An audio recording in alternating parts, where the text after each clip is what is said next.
Surviving the Evacuation, Outback Outbreak, written by Frank Tail, narrated by Patrick Zeller. Prologue. A Nameless Terror. Braybrook, Melbourne, 18th February, 2 days before the outbreak. A bitter tang lay heavy over the derelict warehouse, a ghost of the spices packaged there before one loan too many had sent the owners into bankruptcy. But the fragrant scent couldn't hide the smell of blood. Sergeant Michael Grabotnik pulled a rolled pair of latex gloves from his pocket, carefully donning them as he examined the building. The windows were sealed, the electricity long since disconnected. Nothing left behind was worth vandalizing, let alone stealing. According to court documents and the local press, the warehouse had been scheduled for demolition until a group of law students had petitioned for an injunction, arguing the new development would sap the soul from the local community. From the creeping damp and creaking joists, the current owners were hoping the building would collapse before the case was heard. In short, it was the perfect place to dump a corpse. "Not the most salubrious of surroundings, is it?" Sergeant Grabotnik said. "I'll have to send my suit to the dry cleaners when we're done, which, I'll admit, is a small inconvenience compared to your problems." Careful not to let his gloved hands touch the bloodstain, he picked up the damp wallet. "The driver's license says you're Wang Min Su?" Grabotnik said. "Wang is usually a surname, isn't it?" "It's listed here as your first name." "You're from Taiwan?" There was no reply from the blood-covered man in the chair. "Growing up, my parents called me Miko," Grabotnik said. "It's not the name on my birth certificate, but my parents wanted me to have a name from the old country." "Did your parents do the same?" "I ask because this is an Australian license." "Are you naturalised? Or is this license a fake?" He held it up to the flickering light. "No, look, it is a fake, but it's a good one. So does that mean Wang Min Su isn't your real name?" There was no reply, but it would have been a miracle if there had been. "What else do we have in here?" Grabotnik asked himself. "Some cash, non-sequential bills, so that's not indicative of anything. Speak to me, mate. Tell me something useful." But there were no answers in the wallet. He carefully placed it next to the small collection of items taken from Wang Min Su's person. "I think I know who you really are," Grabotnik said. "And I think I know why you came here. But, He was interrupted by a beep from his pocket. He reached into his pocket, took out his phone, and stared at the screen. It was an incoming voice call over a secure messaging app, and he knew full well who would be on the other end. He froze, filled with fear. Grabotnik was ex-military. He'd seen combat. He'd seen even more during the 2 years he'd spent as a euphemistically named contractor before he'd become a civilian and then a police officer. He'd seen action. He'd seen violence. He'd seen the worst people could be, and the worst the best could become. Nothing he'd experienced, and no one he'd met, terrified him more than the soft-spoken woman he knew was on the other end of the call. And he knew he had no choice but to answer. "Good day, boss," he said. "Where are you?" the woman asked. She spoke English with a trace of an accent, but Grabotnik couldn't tell if it was Colombian or Russian, and he'd never dared ask. "At work," he said. In case that wasn't enough, he added, "Melbourne, a suburb called Braybrook, and an abandoned warehouse." "Are you alone?" He glanced at the broken figure in the chair. "Yes." "Good. You have a new assignment. She is sending her plane to Australia. She wishes to make contact with an old asset, one who disappeared some years ago. You are to meet the plane. Do you have a team?" "A team? Don't need one?" he asked. He didn't need to ask who she was. It could only be Lisa Kempton, the elusive billionaire. "Failure is not an option," the woman said.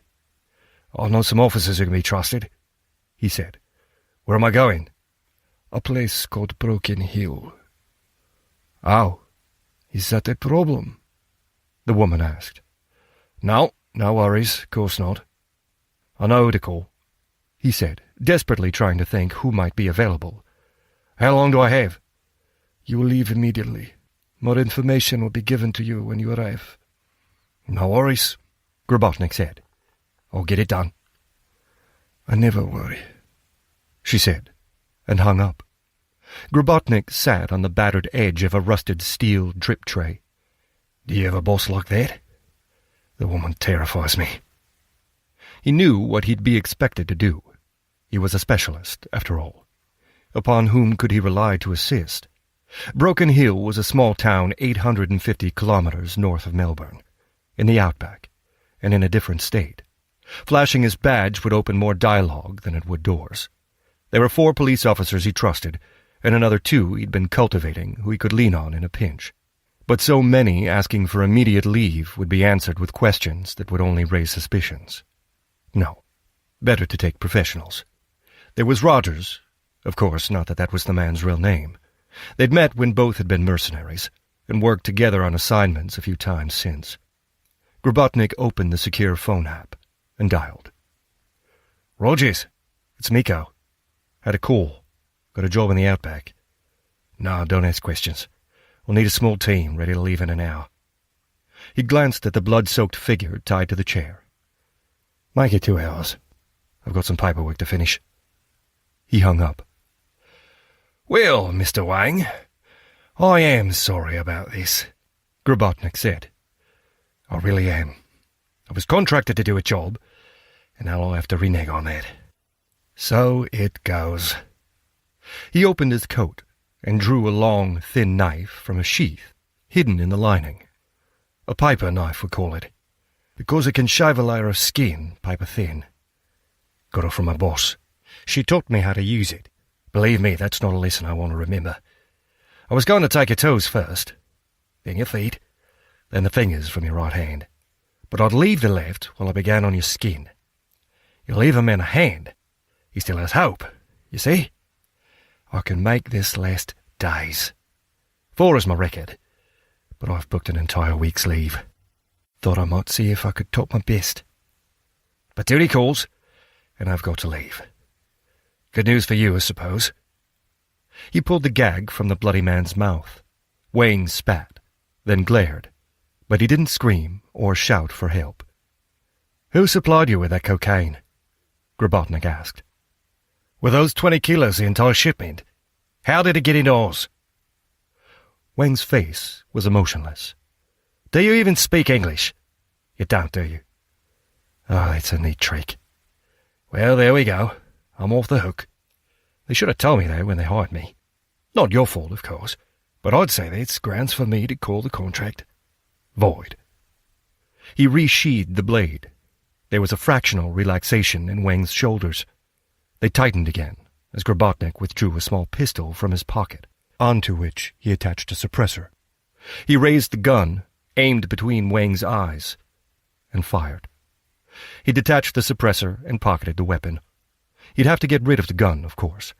Planted on someone who could be found dead and plausibly be blamed for the murder. Rogers? Why not? After all, Sergeant Grabotnik prided himself on his ability to close a case. Chapter 1. A Billionaire's Gamble. Wall-to-wall carpets, South Bend, Indiana, USA. 18th February. 36 hours before the outbreak. Pete Gwynn's eyes followed the clock's second hand as it ticked towards 12. 1 minute to go, he said. He weighed the worn keys in his hand and turned away from the equally aged set of doors towards the ancient registers lurking in the shadows cast by stacks of unsold carpets. Only the signs proclaiming the closing down sale were new.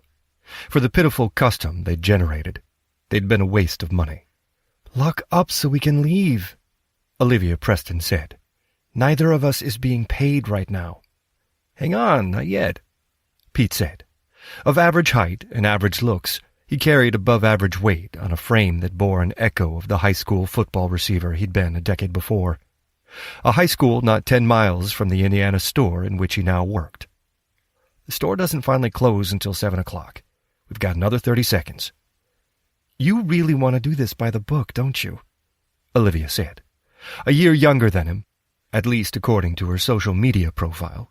Single, too, according to that same profile, which Pete checked at least once a day.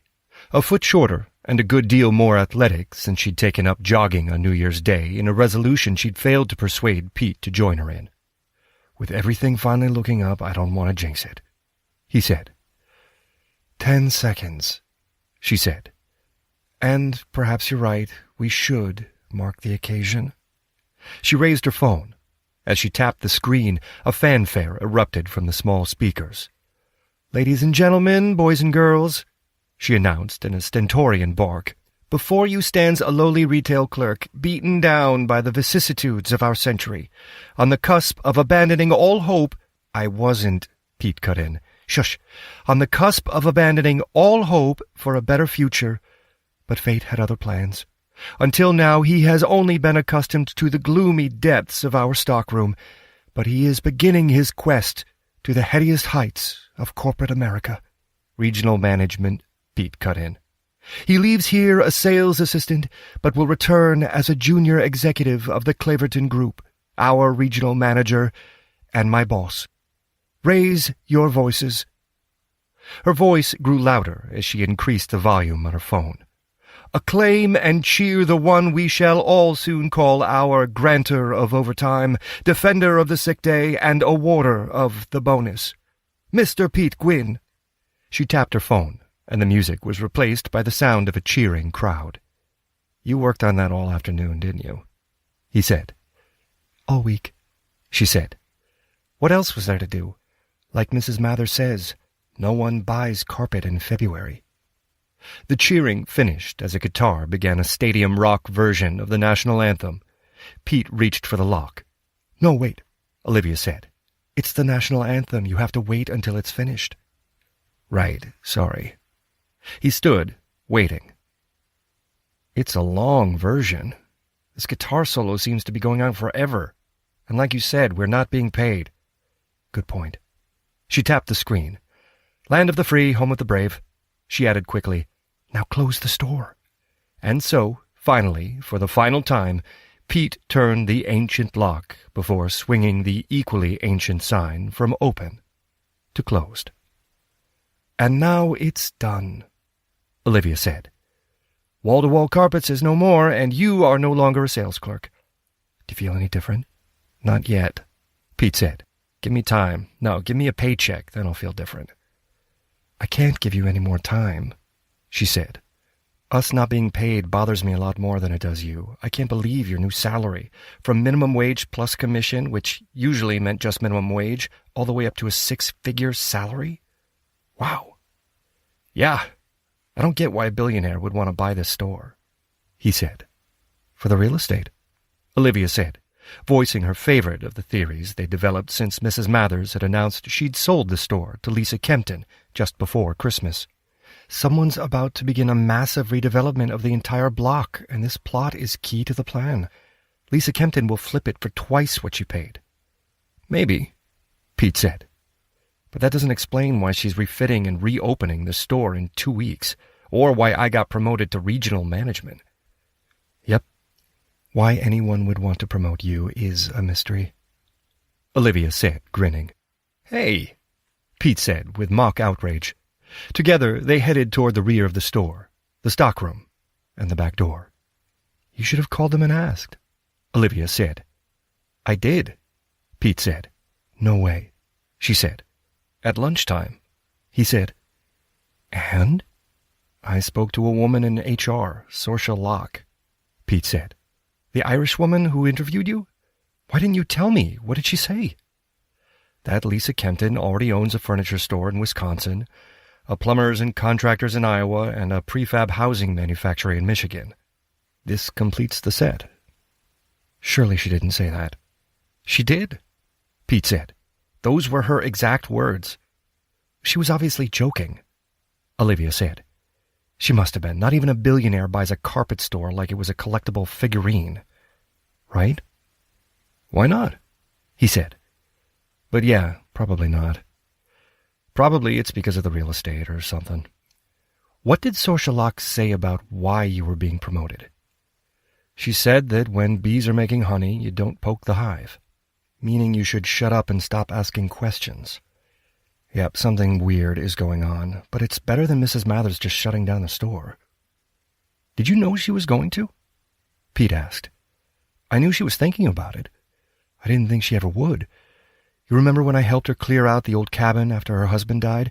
She said she'd lost interest in the business, but didn't think anyone would ever want to buy it. Turns out she was wrong. Now, on your journey to the corporate ivory tower, don't forget us, little people. Actually, no, I don't care about anyone else. Don't forget about me. I expect preferential treatment. If you're climbing the greasy pole, I'll be clinging to your coattails the whole way. If it's covered in grease, it'll be hard enough to climb as it is. That's why you'll have to work twice as hard. With you as my boss, I'm going to start some serious slacking. She grinned and laid a hand on his arm. Seriously, though, congrats. You deserve this, Pete. I don't know that I do. No, you're right, you don't. Her grin grew wider. Come on, let's get out of this dump. The remodel can't come soon enough. Oh, for 2 paid weeks of leave. That you'll be spending them in Hawaii kind of takes the thrill out of my plans to watch TV in my PJs. You're flying out Monday? No, tomorrow, he said. When I spoke to Ms. Locke, I asked if you could come too. You did not, she said, all humor gone. You're not being serious. You can't ask your new boss something like that. I didn't say it like that, he said. Not exactly. Ms. Locke said it wasn't a holiday. Despite it being Hawaii, it would be 16-hour days, 7 days a week. But she said there's an annual conference in New York every July, a weekend thing that's more of a party. And I get to bring a +1. New York? It's not Hawaii, but it could be fun. But seriously, Pete, you can't mess this up. It's the opportunity of a lifetime. I know, I was just, It was his turn to stumble to a halt. Like you said, we're not being paid. Time to leave. They got their coats, turned off the lights, and exited via the back door, this time without ceremony. Hey, it's snowing, Olivia said. A thin dusting of flakes danced in the orange glow of a sodium light older than the asphalt onto which the snow settled. Pete locked the door and handed Olivia the keys. You let the work crew in next week? Bright and early, she said. But I'll be wearing my PJs as soon as it's done. I'm heading back to bed. I always liked snow in February, Pete said. You can enjoy it more when you know that spring's just around the corner, and when you're heading off to a tropical island, Olivia said. Does Hawaii count as tropical? Well, I guess I'll find out. She said. So, he said. You know what?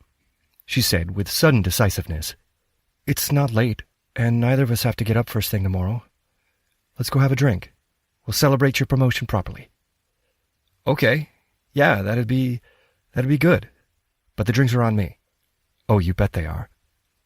In the dark corner of the parking lot, furthest from the exit, 2 beams of light pierced the night, then dipped. An engine came on. Gravel crunched as the vehicle drove into the yellow glow of the security light above the door. That's a limo, Pete said. And finally we know why they promoted you, Olivia said.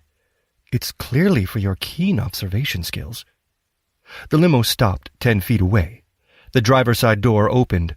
A tall woman approaching middle age, dressed in a chauffeur's uniform, complete with cap, stepped out. Mr. Gwynn, she said, no hint of a question in her tone. I'm to take you to the airport. I thought the flight was tomorrow, Pete said. There's a weather front moving in over the Pacific, the driver said. The pilot wants to depart before the flights are grounded. Oh, right, sure, Pete said. But my clothes, my passport, they're at home. It's a private jet on an internal flight, the chauffeur said. We'll give you a corporate credit card when you land. You can buy yourself whatever you need. You do need new clothes, Olivia said. Give me your car keys. I'll get Nicole to bring me here tomorrow, and we'll pick up your car. Are you sure? He asked. Quick, now, Olivia said. The snow was fun for a bit, but now I'm just getting cold. Keys, thanks. Now you have to come see me when you get back. Have fun. And bring me back something other than a tan. She stepped back. Go on, The driver stepped to the side and opened the door. Mr. Gwyn. Thank you. Pete climbed in, taking the rear-facing seat that backed onto the driver's partition while keeping his eyes fixed on Olivia. The driver closed the door behind him. Outside, Olivia stood beneath the sodium light, her arm fixed in a wave, her smile oddly wistful. Pete raised a hand to wave back. Do you think she can see you through the tinted glass? A woman asked. Pete spun around. He'd been in such a whirl he'd not realized the car had another occupant. It was a woman dressed in a navy blue suit trimmed with gold. Pete had never met her before, but he recognized her instantly from the covers of magazines, from interviews, from profiles, from the information packet that had come with news of his unexpected promotion. It was his new employer, the billionaire, Lisa Kempton. Ma'am, Pete Gwyn. Pleased to meet you. He thrust out a hand. A bemused smile flashed across Kempton's thin lips. You don't think I know who you are? Oh, right, no, of course you do. The limo pulled out. Pete glanced out the window, but he could no longer see Olivia. Is she a romantic attachment of yours? Kempton asked. No, I'm not sure. Wait, sorry, is that a problem? I guess she's working for me now. It really isn't a problem. Not in the slightest, Kempton said. She leaned back in her seat. Pete relaxed into his. Never been in a limo before, he said. We thought of hiring one back in high school for the prom, but in the end I never went. He stopped, realizing what he was saying, and then he realized where he was, and in whose company. Sorry, do you usually give a ride to people you promote? He didn't ask, the driver said, her voice coming clearly through the intercom. That's $5 you owe me. Tamika and I had a wager on what your first question would be, Kempton said. I thought you'd ask where we were going. But you didn't, Tamika said. So I win, and you just made a friend for life. Do you make a habit of getting into cars with strangers? Kempton asked. No, of course. He stumbled to a halt, confused, but Lisa Kempton smiled, while from the front of the vehicle, Tamika Keynes chuckled. So, where are we going? Pete asked. Where do you think we're going? Lisa Kempton asked. The airport? Pete guessed. And then? Kempton asked. Hawaii. Just tell him, Lisa. Tamika Keynes called from the front. We'll be at the airfield in 30 minutes, and they're waiting to take off. Tammy rather does like to spoil my fun, Kempton said. But she has a point. Time has run short, which is why we are collecting you ourselves. If the first question I expected from you was, where are we going? The second was, why I purchased the company in which you were employed. I did wonder, Pete said. Olivia thought it was for the real estate. Is that it? She sounds like someone to watch, Tamika said. 28 minutes, Lisa. Thank you, Tamika. But allow me some theatrics. But yes, time is pressing. I bought the carpet firm because you work there, Mr. Parsley Gwyn. But why did I buy it? I changed my name to Pete, he said, like the moment I was legally allowed. Pete Gwyn, she said. Why did I buy the firm? And then he realized. His face fell. His heart skipped. All enjoyment and excitement at the promotion, at Olivia's possible response to a question he'd not asked, at the idea his life might, finally, be turning a corner, fled. It's my sister, isn't it? Wait, Corey's not dead, is she? Why would you think she was dead? Kempton asked. She's not, Tamika said. Your sister is alive. There's no traffic, Lisa. We're making good time. I'd say you have 20 minutes. Corey works for you? Pete asked.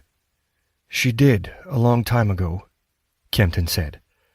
But you've seen her more recently than I. Well, I haven't seen her for 6 years, he said. We don't have time for this, Tamika said. Your sister used to work for us. We need her to look at some code she wrote and make some changes. Over the years, we've approached her, but every time we got close, she disappeared. We almost lost track of her completely and can't afford to do so again. We're sending you in to talk to her. If she won't listen to you, she won't listen to anyone." "Oh." Pete slumped in his seat. "Why buy the carpet store? Why not just ask me?" "No one can know about this," Lisa Kempton said. "While there are many plausible routes to the same goal, for me, for someone with my wealth, would anyone think it suspicious? You will fly to Honolulu. As far as everyone is concerned, you will be at our villa, undertaking an induction into our corporate structure. No one will question it." "Olivia will," Pete said. "And you will find a way to lie to her until the time comes when she can be told the truth," Kempton said. "Oh, and my sister's in Honolulu?" Pete asked. "No, the plane will take you to her," Kempton said. "On the plane you will be given a phone. Give that phone to your sister. Ask her to call me. Then both of you, or you alone, will return to the plane and to Honolulu, where you can enjoy the rest of your holiday. In 2 weeks you will begin your new life, your new job with a salary sufficient to impress your friend. It isn't a complicated task. It requires little of you other than handing a phone to your sister." "Yeah, I don't know Corey will want to see me," Pete said. "If she worked for you, why did she quit? Why'd she run away? Why'd she disappear when you tried to talk to her?"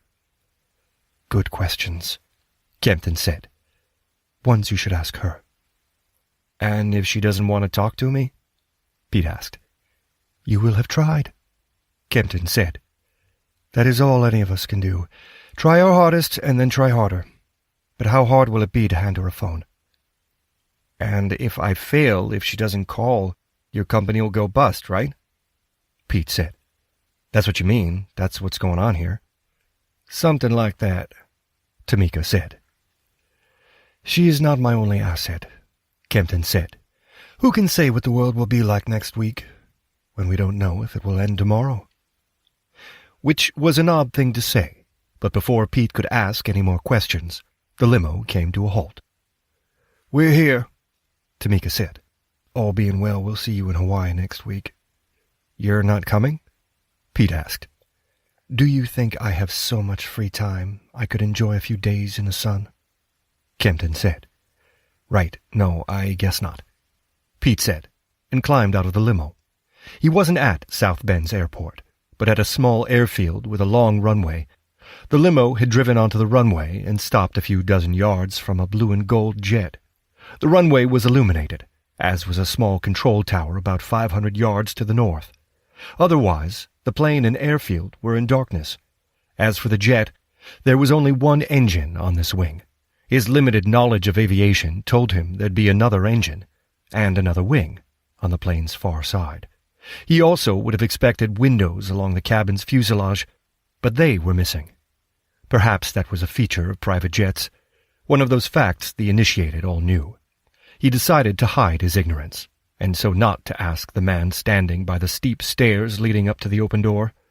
There wasn't enough light to make out the man's features, but he was dressed in a similar uniform to the chauffeur, though without the hat. Behind him came a mechanical growl. He turned around in time to see the limo drive away.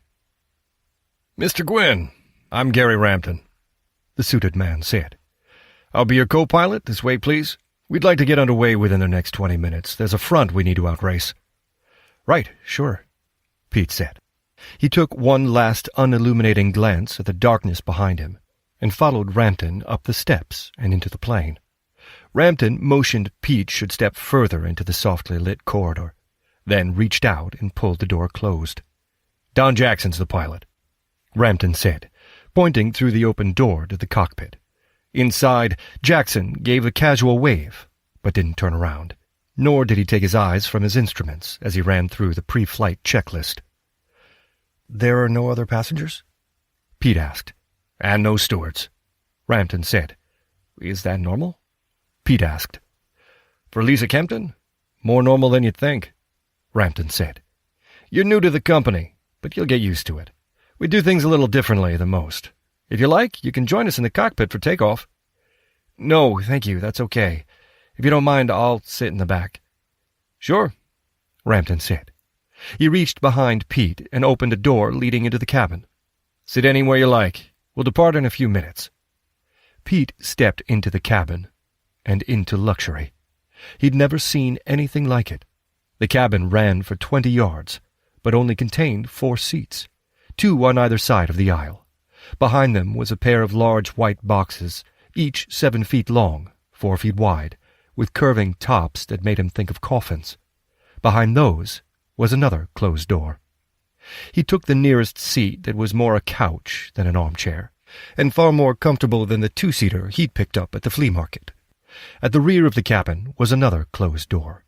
There had to be more seats through there, surely. But maybe not. His eyes fell on the coffin-shaped boxes. Were they beds? If so, he wasn't going to use one. On a folding arm next to the chair was a screen, which he decided it was best not to touch. Next to that was an extendable table, and a handle that suggested a storage locker.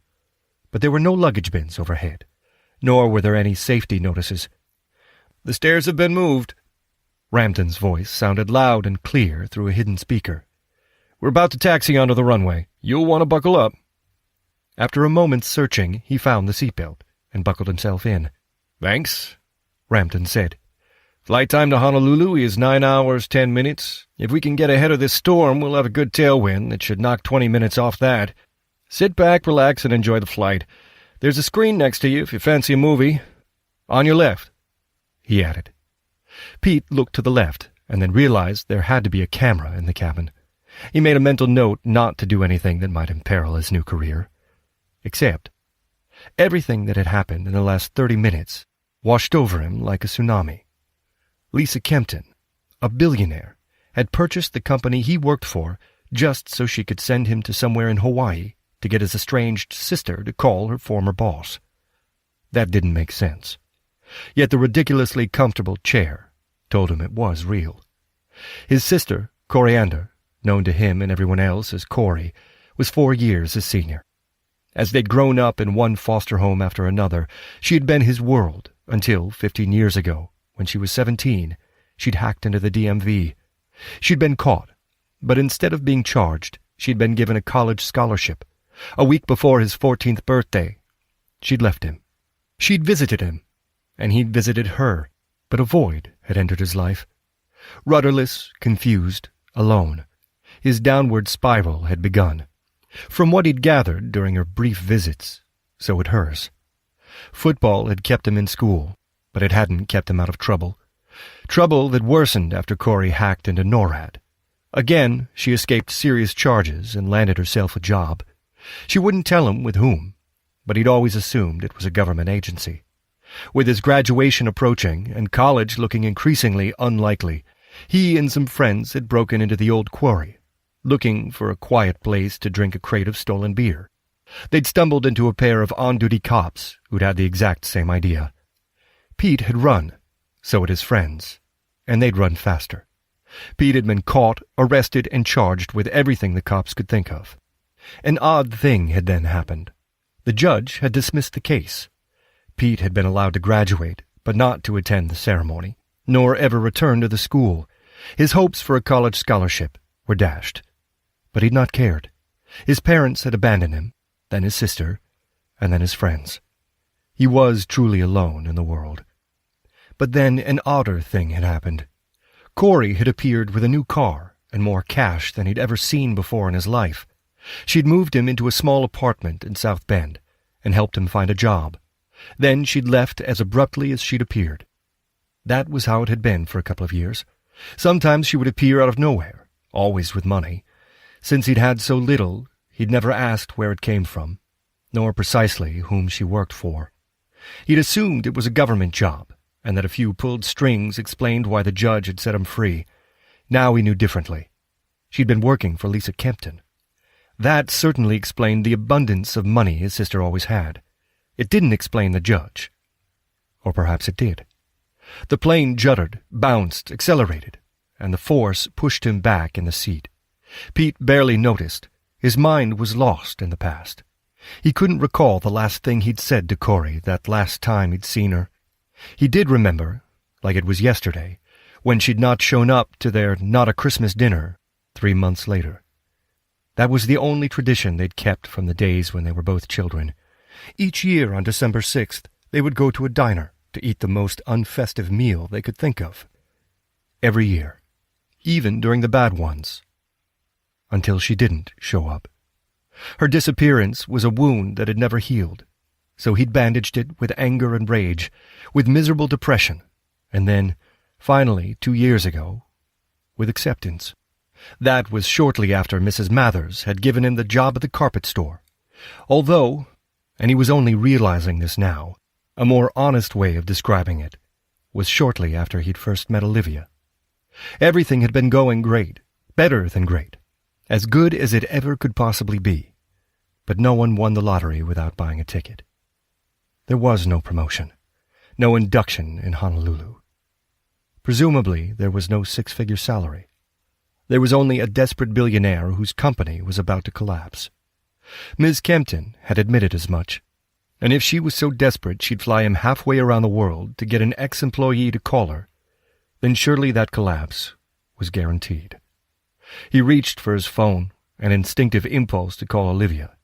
Remembering the camera by which the pilots could observe him, he decided to leave his phone where it was.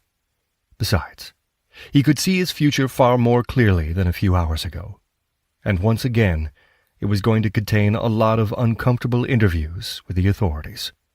Anything he said to Olivia, she'd only have to repeat to them. "We're leveling off," Rampton said over the unseen intercom. "We'll reach cruising speed in another few minutes. The galley's behind you. There's beer in the fridge and some steaks you can cook in the microwave. It's preset 3. "Thanks," Pete said, uncertain whether the pilot could hear him. Steak and a beer. It sounded like a last meal. Chapter 2. Where the Outback Begins. Broken Hill, New South Wales, 19th February, 11 hours before the outbreak. Pete wished there was a mirror, but there wasn't one aboard the plane.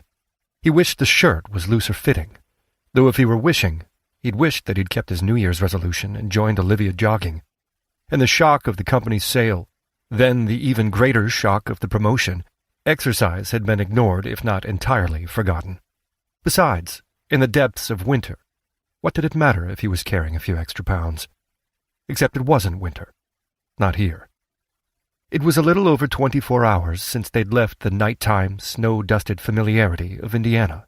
Outside, in a twist that should rightly be considered magic, it was morning, and it was summer. Pete pulled on the boots. Like the shirt and trousers, they were pale blue and mustard yellow, a close approximation of the company's blue and gold color scheme. This was his second change of clothes since leaving South Bend. The first had been made as they were approaching Hawaii, when he donned a steward's uniform. That simple disguise had been in case anyone boarded the plane. No one had, and he'd not thought to ask why a disguise was needed until they were in the air again. That was when he'd been told their final destination was Australia. "If you could buckle up," Rampton said over the hidden intercom. "We're coming into land." Pete sat. Australia. His sister was in Australia. Why was she in Australia? How was she making a living, after she'd quit working for her employer, and before she properly disappeared? She told him she'd tried farming alpacas. Was she doing something like that here? And where, exactly, on a continent-sized island on the other side of the world, was here? The landing was smoother than the takeoff, and while the plane was still moving, the cabin door opened, and Rampton entered. "The uniform suits you." "It's a bit snug," Pete said. "It's engineered for extreme weather of every kind," Rampton said. "If all goes well, it'll be rolled out worldwide later this year. In different colors, obviously. We're at a place called Broken Hill. It's a mining town in New South Wales with an airfield used by the Flying Doctor Service. Do you know much about Australia?" "Only kangaroos and boomerangs," Pete said. "We're deep in the outback, and your sister's deeper still. She's working as a ranger a little over 300 kilometers away near a hamlet called Tibabura, close to the border with the next state, Queensland." "What's she doing there?" "Keeping an eye on the dog fence," Rampton said. "It's to keep the dingoes in the north. Have you heard of dingoes? It's a type of wild dog." "Wild dogs? They have wild dogs?" Thanks to the fence, not so much in this part of Australia, Rampton said. He walked over to the coffin-shaped pods behind the seats. He opened one, revealing a trio of rucksacks. He undid a zip, checked inside, re-zipped it, and handed it to Pete. This is yours. There's a sat-nav in there. It's pre-programmed with your sister's address. The sat phone is in there, too. Press 1 and you'll be connected to Lisa. When you reach your sister, give her the phone, ask her to press 1. Clear? I guess so, Pete said, taking the bag. If you break down, press 1 on the phone, Rampton continued. If you get lost, press 1. If the cops stop you, press 1. And Lisa will take care of it. The cops? You think they might stop me? Maybe for a welfare check or possibly a chat, considering how isolated this place is. I can't tell if you're joking, Pete said. If the police do stop me, what do I say? The truth, more or less, Rampton said. You're Pete Gwynn. Your company was purchased by Lisa Kempton. Your estranged sister used to work for Lisa, and she offered to fly you here so you could reconnect. As to why, you don't know because you're a junior employee and she's a billionaire the officer can speak to by dialing 1 on the sat phone. As to what we're doing here, we're waiting on a mining executive. Lisa wants to buy the mine. Does she? Rampton shrugged. As far as you need to know, why not? Right, fair enough. And where's the car? It's been hired for you using an app, so you don't need to speak to anyone. It's a white Land Cruiser parked out front. The keys are in the lockbox next to the door. The code is 0000. The gas tank should be full, but if it's not, there's gas stations marked on the sat-nav. Front pocket of the bag has your new driving license, company ID, and company credit card. The PIN is 0000. Figured that would be easier for you to remember. There's cash in there, too. $1,000. Use the card if they'll accept it. Cash if they don't. Ask for a receipt. Not because our accountant cares, but so anyone you meet remembers the company, the clothing, and not your face. Understand? Right, of course, he said. And he did understand, or he was beginning to understand, just how much trouble he was in. Drop Lisa's name into conversation, Rampton went on. People are far more curious about a billionaire than a junior clock watcher. There is one thing you will have to lie about. If anyone asks, after Hawaii, we stopped in Cairns. That's a city in the far north. That's where we completed all customs checks. But no one will ask, and you shouldn't need to talk to anyone. The car should have enough fuel to reach your sister. Where did we stop on our way here? Cairns, Pete said. And where are you going? I'm following the sat-nav. But it's near Tibabura. Where is it near? Tibabura. The code to get the keys to the car is 0000, same as the PIN for the credit card. And your name is? Pete Gwynn. You're ready to go, Rampton said. Stick to the speed limit, you should be with your sister in 4 or 5 hours. I guess you want to spend the night there. Set off tomorrow at dawn, so we'll see you about this time tomorrow. And what if she doesn't want to call Lisa Kempton? Make the call yourself, Rampton said. Stick it on speaker and hold the phone close to her ear. And if Corey isn't there? She will be, Rampton said. You've just got to drive and make a phone call. That's not hard, right? Pete nodded. He wasn't going to get any real answers from the man, so he decided to stop asking questions. Got it, he said. There was a knock on the cabin door. Perfect timing, Rampton said. Those are our stairs. You ready? Sure, Pete said, as he picked up the bag. He wasn't ready, but more than anything, he wanted a few minutes to think, somewhere away from Rampton, and away from the cabin's hidden cameras. There was something wrong, something other than his increasing complicity in a gargantuan financial scandal involving one of the planet's most prominent multinationals. He almost had what it was when Rampton opened the door. The heat was a sledgehammer striking his chest. Hurry up, Rampton said. You're letting the cool air out. Good luck. He put a hand on the small of Pete's back and pushed him into the doorway. Pete had been expecting heat, but not an oven. The air was blistering, baked by an unforgiving sun, bouncing off the runway, glaring off the white wings of a trio of prop planes. The handrail burned to the touch as he gingerly began his descent. Behind him, the plane's door clanged shut. The stairs shook, and he almost lost his footing. "Steady up there, mate," a ground crew attendant at the bottom of the steps said. "You're Pete Queen, right? The bloke who's hiring the doc's car?" Yes, Pete said. "White building with the red sign above it and the flag above that. The doc's waiting for you. Now," he added, grabbing Pete's shoulders and turning him around. "That way. Get off the runway and follow the path. American Struth." Pete didn't hear the rest of what the attendant said. Squinting, he made out a building that seemed to be glowing rather than painted white, but it appeared as if there was a flag on top. Getting inside was suddenly more important than anything else. By the time he reached the building, the plane's air conditioning was already a distant memory. He pushed the door open and found himself standing in a pool of fast-moving, lusciously cool air. "That one's for the medical books," a voice said. "He'd stroke in 2 minutes." Pete opened his eyes. In front of him was a table doing service as a desk. Behind it sat a man in his 60s, dressed in an immaculate red and blue uniform, holding a small magnifying glass over what looked like a partially dismantled mechanical watch.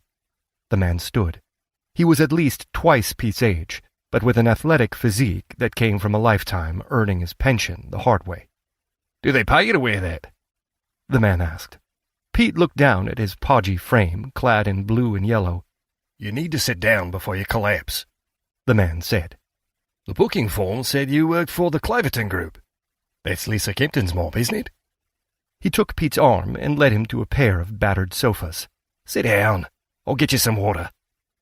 "They make you wear the uniform even when you're not on duty? Or are you on company business?" Pete realized that the old man's earlier comment hadn't been rudeness, but genuine curiosity. "It's my car you're hiring," the man said, as if guessing some further explanation was required. "Mick Dodson. I'm Surgeon Emeritus for the Flying Doctor Service, which is a nice way of saying that I'm too important for them to retire. Not that they didn't try. Here, drink this. Sip, don't gulp. Where'd you fly from?" "Indiana," Pete said, taking the proffered glass. "Via, But he'd forgotten the name of the Australian city where they were supposed to have refueled. "What was the weather like in Indiana?" Dodson asked. "Snowing," Pete said. It had just begun to snow. "And you've been in the controlled environment of that jet ever since? No wonder your brain's confused. That's all that's wrong with you. You need a few minutes to acclimatise. I've seen this before, though not where it's developed so quickly. It'll make for a good yarn. Interesting plane you've got. Thought it was a Gulfstream G650, but there are no windows in the cabin. Was it modified for range or speed?" "Sorry, I don't know. I sell carpets," Pete said. "Carpets? You've come all the way from Indiana to sell carpets?" No.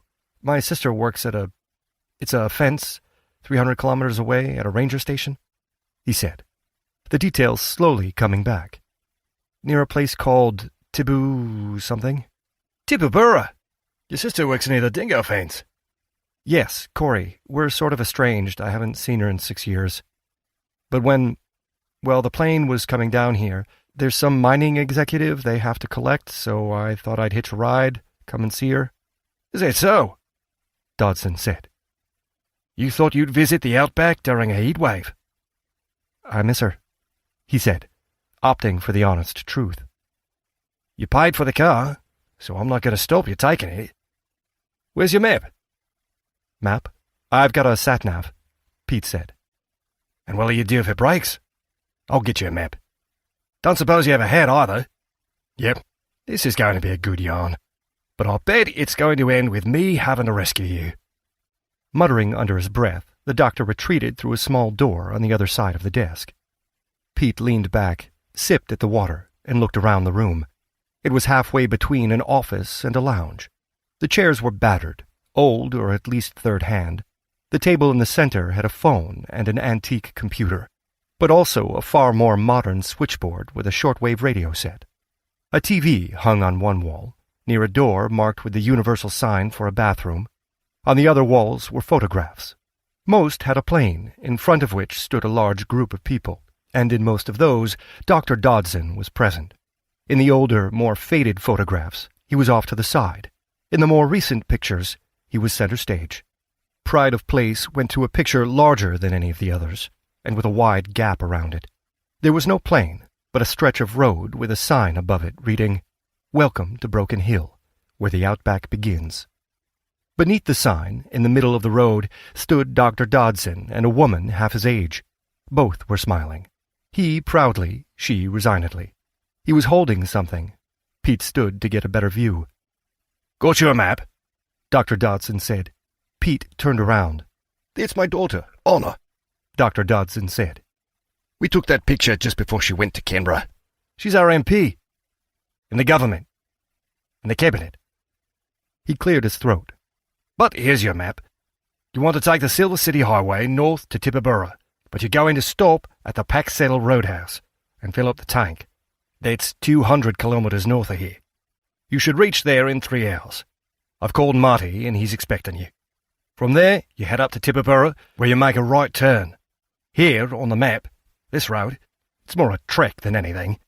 You'll find your sister about 40 kilometres along. And you should be there about 6 hours from now, give or take. Do you have a phone?"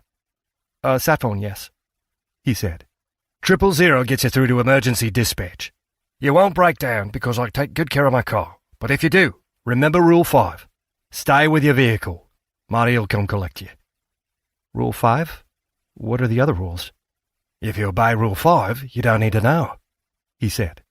Right, thanks. It's my car I'm worried about, he said. It was my daughter's idea. Said there was no point having a car sitting idle, seeing as I fly most places. Hire it out, she said. Top up the pension fund, she said. You're the first bloke who's hired her. First and last, I think. But you're paid in advance, so a deal's a deal. I've written out a number on the map. Call me when you get to your sister's.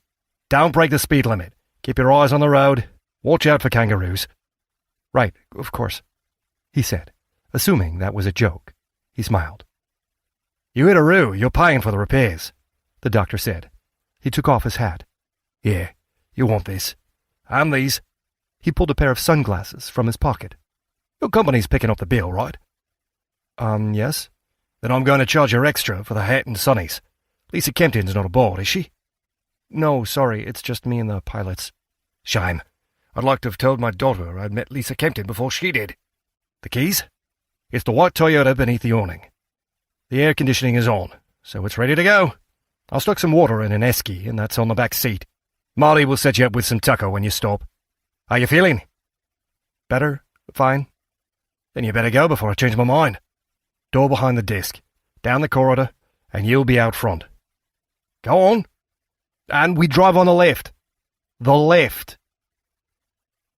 The car was parked beneath an awning, and easily identified as its engine was gently humming. The short walk to the car wasn't as torturous as the long walk from the plane, but the heat was still a burdensome weight he was glad to discard when he climbed into the vehicle. A moment's confusion as to why there was no steering wheel was solved when he got out and walked around to the other side. Stick shift. Of course it is, he muttered. Then he breathed out. And again. Finally, he was alone. Sweat was already beading on his brow, and his new shirt stuck to his back. But he'd made it through the airport. Despite what Rampton had said, there had been questions, but none Pete couldn't answer. Although perhaps it was best he didn't linger. He opened the bag, took out the sat-nav, turned it on, and found it was already set up. After a brief fumble with the gears, he found first. A minute later, he was driving along Airport Road and towards the town. 20 seconds after that, he drove beneath the sign he'd seen in the photograph, "Welcome to Broken Hill, where the outback begins." The pre-programmed route took him toward Airport Road, onto Bonanza Street, and into a suburb of small houses. They all seemed to be one-story, low to the ground, ringed by fences or walls, occasionally shadowed by sprawling trees of a type he'd never seen before. There were taller buildings behind, but only 2 or 3 stories high, and they appeared more industrial than residential. The sat-nav beeped, and he turned onto the less exotically named B79. The houses were replaced by an industrial facility on his right, an arid orchard on his left, the trees looking as parched as he felt. He was tempted to open the cooler on the back seat and grab some water, but that would require stopping, and so might invite questions from passers-by. Not that there was anyone about. But no, better not to stop until he was out of the town. Unless he already was. That can't have been the entire town. It wasn't. The suburbs returned, and he had the road almost to himself as he drove by houses, a cafe, a trio of retail units, offices, and then a squad of municipal buildings. There were even fewer people than cars, but the town didn't appear dead, so much as asleep. Or at work. He drove by a mining firm, a new car lot, a diner, a high fence hiding whatever lay inside, a roundabout, houses, offices, a shop, a car park, more houses, and then nothing but distantly spaced trees on either side, none more than 4 meters high, their small leaves wilting in the heat. Beyond the trees, the oxidized earth stretched as far as the horizon, only broken by the occasional depression and struggling desert grass. That was the town? He glanced in the mirror, then checked the sat-nav. It seemed happy that he was on the right road. He leaned forward, peering at the small screen. Yep, Silver City Highway. That's what the doctor said, wasn't it? Okay, yes. Good. This was nothing like the highways he knew from home. It was paved, sure, and the line down the middle divided it into 2 lanes, but it was nothing more than a ribbon of concrete laid on top of the ancient soil, ephemeral, a temporary intrusion. Part of him wanted to stop so he could properly take it all in, but at the same time, he'd never felt so alone before in his life. He wanted to drive and keep driving until he reached civilization again, but it was only just dawning on him how far away that was. Then there were no more trees, only telegraph poles with wires looping off towards unseen and distant settlements. Ahead, to the east, to the west, there was nothing but rust-colored scrub, parched soil, and distant hills. Finally, he stopped.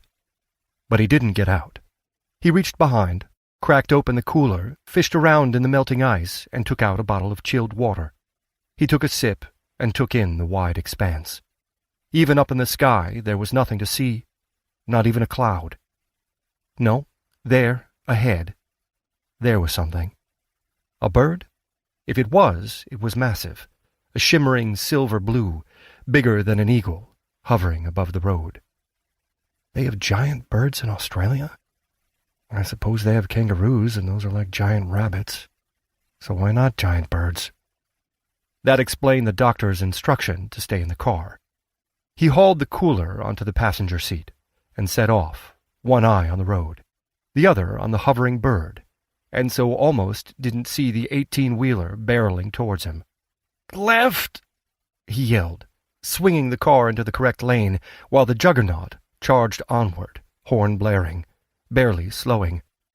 Sorry, Pete muttered, keeping his eyes fixed firmly ahead, his hands at 10 and 2.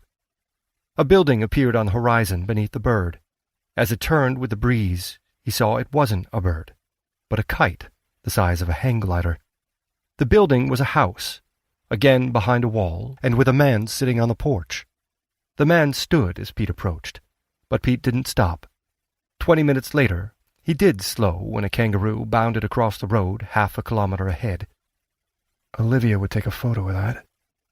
He took a hand from the wheel, reaching for his phone. Except he didn't have it. His phone had been in his pocket, but he'd changed clothes before reaching Hawaii, and again before they landed in Broken Hill.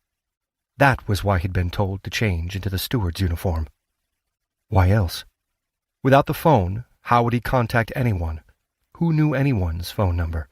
He realized he'd not been told where he was being taken until after he'd given up his phone. Now he stopped the car. He opened the bag that Rampton had given him. There was water inside, a fold-up hat, a pair of sunglasses, a box of protein bars, a small medical kit, and the sat phone. He took out the phone.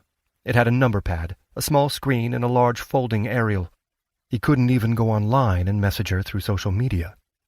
He put the phone back in the bag, then stared at the sat-nav. It wasn't Olivia they were worried about him contacting, but his sister.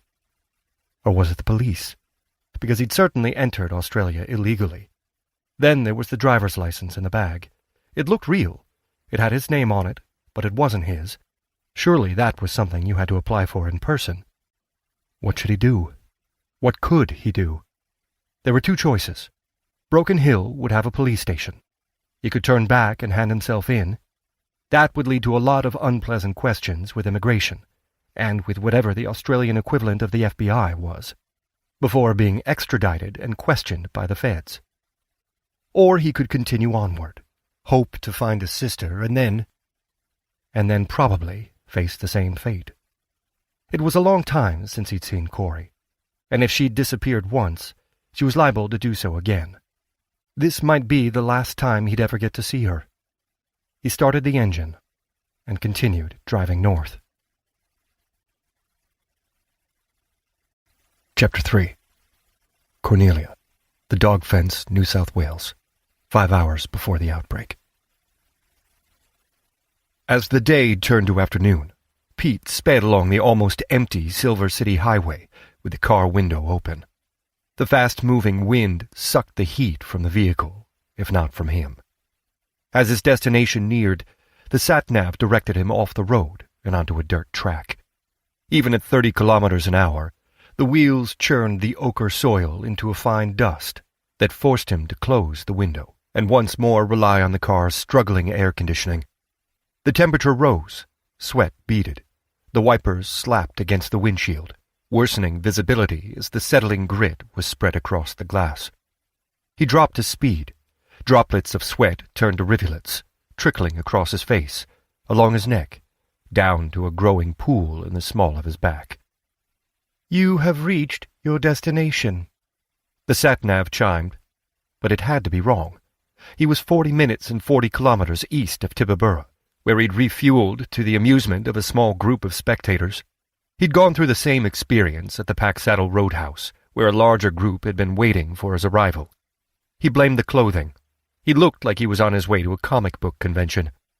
He'd had enough fuel not to stop at Tibabura, but a full tank gave him more options, and the delay had given inspiration longer to strike. It hadn't, and according to the sat-nav, he should have run out of time. "As soon as possible, turn around," the sat-nav sang. But there was nowhere to turn. A dry creek bed was to his right. To his left was a low fence, beyond which a trio of four-legged animals languidly strolled through the wilted brown tufts of spindly grass. Dingoes? Maybe. He remembered Rule 5 and decided he shouldn't get out of the car. Should he turn around? Could Lisa Kempton have been wrong about his sister's location? Certainly. But as he leaned forward, looking for somewhere to turn, a flagpole emerged from behind a hill. No, not a flagpole, but a scaffolding tower on which an Australian flag had been hung. A radio mast? Possibly. The mast was perched on a shallow hill, but there were no buildings nearby. "As soon as possible, turn around," the sat-nav said. He was inclined to take its advice. And then he saw it.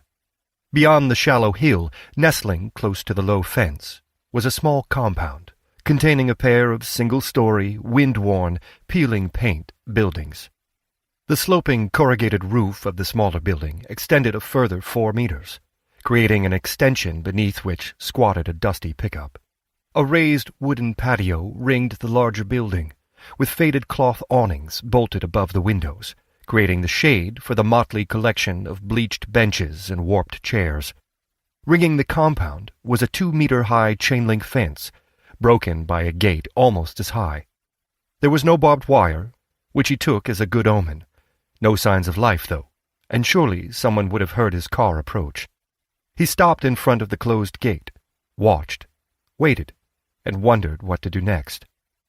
When no one appeared, he reluctantly opened the car door. He'd been expecting the heat, but not the smell.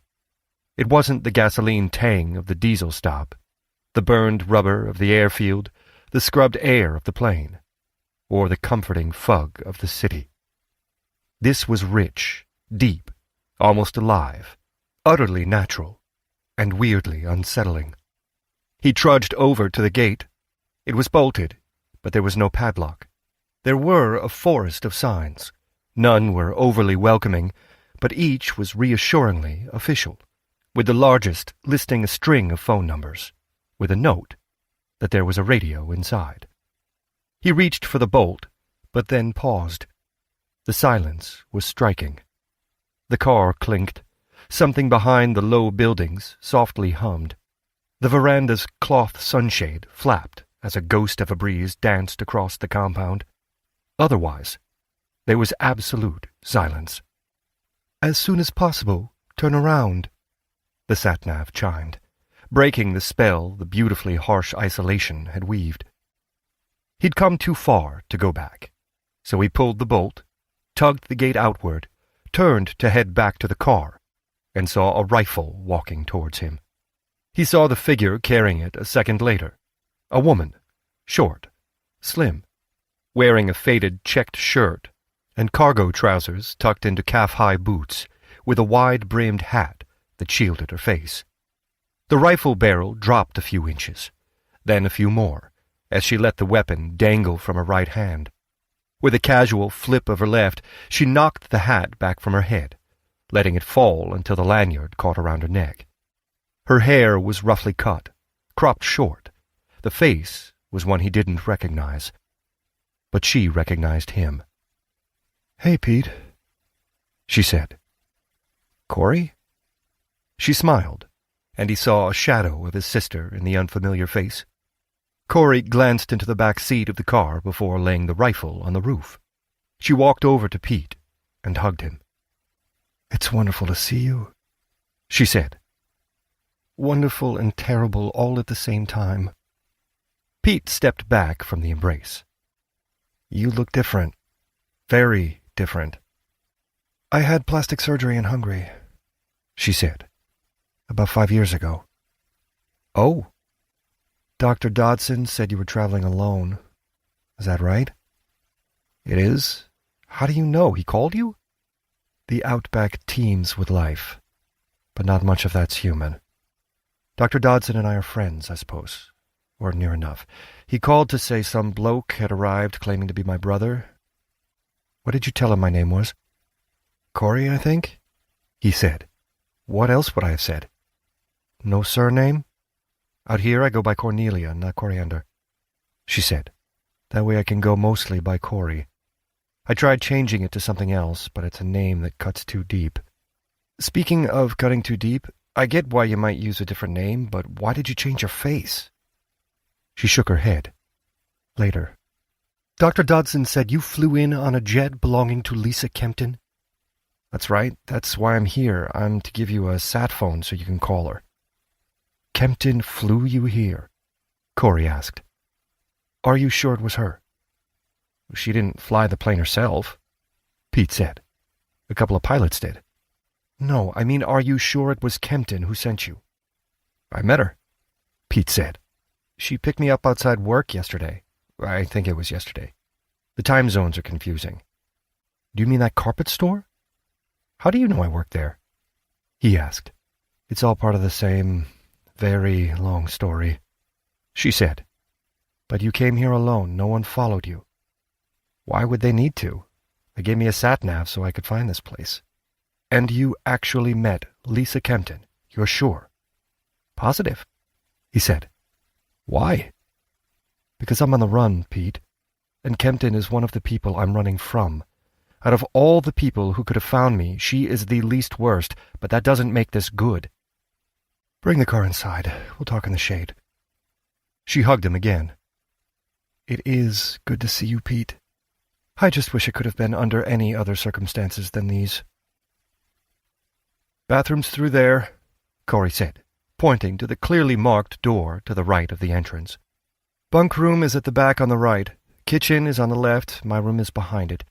I'll get us something to drink if you want to wash up and change." "I don't have anything to change into." She looked him over. "You look like you're in costume. I'll see if I can find something. The archaeologists always leave things behind." As she headed into the back, he looked around the place his sister called home. On one side of the door, a squad of unmatching armchairs sprawled around a patched sofa facing an ancient TV.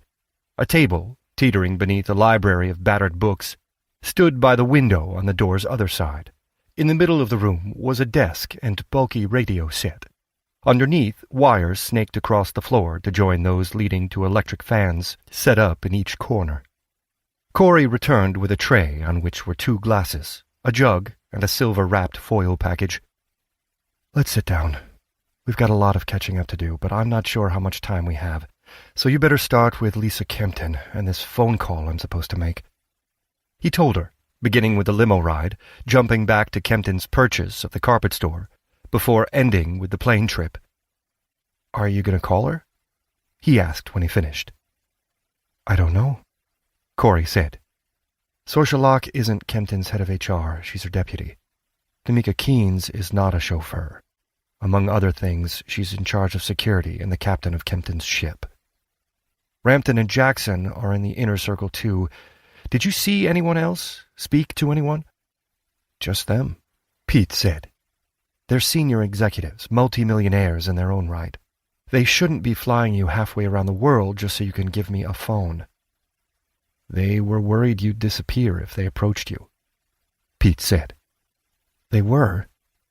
I've been here 4 years. No one's come asking about me before now. That's why McDodson thought to warn me." "What's going on, Corey? You said you were in hiding, but from whom? Why do you have a new face? Why are you living out here? Why didn't you ever call?" "Because I am in hiding, but clearly I didn't hide well enough," she said. "I don't know how much I should tell you, because the less you know, the less you'll have to tell. But okay. That Kempton met you, that Keynes was driving, that Locke spoke to you on the phone, and that Rampton and Jackson flew the plane means she doesn't know whom to trust. That's not a good sign. Her company's about to go bust, isn't it?" Pete said. "That's what this is about." "It's a lot worse than that," Corey said. "She gave you the sat-nav with this address." "It was in a bag on the plane," he said. "Rampton gave it to me after we landed. The address was already programmed in." "Then they know where I am. They've probably been watching. If this was just about a phone call, Kempton or Keynes or Locke could have come here themselves. But if they were watching me before, they'll be watching now. No, I don't mean they'd have followed you," she added as Pete turned towards the window. "She has her own satellites and probably has one overhead. This is bad, Pete. I'm sorry. I really am. I thought by disappearing I was keeping you safe, but I was wrong. I'm sorry. Where's that phone?" "In the bag, in the car. You're going to call her?" "I don't see I have much choice. We'll talk afterwards." She went outside, and Pete found himself alone. He sipped from the chipped glass, placed it on the burn-marked tray, leaned back in the worn chair, and took in the room more closely.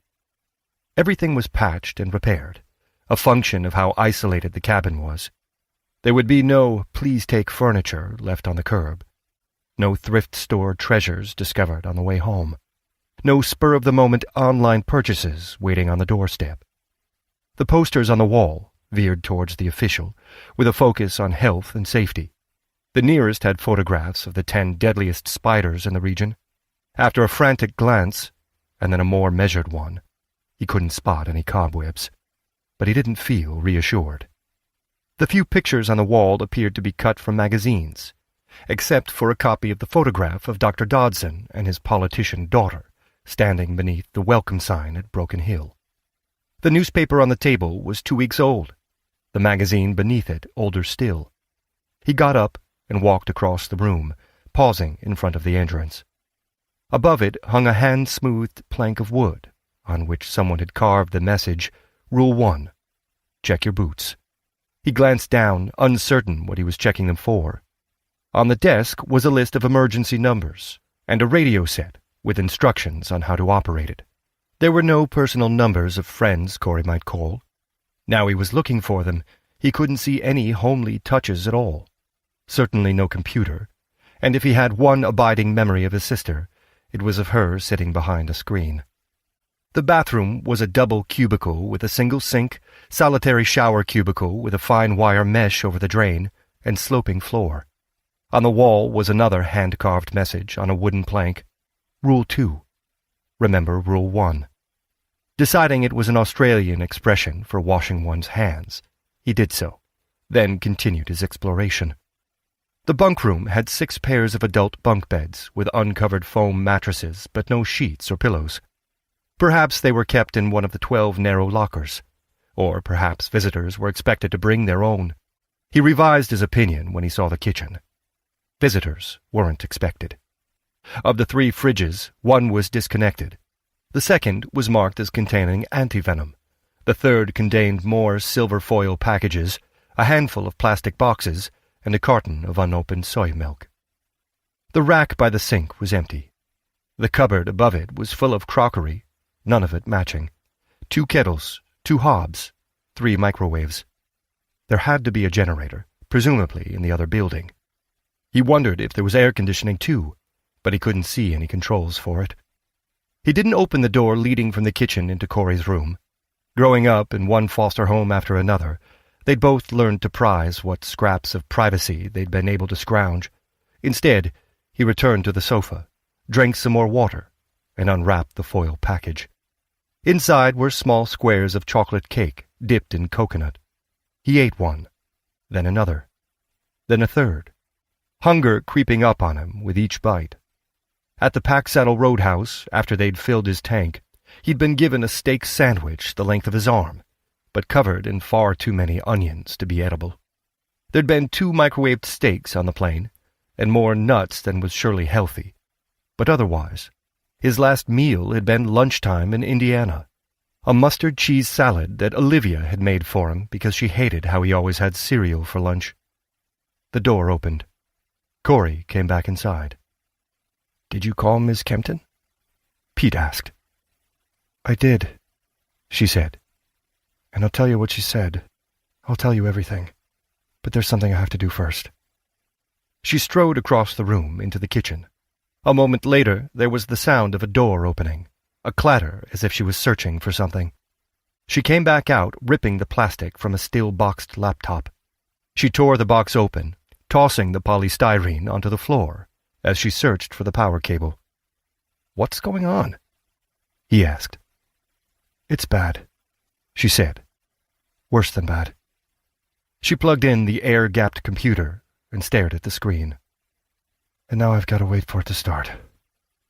She dashed back into the kitchen and her room beyond, returning a moment later with a paperback. "Here, have you read it?" "On the beach? No," he said, taking it. "Read it. I'll be an hour or so. It's a good book. I've read it a lot."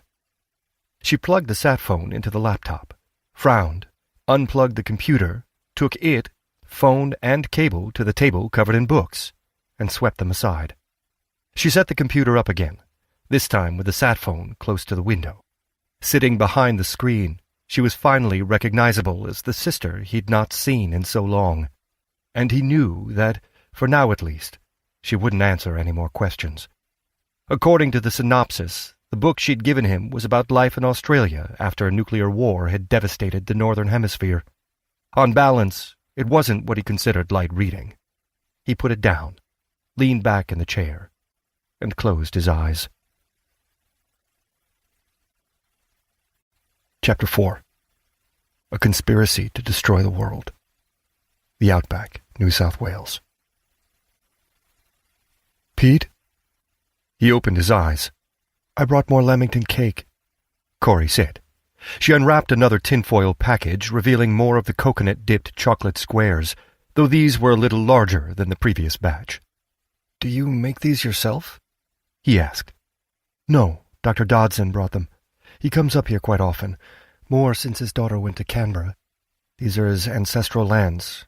He likes to check up on them. Or me. Or he likes the excuse to get away from Broken Hill. The cake is from his daughter. She's an MP. He told me. Her constituents baked the cake. During the election campaign, there was a mini-debate where her opponent, the incumbent, tried to paint her as being out of touch. Did a whole thing about her being like Marie Antoinette, and how the only advice she'd ever be able to give was to tell people to eat cake. Then he asked whether she'd spent enough time in the kitchen to even know how to bake. She was a teacher before she ran, and responded with an impromptu lesson on the French Revolution. She won in a landslide, and since then her constituents bring her cake. She gives it to her dad, and he brings it up here. It's not birthday cake, and I missed quite a lot of those. But it's close enough. How long was I asleep? About an hour. And did you do what you had to? He glanced over to where the laptop sat on the desk, the screen dark. I did what I could, she said. And what was that? He asked. Seriously, Corey, what's going on? Do you remember when we were young, how I hacked the DMV? Sure, you got a place at college, then you hacked NORAD. That got you a job, but you'd never tell me with who. I thought you were working for the government, but you weren't, were you? You were working for Lisa Kempton. Yes. There's this guy, Tom Clemens. He used his connections to get me out of trouble and to get me that job. He wanted me to spy for him. You mean spy on Lisa Kempton? Why? He didn't say, not really. And when I found out what was really going on, I quit. You went to farm alpacas, he said. Yeah, I never actually got any livestock. You sent me pictures of a herd. Pictures I faked, she said. I never finished prepping the ground. I liked being outdoors, but farming was too much effort. After that, I tried keeping a low profile, thinking if I stayed away from them, they'd stay away from me. But I couldn't ignore what was really going on. Not when I knew what I'd done and what they were doing. Except when I tried to tell someone, they killed the journalist. What journalist? Who are they? She didn't seem to hear. That was 6 years and 2 months ago, just before Christmas. You know, when we were meant to meet.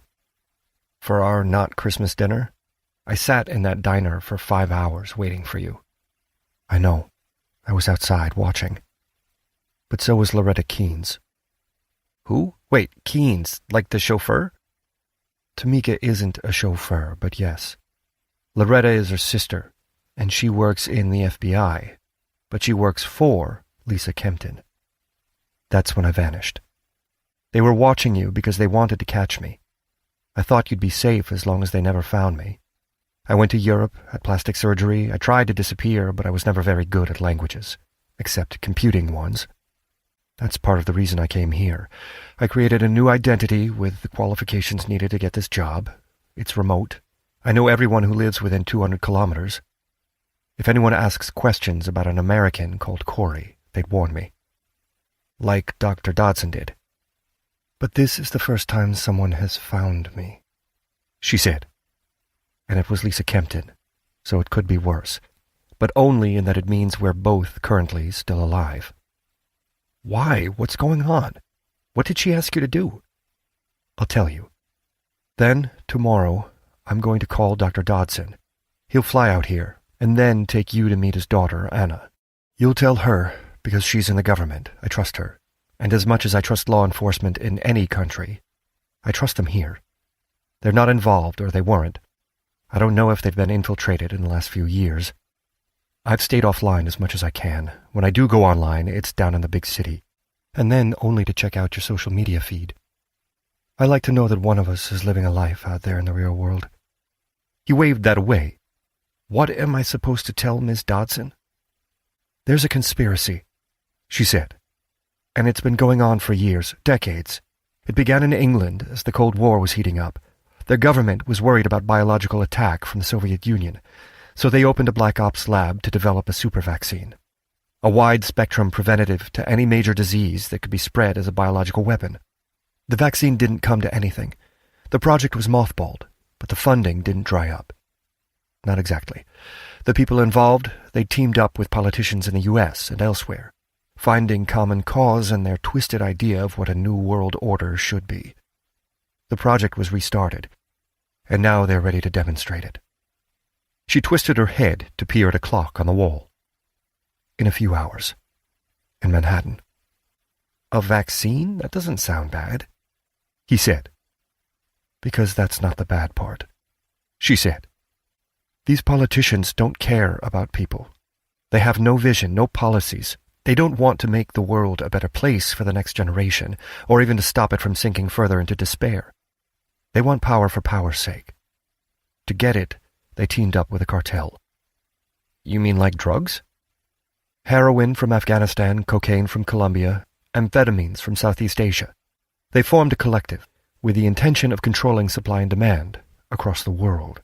How does that tie into the politicians? Because the Cabal have been accruing power for decades. They have people in the CIA, the FBI, Interpol, MI5, and every other unimaginative acronym.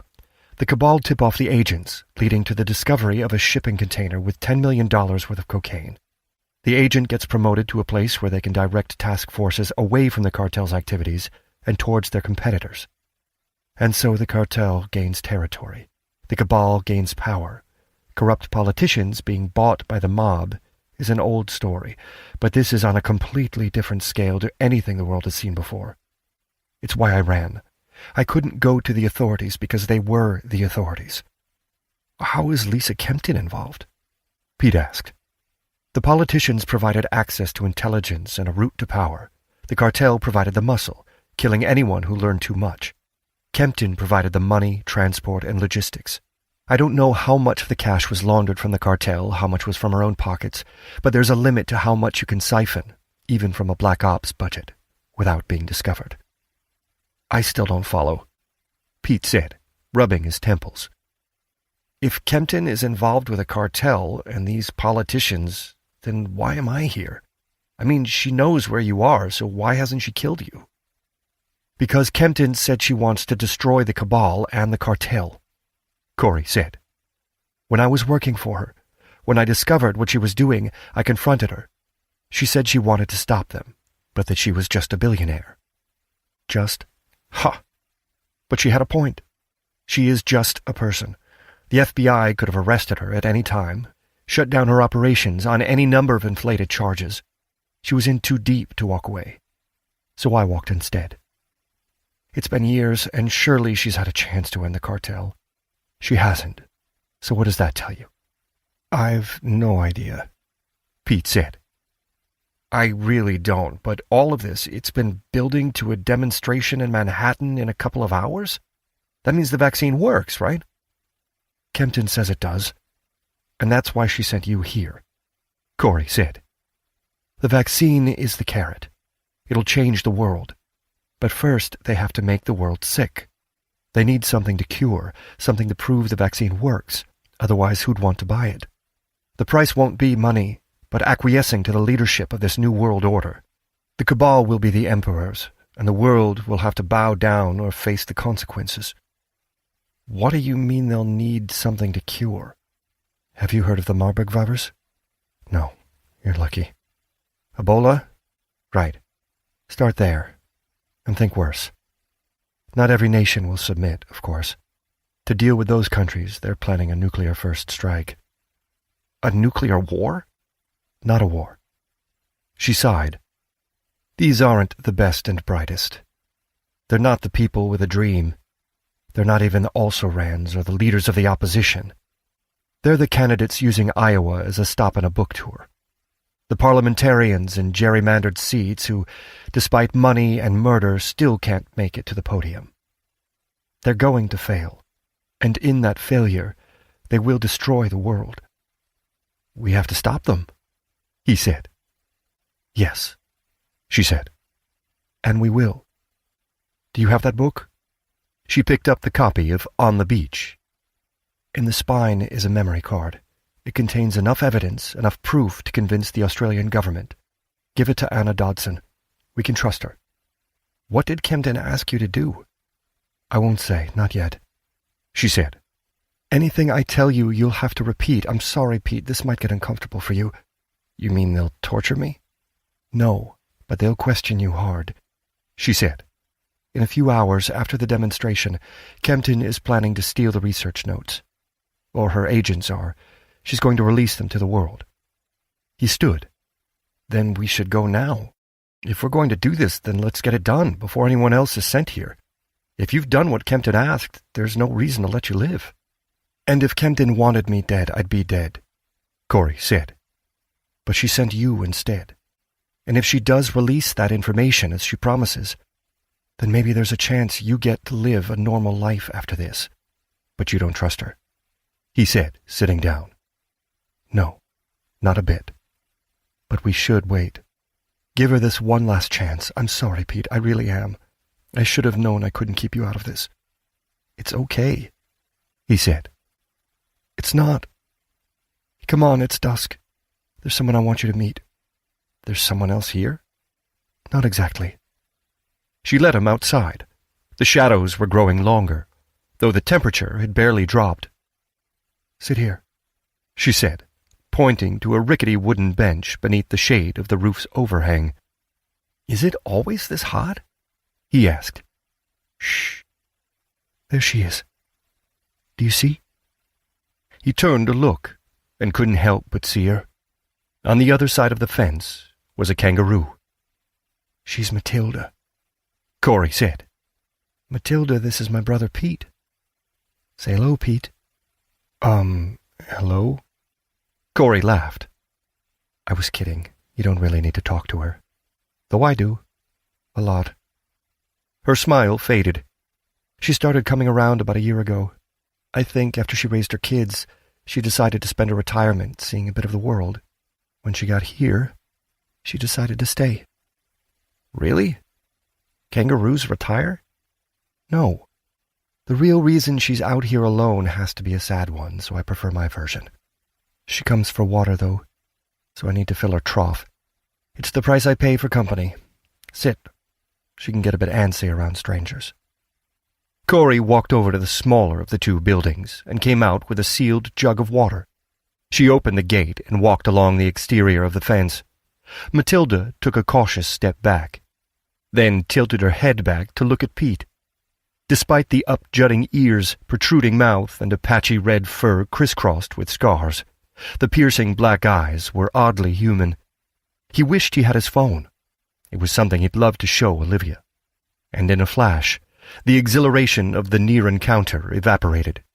It was going to be a long time before he'd see Olivia again, assuming he ever did. Corey finished filling the trough, walked backward a few paces before turning and coming back through the gate. And that's Matilda, she said.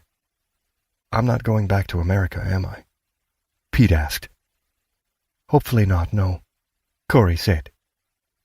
I met someone. The girl in the New Year's photo? I'm not sure what you were dressed as, but she was dressed as a vampire. How do you know? It was on your social media feed. I went down to Adelaide last month, bought a new computer, masked the IP, bounced the connection across 3 continents, looked, but didn't post. I wanted to, but I was worried someone was keeping tabs on you. I worried that if they thought we were in contact, they would have taken you. Tortured me, you mean? Yes. They've done it before, she said. But here I am, he said. Yes, she said. Earlier, what were you doing on that laptop? He asked. Hopefully I stopped things from getting as bad as they might. You won't tell me? I can't, she said. Not yet, not until I know this is truly over. Then what did you do for Kempton all those years ago? I wrote code, she said. I guessed that. What kind? An air traffic control system, she said. That was one of them. Kempton got the contract to produce a new global tracking system. You know she has her own satellites? Not until you told me. I designed an air traffic control system, but she wanted a way to alter it after the fact. Not to make it so planes could disappear, but so they appeared to have come from somewhere else. Why would anyone want to... He began. Oh, when we flew in, it was direct from Hawaii, but the pilot, or whoever he was, he said to say we came in via Cairns. Sorry, you can blame me for that. When I realized what I'd done, I knew what I'd done, obviously, but not why I'd been asked to create it. If that makes sense. I'd given Kempton a way to make an international flight appear to be an internal one, at least to a casual observer. I knew Kempton was up to something because that's why Tom Clemens got me the job with her. But that's when I started to understand everything else she'd asked me to do. It's when I started digging. Most days I wished I hadn't. How long have you been out here? 4 years, but as far as the official records go, I emigrated 10 years ago, became a citizen 5 years ago. Don't people ask why you're here, though? I just tell them about our childhood, she said. That's the reason I give. They don't ask questions after that. Ah. Matilda finished drinking, straightened, turned towards them, then bounded away. But what do you do out here? Fix the fence. It keeps the dingoes to the north, away from the farms in the south. 5,614 kilometers of machine-made steel and hand-planted wood. It's beautiful. A fence is beautiful. All that research into silicon and software, all that money to fund wars, and the longest structure in the world is a fence to help farmers. There's beauty in the elegant simplicity of it. Beauty and hope. You look after all of that on your own? No, though I wish I did. Do you see the mast? There's that and 44 others to keep an eye on. I use it for the radio, but the university set it up for some climate monitoring experiments. Then there are the archaeologists. There's a site about 10 miles south of here that's about 50,000 years old. Dr. Dodson brings up the rock polishers, makes sure they stay respectful of his ancestors. That's how we met. I met Anna, too. She came up to the site herself. Nice woman, driven, trustworthy, honest. There's no way I'll see Olivia again, is there? Probably not. It'll be detention in Australia in some federal cell. Probably. But it'll be more like witness protection. You haven't done anything wrong. Were you and Olivia dating? No. We were going to have drinks just before Kempton arrived in her car. I don't know. Maybe I was mistaken. Maybe there was nothing there. From the way she was looking at you in that photo at New Year's, I'd say there was. Personally, I like to hold on to the good memories. Some days they're all I have. There weren't many of them, he said. Not growing up. Do you remember that time, you were 10, we went to the amusement park? You ate all that cotton candy. I remember feeling sick. It was a nice day, she said. Maybe nicer for me. She sighed. There's something else I should do. One last thing. Stay and wait for the sunset. You won't see one like it anywhere in the world. Chapter 5. Outbreak. The Outback. Pete's gaze wandered from stunted trees to scrubby grass to the lengthening shadows cast by cacti that almost looked like prickly pears, but surely couldn't be. Not here in Australia. Perhaps if the vista had been less unfamiliar, the weather more what he thought of as normal, he'd be better able to make sense of what his sister had said. Corrupt politicians and murderous gangsters plotting a nuclear war? Surely that wasn't how the world really was. Surely not. The landscape offered neither confirmation or denial, and certainly no comfort, and so, as the sun eased towards the horizon, he retreated inside. Seeking an echo of familiarity, he turned on the television. The set was as battered and ancient as the chairs, and so was the American sitcom currently airing. It was too great a reminder of all he had, apparently, lost. So he flipped through the channels until he found the opening credits for a late-night show. Expecting a news satire, he frowned when the opening monologue produced no studio laughter. Understanding dawned as he realized it was a program on art and history. He was about to turn back to the sitcom when he caught the name of the host's first guest, Anna Dodson. A woman in a cream-white suit walked onto the stage. The polite applause faded as the host finished his introduction and picked up a book. "Your new book is called Pioneers in Democracy, the First 100 Years, the host said. But it only begins with the start of the First World War. The title itself implies that there will be another 100 years, and that what went before can be discounted." "Not discounted," Anna Dodson said. "But empires are not democracies. How can they be, when they're based on the notion that some people's voices, their opinions, their votes, their lives, are of lesser value than others? At some point, we have to say the past is history. It shouldn't be forgotten, but in fixing our eyes too far back, in focusing on millennia of cultural rise and fall, we have little time for the present, and none at all for the future. We risk being lulled into the fallacy that our species' progress has been a straight path advancing through enlightenment and equality to the here and now. That democracy is both inevitable and permanent. It is not. Give me an example, the host said. How about the by-election in Wentworth? She said. That got a chuckle from the audience. Pete sat down, listening curiously. The names of places and politicians meant nothing to him, but he was more interested in the shape and tone of her words. Soon Anna Dodson would hold his life in her hands. After a few minutes, the host abruptly raised his hand. I'm sorry, I've got to stop you there. We're getting... Before the host could finish, the screen switched to a news desk.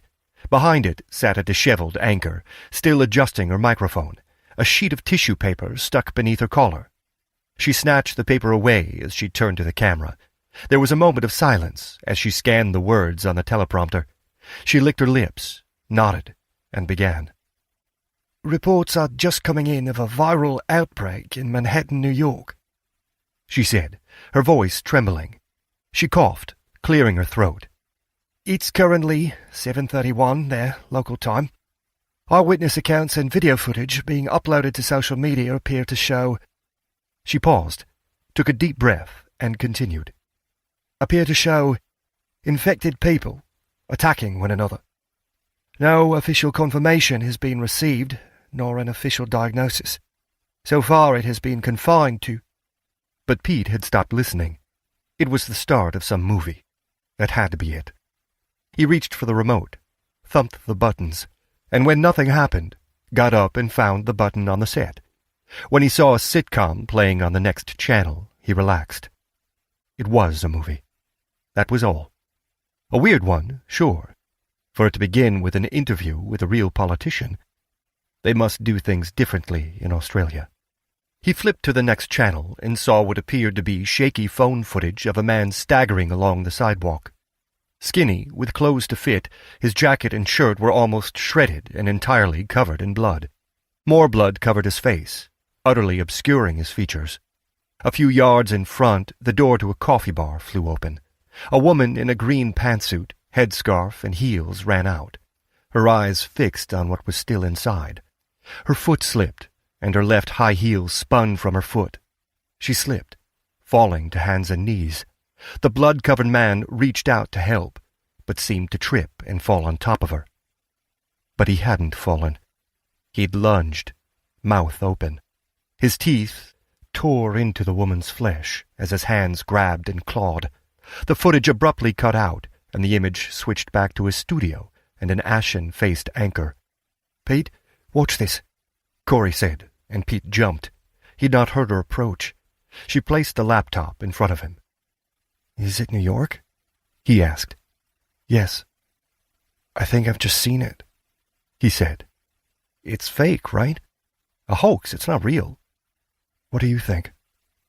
"It is real?" he asked. She pressed play. 2 police cars had stopped askew across a junction. 4 officers stood with sidearms drawn, their weapons braced on the roofs of their vehicles. Behind them hovered half a dozen civilians armed with bats and brooms. One civilian, a woman wearing chef's whites, held a cleaver. Only when the police began firing did Pete realize there was no sound. The angle of the camera was off by 40 degrees, and initially didn't show the officers' targets.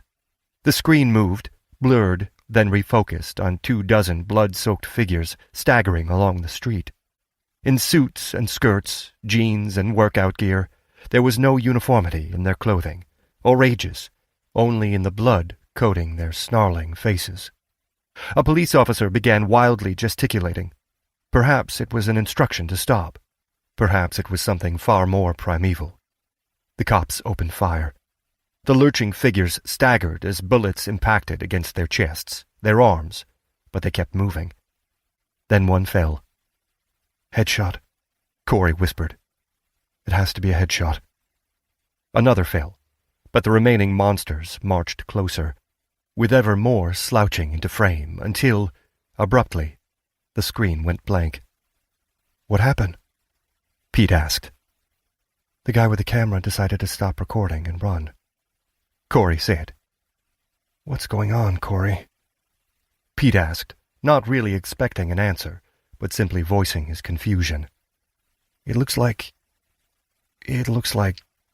zombies, she said. That's what people are calling it. It's not, is it? What is it really? Guess, she said. How could I guess? How could I know? Wait, you mean that thing, that vaccine they were demonstrating in New York? Is that what it is? It isn't the vaccine, but it's connected, she said. It has to be. The coincidence is too great for them to be unrelated. But at the same time, who would deliberately release this on the world? The cartel? The politicians? Kempton? Pete leaned back in the chair, and his eyes fell on the muted TV. It showed a different street, a different group of people, but it was the same story. Someone coated in blood attacked someone else, killed them, and then moved on. And then he saw the victim drag themselves to their feet and, dripping blood from the stump of their hand, lurch along the street in pursuit of the still living. Zombies, he muttered. They're zombies. Call them that if it helps, she said. I don't think it does. What does this mean? He said. Should we stay? Go? What do we do? We should do something. Like what? I'm going back online to see what I can find out. Maybe they'll get control of things in a few more hours, Pete said. That's New York, right? If anywhere can deal with this, it's there. Maybe, Corey said. She picked up the laptop and retreated back to the table by the window. Pete turned back to the TV, shocked, confused, refusing to accept that the impossible had happened, and a nightmare walked the streets of New York. Chapter 6. The Phony Apocalypse. The Outback, 20th February. After an hour, Pete switched off the TV, lay down on the sofa, and closed his eyes. But the violent scenes of walking death stayed with him.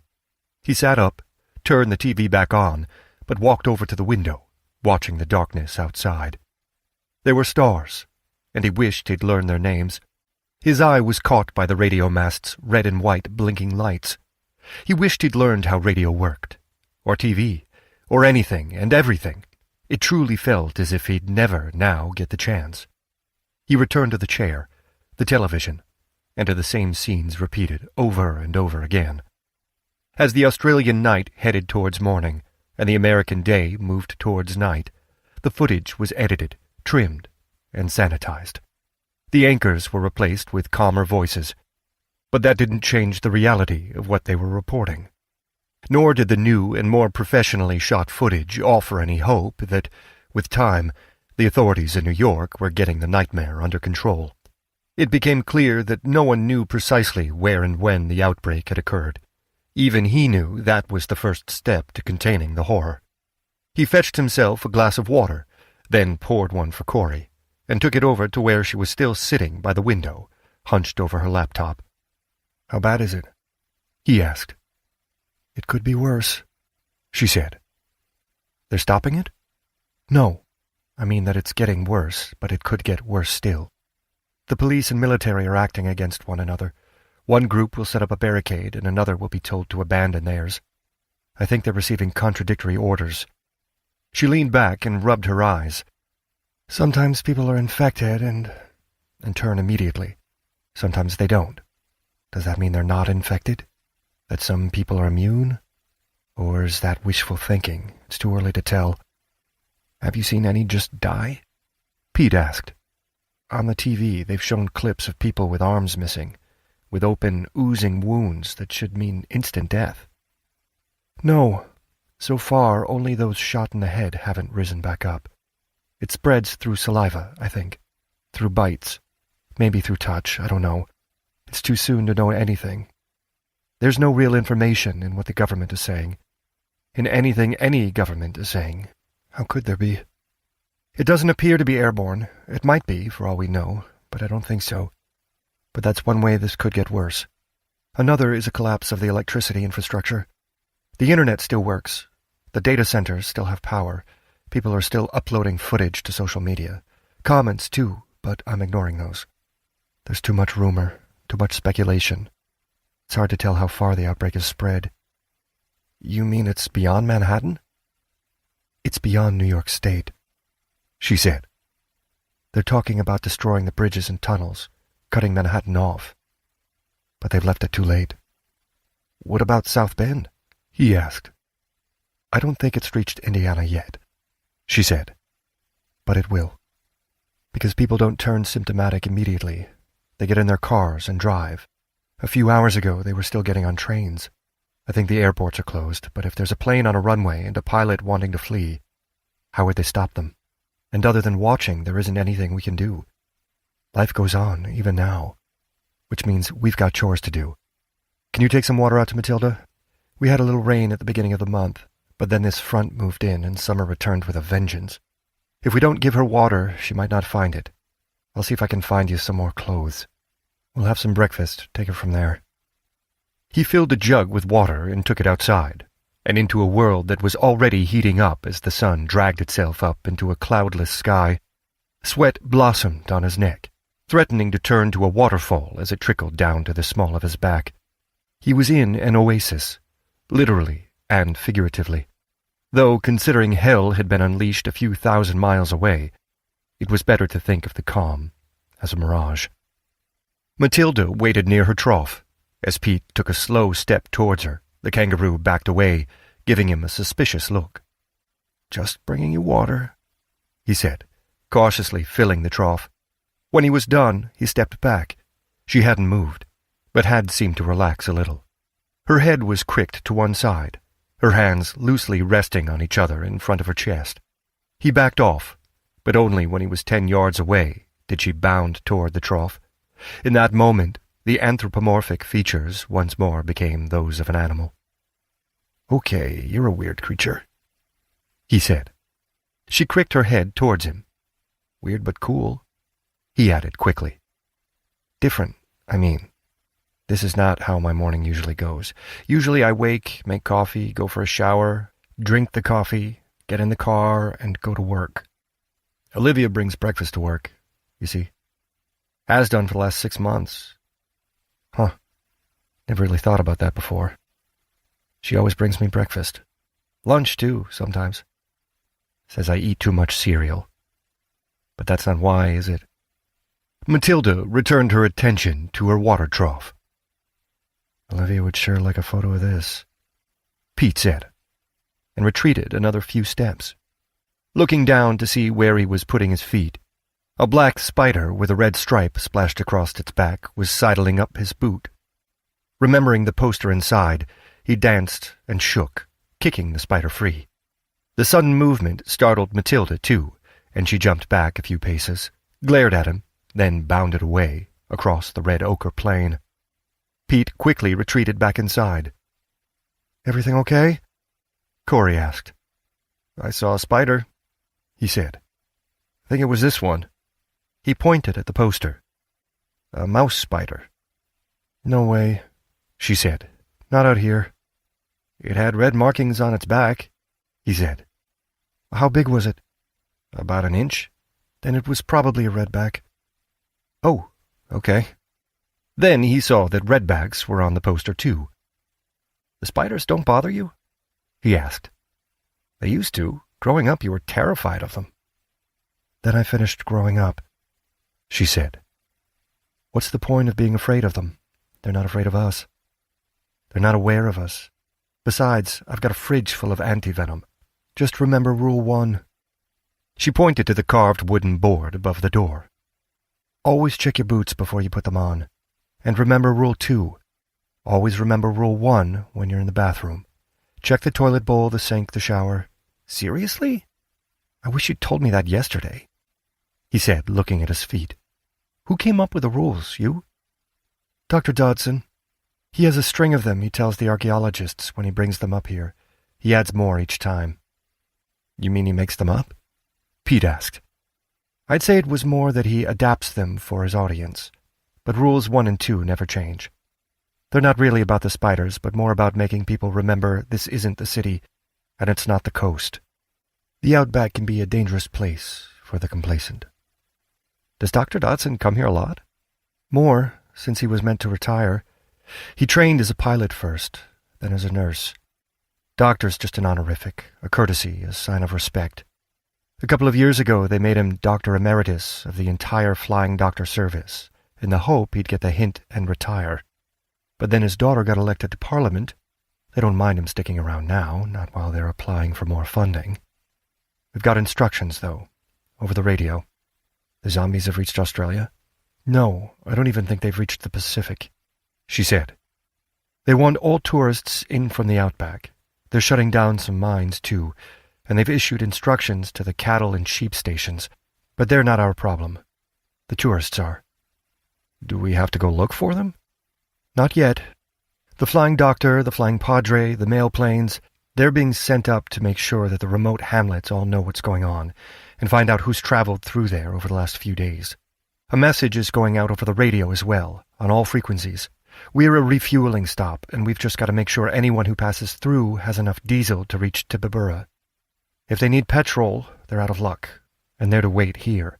Tomorrow, maybe the day after, we'll have to join the search for anyone who hasn't come in, but today we've just got to sit and wait. I think I've got the training for that. What happens to them after Tibabura? They go to Port Augusta if they've the fuel. That's on the coast, about 800 kilometers due west. If they don't have the fuel, they'll go to Broken Hill, where transport will be provided. And what'll happen to them after Broken Hill? Pete asked. Locals will go home. Guests and visitors will be found accommodation until they can be safely repatriated. Those were the exact words they used. Somehow, I doubt they'll be staying in a spa. I found you some more clothes. They're not very clean, I'm afraid. Blame the archaeologists. I had to get rid of the washing machine. Dirt dusters always want to wash their clothes. There's a well, but it's been dry since November. Water has to be bussed in. Getting rid of the machine was the easiest way of stopping the mud brushers from using a week's water in an hour. But I think there's another one of those, uniforms in your bag. I think I'll stick with jeans, he said. Shower's in there, she said. Remember Rule 2. I'll fix us some breakfast. Eggs okay? You don't have cereal? You mean something that's 50% sugar and half the rest is chocolate? You still eat that? Sometimes, he said.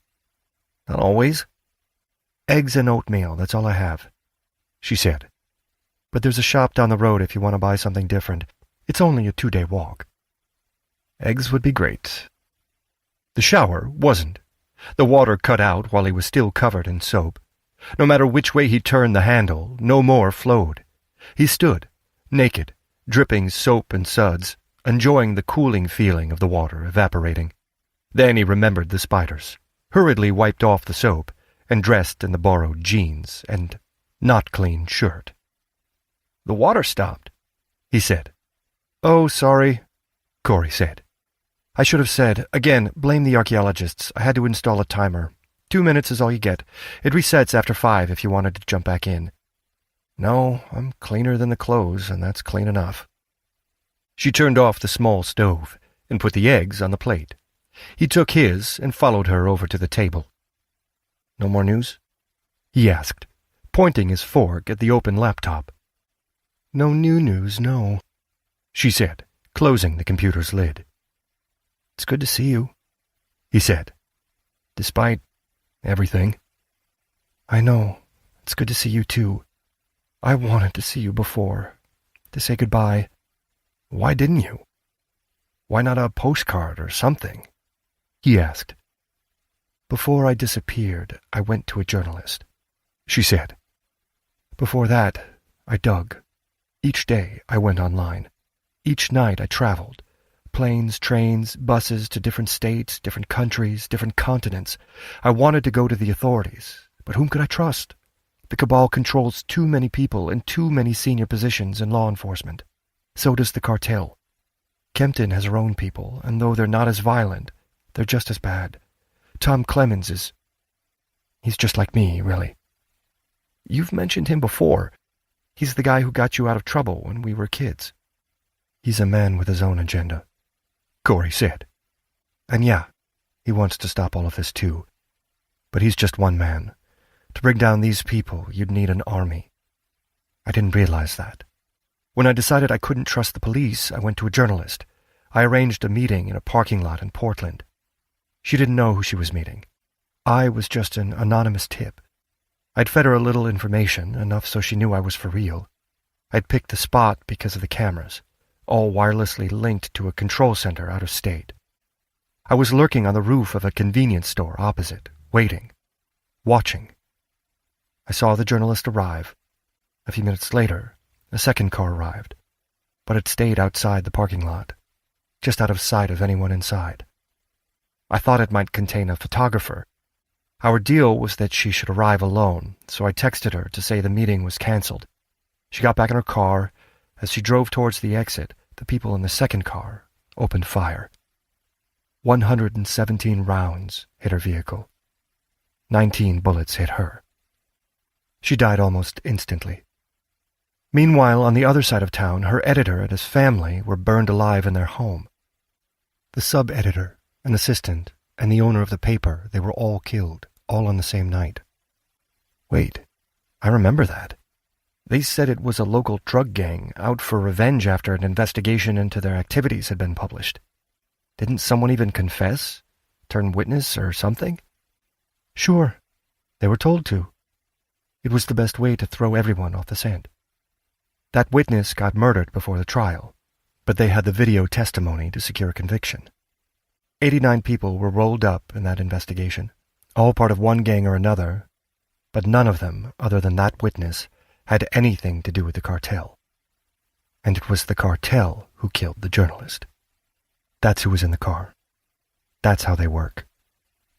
And that's why I didn't get in touch. She shrugged. Let's eat. He did, but he wasn't hungry, and his eyes kept going to the laptop.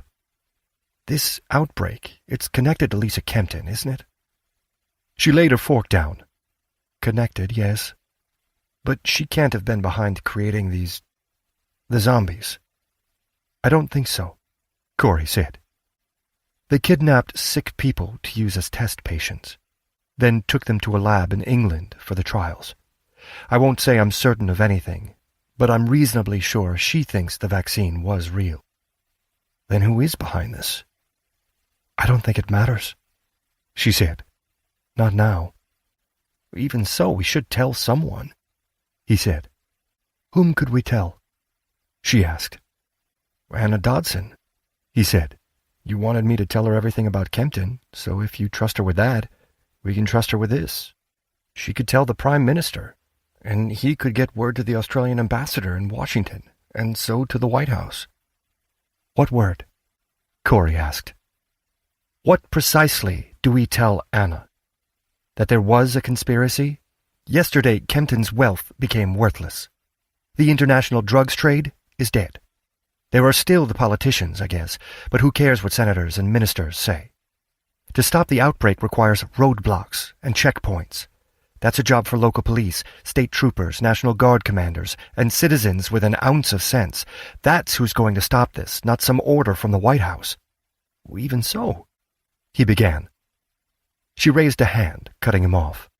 Even so, if I thought it would help, yes, I'd say we should speak to Anna Dodson, but there's nothing the Australian ambassador can do in Washington. Anything we say will only confuse things. It'll inflame tensions. People always want someone to blame. But what they need is to act. Tell me I'm wrong. I can't, he said. Mostly because I still don't really understand what's happening. What about Lisa Kempton? Did you call her? I tried, but I only got through to Saoirse Locke. She told me to wait for further instructions. Instructions to do what? I'm a hacker, not a virologist. No, I was a hacker. Long ago. Now I fix fences. And only the literal kind. And not that anymore. Who cares about dingoes when we've got zombies tearing up a continent? So that leaves us here, waiting for stray tourists. Waiting for instructions, she said. Waiting for real news. But yes, waiting. She reached for her laptop and opened the screen. Pete nodded and took the plates to the kitchen. He busied himself with what few chores he could think of, but found himself drawn back to the television. Despite its increasingly professional coverage, it had nothing new to tell him. There was only one thing he wanted to know. that the outbreak had been contained. But as the minutes became hours, it became increasingly clear that wasn't going to happen soon. Chapter 7. Grey Nomads. The Outback. After 4 hours of the same horrific scenes repeated on every channel, Pete's nerves were beyond frayed. When Corey jumped up, he did the same. "What?" he asked. "We've got visitors," she said. An RV had stopped on the dirt track outside the compound. The vehicle was white-sided, trimmed with green, and covered in dust, as was the dirt bike slung at the rear. Corey and Pete walked down the cabin's wooden steps and were halfway across the packed soil yard when the RV's door opened, and a woman stepped out. Approaching the end of her middle years, with a green scarf tied loosely around her graying hair, she wore patched dungarees and a long-sleeved cotton shirt with puffed sleeves. She smiled and waved. A man followed her outside. He was about the same age, retired or approaching it, wearing a green baseball cap with small rimmed glasses perched on his nose. He gave a brisker wave and curt nod and headed around to the vehicle's engine. "I won't say we're lost," the woman said. "I won't," she added, glancing at the man. "But we think our map might be wrong." "We're on the road to Tippabura," the man called out, a hint of a question buried within the assertion. "You're heading in the right direction," Corey said. "Told you," the man said, with a heavy dose of self-satisfaction. Corey frowned. "Haven't you heard the news?" "Radio cocked it a week ago," a younger woman said, stepping into the doorway. A teenager, perhaps 18, but emaciated and pale, made to look more so by her jet-green hair. "Dad thought it'd be smart not to bring any phones with us. No phones, no sat-nav, just a map, which apparently is wrong." She grinned, then coughed. "You need to get back inside. Stay in the shade," the older woman said. "I'm fine, Mum." "What news?" the father asked, coming to stand by the door. "Where are you heading?" Corey asked. "Adelaide," the girl said. "We started in Cairns. We're seeing Australia. It's something I wish I'd done when I didn't die. We thought we should." Her mother pursed her lips and rolled her eyes. "She was crook," she said. "The big one. But she's fine, and we're fine. Just a little bit lost." The father gave the side of the RV a ringing slap. "Sorry, not lost," the mother added. "And if you're heading to Tippabura, then no, you're not," Corey said. "Told you," the father said. "Where are you from? Is that an American accent?" "A long time ago," Corey said. "I've been working here for 4 years. Do you have fuel, water?" "Enough, we don't need to stop," the father said. "But we're going to," the daughter said. "What's this news?" "There's been a viral outbreak in Manhattan," Corey said. "A bad one. It's spreading fast. Instructions from Canberra are that all tourists cut their holidays short and return to the towns and cities." "What kind of outbreak?" the father asked. "No one knows. Something like rabies, I guess," Corey said. "Maybe we could go inside and talk there. I've got cake and iced tea." "Cake sounds good," the daughter said. "Canberra want people back home because of an outbreak in Manhattan?" the father asked. "All flights are grounded. All ships are being kept in harbor," Corey said. "We've got instructions to send tourists back to town. If home is Adelaide, you should head back there while you can." "You're looking at a home," the father said. "Hard to sell the house." "My sisters are in Adelaide," the mother said. "We've got enough diesel to get there." "Buy some more in Tippabura," Corey said. "Buy it while you can." "What about you? Would you like a ride?" the mother said. "Our instructions are to stay here," Corey said. "But hang on a moment, I'll get you a radio. You can listen to the reports for yourself." She headed inside. "Manhattan?" the mother said. "This sounds bad." "It does," Pete said. "You're American too?" the father asked. "I don't work here," Pete said. "She's my sister. I was visiting." "Looks like you got out just in time," the father said. "Shush, Richie," the mother said. "I'm sorry. You must be worried about your family, your friends." I guess so." He was uncertain what else to say, but was saved from any further awkward small talk when Corey returned, a small radio set in one hand, a silver foil package in the other. "Radio and some cake," she said. "Drive slow. Take care." "You too," the mother said. The girl gave them a wave and retreated back inside. Corey and Pete watched the RV drive off, then retreated back to the shelter of the overhanging roof. "I don't get how you can cope with this heat," Pete said, "or how people can drive around in this weather." "Says the man who drove out here yesterday when it was hot enough to make a wombat paint herself black and white and apply for asylum in China as a panda. It's 4 degrees cooler today. Besides, a couple who had a late-in-life child who barely made it through school before she got sick and had a miraculous recovery, they wanted to spend every waking moment enjoying what they had. I can understand that." "Me too," Pete said. Silence stretched, broken by a buzzing chirrup beneath the veranda's sun-bleached deck. "Should we have told them more?" Corey asked. "I wanted to, but didn't know how to explain there are zombies in America, not so they'd believe me. They have the radio. They'll hear for themselves." "You're calling them zombies now, too?"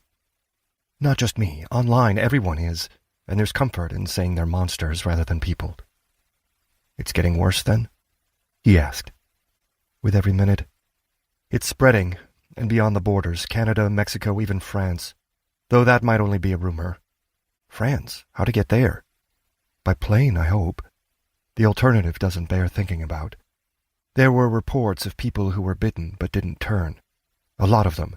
People posted up to their feeds that they'd been attacked, but they were okay. They said they must be immune. There were at least 2 concrete cases of people turning hours later." "They let planes leave?"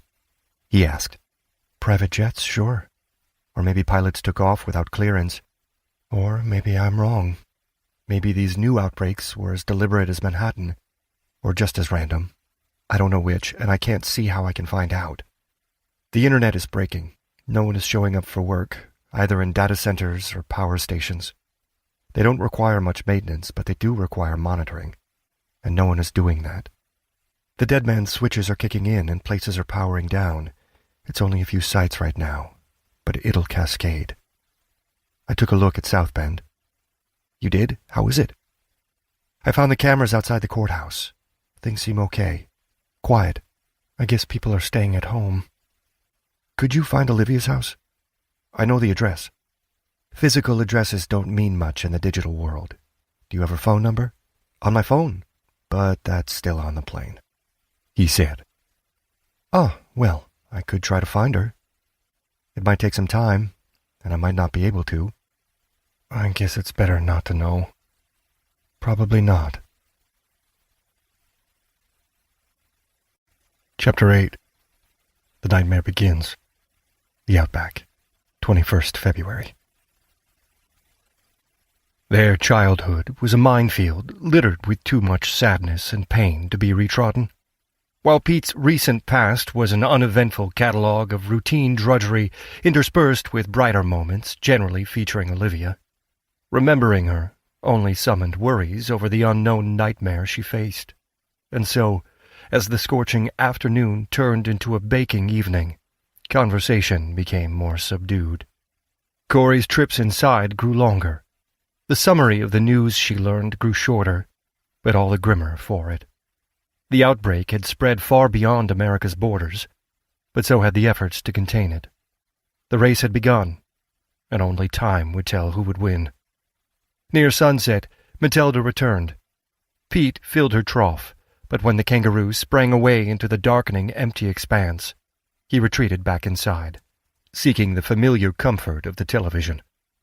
The stations were still broadcasting, but every channel now showed old sitcoms, with news breaks replacing commercials. Each break contained the same tired admission that the crisis was ongoing, though with enough minor variations to prove they were broadcasting live.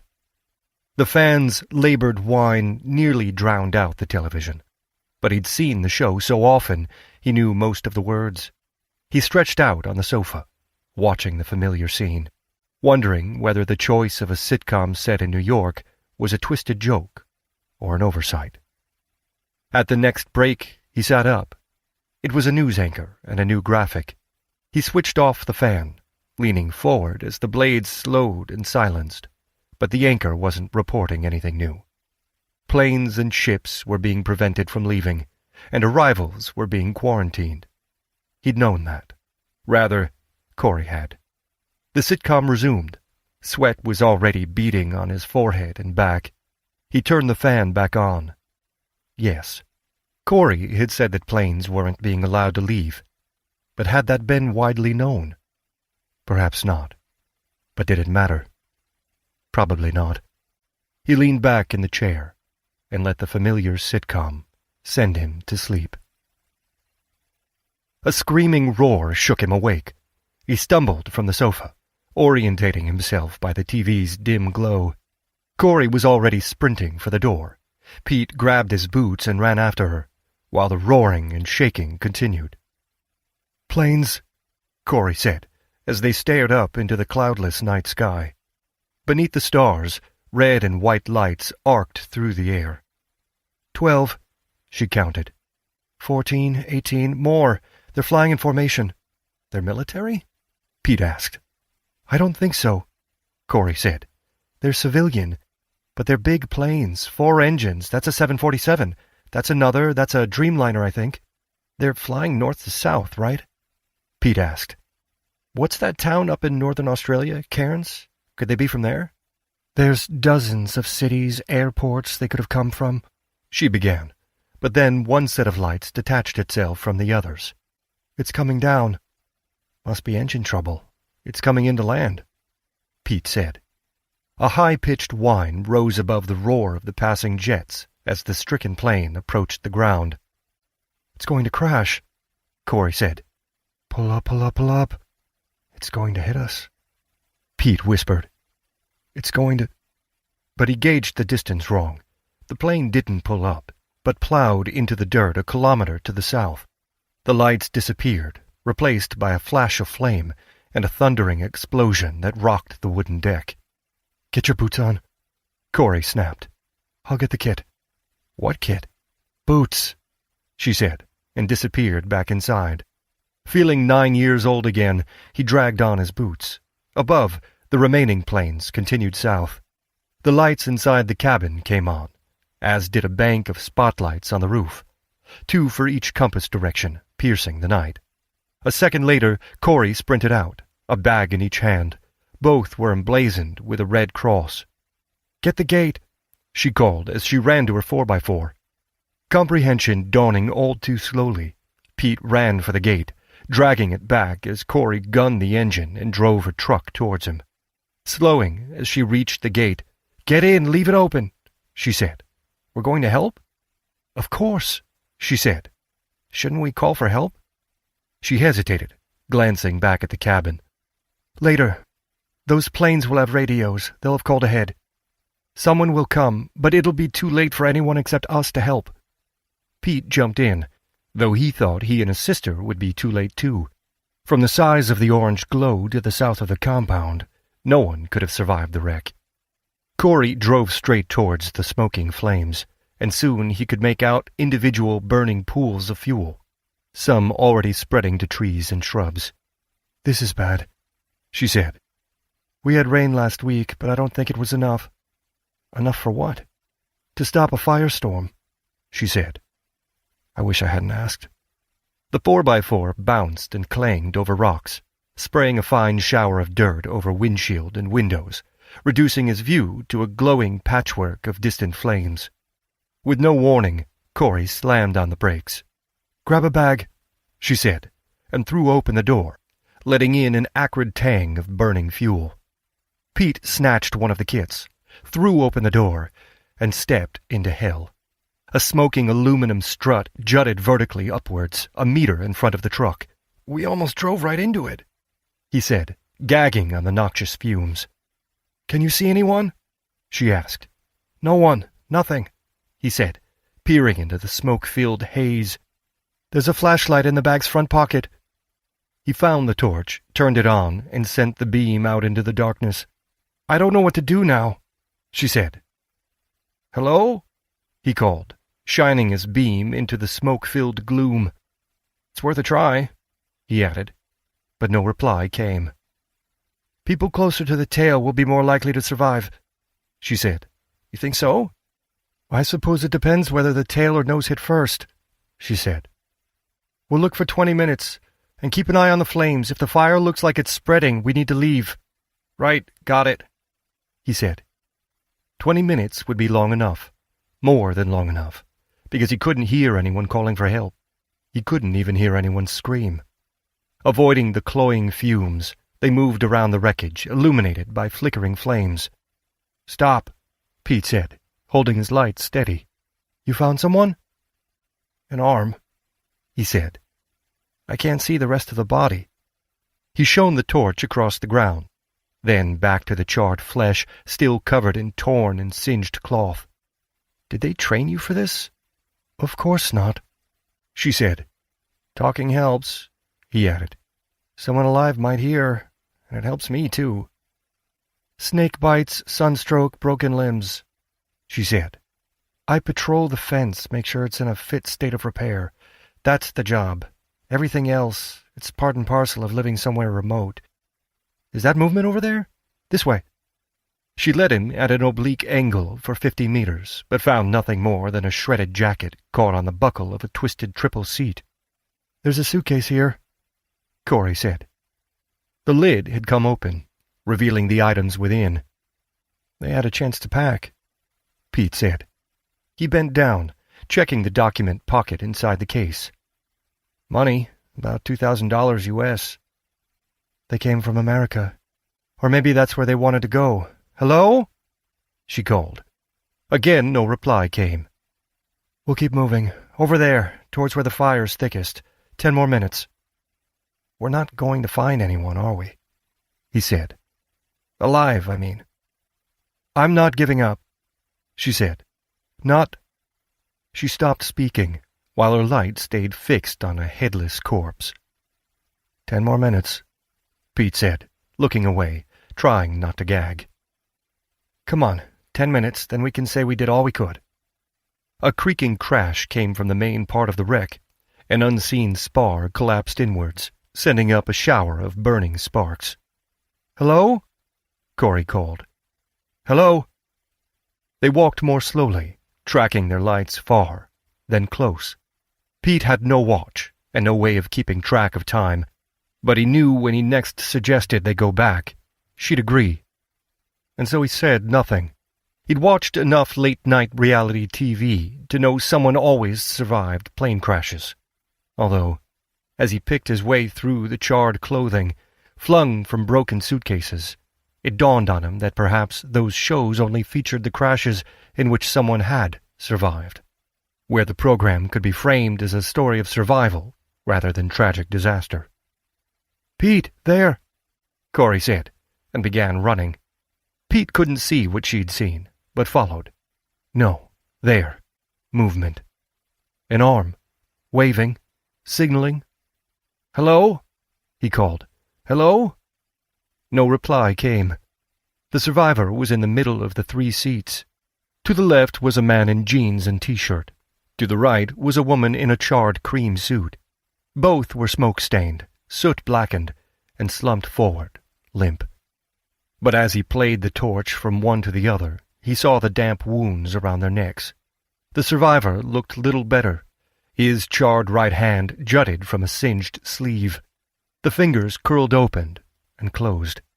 His left hand lay on his lap, twisted and twitching, oozing from where a white needle of bone jutted through the barbecued flesh. No words emerged from his mouth as his teeth snapped against one another. "It's okay," Pete said. "We're here to help." He stepped forward, but Corey grabbed his arm. "Wait, don't," she said. "Don't get any closer." "Why not?" Realization ran down his spine. An ice-cold needle. "It's a zombie?" The man bucked against the seatbelt, shaking the 2 corpses on either side. His hand clawed out. His teeth snapped down. Pete backed up a step. "It has to be why the plane crashed," Corey said. She spun around, sending her light across the wreckage. Someone on board was infected. Everyone else was strapped in. With nowhere to run, nowhere to hide, they all got infected. Maybe not all of them, Pete said, stepping back. Maybe someone's still alive, someone out here. Maybe, Corey said. We need to call this in. We really do. Pete didn't argue, but backed away from the trapped zombie until his foot hit something hard, rigid. He spun around. Careful, don't run, Corey said, her words clipped, her tone trembling, as if she was seeking comfort in reciting words she'd been told long ago. That's rule 3. Don't run at night.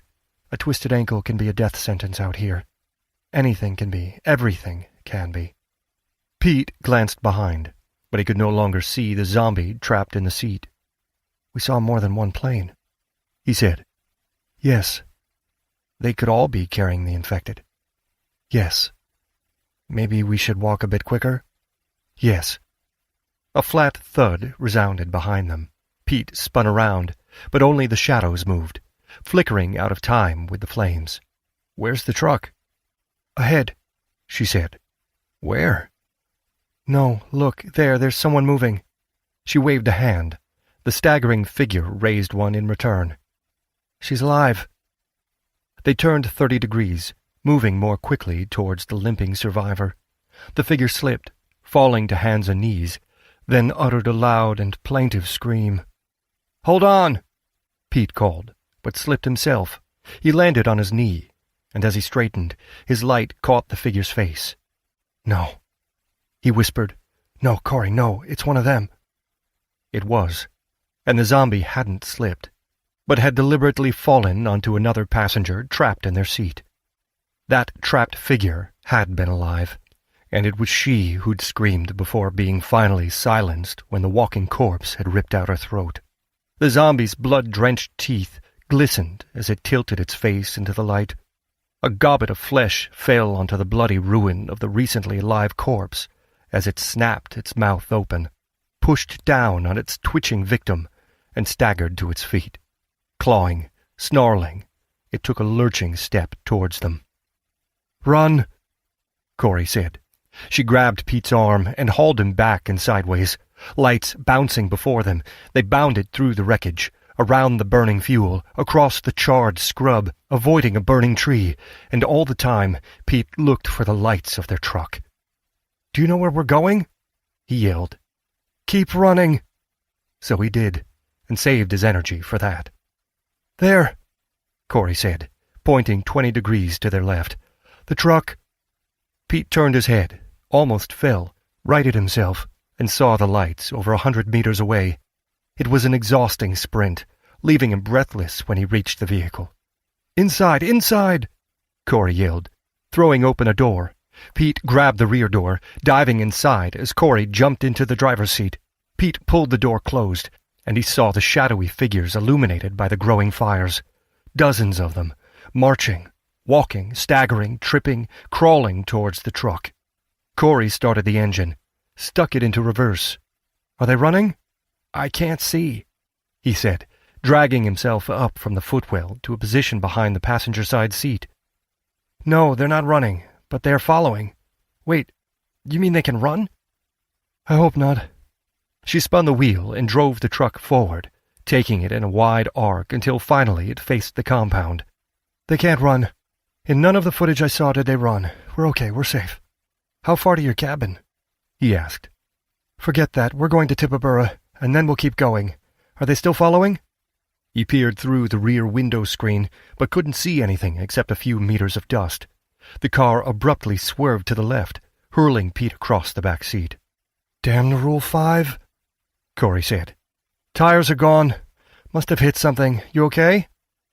"Fine," he said, though when he touched his forehead, his fingers came away wet. "Out," she said. "Back to the cabin. Get Dr. Dodson's car. You're bleeding," she added, as he stepped into the light from the car's now cracked headlamp.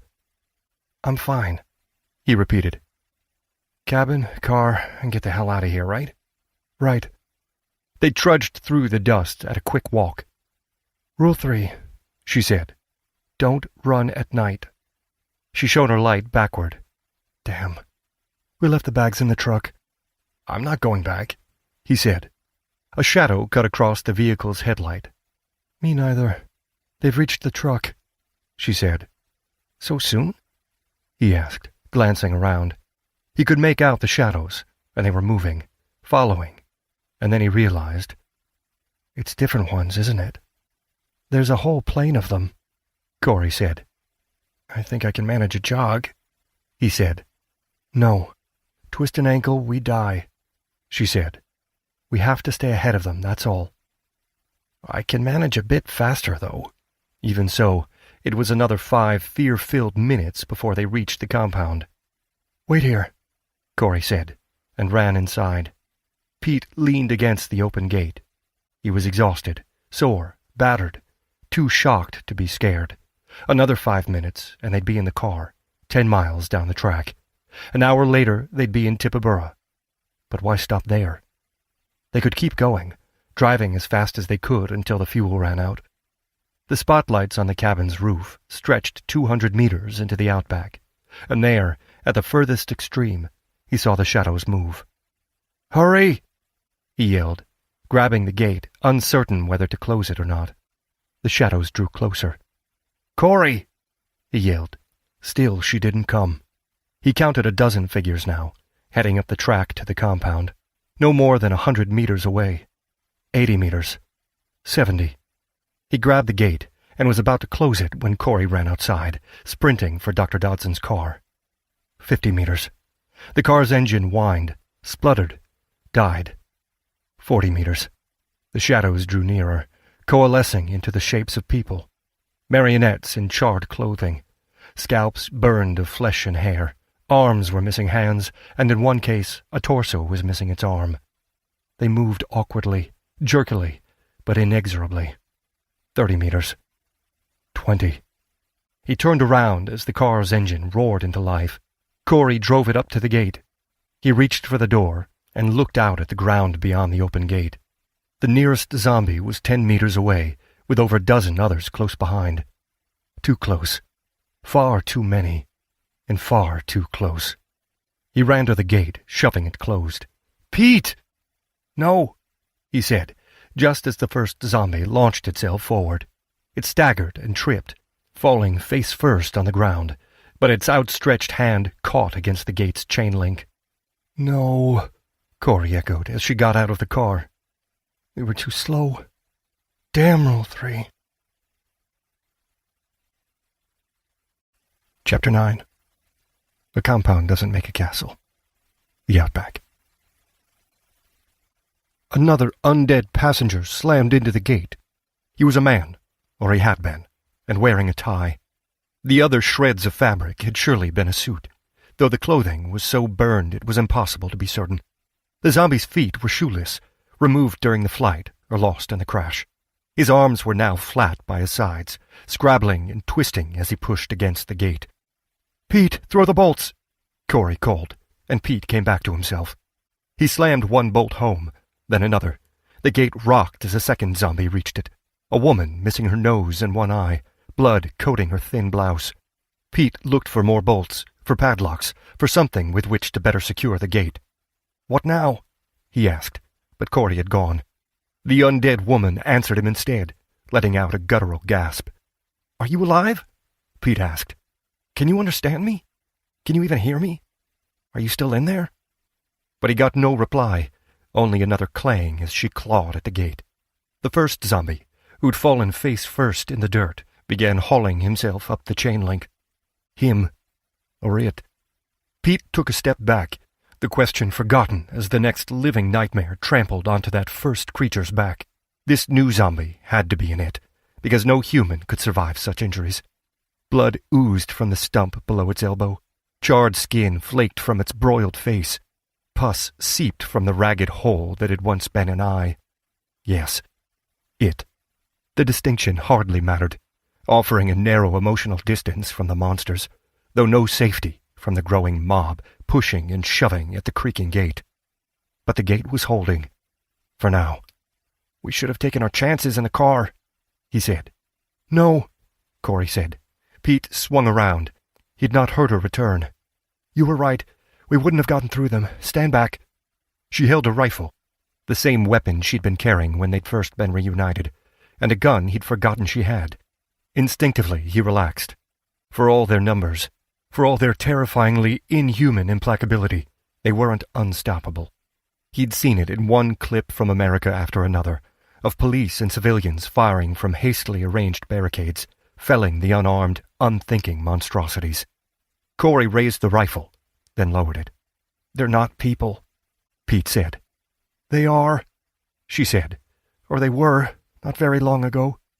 The gate shook. She raised the rifle and fired with a muted report. "You missed," he said. "I didn't," she said. She fired again. "Aim for their heads," he said. "I am," she said. "Can't you see the dart?" "The dart?" he asked, turning to look at her. "It's a tranq gun," she said. "and it doesn't do a bit of damage to them." "Don't you have any real bullets?" "No. I'm going to try the radio. There's fencing in the workshop. See what you can find to reinforce that gate." She ran back inside.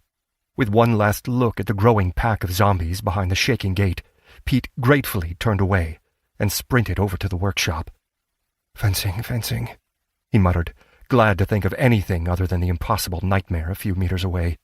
The workshop, the smaller of the two buildings, was a single-room storage block.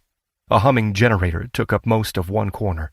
In the other, a cluster of pipes and gauges erupted from the ground, presumably marking an underground storage tank. Between them were rows of metal and wood shelves. The rolls of chain link were easy to find, stored against the far wall.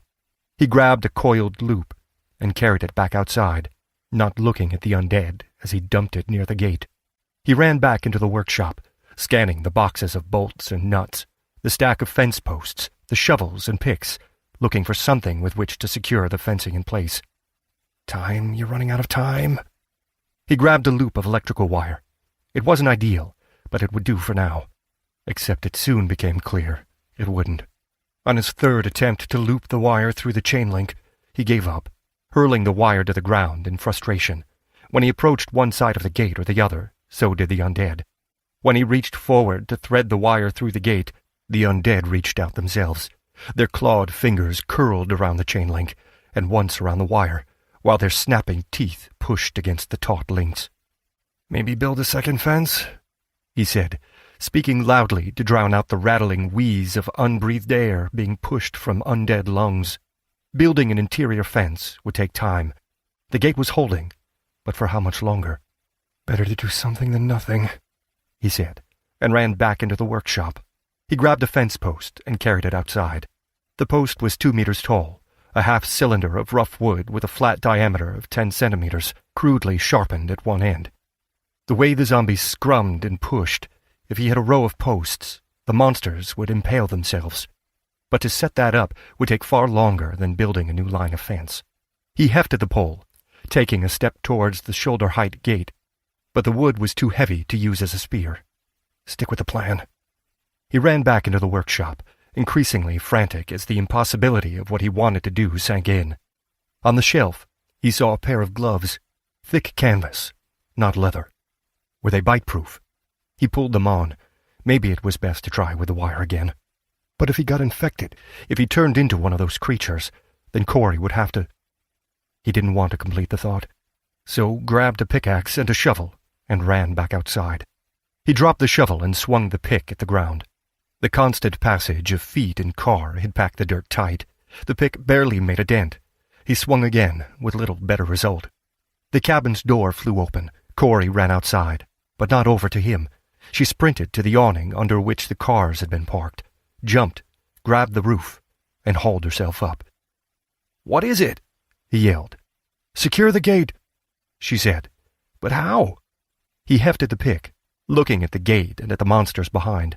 The zombie wearing the tie fell to its knees, biting at the chain link. A creature wearing a steward's uniform pushed forward, stepping on the now kneeling zombie, trampling the creature. Trampling, but not killing.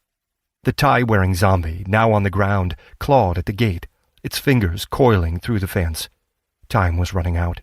A hand fell on his shoulder. He sprung around, raising the pick. "It's me," Corey said, It's only me. I can't get close enough to secure the gate, he said. The radio is down, she said. Did you get through? Not for long enough. We need to turn off the lights. They might go away. He looked back at the gate, uncertain, but hiding in the dark was preferable to any alternative. Still carrying the pick in his gloved hands, he followed her up the wooden steps and into the cabin. The breaker is in the kitchen, she whispered as she bolted the door.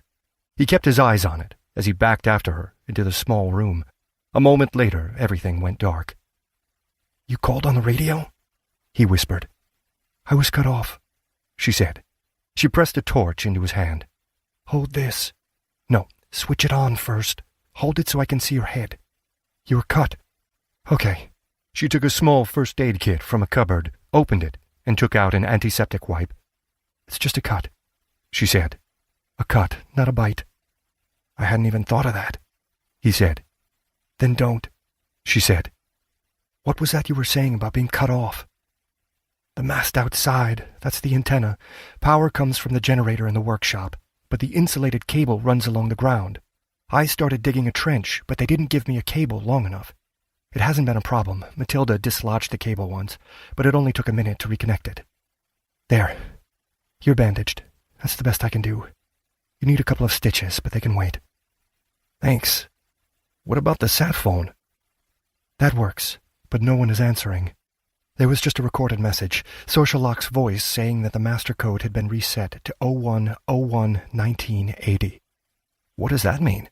I've no idea, but I can't see it helps us. Well, if the sat phone works, can we call someone else? 911 or someone? It's 000 here, she said. And no, we can't. That phone is programmed to dial only one number. But you got online, he said with increasing desperation. Could you, I don't know, make a call over the internet? People do that, right? Not with that phone, she said. Not now. I've been locked out. I think Kempton set it up so I'd have to use that phone, so she could capture all the data I was transmitting. We can talk about that later because it doesn't help us now. No. How are we going to get out of here? Wait until they've gone, she said. From outside came a metallic creak, a clunk, and another creak. They're not leaving, Pete said. How strong is that gate? Not as strong as the fence. I'm good at fences. Should have put one up around the antenna, but it's not like I had to worry about vandalism out here. It doesn't sound like they're leaving. We could use that fencing to barricade the cabin. If we knew help was coming, I'd say yes, she said. And it should be coming. Surely it should.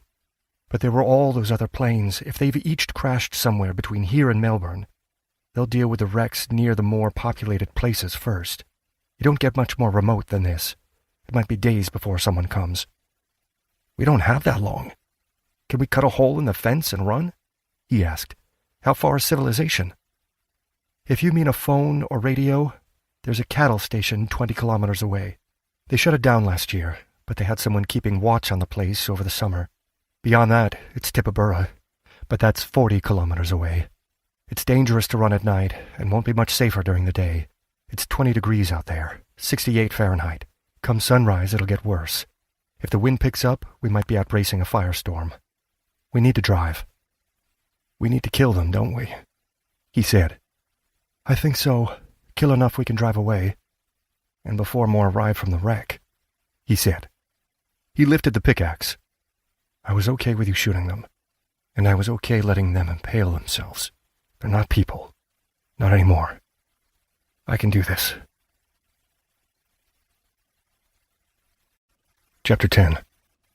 Their first last stand. The Outback. It was far easier said than done.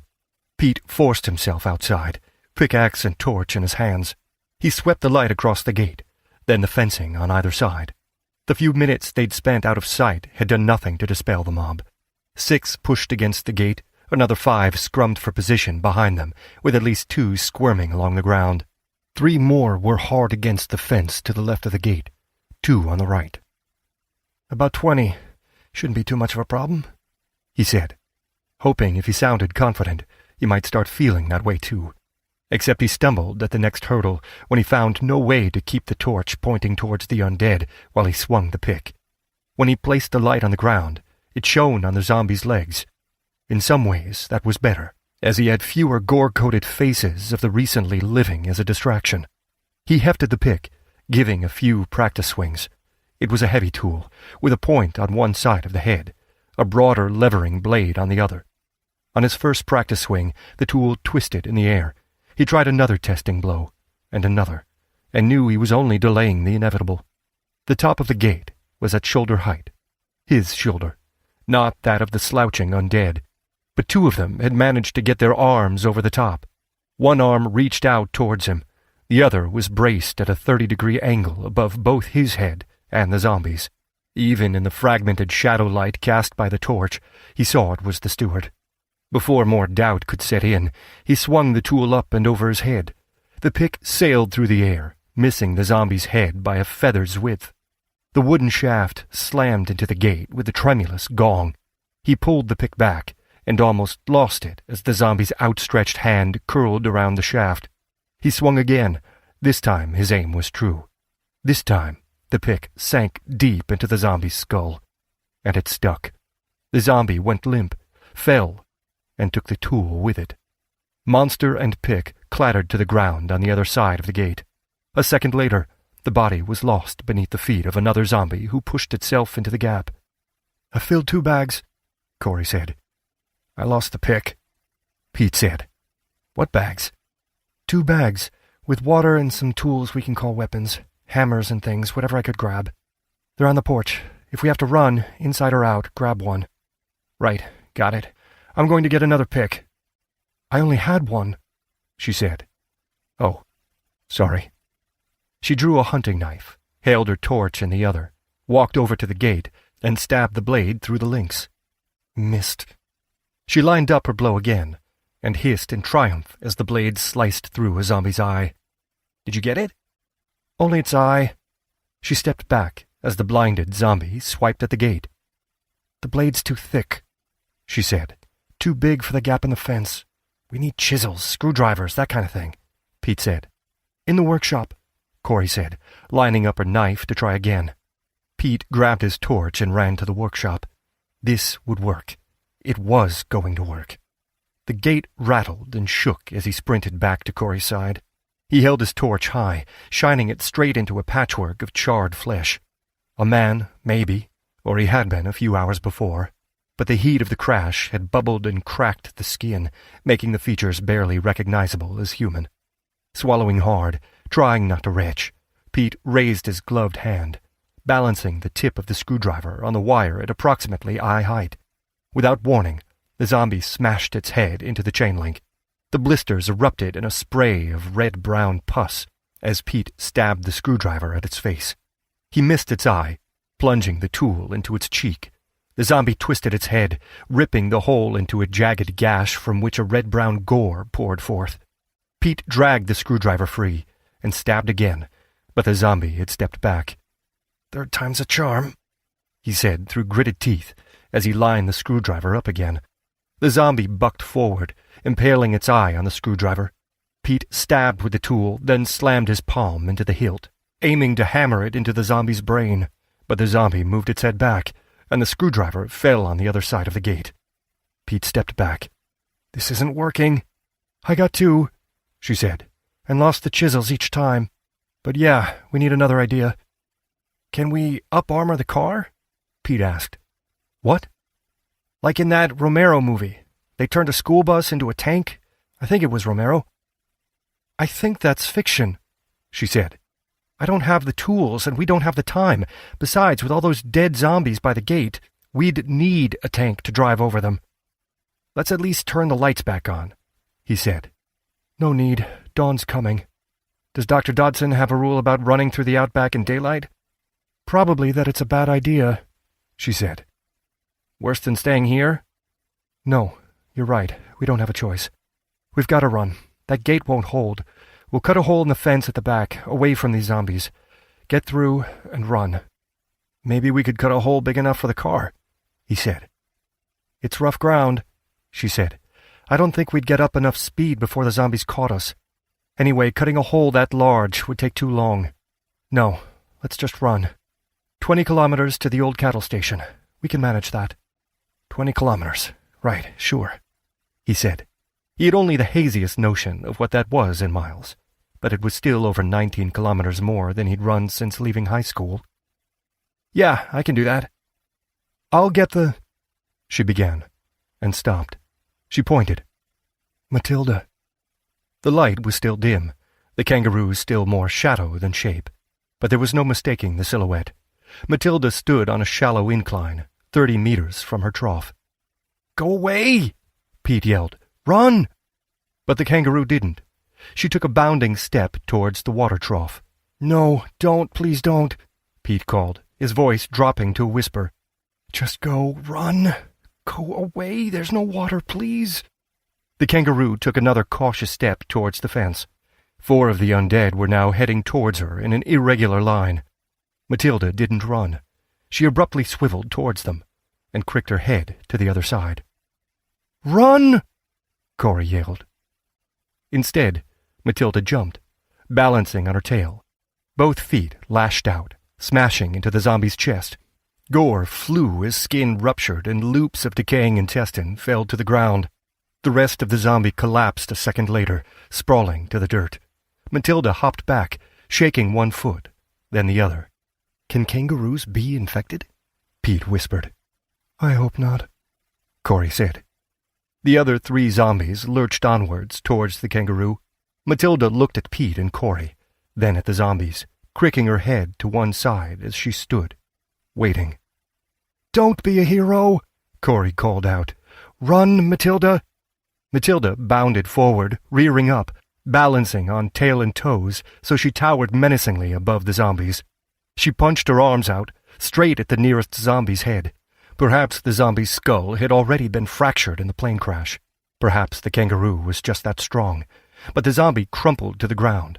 But that first of the living dead that Matilda had disemboweled was, somehow, impossibly still moving, crawling across the dirt towards her. Run! Pete yelled, and this time Matilda heeded his warning. She bounded back a dozen meters. The zombies followed. Matilda retreated again. Hey, no! Corey called. Leave my kangaroo alone! Pete looked back at the gate, and then to Matilda, but the animal had vanished. She ran, he said. Time we did the same, Corey said. I'll get the bolt cutters. Wait, he said. Listen. What? Do you hear that?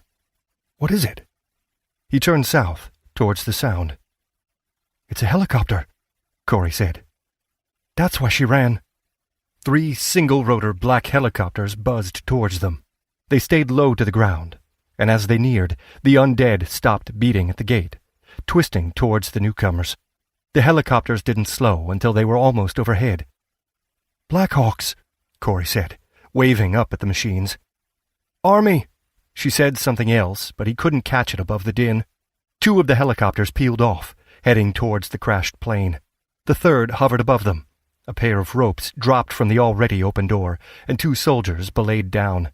2 more perched in the doorway, weapons trained as much on Pete and Corey as on the undead outside the compound.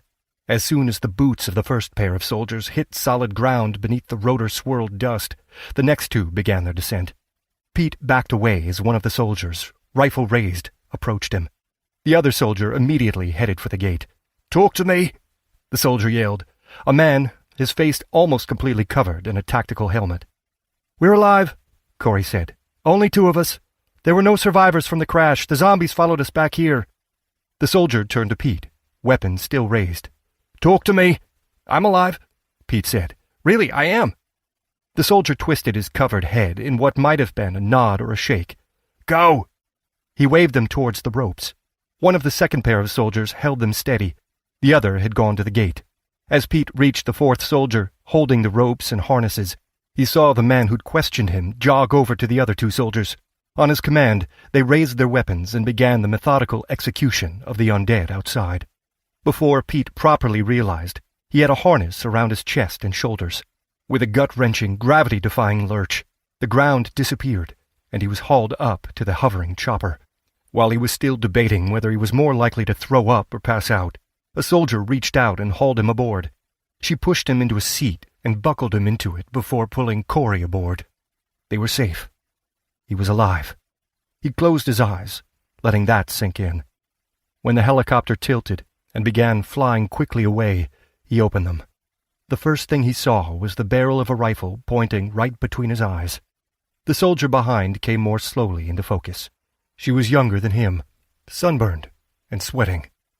Then again, so was he. "I'm alive," Pete said. The soldier shrugged, keeping one hand close to the trigger. She removed her left hand from the barrel and tapped the side of her helmet, then pointed at his head. Reflexively, he reached up and found the bandage. "It's a cut from a car crash," he said. But over the sound of the rotors, he wasn't sure she heard him. It didn't matter. He was safe. He was alive. Alive. The full enormity of everything that had just happened swept over him. He leaned forward and threw up. Chapter 11. Where the Quarantine Begins. Broken Hill. "What's Rule 5? Dr. Dodson asked. "This is going to sting," he added, pulling the bandage from Pete's forehead. "Good. Just a cut. A neat, clean slice. Not a bite." He added to the soldier who'd escorted them from the helicopter to the small examining room attached to the airport. "And not too deep. I'll give you a few stitches and you'll be right. Is this the worst of it?"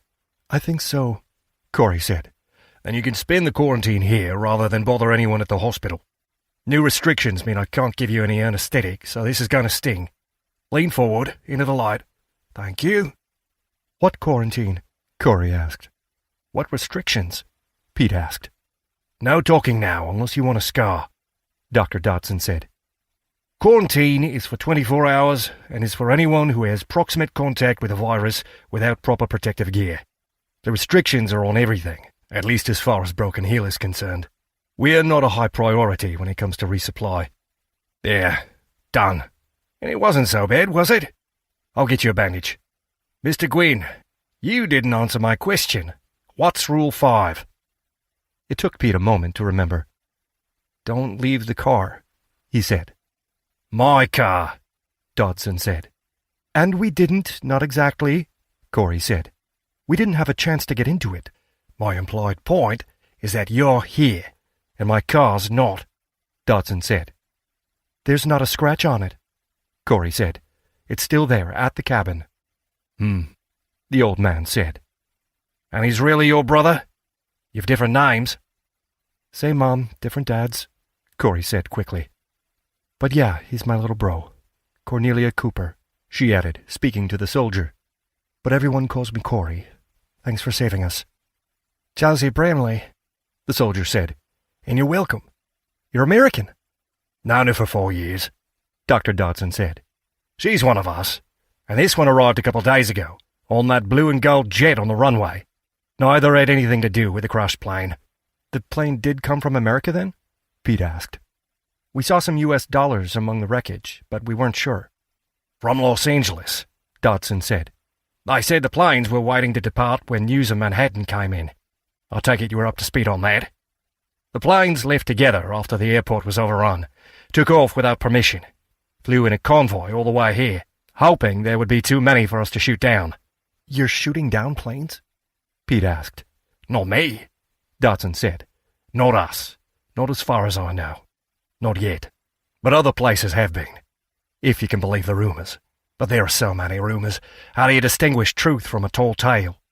The pilot of that crashed plane radioed ahead. Said what happened. Someone on board was infected. Infected another. Before they could stop it, everyone was infected. Dead or dying. The co-pilot was bitten.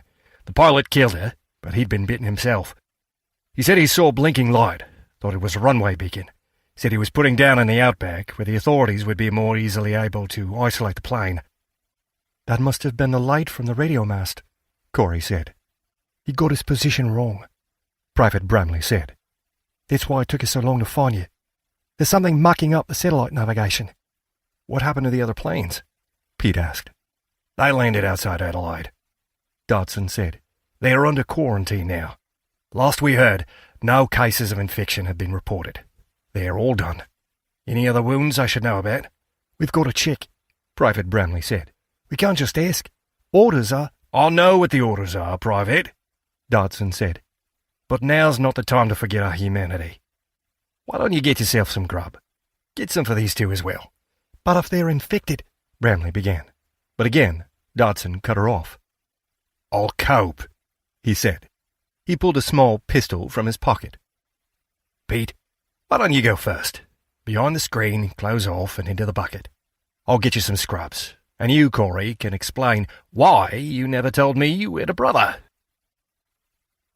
"You've been calling yourself Cornelia Cooper?" Pete said, when they were alone in a small windowless room with 2 pairs of adult-sized bunk beds. Each had a mattress still wrapped in plastic, and a sheet and pillow that still smelled of the factory. "I was in hiding," she said. "I never liked the Coopers," he said. "Best foster parents we had." "That's not saying much," he said. "And Cornelia? Her I remember. She was always so mean, a complete brat." "Says you," Corey said. "She was nice to me when I really needed it. One of the few people I wish I'd been able to stay in contact with. I left the sat phone back at the compound." "Is that a problem?" "I don't know," she said. "The plane is still here, so I assume the pilots are too. I wish Rampton and Jackson had flown away, or at least left town. Then there would be absolutely no way for me to contact Kempton, or for her to contact me. Do you want to? Do you think she wants to?" "I don't, and I hope she doesn't," Corey said. "Why would she? But they're a complication we could do without. I left the book behind, too." "Which book?" "Oh," he added, remembering the paperback in which she'd hidden a memory card. "Doesn't matter?" "Now? No. I guess nothing much does, not when they're already implementing quarantines and restrictions. It's beginning." "What is?" "Whatever comes next," she said. "The old world is ending. Whatever emerges from this chaos will be very different from anything that went before." She sat on one of the narrow cots. "At least it's cool in here. Cool and quiet." "You don't think I was infected, do you?" he asked. "No. It's well over 12 hours since we went to the wreck. You'd have turned by now if you were going to." "I'm going to believe you," he said, and sat on the bed opposite. He lay down. The bed was too short, but he didn't care. The scrubs were tight on his waist, but he didn't care about that either. They were clean, and so was the room. "And it's air-conditioned. I like that." "There's barely room for the 2 of us in here," Corey said. "I wonder what they'd have done if there had been survivors from the crash." "The doctor said something about going to the hospital. They must have planned to take them there." "Probably," she said.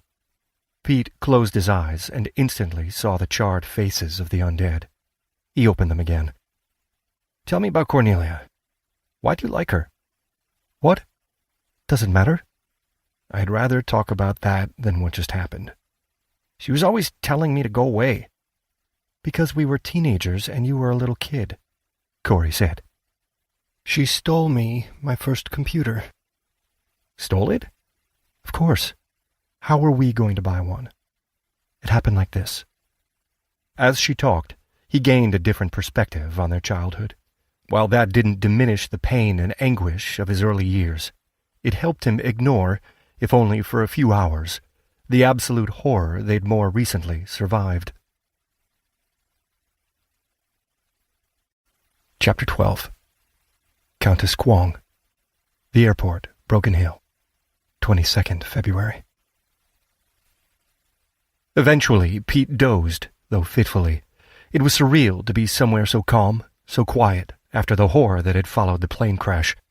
His stinging forehead, aching legs, and bruised shoulders were a constant reminder that the nightmare wasn't a dream, making him reluctant to sleep for long. And so he was awake when the door opened. On the other side wasn't Dr. Dodson or Private Bramley, but a woman in civilian clothes. On the wise side of 40, with the athletic physique of someone on the brash side of 30, a badge hung around her neck, while her hand hovered over her holstered sidearm. "Are you still human?" she asked. "I hope so," Pete said. His eyes fell to the sidearm. "I mean, yes, we're not infected."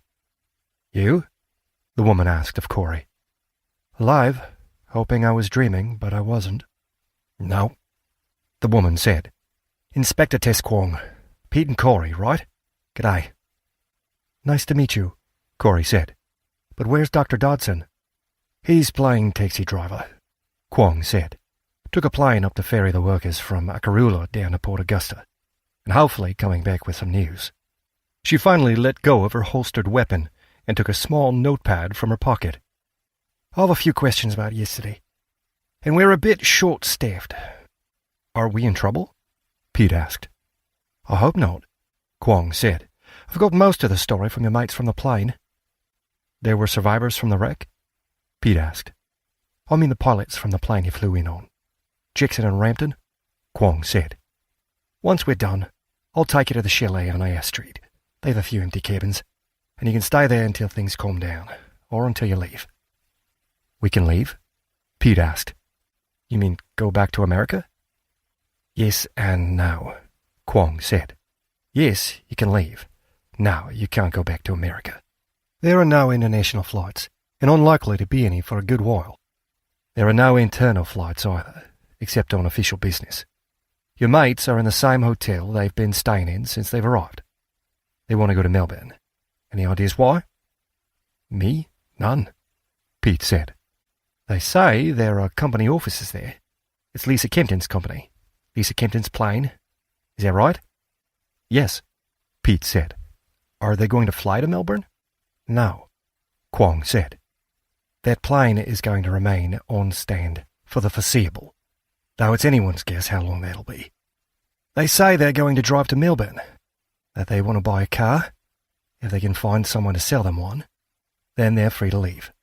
Anyone is, and will give you enough fuel to reach the coast. For now. Today. Tomorrow might be different. Which is why a good portion of the town have already left. We've shut the bars and pubs. Stores can open, but most haven't. Prices have been fixed at last week's value, and profiteering has been outlawed under the Emergency Powers Act. Not that it matters, since credit cards don't work and the banks are shut. If you want to buy anything, you have to use cash. I don't have any money on me, Corey said. She tugged at the scrubs she was wearing. I don't have anything. It's all up at the fence. My wallet's on the plane, Pete said. So is my phone. Though I don't have any Australian cash, and not much American. I doubt greenbacks are worth much, Kwong said. And mobile phones have been restricted. The satellite network's playing up, and the internet's loading slower than a cicada crawling up a window. It's not a metaphor. It's a description of what I was watching while trying to get online this morning. How well do you know those pilots? Not well at all, Pete said. He wondered what to say. He wondered how much to say. Remembering the advice Rampton had given when they'd landed, he opted for the truth. I only met them on the plane when we flew out. You can see them if you want, Kwong said. We've a curfew at night, but everyone's free to do what they like during the day. Not that there's much going on. The museum's opened, and there's an orchestra from Perth that's putting together a concert. They're staying in the same chalets I'm going to stick you two in, so I hope you like music. Why did Lisa Kempton send a plane here? I don't know, Pete said. It was something to do with a mining executive, or buying a mine. I was basically catching a ride. What's been going on? Corey asked. In America, I mean. It's bad, I'm afraid, Kwong said. And here? Corey asked.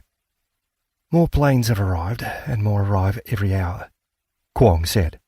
Some carry the infected, but everything is under control. Or so I'm told. You two are siblings. Yes, Corey said.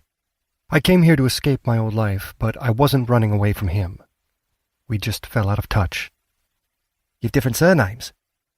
Same mom, different dads, Corey said. We grew up in foster care. But how is that relevant to the plane crash? It's not, Kwong said, and this isn't an interrogation. It's a job interview. Because of the runway, because of the railway line, because of the solar power plant. Broken Hill is to become a transit hub.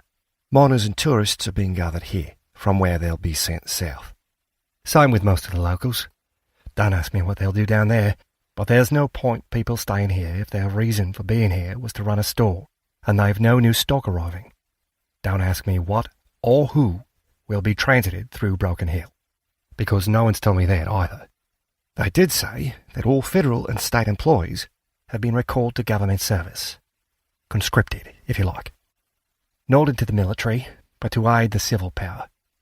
A good portion of the town left yesterday, heading to relatives or friends, are just heading out. That includes a good number of my officers and support staff. I need auxiliaries, not for policing, but for driving, maintenance and other ancillary work. Dr. Dodson vouches for you.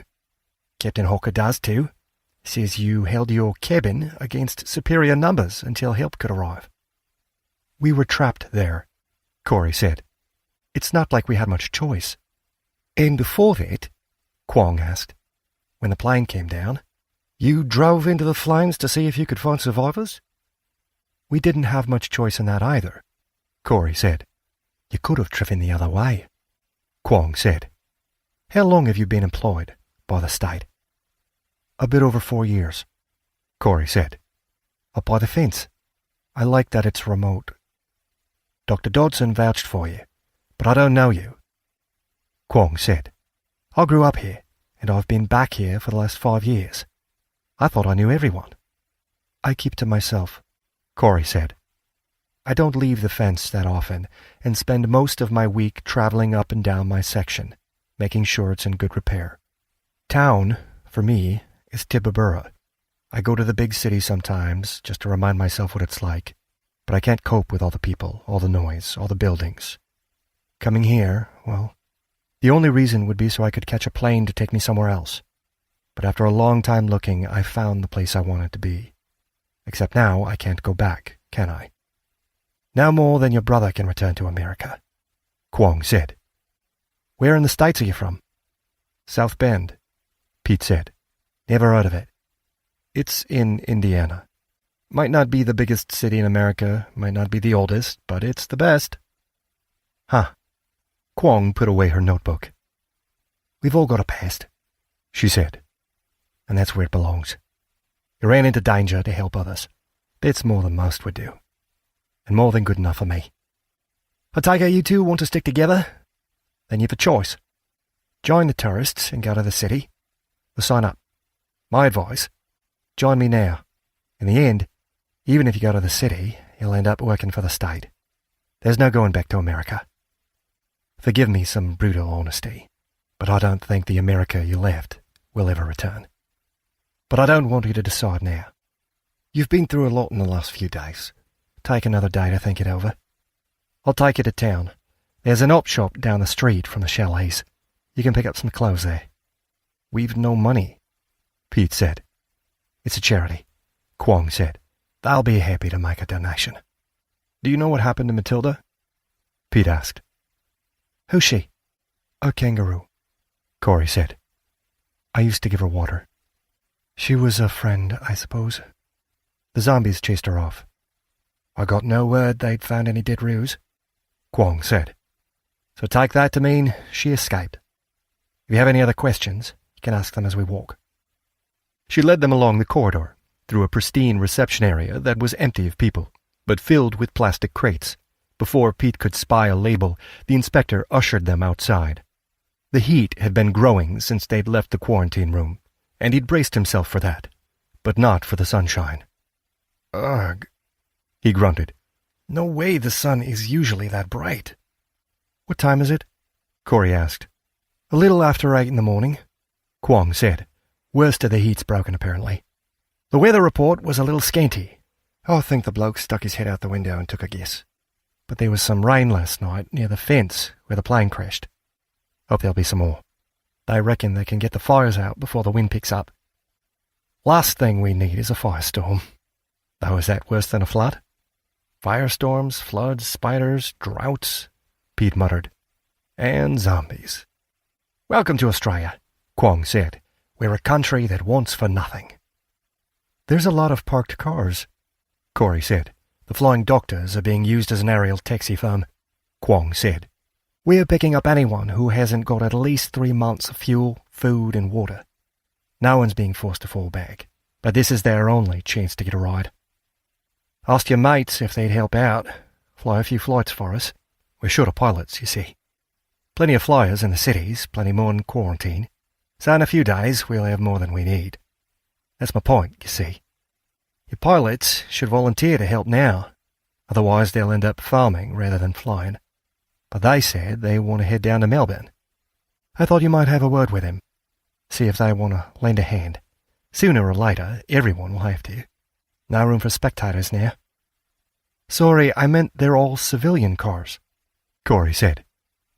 Where are the tanks and other military vehicles? Where they'll do most good, Kwong said. Don't ask me where that is. But I'll take comfort that it's not here.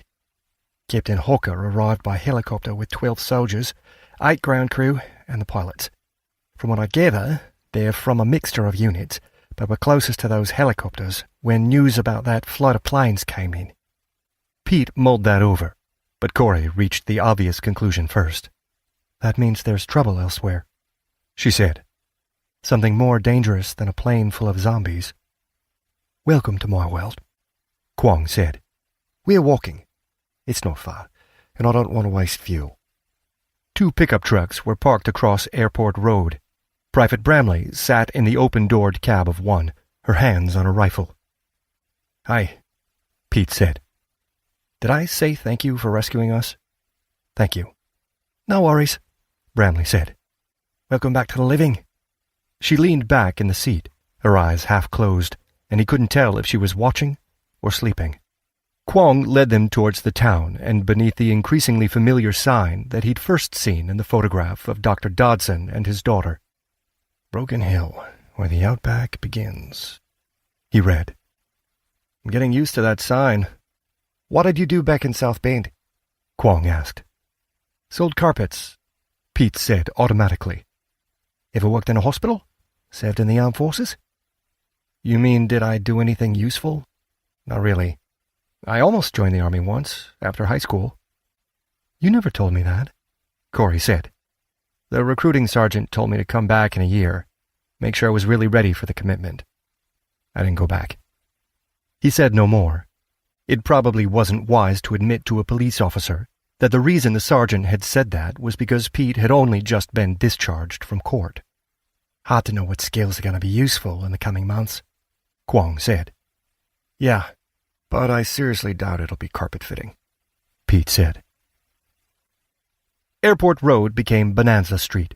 The patchy grazing land was replaced by walled-in, single-story homes, and all, as far as Pete could tell, were deserted. Where is everyone? It's like a ghost town, he said. It's not that yet, Kwong said. First thing we did, we shut the diesel stops and petrol stations. Told people that what they had was all they'd get. Only exception is if they're heading to the city. They've got to come to me, prove they've got a vehicle that can make the journey, and a destination better than this. The last thing we want is to have to rescue people stranded by the roadside. But that didn't stop people leaving. Others are hoarding what they've got, debating whether they should leave now or later. But there are some for whom this town is where they'll lay their bones. As if to prove her point, they overtook an old man and young child walking hand in hand. The old man carried a heavy stick he certainly didn't need as an aid to walking, evidenced when he raised it in greeting to Tess Kwong. The further they walked, the more people they saw. A couple here, a trio there, but they never saw anyone walking alone. All hurried by, though usually with a nod, wave, or a muttered good day to Kwong. Behind and above, the sounds of life were still there, muted, subdued, hidden behind the stoutly closed doors. Some music played, but mostly Pete heard talking, mixed with some crying. Perhaps Broken Hill wasn't a ghost town. Not yet, but nor did it feel truly alive. Chapter 13. Unwelcome at the end of the world. Air Street, Broken Hill. You're down here, Kwong said when they reached Air Street. Kate Morstan has a string of cabins built in some waste ground behind the houses. They're for students, really, backpackers. I've put the orchestra here because I figured there'd be fewer people for them to disturb as they practice. It's not much, but if you decide to stay, I'll find you something better. If you decide to leave, then it doesn't matter. The sign to the chalets was as unprepossessing as the dirt road above which it hung. On either side were two houses, probably one story, though it was impossible to tell since both had recently built walls that towered high above their roofs. The unpaved road and the sign. That sign was battered, dented, punctuated by a hand-painted sun whose crooked smile looked more like a feral grin and matched the expression on both of the men standing beneath it. The younger of the two wore a t-shirt tight enough to display his overdeveloped biceps. The older man towered over him and wore a loose-fitting shirt that didn't disguise his beer gut. His shaved head was uncovered despite the rising heat. His gray-sprinkled beard reached down his neck, nearly covering the faded tattoo on his throat. Behind them was a flatbed utility vehicle, covered in enough mud and dust that the ute's color was impossible to discern. Between it and the wall on one side was barbed wire. On the other was an upturned table. "What's going on, Stevie?" Kwong asked. The older of the two men stepped forward. "I'll take it from here, Stevie." The table was pushed aside, and a woman made her way around it to stand in front of the men. Angular, losing a battle with her waist, her recently dyed blonde hair erupted from beneath her broad hat. "Hello, Kate," Kwong said. "What's all this?" "Citizen defense, Tessa," Morstan said. "We're protecting what's ours." "I see," Kwong said. She tilted her hat back. "And where are your guests? Where's the orchestra?" "They left," Stevie growled. "You chased them off?"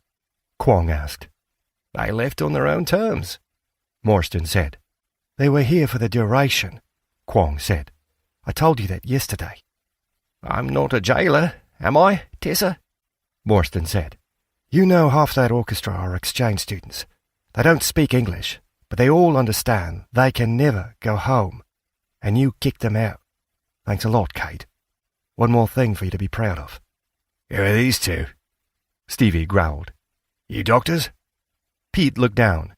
He and Corey were still wearing the scrubs Dr. Dodson had given them after their rescue. "No, sorry," he said. "We're just people wanting somewhere to sleep." "You're Americans?" Morstan asked, her anger rising. "From the plane, right? Look at his head. That bandage, he's infected. And you brought him here. What the hell are you thinking, Tessa?" "She works up on the dingo fence," Kwong said. "He's her brother." "You expect me to believe that?" Morstan said. "We heard about the planes from America crashing in the desert. You brought two of them here? You always were a selfish cow, Tessa, but I didn't think you'd try to kill us all." Stevie picked up an axe handle leaning against the ute and took a menacing step towards them. "You're not welcome," he said. "Easy on, Stevie," Kwong said. "We're just talking here." "Talking's over," Stevie said, taking another step forward. "Now, Stevie, back off a step," Kwong said. "You don't want the trouble, and I don't want the paperwork. Kate?" "No, he's right, Tessa," Morstan said. "We've got to protect what's ours since you clearly won't. You never have you? You always hated me ever since school. Always jealous, weren't you? And when you came back here, when you ran home, you wouldn't leave my family alone." "Back off, Stevie," Kwong said, "and stop living in the past, Kate. This—" Stevie swung the axe handle. Kwong ducked. Pete didn't. The tip of the meter-long wooden pole slammed into the side of his head. He fell. Kwong reached up, grabbed Stevie's arm, using his own momentum to turn and twist him around. She kicked at his knee while shoving his back, pushing him down to the dirt. A second later, she had both of his hands cuffed behind his back. She put a hand on her holstered gun. "How much worse do you want this to get, Kate?" Kwong asked. "You want me to search the cabins? Your home? Emergency powers mean I can take it all away, as little as it is. Make your choice, Kate." "Nothing happened. It was just a misunderstanding," Morstan said, but through gritted teeth. Corey helped Pete up off the ground. "You okay?" she asked. Kwong glanced towards him. "You're bleeding beneath that bandage. On your feet, you." She dragged the hulking Stevie upright. "What are you doing?" Morstan asked. "I'm charging him with assault," Kwong said. "Then I'm coming back here to check those musicians have actually left." And then I'm going to charge you with their murder until it's been proven they're still alive." "We didn't hurt them," Morstan said. "We just turfed them out, it's all." "Then I'd suggest you'd find them before I come back," Kwong said. "Like I said, Kate, emergency powers. You don't want to find out how far that means I can go." She pushed Stevie towards the road. With a glance at the glaring Kate Morstan, Corey helped Pete after the police officer. "Are you sure you're okay?" Corey asked. "I've had worse," Pete said, "though not before this week." "I'll find you somewhere else to rest," Kwong said. "Maybe the station, or the hospital. You'll need more stitches." "We can help you find the musicians," Corey said. "Not while he's bleeding," Kwong said. "We'll get him patched up first. There'll be plenty of work in the days to come. Hang on." She raised a hand, waving at a woman walking along the other side of the street. "Liu? Tess, good day," the other woman said. She was tall and thin, wearing loose-fitting linen, a bag over her shoulder, and a hat with a brim wide enough to cast a shadow. "What are you doing over here?" Kwong asked. "Checking old Mr. Thurlow's taking his pills," Liu said. "You?" "Morstan wouldn't let these two bunk in the chalets. Stevie took a swing at me, hit him. Now Stevie's under arrest." "Not?" Stevie muttered. "You didn't read me my rights." "And I don't need to," Kwong said. "Emergency powers, remember?" "You've got your hands full," Liu said. "These two need a place to stay." "To rest for a day. Mick vouches for them." "He does. They can use Clemmy's bungalow." "You sure?" "Are they trouble?" Liu asked. "Nah, they're good folks," Kwong said. "Then it's settled. If you're sure," Kwong said. "Good on you. I'll swing by later. Move it, you," she added, prodding Stevie along. "Liu Higson," Liu said. "Call me Liu." "I'm Corey, he's Pete. I worked up at the dog fence." "You are in the cabin near Tibbabura? You're the American Mick Dodson visits." "I guess I am. You talked about me?" "Only ever to say good things," Liu said. "We'll go this way. It's a shortcut that'll keep us clear of Kate Morstan's place." "Stevie took a swing at you." "He was aiming at the inspector," Pete said. "I didn't duck in time. It was because we're Americans." "It's because Kate's hated Tess since they were kids," Liu said. "Her whole brood is nothing but trouble. Not a month goes by without one of them ending up in handcuffs.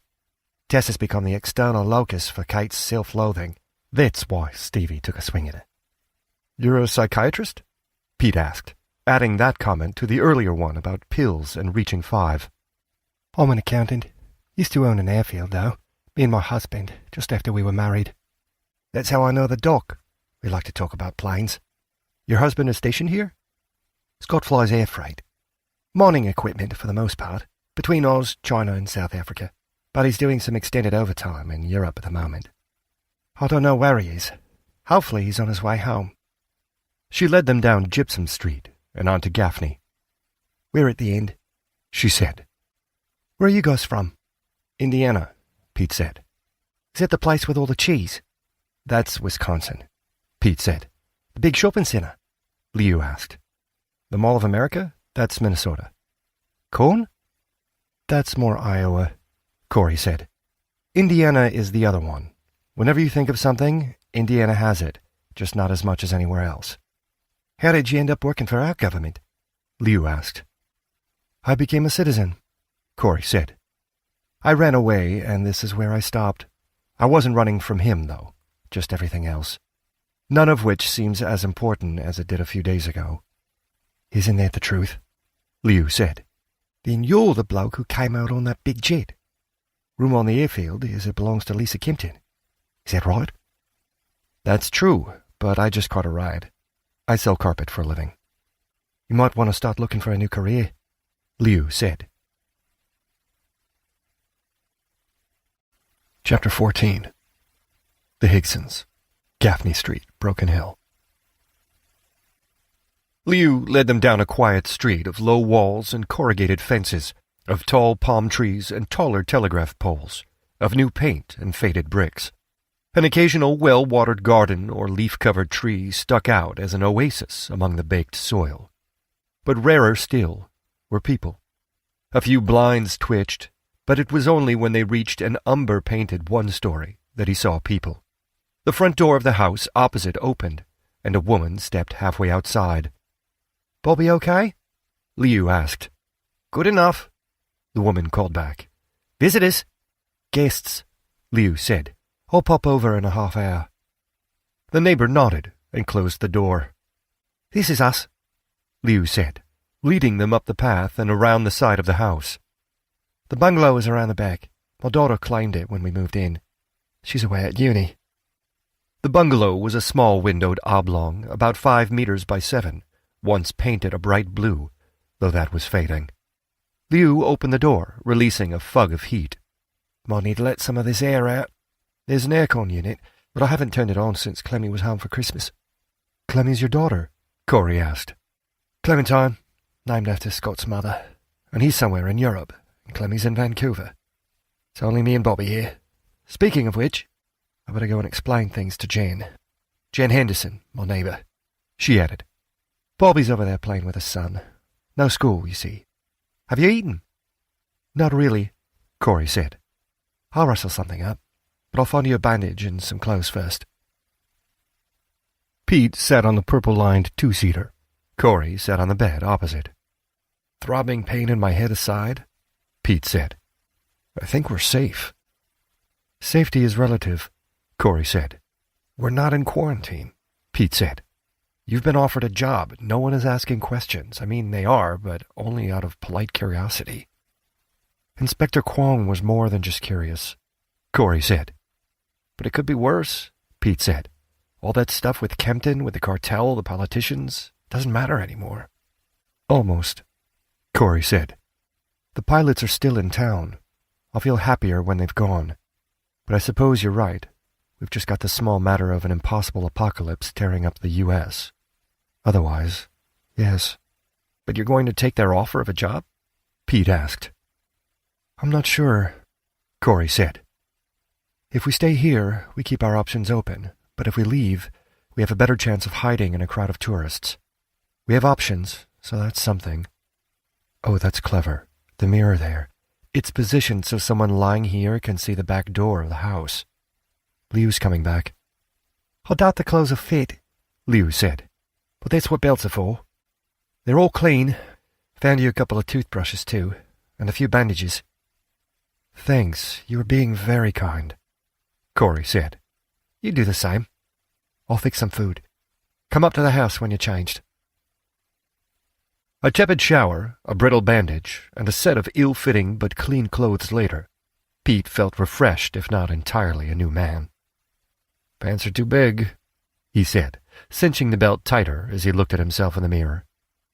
"That's good. Makes me think I've been on a diet. Though I do think I've sweated off a few pounds." "I knew there'd be a bright side to the end of the world," Corey said, lacing a pair of trainers she'd found in the overstuffed wardrobe. "Shall we?" They headed up to the house. Folding partitions, pushed back against the wall, turned the living room and kitchen into one large open space. A half-won board game was on the small coffee table facing the TV, while photographs dotted the walls and most of the book-filled shelves. The kitchen was cozy, an L-shaped alcove with a table that spilled into what was almost a hallway leading to the front door. More photographs covered the walls, though the counters were crammed with the usual appliances. The pieces slotted into place, though the photographs were the real clue. There were a couple of birthday snaps with Inspector Kwong in them, another with Dr. Dodson and his daughter, but most of the rest, and all in the den, were of a family of 4. It was a small home for a small family who never had a guest to stay over. No aunts, no uncles, no grandparents, no extended family, nor long-established friends. "It's an odd breakfast, I know, but it won't keep forever," Liu said as she placed 2 bowls of mixed green salad on the table. "Jane brought it back from the store after they closed it yesterday. Did you find everything you needed?" "We did, thank you," Corey said. "And I found some sneakers of your daughter's. I hope that's okay." "No worries."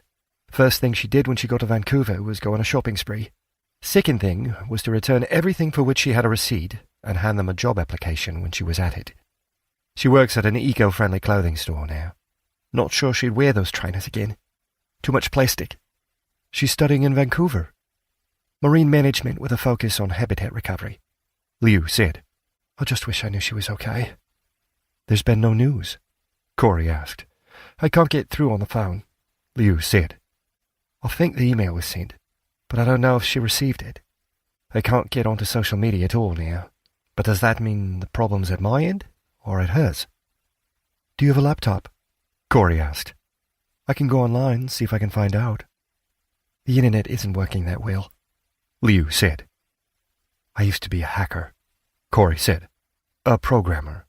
I worked for Lisa Kempton a long time ago. That's part of the reason I ran away. Did your daughter go through a rebellious phase? Of course, though I'm not sure it's a phase. She became a vegan. At night she'd sneak down and throw a lot of meat into the wheelie bin. That's when we moved here. Our house, our rules.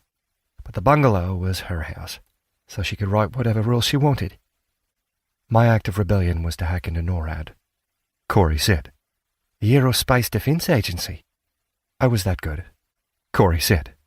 I've barely touched a computer in years, but the architecture hasn't changed that much. I can't promise I can get a message through to her, but I can try. Hang on. Brushing her hands dry, Liu walked across the hallway to a closed door. She was only gone a moment, returning with a laptop. Power cable is in the living room behind the sofa, she said. Thanks, Corey said, and retreated to the couch. Are you a computer genius too? Liu asked Pete. Nope. Give me 2 tries and I can tell you the difference between the power cord and the headphone socket. Honestly, I sold carpets. Can I help with anything? Only in eating the greens before they turn brown, Liu said, sitting at the kitchen table. Pete sat opposite. I don't mean to be rude. Salad's great, and I promise I'll eat it, but could I have some of that cereal first? Liu turned around and picked up the box that had caught Pete's eye. This stuff. Now it's mostly sugar and chocolate. There's virtually no nutritional value to it. That's what I usually have. I guess I'm feeling a little homesick. Shoo, Liu said, fetching a bowl, the box, and some milk. Bobby won't thank you, but I will. We've a deal that when his dad is away for more than a couple of nights, he gets to pick his own cereal. Of course, he goes for the least healthy option possible. When we agreed to that, we didn't think Scott would be away for so long. But a deal is a deal. How's your head? Sore, but I think that means it's healing. Morston's a piece of work, all right, Liu said. Most people out here are dependable, honest, decent, but there's always a few rotten apples lurking at the bottom of the drawer. You saw the plane crash, didn't you? In the outback, yeah. That's how I got the cut. We were driving away from it. Hit my head when we wrecked the car. Oh, I see. I think I misunderstood. There were no survivors, though. Of the plane crash? Wait, you don't know then? The plane was full of... He hesitated. Zombies. It was full of zombies. No. Didn't they tell you? Pete asked. We heard that a plane had crashed, and that more planes had landed outside Adelaide, where they were quarantined, but that's all. Tess should have said. She was sitting right there, where you are now. Not 3 hours ago, drinking my tea. Zombies. Were there a lot? Doesn't survive the crash, Pete said. The army came in and rescued me and Corey. That's why we spent yesterday in quarantine. I don't really want to talk about it, if it's okay. Not now. It just makes me think of the people back home. Sure, of course, she said. Then he remembered where her daughter was. Have you lived out here for long? He asked, hoping to change the subject. In Broken Hill? No. Only since Scott returned to flying. 20 years ago, we bought an airfield. Scott was a pilot. I can fly too, or I used to. Tess wants me to go to the airfield to play taxi driver, but I was always more interested in engines and wings. What Scott and I both realized was how air travel was changing. We thought we'd get in early, so we invested all we had in a share in a small airfield. A group of gangsters, drug dealers, arrived and said we were going to nod in flights for them. We went to the police, but they couldn't help. They suggested we wear a wire, get evidence, and then enter witness protection. For Scott and me, that wasn't so great a burden. But the couple we'd bought the airfield from still owned a stake. They had grandkids, and witness protection meant they would never see them again. We bulldozed the runway and walked away. And the gangsters? Left us alone, she said. We didn't work anywhere the drug dealers might find useful. We stayed away from the airfields and airports, and that meant we lived poor. But we were safe. It was a hard life, a tough life at times, and we gave our kids an experience that money couldn't rent, let alone buy. Living in the outback is something few people do. He got Clemmy a scholarship. Bobby's only 10, but he's already decided he's going to follow her to the other side of the world. That's what we wanted, to give them a chance at a better life than we had, free of our mistakes. And it's why Scott returned to flying. He had to start at the bottom, work his way back up. The company he flies for has a budget airline in Europe. They mucked up their leave rotas and were short of pilots. Offered anyone in the freight division triple pay to fly in Europe for 3 months. He took it. We thought it was a godsend. Clemmy's scholarship doesn't cover everything. Doesn't even cover flights home. And now they're both in different continents. I'm online, Corey called out. Where in Europe and Canada do you want me to look? Excuse me, Liu said, rushing from the table. Pete finished the cereal and found he was still famished.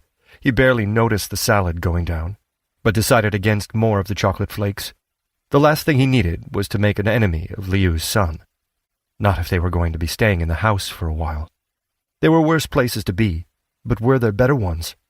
A flurry of other questions filled his mind, all illustrated with snapshot memories of the terrifying pandemonium at the plane wreck. He took the bowl to the sink, paused when he reached out for the washing-up liquid. How long before it ran out? How long before the cereal, the milk, and everything else ran out? Would more be made here in Australia? Could it be made? Was the entire supply chain here? Not just for the contents, but for the packaging, too. Did Australia produce its own oil? Did it have refineries to turn that into gasoline and diesel for the trucks needed to ship the detergent to this remote town? Things truly had changed with the outbreak, and he was beginning to understand by how much.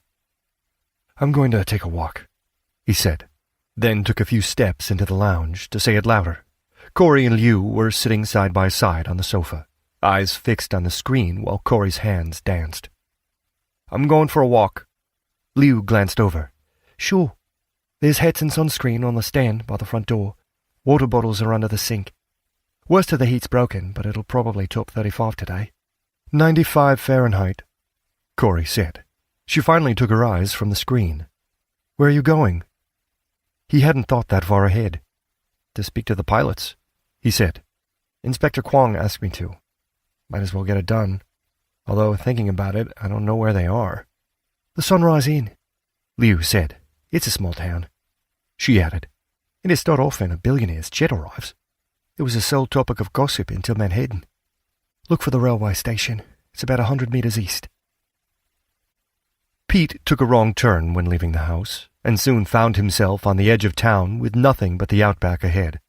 He meandered back, taking his time, not concerned if he reached the hotel or not. If he found the pilots, he'd pass on the message from Inspector Kwong, but doubted they'd give him a different answer to the one they gave her. They were a tenuous link to America, yes, but not with Olivia. They weren't going to be allowed to fly their jet out of Broken Hill, and even if they did, they weren't going to fly it to South Bend. Over the last few years, he'd tried to live his life by the dusty mantra of being grateful for what he had. And after too many years of separation, and just as many years of distance before that, he had his sister back. But an equally worn saying was just as apt. Distance makes the heart grow fonder. And he'd not realized how fond he'd grown of Olivia until he'd traveled so far from her. A car growled into life behind him. He jumped aside and onto the road as a high gate was pushed aside. Sorry, mate, a weather-beaten man said, before hurrying back to the vehicle. A woman was behind the wheel, a pair of children in the back, sandwiched between bags and suitcases. Pete stepped back onto the pavement as the man squeezed himself between the wedged luggage. You mind closing the gate for me? Good on you, the man called out as they drove onto the street and away. Pete slid the gate back into place, taking the opportunity to look around. Lost in his thoughts, he'd taken a turning somewhere, but this road and its homes looked no different to any of the others he'd seen, except, perhaps, that it seemed even more lifeless. Was that family the last on this street to leave? Maybe. Would they ever return? Probably not. Where were they going? He had no way of knowing.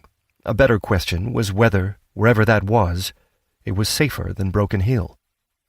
He knew the answer. No. Nowhere was. Not now. That was the lesson he should take from the last few days. He continued his aimless stroll, not really looking for the hotel, and only vaguely examining the houses to get a rough count of how many had already been abandoned. About half, he thought. A small truck overtook him, pulling up to the curb 3 houses ahead.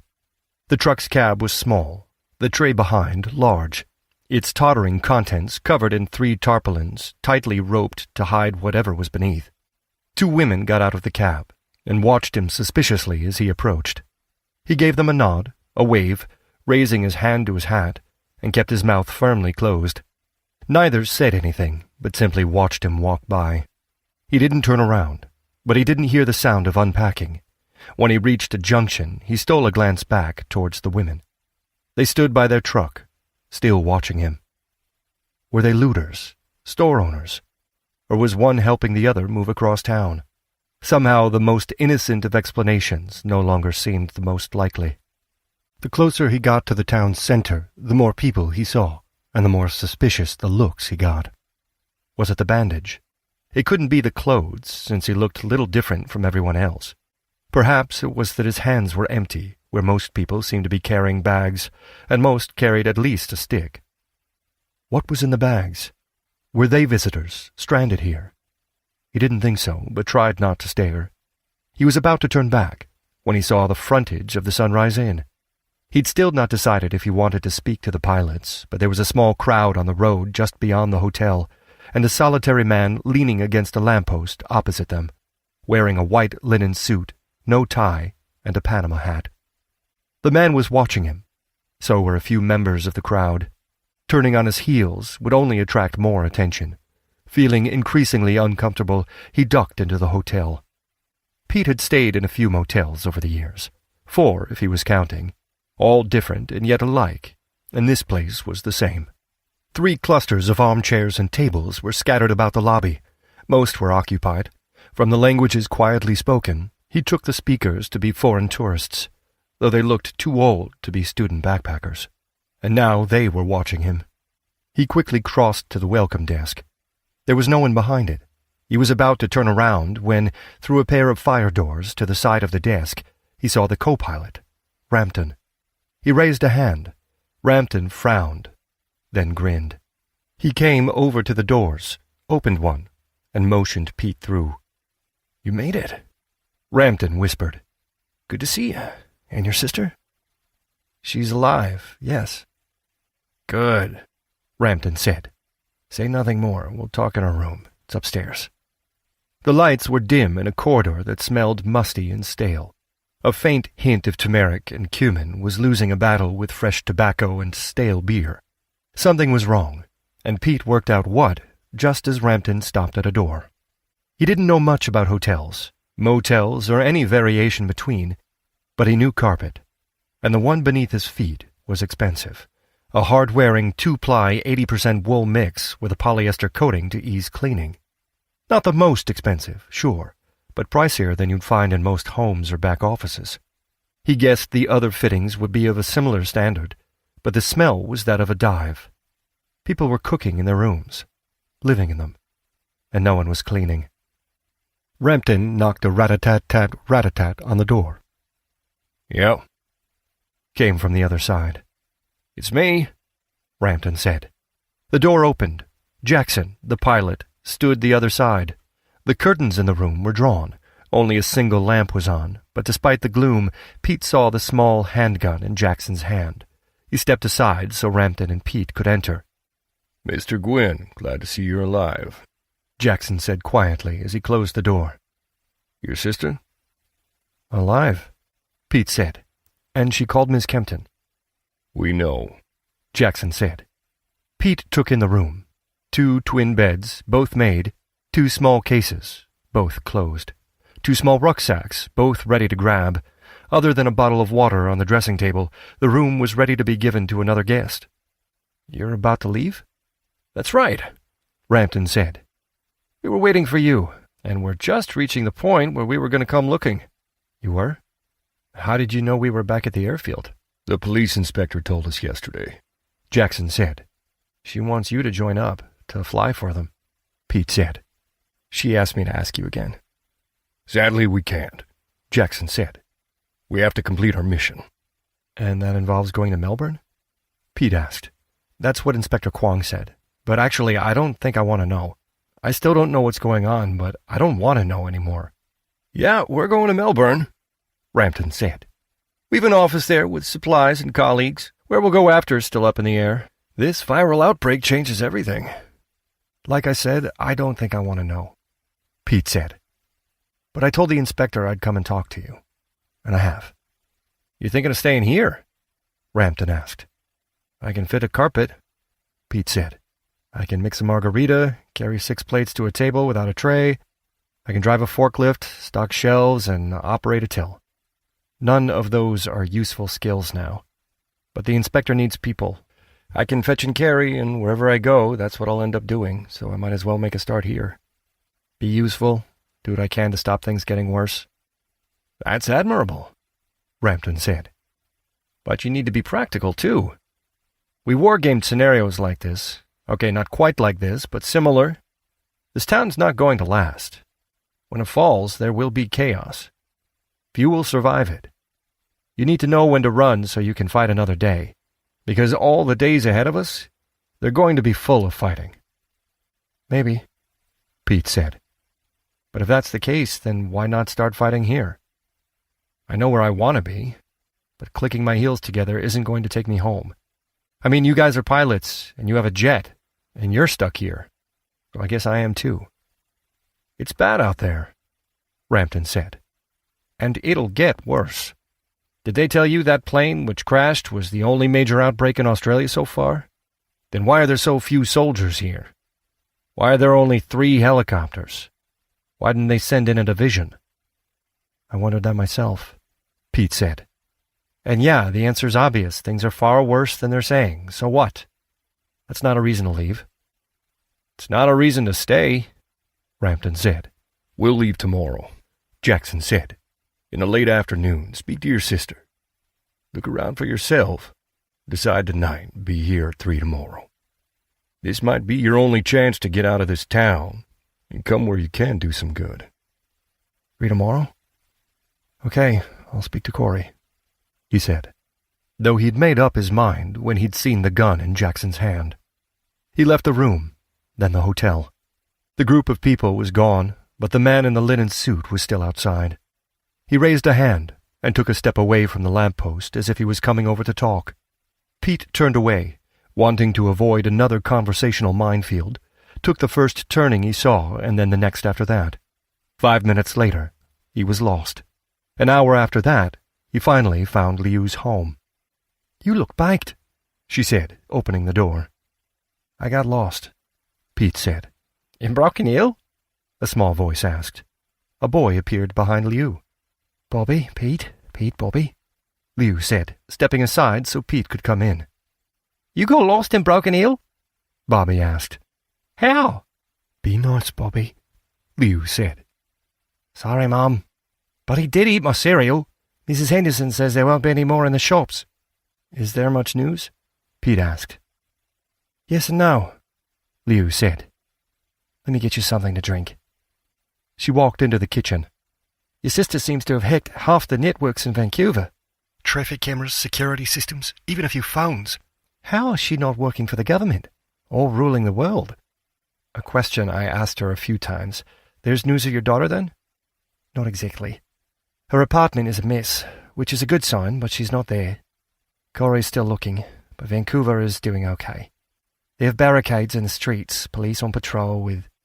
I assume they're civilians, but they're armed. I think she'll be okay there. Everywhere else? Pete asked. Liu glanced at Bobby, who was half listening, half sorting through a stack of battered paperbacks. Not so great, she said. But it could be worse. Pete nodded. The world was holding its breath, collectively uncertain if that was also its final gasp. Chapter 15. Only a Corpse. Bromide Street, Broken Hill, 23rd February. Pete was woken by knocking. As he clawed his way up from the depths of sleep, he realized it was someone at the door. The door to where? It all came back to him. The bungalow. Broken Hill. It hadn't been a nightmare, but a memory. He opened his eyes and sat up, shaking his head to banish the fog. Corey was sprawled on the too small sofa, the laptop open next to her. There was another knock at the door. "Yup, coming," Pete said, pushing himself to his feet. Bobby Higson was outside. "Mum says that she's made breakfast," Bobby said. "Okay, thanks," Pete said. "It's morning then?" "When else do you have breakfast?" Bobby asked, his brow furrowing in confusion. "Have you found Clemmy yet?" Corey?" Pete looked over to the sofa where his sister was dragging herself back to consciousness. "Not yet," Corey said. "Ran out of power on the laptop, but Vancouver is holding it together." "Oh, okay," Bobby said, and, disappointed, trudged back to the house. "How much sleep have you had?" Pete asked. "How much have I had?" "Not enough to answer both questions together," Corey said. "There's a cloud in the sky," Pete said. "2 of them. Wow. Never thought I'd be so glad to see something so commonplace." He closed the door. "I dreamed of... Actually, no, I don't want to remember." "You were muttering in your sleep. Yelling, really." "I was? Sorry. I had the same images going around my head while awake," she said. "It's why I didn't really sleep. I don't think I'll be able to for weeks." "You were up all night online?" he asked. "I wouldn't call it online. Not exactly, not using the meaning that word had last week. I didn't learn much. Clemmy has an always-on security camera system in her apartment. It took a while to find the path to it, but the apartment was empty, and no one's been back since I first gained remote access." "That sounds bad," Pete said. "Not really," Corey said. "The camera is in the living room, facing the small kitchen, so I can't see inside the bedrooms. What I can see is a lot of discarded food packaging on the table. It's a 2-person apartment, privately rented, but in a block only used by female students. It isn't a big place, there's not much room for storage, and students don't have the money to buy in bulk. I would say that Clemmy and a roommate packed hastily and left. The question is where they might have gone. Liu's given me a few places, but what are the chances a mom knows where her teenage daughter might hang out? Like I said, sounds bad. The sensible thing for someone to do is to stay put if you've got the resources to stay there for a few weeks. If not, get out ahead of the mob," Corey said. "But wherever Clemmy intended to go might not be where she ended up, and even if I find her today, she might have left by tomorrow. By the day after, there's a good chance the internet will be down for good. If I had a better computer, or a better connection, or preferably both, I'm still not sure I could find her. Vancouver's okay, though. There are a few fires, but also fire trucks heading to the emergency. Things are tense, but it's under control." "And zombies?" he asked. "Not that I saw." "What about her husband, Scott?" "Liu doesn't know which country he's in. Europe's bad, though. Collapsing, like a lot of the U.S. and eastern Canada." "Like Indiana?" Pete asked. "Yes. Sorry. Do you want me to try to find Olivia?" "What would be the point? I can't help her, so it's better not to know." "That's what I think." "It's pancakes and nearly fresh fruit," Liu said. "But no cereal," Bobby said, pulling the box closer towards him. "Fair enough," Pete said. "I'm the same with churros and pizza. Popcorn, candy, chips, ice cream, pretty much everything that isn't healthy, which is mostly all I eat." Bobby gave a suspicious frown and moved his bowl a few inches further away from Pete. "I thought we should use the eggs and milk before they go bad," Liu said. "We should get some more," Bobby said. "I can go buy some for you after breakfast." "Nowhere's open," Liu said. "Yeah, but they'll be open again soon," Bobby said. "I hope so. Now eat your cereal, or I'll give it to Pete." Bobby wrapped his arm protectively around the bowl, lowered his head, and began shoveling spoonfuls into his mouth. Corey came in, the laptop under her arm. "Any news?" Liu asked. "Not really," Corey said. "The broadcast last night on the TV was telling the truth." "What broadcast?" Pete asked. It was after you went to bed, Liu said. A statement from the government, read by Anna Dodson. I don't know if she wrote it, though. Didn't seem her style. But she's popular, trusted. I suppose that's why she was picked to read it. They said things are bad, but they don't need to get any worse if we all keep our heads and help one another out. Pete guessed there was more, but that neither woman wanted to share it while Bobby was present. And no sign of Clemmy yet, Corey said. But looking for her is like waiting for a needle to jump out of a haystack and back into the packet. I've an idea about that, Liu said, and went into the office, returning a moment later with a pile of maps. I know Clemmy. She'll have gone somewhere safe, but she doesn't know that many places. What she does know are some of the smaller airfields in British Columbia before Scott went to Europe. After flights to China, he'd bounced his way across the Pacific to visit her. You think she'd go to an airfield? Corey asked. If she had to. Liu glanced over at Bobby, but he was focused on demolishing his cereal. If she had to leave the city, she'd go somewhere remote, but with people and electricity. Somewhere she'd be welcomed. It's a long shot, I know, but I can't think of anywhere else. It'll take some time, Corey said. But okay, yeah, I can see what I can do. Can I have a pancake, Mum? Bobby asked. One, and only one, Liu said. Bobby speared one, dragging it onto a plate. There was a knock at the door. That's Tess, Liu said. Bobby, now, finish what's on your plate.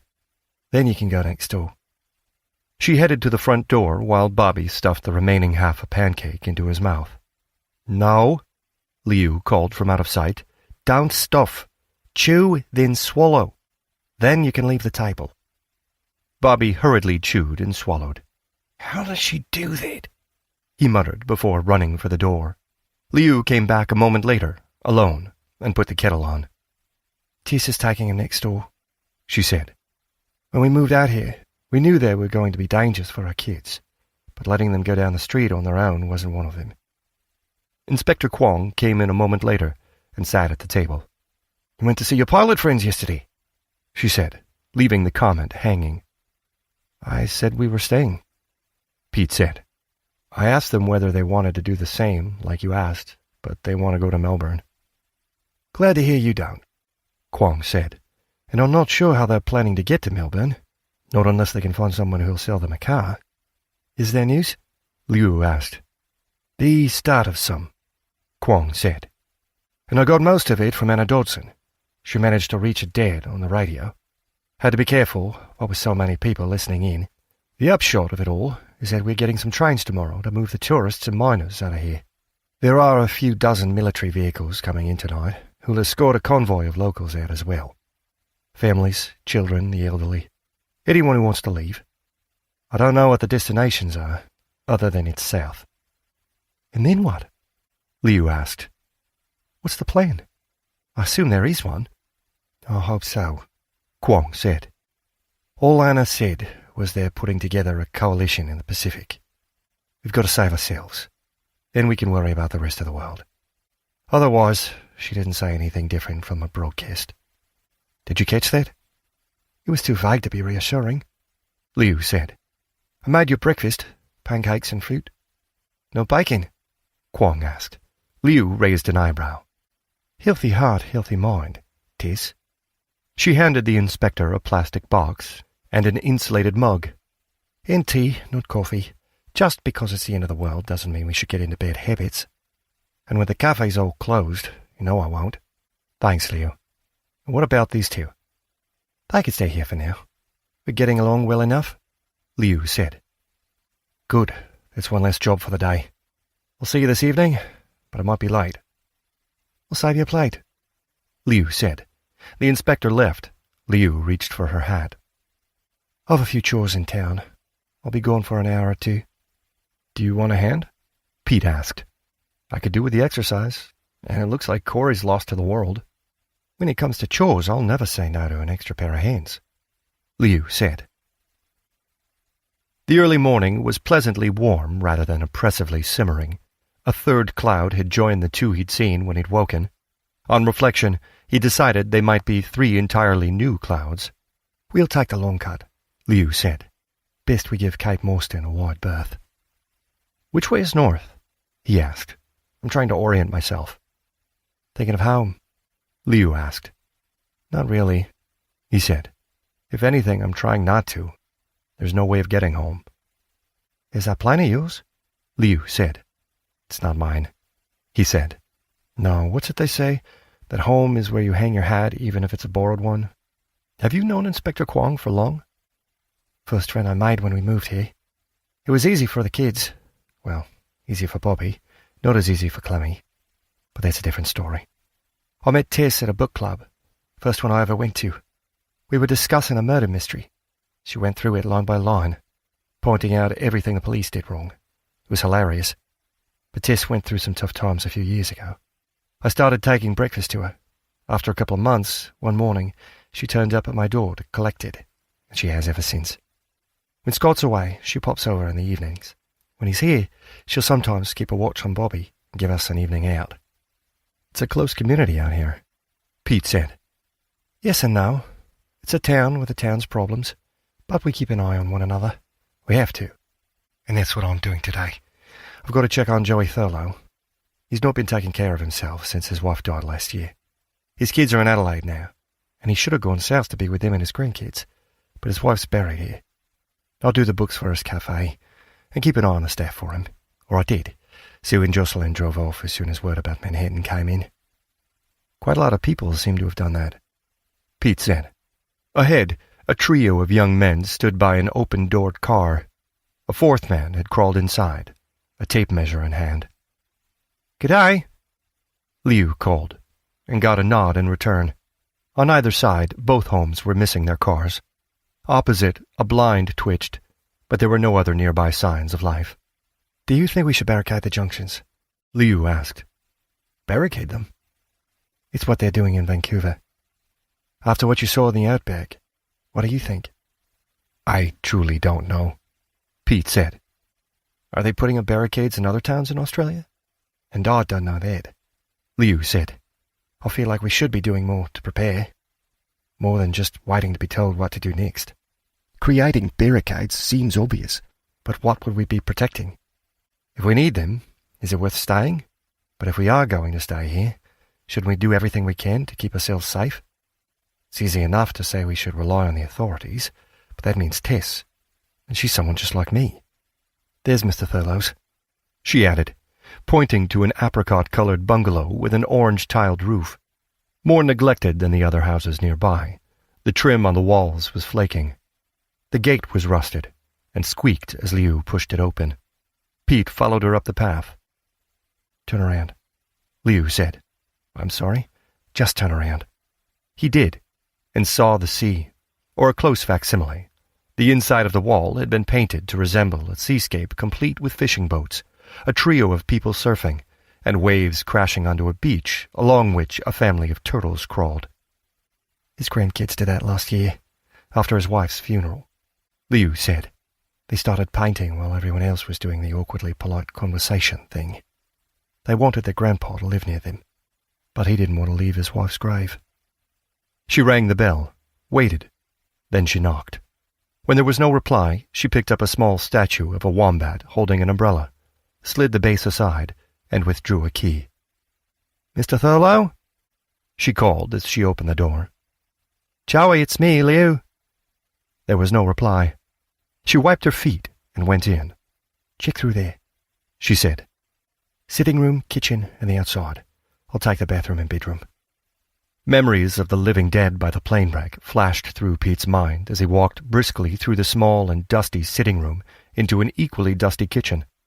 Only the sink looked well used. Outside, the rear garden was unkempt.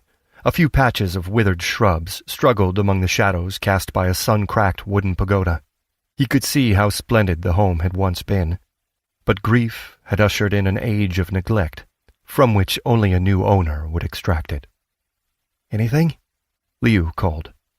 "Nope," he said, walking back to the front door. "Good," Liu said, "which means there's only one place he can have gone, his cafe. And I know why, too. Bacon and sausage, two things he's not allowed on his medication. Two things that means he's on medication in the first place." She locked the front door, and they headed back onto the street. "You know Mr. Thurlow well?" Pete asked. "Not really," she said. "Looking out for him was a duty that fell on my shoulders. That's life out here. You keep an eye out for one another, mostly." As she led them towards the center of town, there were more people about. Some neighbors quietly conversed over a wall. Others, couples and trios, but rarely lone individuals, pumped tires and checked engines, but few were straying beyond the borders of their property. "No one is driving away," Pete said. "For all the packing and preparing, no one's leaving." "Not yet. They heard and saw their neighbors leave this morning, and now they're debating when they should do the same, while looking for a reason to stay. It's a hard thing, leaving your home, knowing you'll never be able to come back." She raised a hand in greeting to a small group holding an impromptu meeting around a pair of dusty vans. "Are you thinking of leaving?" he asked. "Scott's in Europe," Liu said. "But he'll be close to an airport. He can make his own way home, even if it involves stealing a plane. I suppose they won't allow him to fly this deep into Australia, but when he lands, a message will be sent to the airfield. Now, if I were to leave, if I were to go anywhere, it would be to get Clemmy. And that's no easy task. Someone has built a barricade, if it can call soldiers standing behind police cars that." "Is that the hospital?" Pete asked. "Where did the soldiers come from?" 20 soldiers flew in last night to guard the hospital and the solar power plant. Word from Tessie is that only half are actually Australian, and half of them are retired. "G'day," she called out, and gave a friendly wave. An older man in a brand-new uniform gave a nod back. The other 4 stood quietly sweating. Pete hoped that was because of the heat, but the day was still warming up. "It's down here," Liu said. 40 years ago, the Thurlows owned a lot of this land. Not the hospital, but those houses, these shops, and a long strip out near the railway. They bought it during a mining slump. Joey said that the history of mining was slumps and booms, so they took a gamble, and they won, but not as big as they'd hoped, and not nearly so quickly. They sold off the properties one by one, and used that money to set their kids up in the city. His son has a chain of bakeries. His daughter owns a company that does something connected with monitoring cattle for the big stations. Joey and Magda sold everything, except their house and the cafe. They had a buyer lined up for both, and then Magda died. I suppose Joey's left it too late to sell, but maybe not too late to get down to his grandkids. I'll have to have a word with Dr. Dodson. If we've got planes landing, we've got planes leaving. Maybe we can get Joey a seat. It's the blue building at the end, on the junction of Thomas and Bromide Streets. The cafe was blue, except where it was windows, but those were covered in overlarge photographs of steaming coffee cups, frosty milkshakes, tall glasses of juice, and a homely teapot. The images were fading, but not faded, and shaded by blue awnings that stretched out over the pavement. There were no chairs and tables outside, but there were racks for bicycles with a sign saying parking for cars was at the back. "Looters," Liu hissed. The wooden door was coated in a thick blue plastic laminate. Someone had taken a crowbar to it, levering the lock from the frame and leaving nothing but splinters. "Can't see anyone loitering," Pete said, looking up and down the street. "No one waiting in a car or truck, and they'd have a vehicle, right?" "They must have torn through the place last night," Liu said. She pushed the door. A bell jangled as it swung inward. "We should call the police," Pete said. "Tess is busy, and half her department have already quit the town," Liu said. She pushed the door inward and marched inside. "You better not be still in here," she yelled out. Wishing he'd stayed in bed, Pete followed her inside. Neat booths lined the walls, with tidy rows of tables filling the space in between. Furthest from the doors was a small register, a trio of fridges, and a closed serving hatch next to a door that was already swinging closed behind Liu. Pete hurried after her, pushed the door open, and saw Mr. Thurlow, a short man with a large girth, a hairline that had completely surrendered, a tartan apron over a worn but laundered shirt, a broom and pan lying next to his body. Liu was already kneeling down, reaching for his wrist. "Don't," Pete said instinctively. "What?"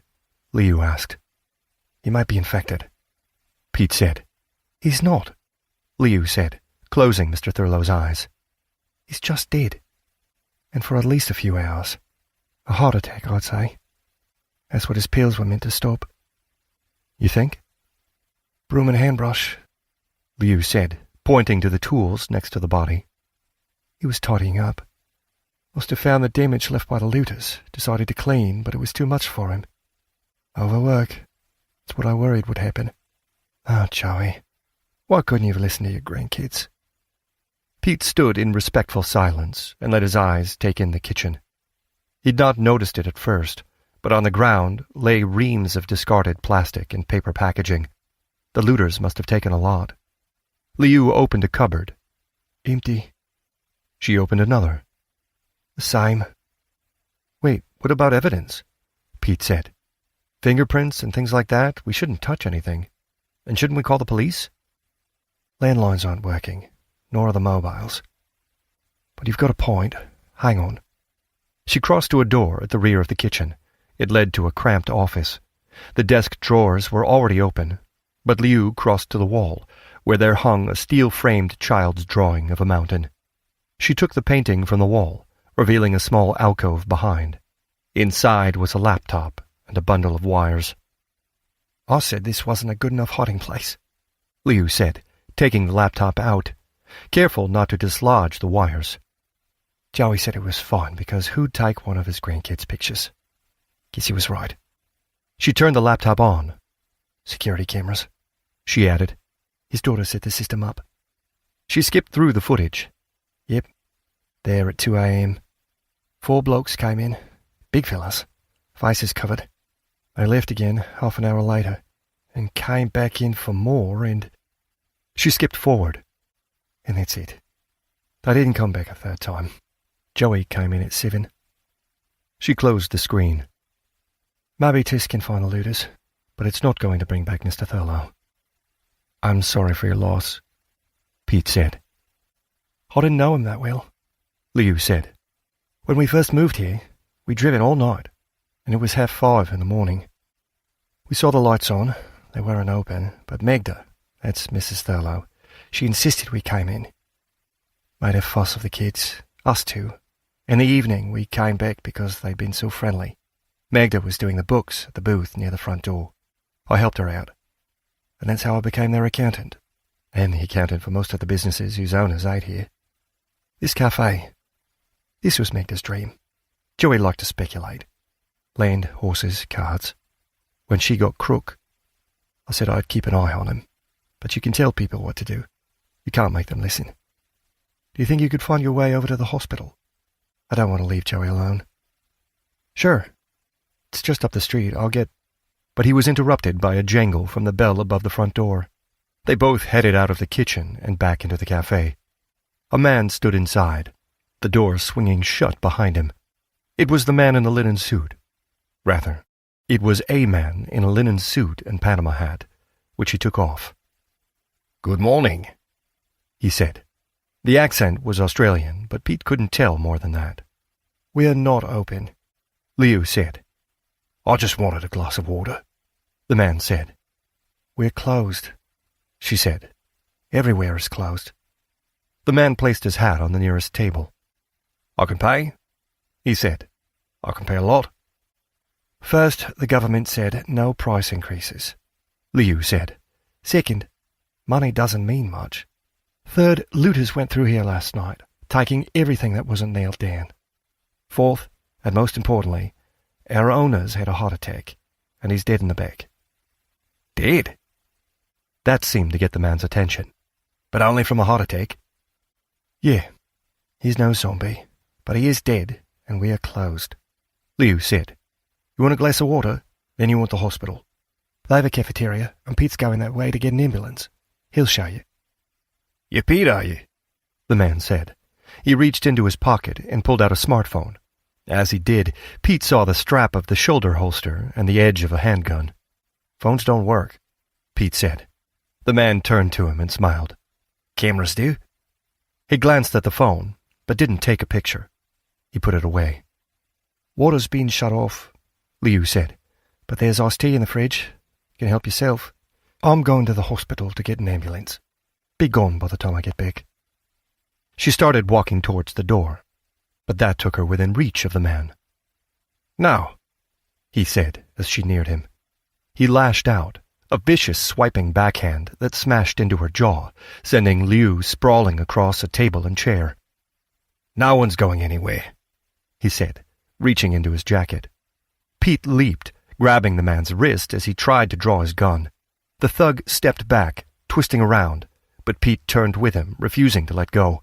The thug didn't let go of his gun either, but with his other hand he reached for Pete's throat. The fingers curled as Pete bucked and twisted. Pete punched out with his free hand, but the blow was feeble.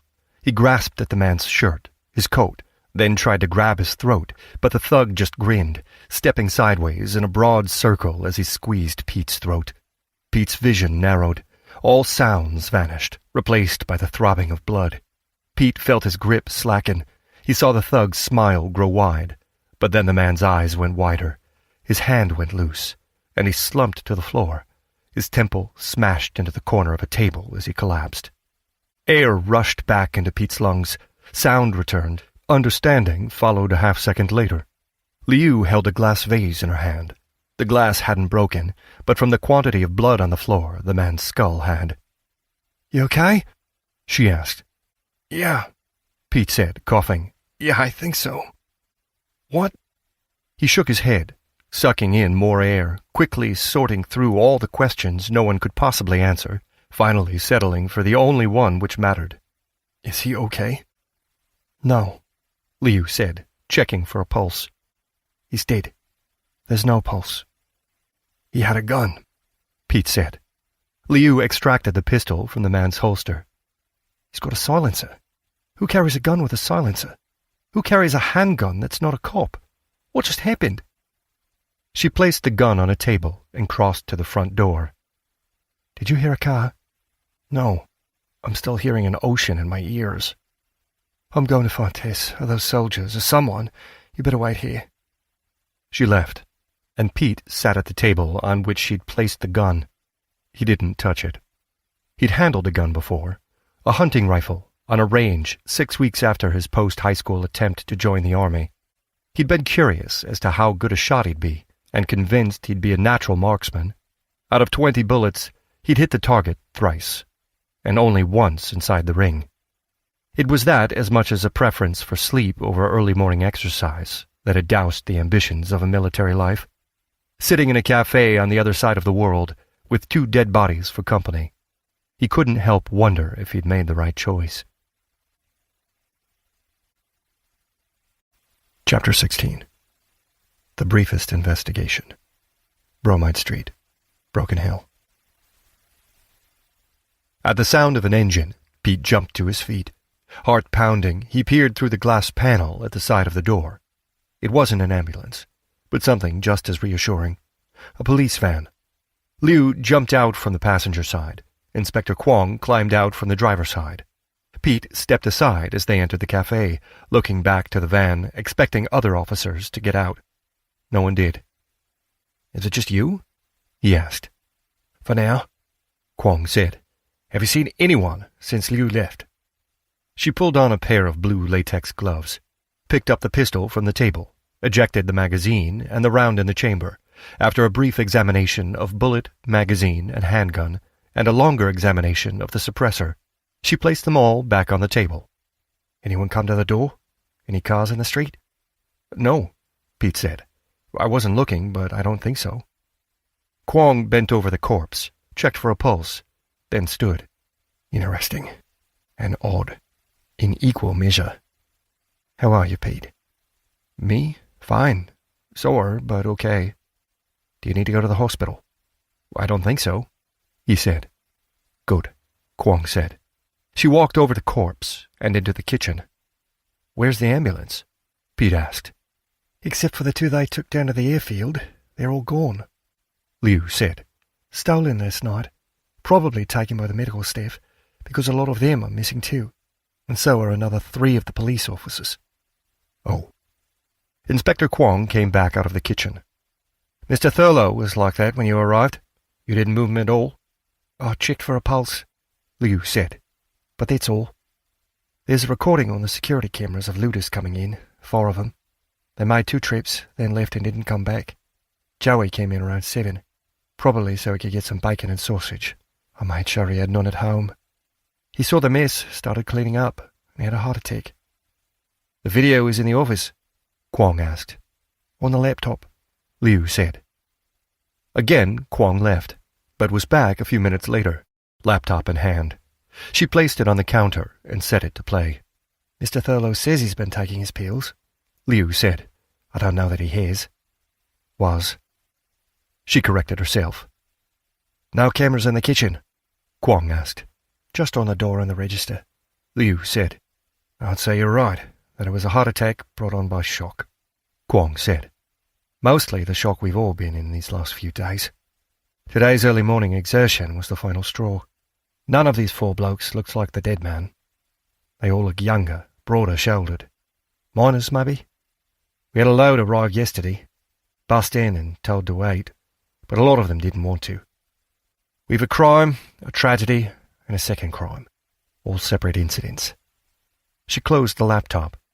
What about this fella? Have you ever seen him before? Never, Liu said. Maybe, Pete said. When? Kwong asked. Well, I don't know if it was him, Pete said. but I saw someone wearing that sort of suit and that kind of hat yesterday hanging around near the Sunrise Inn. A tourist then, Kwong said.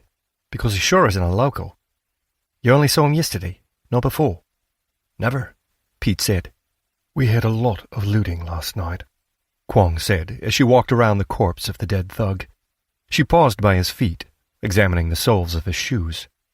You can tell a lot about someone by their shoes, and these weren't designed for the outback. City shoes. New. Barely worn. Same with the suit. She knelt down and began going through the man's pockets. Yep, a lot of looting overnight. A lot of locals left yesterday. Seems like a lot of the visitors decided to wait until nightfall, see what they needed before heading off into wherever they thought they'd find safety. So far, as far as I know, they hit the cafes and restaurants, the stores and shops. No homes, thankfully, and so there's been no violence. Until now. You've got a passport. No, there's two. This is Matthias Rodrigo from Chile, or Matthew Rogers from Canada. He wasn't very imaginative with the names. A driving license in the wallet, one of ours, says he's Roger Matthews. A few $1,000, and a few $1,000 US. Clasp knife, and I wonder. She bent forward, reaching around his waist, then undid the belt. Here, on his belt. Do you see? She extracted 3 gold coins and placed them and the belt on the table, and then returned to the man's pockets. His mobile phone, and that's it. Did he say he tried to make a call? No, Liu said. He took it out and looked at it, but he said he didn't need a signal. Interesting, Kwong said. but the phone's locked. She pressed the button against the man's finger. Damn. No fingerprint lock, just a code. Makes the phone next to useless. She placed the phone on the table, then pulled out a chair and sat down. So this bloke comes in, takes out his phone, looks at it, says he doesn't need a signal. Then he attacks. He hit me, Liu said. Then he went for Pete. I grabbed the vase and hit him, but he hit his head on the table as he fell. Pete began. I went for him. After he hit Liu, he reached for his gun. I'd seen the strap. I tried to stop him. That's when he grabbed my throat. Did he say anything else first? Kwong asked. That he wanted a glass of water? Liu said. He was just stalling, though. Probably making sure there was no one in the back, Kwong said. He's got money, and US dollars, and gold, and a gun. What he doesn't have are car keys. I'd say that was what he was after. Food and a car. Mr. Thurlow walked here? I've still got his car keys after last month, Liu said. So if Roger Matthews is a looter, looking for food and a car, he came in here because he saw the lock was forced. Why did he look at his phone? Pete asked. It's a puzzle, isn't it? Kwong said. How did you know to look for the gold coins? Liu asked. 'Cause of the suppressor, Kwong said. The fake ID is a giveaway too. Someone's been flooding the mines here and up in Queensland with a lot of very cheap cocaine. They traced it back to this new gang that's been muscling their way into Melbourne. Back in November, they pulled in a bloke for speeding, found 3 gold coins hidden in his belt. Let him go, and about an hour later, found out he was on a watch list. Why did they have gold coins? Pete asked. Beats me, Kwong said. These days, I'd say it's because digital currency doesn't work, and banknotes aren't much better. But we were told to keep an eye out for the gold coins back in November. From the suppressor, the fake passports, he's clearly a professional. I'd say he was sent up here to kill someone, a rival, I guess. The outbreak hits, and he ends up here. The rest of his crew must have left, and so he was looking for a car. You think there were more of them? Pete asked. Not anymore, Kwong said. Otherwise, after Liu went looking for me, the others would have come in here looking for him. Pete shivered. I hadn't thought of that. No, I'd say he was looking for a way out of town. He came in here looking for food and a car, and he'd have killed you both to get it. That still doesn't explain the phone, Liu said, nor the fake passports, or how often he used his gun before, Kwong said. But it's as much of an investigation as his crime's going to get. All bodies have to be disposed of immediately. Those are our orders. So I'm going to take him down to the crematorium, and Mr. Thurlow too. They might have space in the freezers, but I don't think it'd be fair on his family. We'll bury Mr. Thurlow next to his wife. His family can have the remains moved when this settles down. That's the kind of thing. And Roger Matthews? Liu asked. I'll take fingerprints and photos, and I'll keep the gun, the gold, the phone and passports. When I find some time, I'll write up a report. I'm down to 2 constables at the hospital, and I've stuck 2 admin clerks in uniform and have them at the train station. The rest of the department disappeared overnight. I've given the remaining police cars to the army to make it look like the civil power is still in charge, while I'm driving around in the divvy van making sure people see me. But last night, we had the biggest crime spree in the town's history, and there's not a damn thing I can do about it. No, as far as I'm concerned, this case is closed. I've a trolley in the back of the van. We'll take care of Mr. Thurlow first. With as much dignity as could be mustered, Mr. Thurlow was placed in a body bag, then wheeled to the van. With less ceremony and no concern, the same was done with the many-named gangster. Will you give me a hand inside, Liu? Pete, can you watch the van? Sure, of course, he said. He wasn't sure there was any need. He walked over to the junction and looked the length of Bromide Street, then back along Thomas. There was no one about. A blind moved in the side window of a 2-story, 50 meters down the road, and a few other shadows suggesting other people in other windows. No one came out to inquire about the 2 bodies they'd just loaded into the van. That worried him almost as much as the thug with the gun. He rubbed his throat. It was sore, but the pain was fading. His forehead was throbbing again, but that helped him focus. He moved into the van's shadow. Within 24 hours, he'd been punched in the head and then nearly strangled to death. And that was aside from the nightmare of the crashed plane. Wishing that he'd never come to Australia was all well and good, but that would have left him stranded in America, where surely things were far worse. The only other option to Broken Hill was going with the pilots to Melbourne. But wasn't that where Inspector Kwong had said the gangster had come from? Kwong and Liu came outside. I'll see you at home later, Liu said, and headed off down the street while the inspector fetched some police tape from the van. Can you give me a hand? Kwong asked. Thanks. I've sent you to get a car and your sister. There's a ute load of meat left in the freezer. No point in letting it go to waste. You don't mind helping me with the van? Of course not. To do what? To go to the crematorium, she said. Unless you want to go to the hospital. No, I'm fine. Just bruised. This isn't how my week usually goes. You and me both, she said. She stepped back from the door. That tape won't stop anyone. But what more can I do? The soldiers got an odd message this morning. More a rumour than anything. You know, the people who get bitten don't always turn immediately. Sometimes it can take hours. Because of that, a rumour has started that some people are immune. Over in Perth, they crammed people, visitors and tourists into hotels overnight, locked them in and put guards on the door. But the guards were watching the street, not the stairs. In at least one hotel, they ended up with the virus inside. with the doors locked. There was no escape. When the guards finally opened the doors, the zombies spilled out. That was last night? The night before, Kwong said. It took a while for the story to reach us. Dr. Dodson called Anna, and she confirmed some of it. Thousands of people are dead. Thousands more were infected. She said it's been contained, that it's under control. How did it start? How did the virus get there? Where's Perth? Don't know, and it's the capital of Western Australia.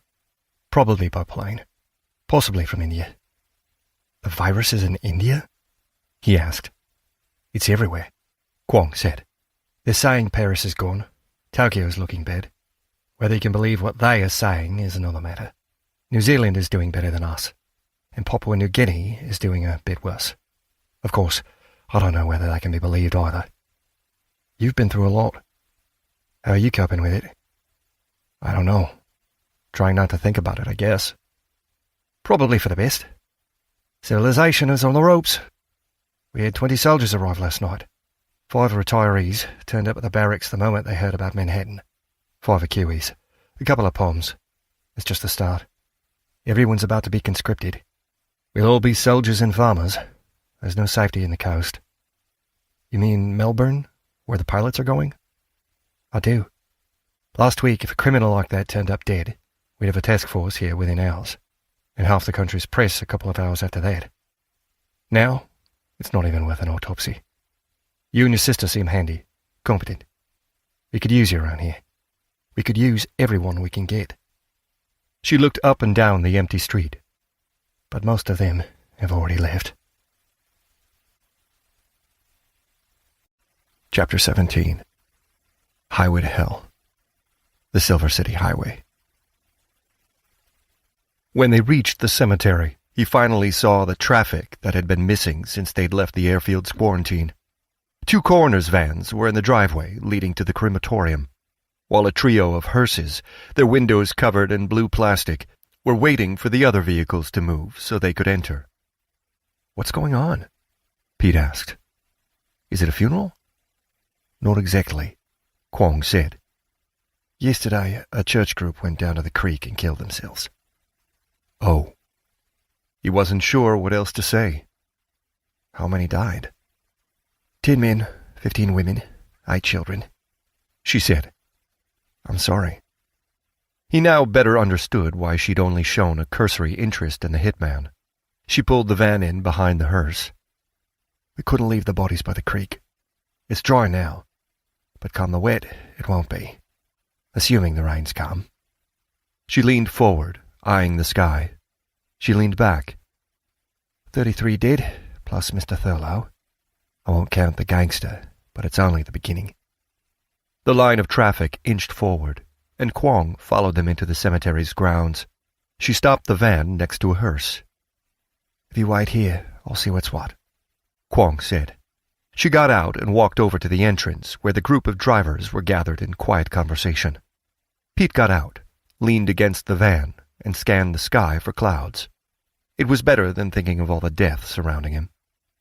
Pete Gwynn, meet Charlie Green, Kwong said. The inspector had returned with a balding man wearing a suit and tie, despite the day's growing heat. Charlie runs the funeral home. The funeral director gave Pete a practiced nod, and what was clearly just as practiced a greeting. I wish we were meeting under other circumstances. It's Joey Thurlow. Kwong opened the rear doors of the van. The other is the criminal. Of course, Charlie Green said. Poor old Joey. Always ran the sausage sizzle during elections. Said that was why he'd never run for office. Would have been a conflict of interest. A good soul. A good man. He'll be missed.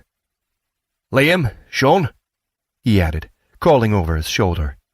Bring the stretcher, and take off your hats. Show some respect. Mr. Thurlow was carefully lifted out of the van, as carelessly as he'd been dumped into it. So was the assassin.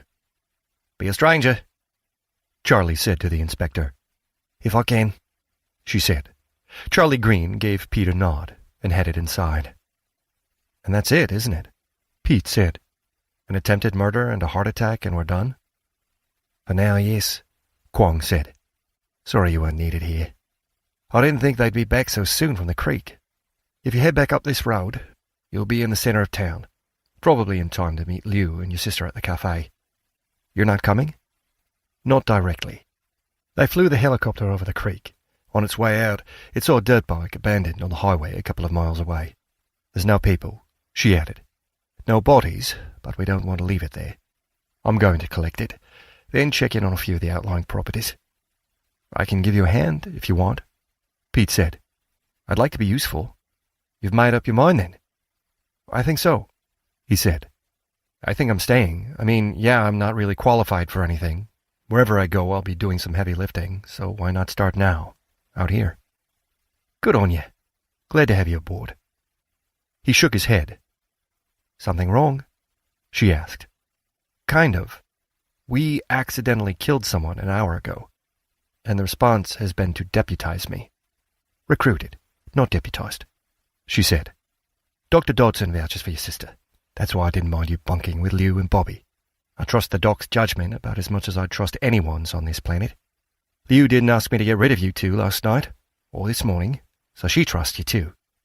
You helped her out back at the cafe, and offered to help me when half my department vanished the moment they heard about the bodies at the creek. Perth is on fire. You're not a complete basket case after the plane wreck, and you're holding it together after this morning. Desperate times. Aren't they just?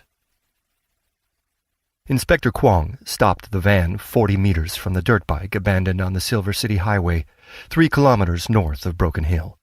She didn't get out immediately, but checked the mirrors and windows. I can't see movement, Pete said. And I can't see a body, Kwong said. You can wait here if you like. She unclipped the button on her holster before getting outside. Hand on the hilt of her weapon, eyes alert, she walked towards the fallen bike. Pete weighed what she'd said, but it had been a suggestion rather than a command. He climbed out. She glanced over her shoulder, gave a nod, then continued her methodical approach to the abandoned bike. There's no body, Kwong said, but there's blood on the handlebars. I don't recognize the bike. That doesn't mean much. Do you see the green paint on the road? That's where it skidded on the underside before coming to rest. No serious damage to the bike. She followed the flecks of paint along the road until she reached the verge. There's tire marks in the dirt. Looks like someone made it to the road, then fell off. And walked away? Not back into town, Kwong said. And why leave the bike? Unless they saw someone on the road. Got a lift, but again, why leave the bike? Can't have been room for it. So we're looking for a car. Grab some gloves, then pick up the bike, put it in the van. No point in leaving it out here. He retrieved the gloves, but paused after he'd picked the bike up. There was more blood than he first thought. You don't think it's zombies? Kwong had walked 30 meters up the road. I think it was a car, she said. There's tire marks here. And heading north. She walked back to the police van. The plane didn't crash that far from here, Pete said. Captain Hooker thought they got all the passengers, Kwong said. But even if he didn't, that's 300 kilometers away. No way someone could have walked that far in 2 days. And on 2 of the hottest days on record. That would be enough to kill a person. It has to have at least slowed a zombie down. Unless they can run, Pete said. Not heard any reports to say they can, Kwong said. And things are bad enough without imagining they're any worse. Someone on a dirt bike skidded, fell, and was injured. Someone in a passing car took them north. Since they didn't then come to town, I'm going to guess it's not a serious injury. There's a few properties up ahead.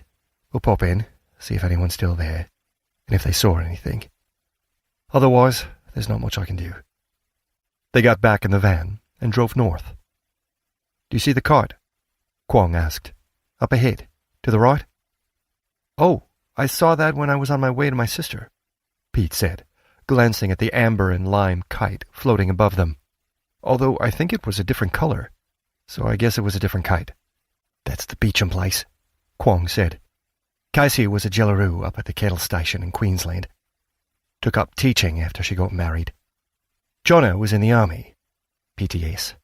Prefers it out here to the bustle of the big city. That's what he thinks of Broken Hill. He makes the kites, sells them online. It's a big kite, Nearly a hang glider, she said. Nearly, but not quite. There's a balloon above it. Keeps it afloat. She stopped on the road. Gate's open. So's the driver's side door to the car. Wait here. Again she got out, walking through the gate and up to the house. Casey? She called. Jono? She pushed the front door open and went inside. Pete took that as his cue, got out, and walked through the gate. Angular metal statues were planted where a lawn should be. They told a story, Pete was sure, but like most art, it went so far over his head it would take more than a leap to catch the meaning. None of the statues was more than a meter tall, none shorter than 20 centimeters. Some were circular, some square, but all had the same 10-centimeter width. A few were pointed, but most had rounded ends, and all were polished to reflect the glow from the rising sun. He was weighing up whether it might be a three-dimensional plan for a city, or an elaborate sundial, when a cacophonous crash came from inside the house. He spun around, taking a cautious step towards the building. A shot rang out. Then another. Then two more in quick succession. He managed 3 steps towards the house when he saw movement to his right. A young woman staggered out into the front yard, green-haired, with clothing that had been entirely green before it was soaked in blood. "Are you okay?" he asked. There was something familiar about her, but the flash of recognition vanished as the woman's face twitched. Her teeth snapped together, and she lurched towards him. Her gait was unsteady, the limbs moving jerkily, as if each joint was independent of the others. Pete stepped back. Are you... He didn't finish the question, but he already knew the answer. A gobbet of bloody flesh fell from the woman's mouth. "You are," Pete said. He looked for a weapon, a tool, an escape. All he saw was a long length of nylon rope on the dusty packed soil. The rope was looped and tied, giving him a hefty coil with a meter-long reach. As he swung, the woman clutched for it, batting it away like a kitten with string. Pete backed away, swinging the coiled rope in a tight figure of 8. The woman lurched forward, thrusting her arm before her. It caught in the looped rope, and when she swung her arm sideways, it was tugged from his hands. Pete skipped back 3 paces, trying to give himself space to think, but he'd forgotten about the forest of metal statues. His feet knocked into them, kicking one over and under his foot. He slipped, falling backwards with a rattling clatter, scattering the display. He grabbed the nearest metal column, hurling it easily up at the zombie, and only then realized that they were hollow, flimsy and unlikely to hurt anyone. His throw was off. He missed, and the zombie lurched on. Her hands were in front, her mouth snapping open and closed, her unseeing eyes fixed on his. A gunshot echoed, and the zombie crumpled to the ground. "Are you okay?" Kwong called out. "Pete, talk to me." She ran over, weapon trained on the downed zombie. "I'm alive. Fine." "She bought you?" "No," he said, pushing himself to his feet. "Let me take a look at you." "No, you look fine." "The girl was inside?" he asked. "No. Casey and Jono are dead, infected, zombies. I just shot them. I think the house is clear, but go and wait in the van until I finish searching it." "The van? Right, sure." He made it to the vehicle before he retched. He got inside, pulled the door closed, and felt no safer. He didn't want to go home. He wanted to go back in time, to any time before this nightmare began. One corpse led to another, and it never seemed to stop. Because it wouldn't. No. This was how the world was. A living nightmare from which there would be no waking, no hiding, no escape. Nothing but the thin hope he would see the sunset and the dawn that followed. Quietly, he cried. There was a tap on the van's window. Pete jumped, but it was only Tess Kwong. He opened the door. "You okay?" she asked again. "Fine, just adjusting." "Fair dinkum. I'm not certain what happened here. I think Casey was coming back from town, alone, in the car. She saw the bike, stopped, but the girl had already turned. She drove on, coming home. The zombie followed. The rest is just sadness and pain." "I think I know her," Pete said. "The girl." "You do? How?" "A few hours before the plane crashed, an RV drove up to Corey's compound. he said. There were 3 people aboard. 3 that we saw, anyway. That girl and her parents. The girl had been sick, cancer, I think, but she'd recovered, and her parents were taking the long route to... I can't remember. Relatives somewhere, but seeing some of Australia on the way. Let me take another look at her. I might recognize her. I shot her in the back of the head. The bullet exited through her face. No one would recognize her now. Tell me about the RV. A camper van, right? Yeah, it was white with green flashes. The bike, that's green. So is her clothing. That's what I remember, all the green. They didn't know about the outbreak. Their radio didn't work. We said there'd been an outbreak, but not that it was zombies.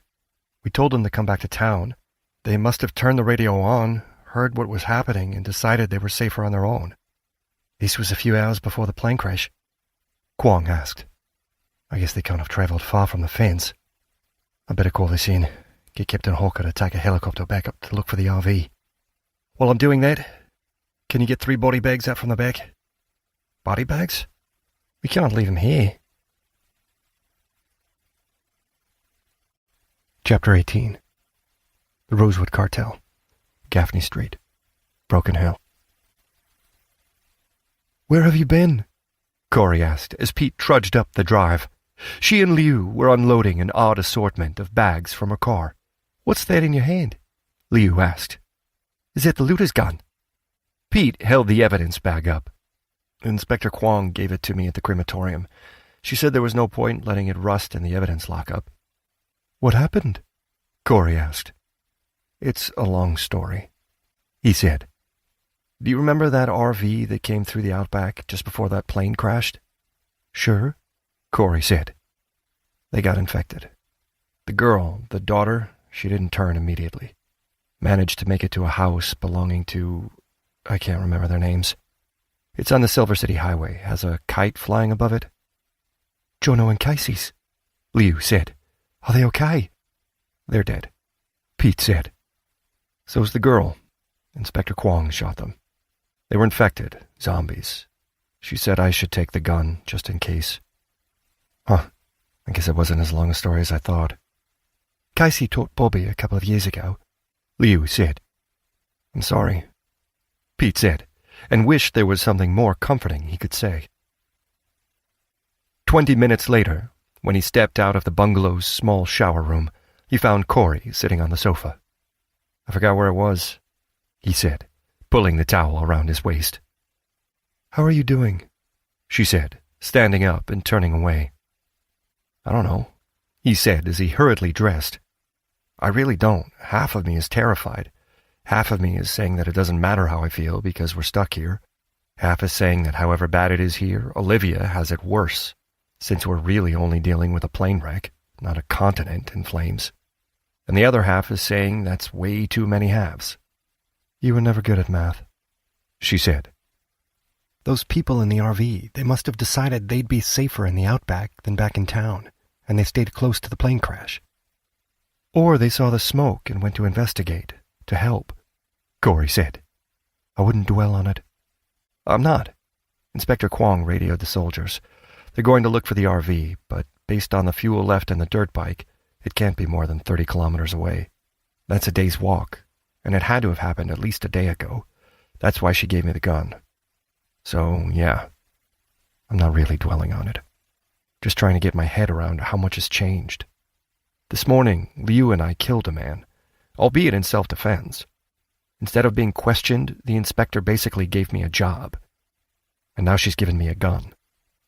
Things are clearly bad. I can see that. I just can't get my head around how bad they really are. I mean, out there, outside, it all still looks so normal. I know exactly what you mean, she said. Or almost exactly.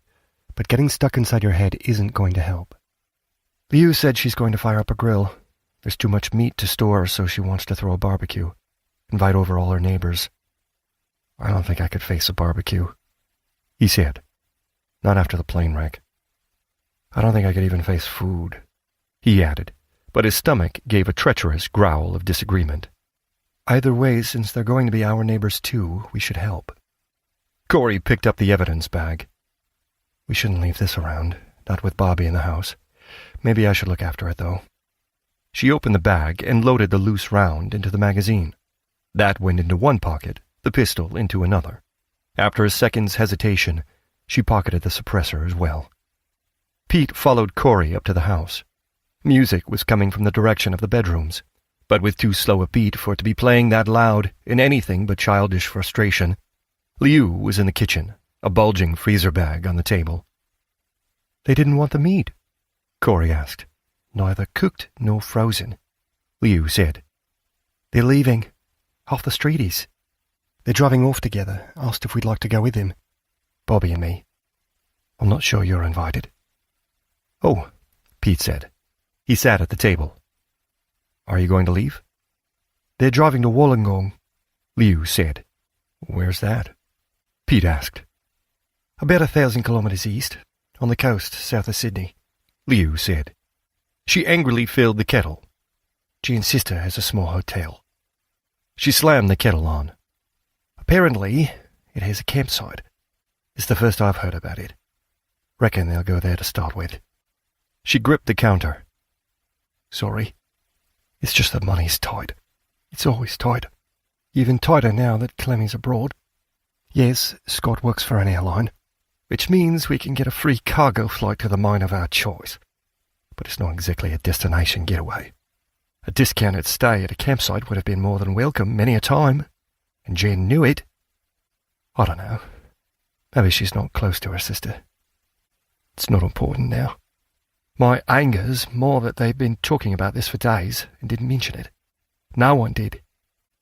Will I go? I don't know. I can't see how it would be safer than here." "After this morning?" Pete asked. "Can it be more dangerous?" "It's precisely because of this morning that I'm hesitating," Liu said. "Tess said there'd been a lot of looting, but people took what they needed and left. On the coast, there'd be nowhere to go to. People would take what they wanted, then stay and take some more. Out here, people have to help one another. It's a different way of life. You help each other because you're certainly going to want that help yourself one day soon. You bank the goodwill. On the coast, we'd be outsiders among other strangers. We'd be giving up everything. Of course, you've both lost everything already, haven't you? And I suppose that's it. If we leave, we're leaving it all behind. For years we thought we might have to, until we settled here. This is the first house in 20 years where we didn't panic any time we saw a stranger walking up the path. I'm holding onto the house because it's where our family was together. If I leave, I'm worried I'll never see Scott or Clemmy again, but staying won't bring them back to me."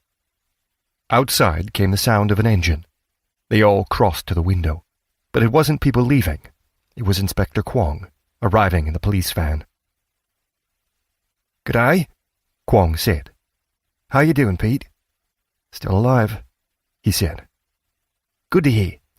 Did you tell them about Casey and Jono?" "He did," Liu said. "Sad business," Kwong said. "A helicopter's gone up to look for the camper van. We'll see what it finds. Looks busy out there. Your neighbours all leaving." "This afternoon, Tess," Liu said. "About 4 is the plan." "To go where?" "Wollongong." "You thinking of going with them?" Kwong asked.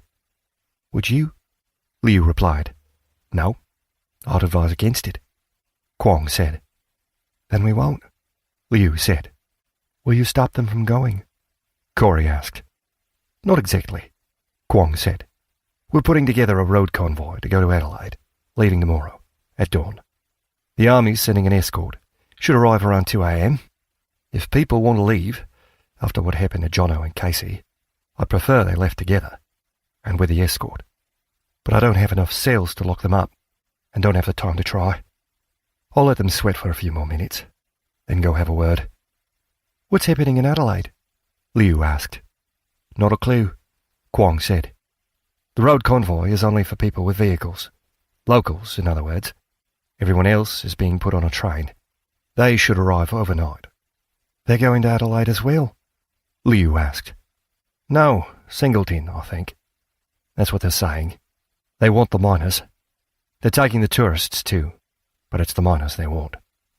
Putting two together with another two, Captain Hawker heard on a military frequency. They want to hack as much coal and iron ore out of the ground as they can. Create a stockpile. I don't think it's for export, so I assume it's for us. The mines are open-cased, and the machinery is mostly automated, Liu said.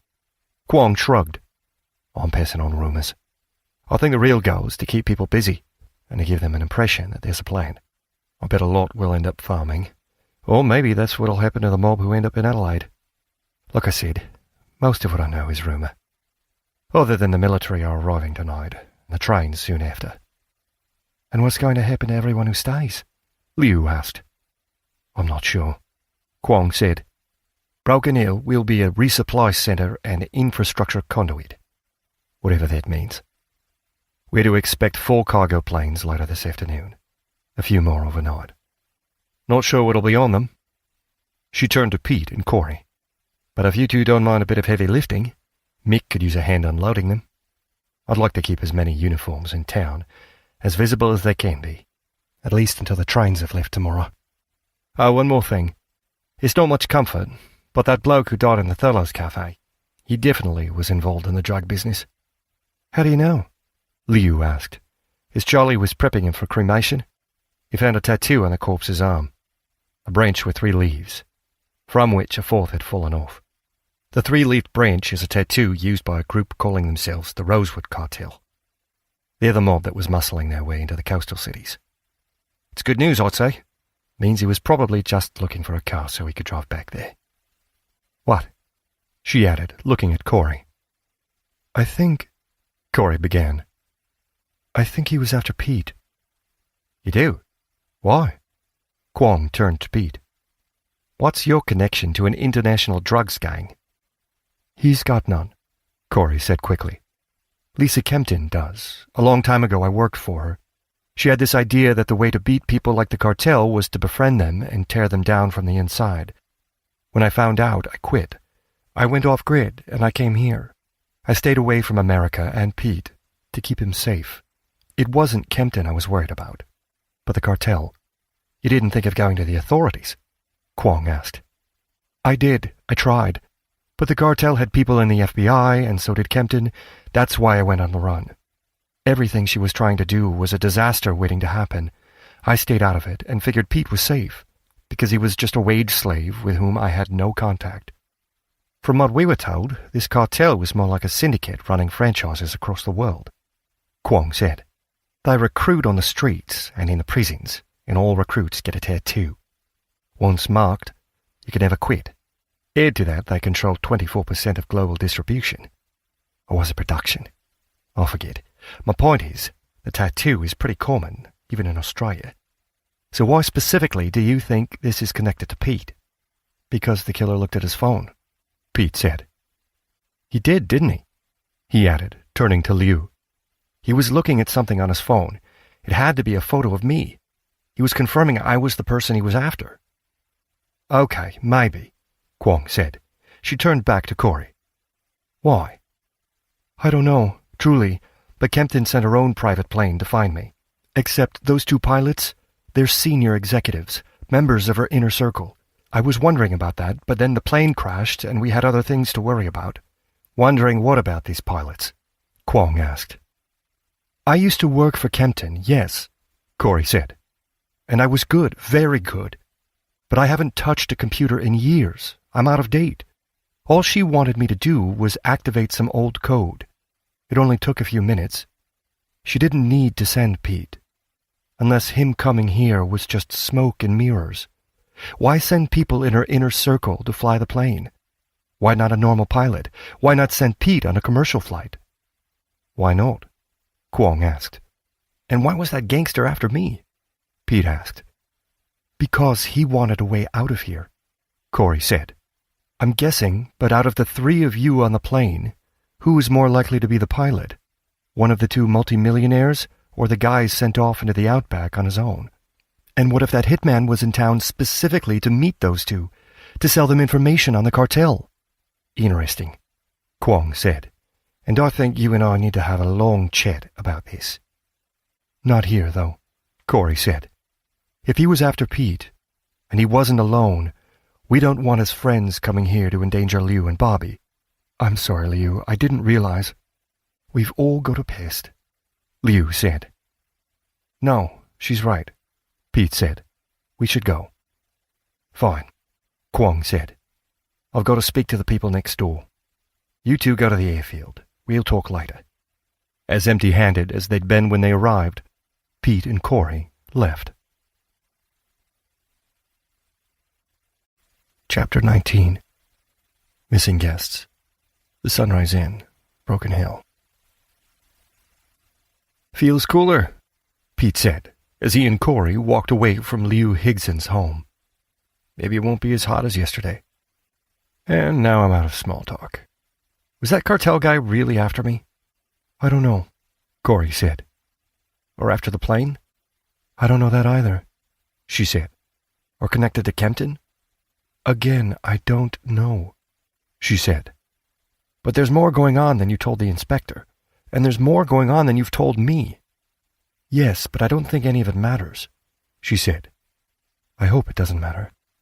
Because zombies change everything, Pete said. I hope they do. Like what? I don't want to say, she said. Not until I've thought all of this through. Inspector Kwong will have more questions, and the only way to answer them is truthfully. So, for now, the less you know, the better. They really are leaving, Pete said, as they approached a family tying a stack of suitcases to a roof rack. The tipping point was reached yesterday, Corey said.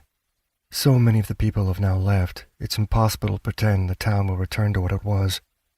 As the school teachers and store owners leave, it has to become clear, even to the most stubborn of ostriches, that things are never going to return to what they once were. Left or died, Pete said. A teacher and the owner of a cafe died this morning. And as news of that joins stories of the plane wreck and the rumors that are circulating and growing, then people start thinking they should get going because the going will never be as good as it is now.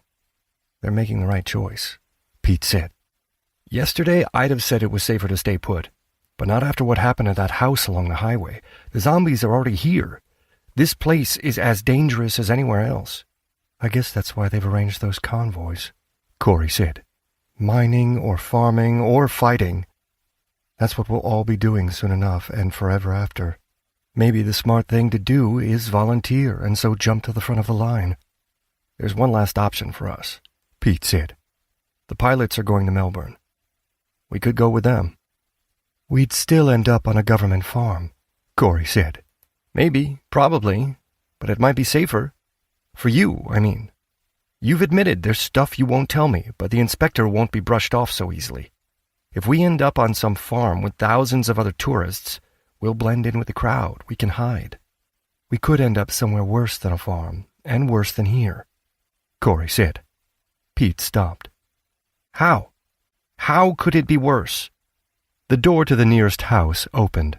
A pair of young men stepped out. One held a cricket bat, the other a hammer. They seemed surprised to see people. "G'day," Corey said. She took Pete's arm and started him moving again. 31, Pete said. That's the number of bodies I've seen this week. 3 at the house on Silver City Highway. Mr. Thurlow and that gangster make 5. 26 at the compound, and that makes 31. It's not counting the bodies in the hearses that were heading to the crematorium. I didn't tell you about them, did I? There were more than 26 bodies in the plane, she said. I can only remember the faces of 26 of them. Well, don't, she said. But you have a point. You got hit in the face because of our accents. Someone tried to kill you because they saw you get off that plane. Maybe it's best we disappear into a crowd. I don't know if the pilots will let us. Let's see what they have to say, Pete said, and what their plan is when they get to Melbourne. We can make up our minds after. The street outside the hotel was deserted. So was the lobby. Broken glass littered the floor, while the standing lamp lay broken in half against the reception desk. Where's the room?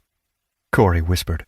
More glass crunched underfoot as Pete led her through the fire doors and to the stairwell, now littered with broken bottles and filled with a bathroom stench. They climbed into darkness, passing one broken light after another. At the top of the stairs, Corey dropped her hands to her pockets, but she didn't extract the gun. Pete pushed the stairwell door open. In a room to the right, someone sobbed. Add that to the smell of fat burning on an open flame, and it seemed increasingly like hell. Someone was cooking. That was all, he told himself, but wasted no more time in hurrying down the corridor to the room which Rampton and Jackson had occupied. The door's lock was broken. Finally, Corey drew gun and magazine, loaded the weapon, then gestured Pete should push the door open. He did, and Corey stepped inside, weapon raised. Pete followed her in, and into a chaotic jumble of upturned furniture and discarded bedding. "Empty," Corey said.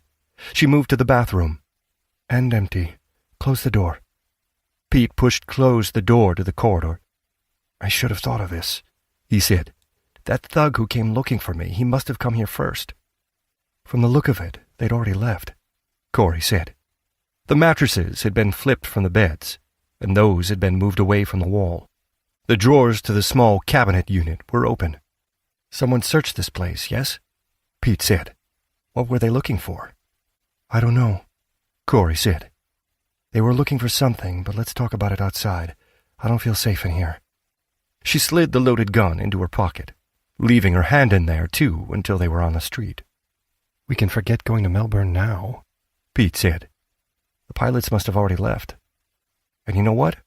Now I think about it, when I went there, was it only yesterday? Gosh. But the beds were made, their bags were packed, they were ready to leave. And they never wanted us to go with them," Corey said. "They told you they weren't leaving until today to make sure." "Well, that sucks," Pete said. "Now what? We're running out of options." "Quicker than you think," Corey said, pointing down the street. "That's the police van." Kwong brought the van to a halt next to them. Liu and Bobby were in the cab next to her. "We came to ask the pilots questions," Corey said. "A lot of questions, but they've already gone. Someone searched the room after." "Which room?" Kwong asked, getting out. 24, Pete said. "Whitey," the inspector said. Pete smiled at Bobby, but was unsure how to ask the question. "You came with the inspector?" "With everyone on our street leaving. I thought we'd be safer at the airfield," Liu said. "Just for now," she added, "until things have settled down a little. I can help the ground crew, and Bobby can help Dr. Dodson."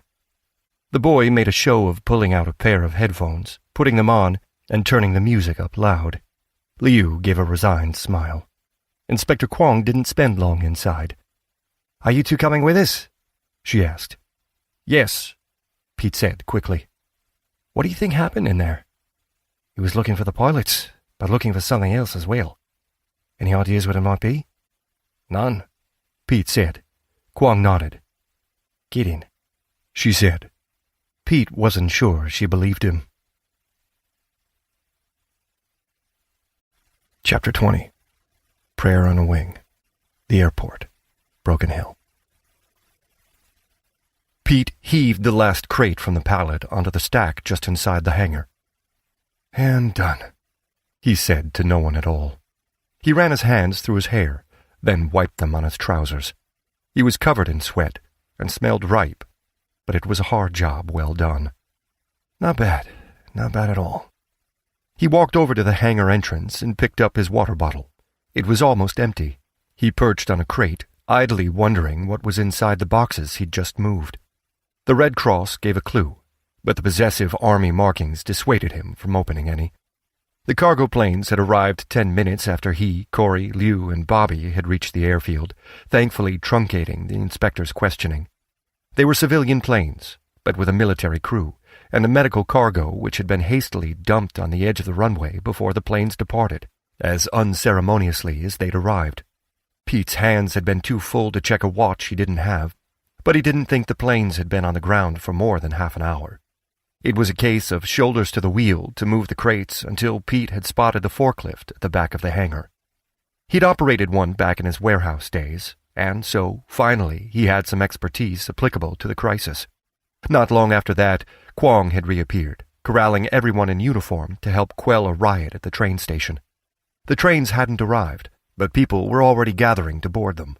Corey had gone to help guard the road leading to the airfield.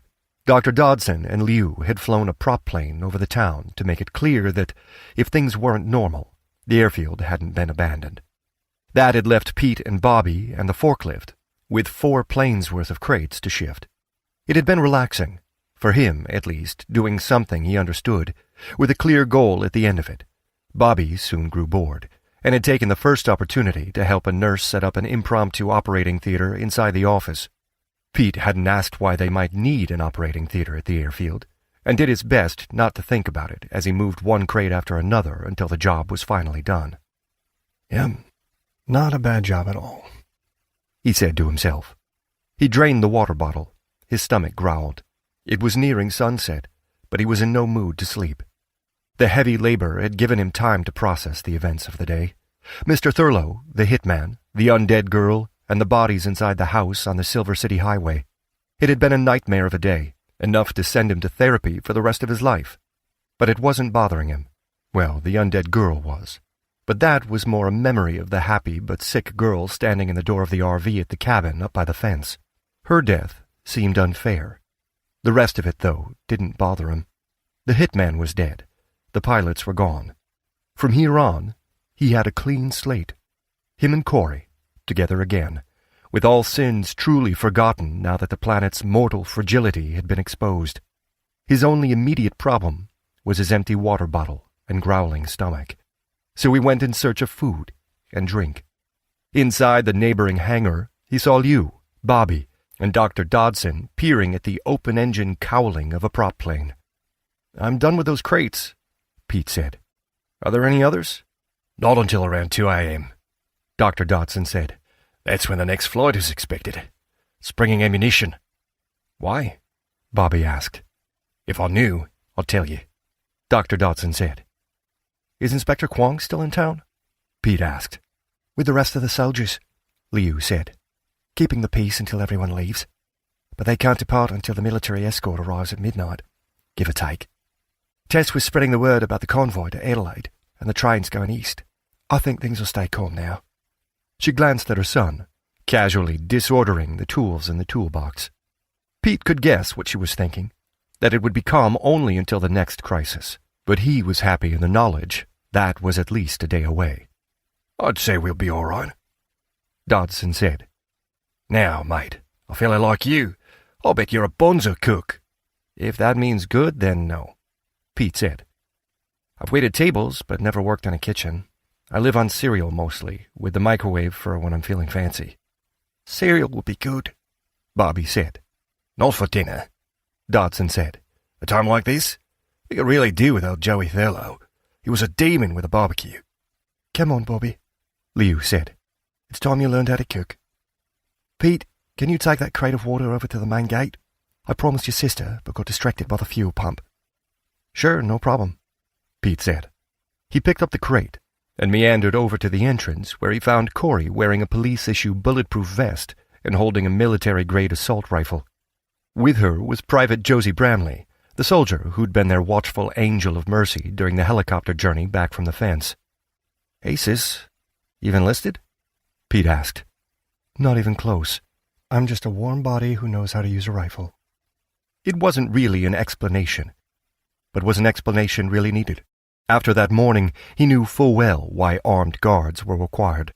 The world had changed, and was still changing, but it was the rate of flux that was giving him a weird sense of vertigo, claustrophobia, and nausea. "Good to see you're still alive," Bramley said. "From what your sister said, it was a close-run thing." "More than once," Pete said. "And I haven't run since high school, so, He hasn't come up with a metaphor since school either," Corey said. "I'm not sure I did even then," Pete said. "Is there any news?" "No," Corey said. "No gunshots, no smoke, no shouting," Bramley said. "That's good news." "You've done this before?" Pete asked. "This is my first real posting," Bramley said. "Didn't expect it to be with the SASR." "Who?" Pete asked. "The Special Air Service Regiment," Bramley said. "That's who Captain Hawker's unit are. We were told to fall in and shout out onto helicopters, and I ended up here with him. Not a bad place to be, though, all things considered. It'll be easier still after everyone's been shipped out. But not everyone will leave tomorrow, Corey said. Departure is voluntary. Tomorrow might be voluntary, Bramley said. The next convoy will be compulsory. You think? Pete asked. The trains are coming in empty, Bramley said. The stores are closed, and no new stock is coming in. That last cargo flight? That was medicine. The next one is ammunition. Where's the food to keep civilians fed? What's the purpose of them staying here? No, the town's being wound down. It'll be the same everywhere. Be glad you signed up when you did. You got ahead of the herd. You'll be corporals by Easter, and I'll be a general by Christmas. Always fancied being an officer. Pete nodded. His earlier fears had been confirmed. Bobby brought them a dinner of steak and rice, then had to make a second trip for cutlery. Conversation drifted on between Corey and the soldier, alternating between stories of archaeologists up by the dingo fence and life and basic training. Pete found a perch in the back of one of the land cruisers parked askew across the road, enjoying the peace and calm until it was shattered by an engine. A truck sped towards them from the town. Bramley dropped her bowl and raised her rifle. Corey ran to the soldier's side, raising her rifle a little more tentatively. Pete joined them as the approaching truck screeched to a halt 20 meters away. The doors flew open, and 2 people sprang out.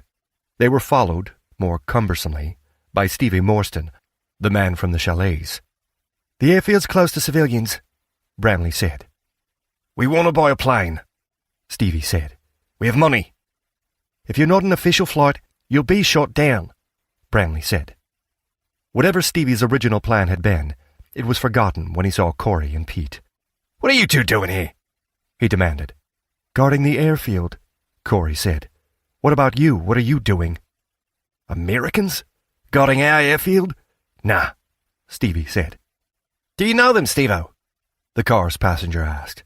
He was a smaller man, wiry, thinner, though of a similar age to Stevie. It's them as got me arrested, Stevie said. You want to leave town, yes? Bramley said, trying to take back control of the situation. There's a road convoy leaving tomorrow for Adelaide, or a train heading east. Both leave around dawn. You don't need a ticket, and you can save your money for when you get to the coast. We hear the story they're selling in town, Stevie said. And we're not buying it. We're buying ourselves a flight out of here. We saw the planes come in, we saw them leaving, and we're going to be on the next one. You can say that all you like, mate, Bramley said, but no one is selling tickets. Leave it, Steve-O, the other man said. We saw what we needed. Yeah, Stevie said. Yeah, maybe we did. They got back in the car and left in a spray of dust. You know them? Bramley asked. That big bloke hit Pete just after we arrived, just for being American, Corey said. Do you think they'll come back? Pete asked. Them or someone else, Corey said.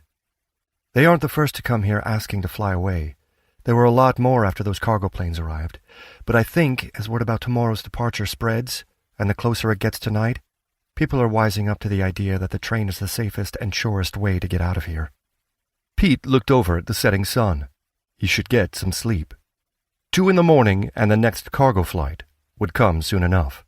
What he wanted was a few minutes to talk with Corey about the pilots and all the rest, but he wasn't going to get it. Yeah, if you don't mind, I'm going to find somewhere to sleep, Pete said. No worries, Bramley said. Pete turned back to the runway.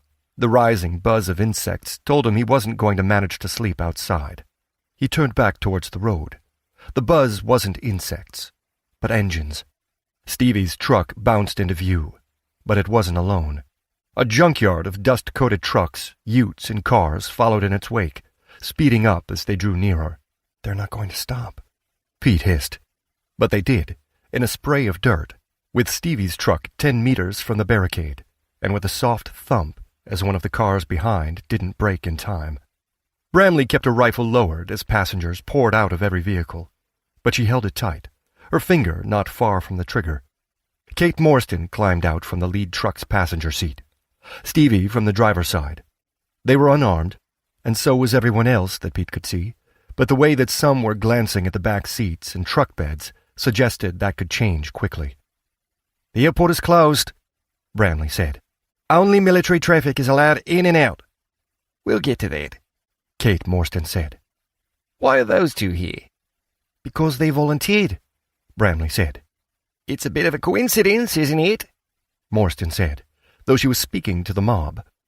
A plane from America crashes, bringing the zombies with it. 2 Americans turn up, and now they're guarding our airfield. Pete wanted to ask what she wanted, whether there was anyone among them who could fly, where they thought they would go. He was sure she had no good answer, but he didn't ask, because the sound of his accent would only push the mob further towards violence. No one is leaving here by plane, Bramley said.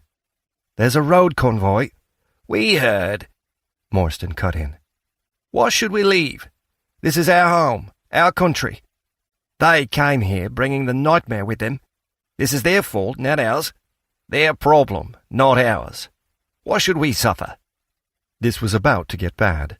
Pete could see it, and wasn't sure, when it did, whether he should run or fight. And fight who? And with what? Hey, what are you lot doing here? Dr. Dodson demanded, running onto the road. Why aren't you home looking after your kids? This is no way to set an example. We're here because... Morstan began, but Dr. Dodson cut her off. Do you want to storm the airfield? He asked. Kill us all, is that your plan? You've got the numbers. But then what? Where's your pilot? I can't see one. Are you going to point a gun at one of us, make us fly? Maybe we will. But what do you think happens when you land? I'll tell you what'll happen. You'll be handcuffed, put up against a wall, and shot. You don't want a plane. You want a time machine. We all do.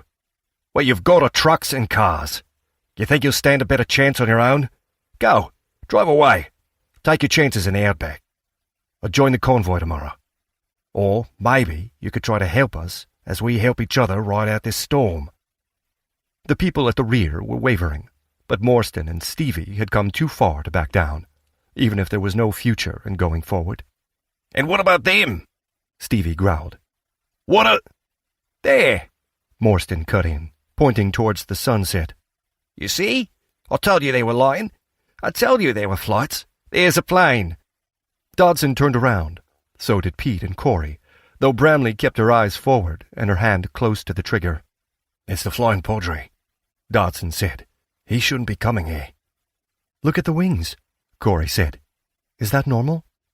The plane wobbled and dipped, rising, then falling as it neared the runway. It's going to crash, Pete whispered. The words were echoed behind him. Dodson began running. Without thinking, Pete ran after him. When he spared a glance back at the mob by the road, he saw they were waiting, not leaving. Not yet. But nor were they following. Pete slowed when he reached the runway, his eyes on the single-engine plane as it bucked, twisted 40 degrees, and he was sure it was going to crash, but somehow it leveled off within a meter of the runway. It hit, rather than landed, skimming back into the air before bouncing down again. The engine cut out. The plane kept moving, skidding, turning, leaving the runway, casting a plume of dirt as it came to a final rest. When Pete had slowed, Dodson hadn't. He seemed to know where the plane would stop and was sprinting into the dust cloud kicked up during the near crash. From the office, the hangars, and further down the runway, people ran toward the plane, coughing and gagging on the settling dust. Pete reached the aircraft before them, but after the doctor.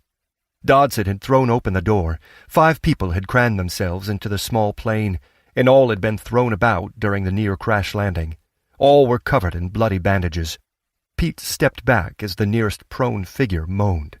But then she swore. What happened? Dodson asked. We were overrun, the pilot said, unstrapping his harness. Zombies? Pete asked. People, the pilot said. Shot us up pretty bad, and that was before we took off. We've got multiple bullet wounds, blood loss. These 2 are unconscious, Dodson said. Can you walk, mate? Out you get. A nurse, Lisa Glebe, reached the plane, a medical kit in her hands. Liu was a few stops behind with a stretcher in hers. Where's the ambulance? Dodson asked. At the hospital, Nurse Glebe said. Both of them? Dodson asked. They're meant to be here. Never mind. Get this woman into the operating theatre. Stop the bleeding. Liu, find me a truck. Anything with a flatbed or tray. Try by the entrance. There's plenty of vehicles there. And then tell the rest of that mob to shift themselves. We've a real emergency. They can help or leave, but they can't stay. Pete found himself on one end of the stretcher, Nurse Glebe on the other, a woman with a bandage on her arm and shoulder lying between them. "What's happening at the road?" Nurse Glebe asked as they ran the patient back to the office. "People want to catch a plane," Pete said. They carried the stretcher up the shallow steps inside and down the hallway to a room that had been scrubbed spotless. 3 examination beds had been set up. Between them were lights and drips, with trays of medical instruments on the plastic-covered counter at the rear. "Were we expecting this?" Pete asked. "Not this and not yet," Glebe said. "Help me get her onto the bed. What's your name, ma'am?" "Rita," the injured woman said through gritted teeth. "There," Glebe said. "Looks like you've lost a lot of blood. I'm going to stop the bleeding, and then we'll take you to the hospital. It's all quite common, nothing to worry about, but I've got to remove these soiled bandages. It's going to hurt a bit, but that'll be the worst of it over. Were these bandages applied in the plane? Pete, those scissors from the tray behind you, but gloves first." "Gloves, right." He handed her the box. She pulled on a pair. "You put on a pair too," she added. "Then the scissors. What happened to you, Rita?" she added, turning back to the patient. "The cattle station was overrun," she said through gritted teeth. "We tried to fight. Everyone started shooting." Pete struggled with the gloves. Donning them was far more difficult than the TV shows made out. He handed the nurse the scissors. "It feels worse than it is," Glebe said, cutting at the dark-stained bandages. "And you've come to the right place. We're turning the airfield into a clearing station for injured from the front line. Always wondered where the front line was going to be. But I guess it was wherever you came from. Where was that?" There was a muted report of a gunshot from outside. "It's those idiots by the front gate," Pete said. "Go and see what's going on," Glebe said. "If we can't get her to the hospital, I need to know."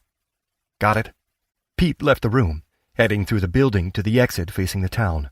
He opened the door in time to see the trucks and cars skidding a turn as they drove away. "A shot over their heads. That was all it took," he said. He breathed the evening air. One crisis had solved another, and as soon as the patient was taken to the hospital, this one would be over too. He went back inside to tell the nurse.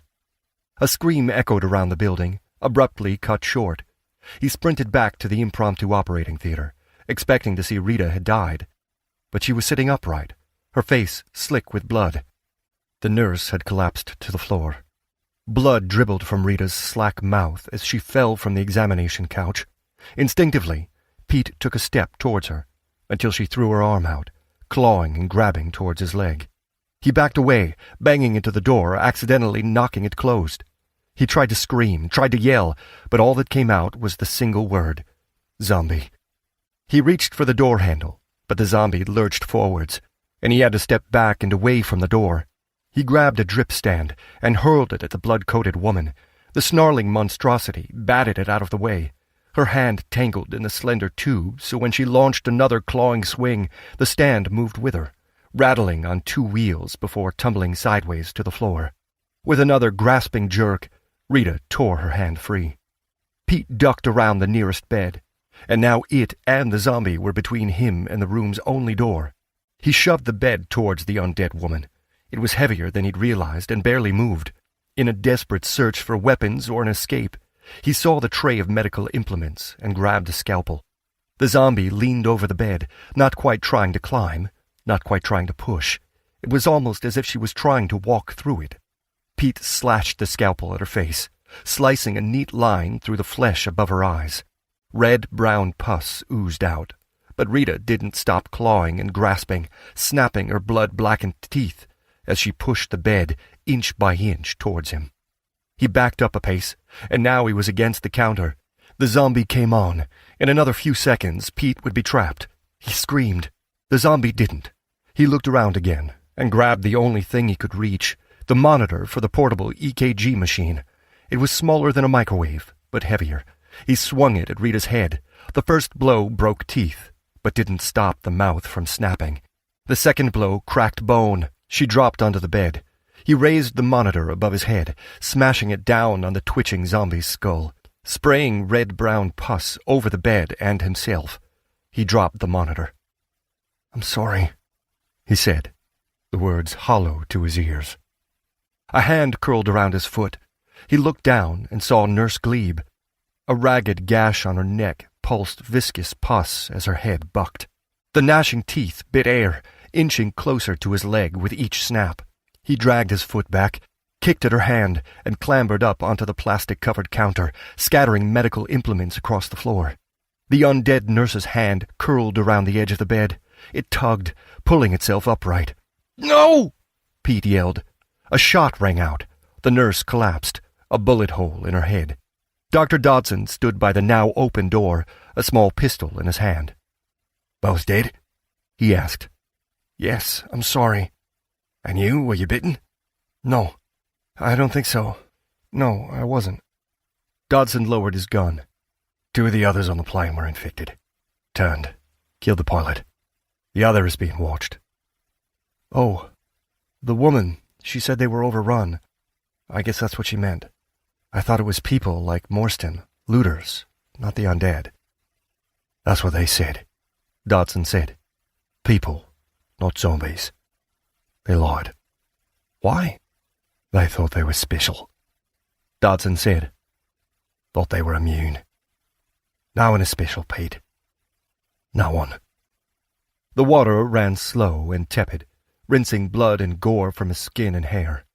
He rubbed, wanting to scrub and scratch with his fingernails, but didn't dare risk even that smallest of cathartic pleasures. Damp, but not clean, wearing scrubs once more, he sat on the low bench in the 4-person changing room, his head in his hands. "I've been sent to see if you were bitten," Corey said, opening the door, a rifle in her hands. "I wasn't," he said. "I believe you. How are you doing?" "I'm alive," he said. "And I guess that's all I can hope for. Now, promise me you won't ask me that question for at least another year." "Promise," she said, and sat down next to him. "What happened?" he asked. "That's the wrong question," Corey said. "What's the right one?" "Where did they come from?" she said. "And it's a question we don't have an exact answer to. The last of them turned about 5 minutes ago." "Oh, what do we know?" "Not much. They were on a cattle station around 50 kilometers away, and they were overrun with the undead. It's the Flying Padre's plane, but he wasn't aboard. We know he, like the Flying Doctors, was visiting remote settlements to see who was where and to bring back people who didn't need to be there. How they were overrun is a mystery, but from the mix of bullet wounds and bites, they only narrowly escaped." "We don't know how many were left behind?" Pete asked. "It's difficult. The government's shut down the mobile phone network. A few of the stations, settlements, and homesteads have radios, but that's an open channel. You can't ask the world whether they've seen any zombies. I mean, you could, but it would just bring more chaos. Captain Hawker's on his way back from town. He'll take a helicopter up, see if they can find this place, but we don't have much to go on. And night is on its way," Pete said. "Not that it matters, not after this morning. There were zombies a couple of miles outside of town. There will be more." "Yes, I suppose so.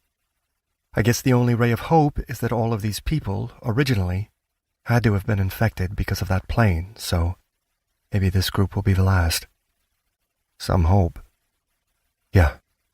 Here." She reached into her pocket and pulled out the pistol. "I've got a rifle now. I think you could use it." He took it uncertainly. "It's not loaded," she said. She handed him the magazine, then the suppressor. "And here's a couple of spare magazines. Inspector Kwong found them for me. I didn't ask from where. I think we're okay with her." "Okay about what?" "The pilots, the hitman, Kempton, all of that," Corey said. "I'd forgotten that was today. Or is it yesterday? Whichever." "She's going to forget it?" "I doubt she'll forget," Corey said. "But the slate's been put aside. If not entirely wiped clean. She got a message this afternoon. Most prisoners have been released, sort of. It sounds like they're doing hard labor instead of hard time. But everyone has to work now. So what's the difference between a convict and a conscript? No one is interested in cartels anymore." "I have some questions myself," Pete said. "But they can wait. What happened to Morstan?" "Drove away as soon as the people from that plane turned. Hopefully she kept driving." "Well, that's that then. Is the cargo plane still expected?" In a few hours. Then we better find Inspector Kwong. Did you say she was here on the airfield? Why do you want to see her? To get some body bags for all those zombies, Pete said. Chapter 21. The Road to Menindee. Menindee Road, New South Wales. 24th February. "I know why you don't want me to go up in the plane," Liu said to her son. "You always hated it when your dad was away. Now he's on the other side of the world, and your sister is stuck at the top of it. But that's not the fault of the plane. It's because your dad and I made the wrong choices in life. You can be angry at that, or at me, but it won't change that we did what we thought was best at the time. But why don't you come up in the air with me? I'll teach you how to fly. Your dad taught me, and it's not nearly as complicated as it looks. Bet you'll have learned it all in a few hours." There was silence behind the locked bathroom door. Finally, there was a click, and Bobby came out. "You'll show me how to fly?" "Better than that. I'll let you do some of the flying. Deal?" "Yeah, okay," Bobby said. He followed his mother outside. Liu gave Pete and Corey a wan smile. "Crisis averted," Corey said, putting the screwdriver down on the nearest shelf. "Guess we don't need that. We should get to the railway, see if we're needed there." They certainly weren't needed at the airport. News of the zombies on the Flying Padres plane had made its way up the chain of command. When the cargo flight of ammunition had arrived, so had 100 soldiers. Pete had hardly been needed for the unloading, and Corey had been quickly disarmed and replaced as a sentry on the main road. The other soldiers had been deployed to the town. With no gunfire or alarms to break the silence, Pete assumed that the night had been spent peacefully. Certainly, when he'd woken, the only cause for concern was Bobby having locked himself in the bathroom. Barbed wire was going up around the airport. Checkpoints were being established at junctions. Hawkeye-protected mobility vehicles drove through the empty streets, letting themselves be seen. But Pete didn't think there was anyone left watching behind the drawn blinds and shut doors. It seemed like the town belonged to him and Corey, and to the military, until they neared the train station. It was a series of lines rather than a queue, and made up of hundreds. The soldiers had their eyes trained outwards, their hands off their weapons, giving the impression they were protecting the passengers rather than preventing a riot. Even so, it wasn't just their presence that was keeping the would-be passengers calm. Fear was in the air. Reality had arrived with the Flying Padres plane. Hell on earth, so far only glimpsed through images on the television, experienced through the inconvenience of shut stores, had reached the remote town. "You here?" Kwong said, crossing the street to meet them. "We came to help," Corey said. "Good on you, but there's not much for me to do," Kwong said. "But you can walk with me as I walk the line." "Good day for travelling, Dee," she added, speaking to a woman in the crowd with 2 small children clutched close. "Looks like the heat's broken." The refugee gave a tight-lipped smile, but didn't reply. "Things are under control?" Pete asked. "They are," Kwong said. "But I knew they would be. I've a new theory. You're a magnet for danger, Pete. As long as you weren't here, I knew we'd be fine." "I'm yanking a chain, mate. You all right after yesterday?" "I'm still alive," Pete said. "There's the spirit. Each day's a new adventure," Kwong said. She raised a hand, and then her voice, aiming it at a middle-aged, pot-bellied man with 5 suitcases on a wooden handcart. "Peck the kitchen sink in there, Terry." "Nah, just the fridge," the man replied. "People are carrying a lot," Corey said, as they continued walking. "There's no restrictions on baggage," Kwong said. "At least no one told me there were. We've been given 6 trains, each with 14 carriages, but my last head count says we'll only need 4 trains, maybe 5, considering the luggage. What happens to the bags at the other end? That's a different question. One I hope has a happy answer, but time will tell." A plane buzzed overhead. "That's Liu, I think," Corey said. "Bobby's gone up with her." "He has? Good for him," Kwong said, again raising her voice. "G'day, Steph. Travelling light?" The woman only had a single small bag slung over her shoulder. "Thought I'd do my shopping when I get there," she said. "A bit of shopping, a few weeks on the beach. It'll be a nice break." "Save me a spot," Kwong said. "She thinks this will be over in a few weeks?" Pete asked. "Maybe it will be," Kwong said. "Who can say?" The road convoy finally left about half an hour ago. It took longer than I'd have liked to get everyone together, but it was straightforward enough. This is taking longer still, but if we rush it, we'll get panic. And what would be the point of that?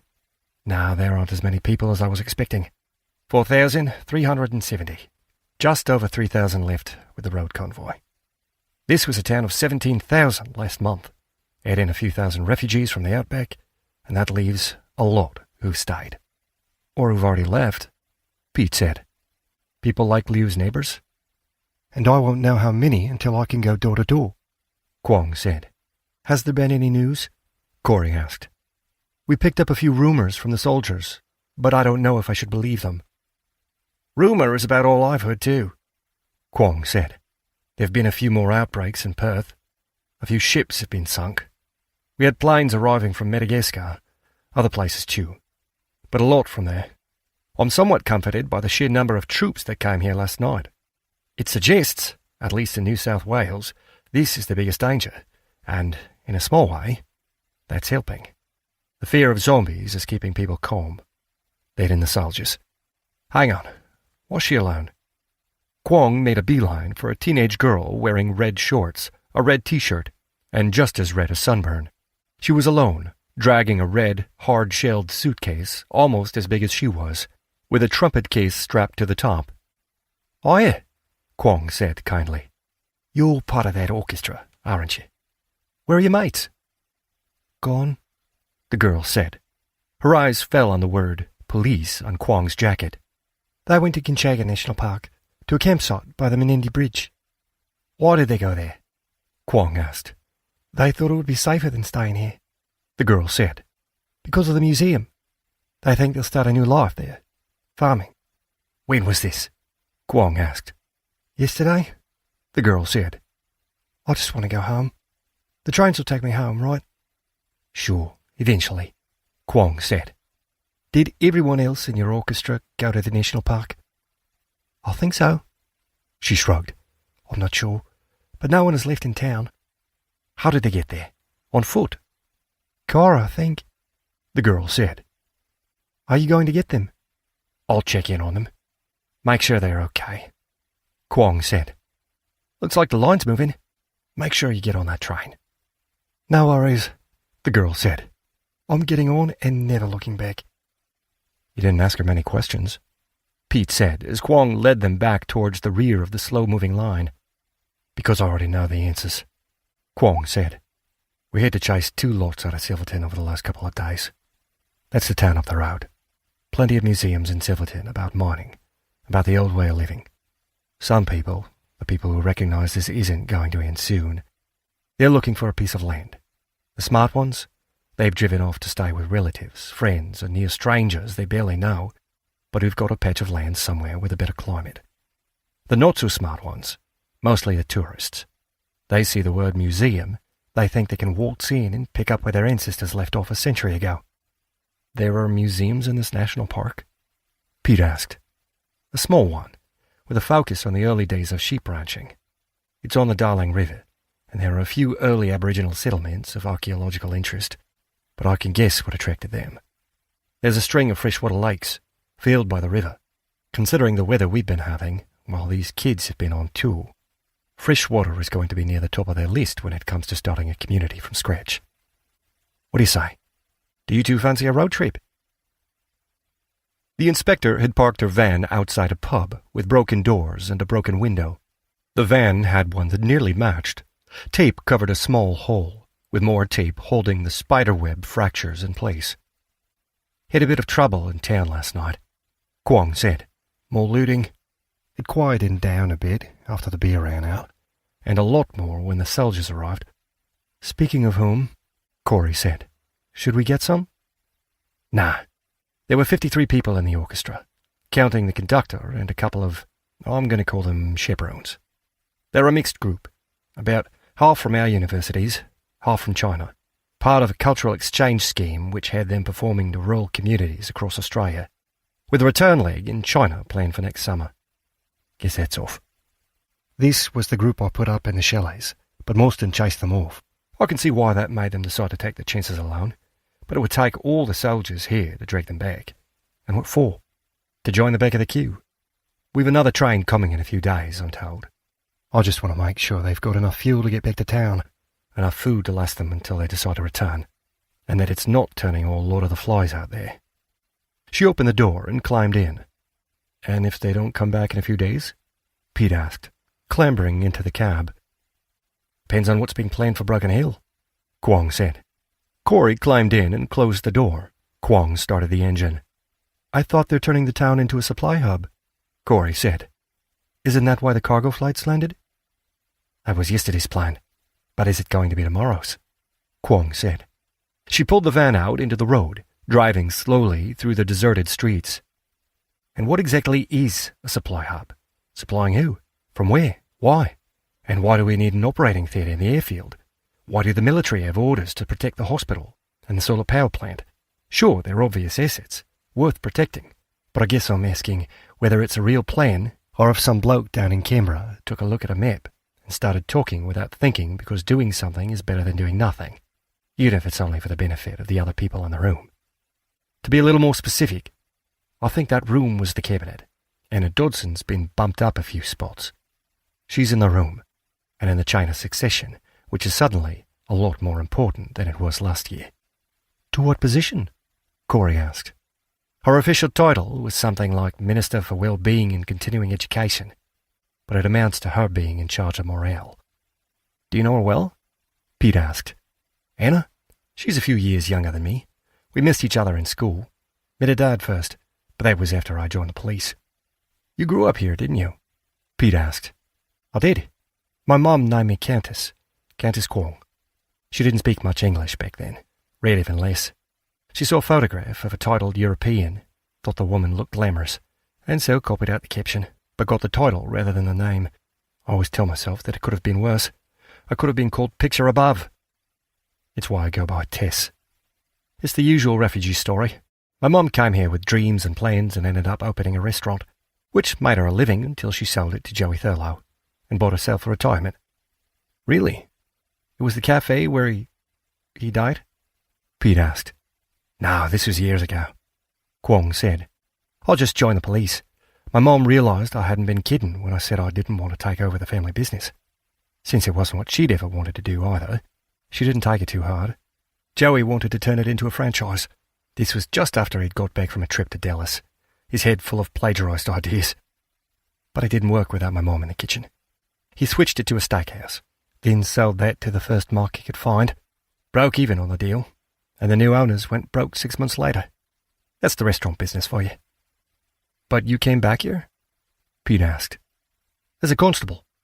I took the posting because I thought I knew the town. The outback couldn't have been more wrong. That's when I got to know Mick Dodson. I learned as much from him as I did anyone else. And I did well. I got promoted to the big city, and promoted again until I ended up promoted back out here. That's a longer story.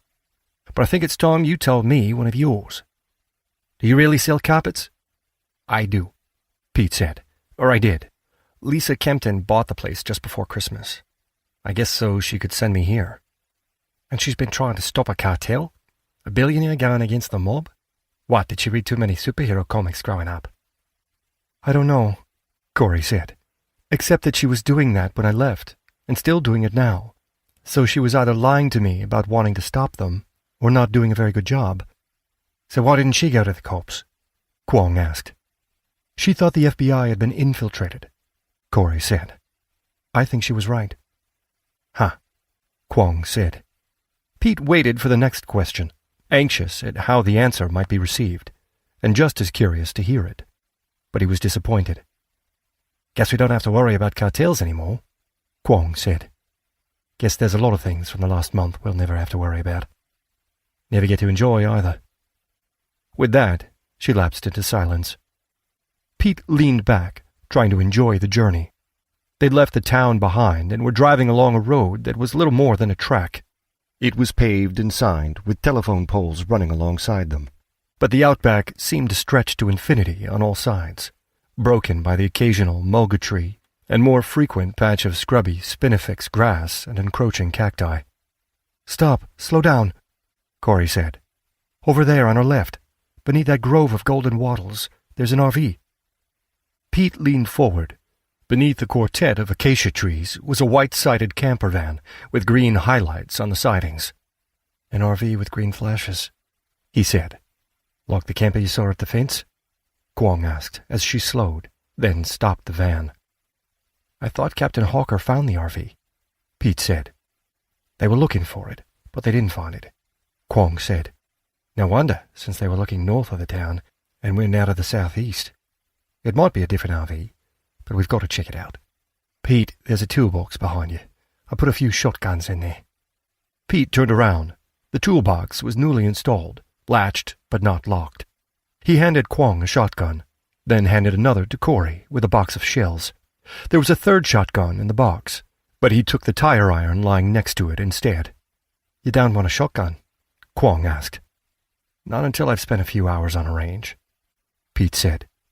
They climbed out. Corey took the left, Kwong the right, and Pete stayed a few steps behind as they walked slowly towards the battered RV. It took Pete 5 paces before he realized the flaw in his logic. The reason he didn't want a shotgun was a fear that, after all he'd seen, he'd jump at shadows and accidentally shoot his sister. It was a real concern, but the danger from the undead was more real still. And now he had nothing to defend himself with but a meter-long length of steel with a chisel point at one end. "Body," Kwong said. 2 o'clock. A dead body. Unmoving," she added. "Be careful, though." They slowly approached. "A woman," Kwong said. "Shot in the head at point-blank range." "I think it's the mother," Corey said. "It's the necklace, do you see? The 2 dolphins chasing each other. The mother was wearing it. The RV might be a coincidence, but that surely isn't." "We found her in the RV," Pete said. "That's something." "Not really," Kwong said. "Who shot her? Why didn't they report it?" Before Pete could ask why that mattered, there was a clatter from inside the RV. The sound came again, continuing, turning into a banging scrape coming from just behind the door. "The father?" Corey asked. "Undead, you mean?" Pete said. The door shook. "Pete, open the door," Kwong said. "Then step back, move away towards the rear of the vehicle. Corey, you stay back. Keep your eyes on the surroundings. Remember that someone infected them. That means we've at least one more zombie unaccounted for. I'll finish this." Pete went to the door, tire iron half raised. He reached out, grabbed the handle, and pulled the door open as the undead father threw himself into it again. The zombie staggered forward, tumbling face first down the steps, landing in the patchwork of withered grass. The zombie rolled, throwing up dust as Kwong moved forward, shotgun raised to her shoulder, her eye looking down the length of the barrel as she moved her weapon with the target, matching the writhing, thrashing father's movement. She fired. The slug slammed into the zombie's neck. The creature stopped thrashing, but kept twitching as Kwong loaded another round and fired again. The sudden stillness seemed to stretch to infinity. "Watch the sights," Kwong said before marching up the steps, sweeping the shotgun left, then right, then stepping inside. "Nothing. Just another miss. Nothing and no one here." She came back outside. "Do we need to bag the bodies?" Pete asked. "We can do it on the way back," Kwong said. She paused by the dead mother. "Someone shot her, but they didn't kill the father inside the RV." She bent down. "Casings, 9mm, a handgun. Corey, what's your opinion? Were they the kind of people who'd carry a gun?" "I doubt it, assuming they were who they said they were." "So who shot them, and why didn't they report it?" Kwong asked. "And how did they get infected? Hopefully, for whatever reason, this family owned the gun. They killed the zombie that infected them, leaving the body somewhere else. They got this far before the father turned. The other 2 got out, but had been beaten. The mother turned, the girl shot her, took the gun with her and drove, following a compass north until she saw the kite flying in the sky. She peered at the dirt, then walked slowly back towards the van. She stopped. Trouble is, I can't see any tracks for the dirt bike." "You're worried about the gun?"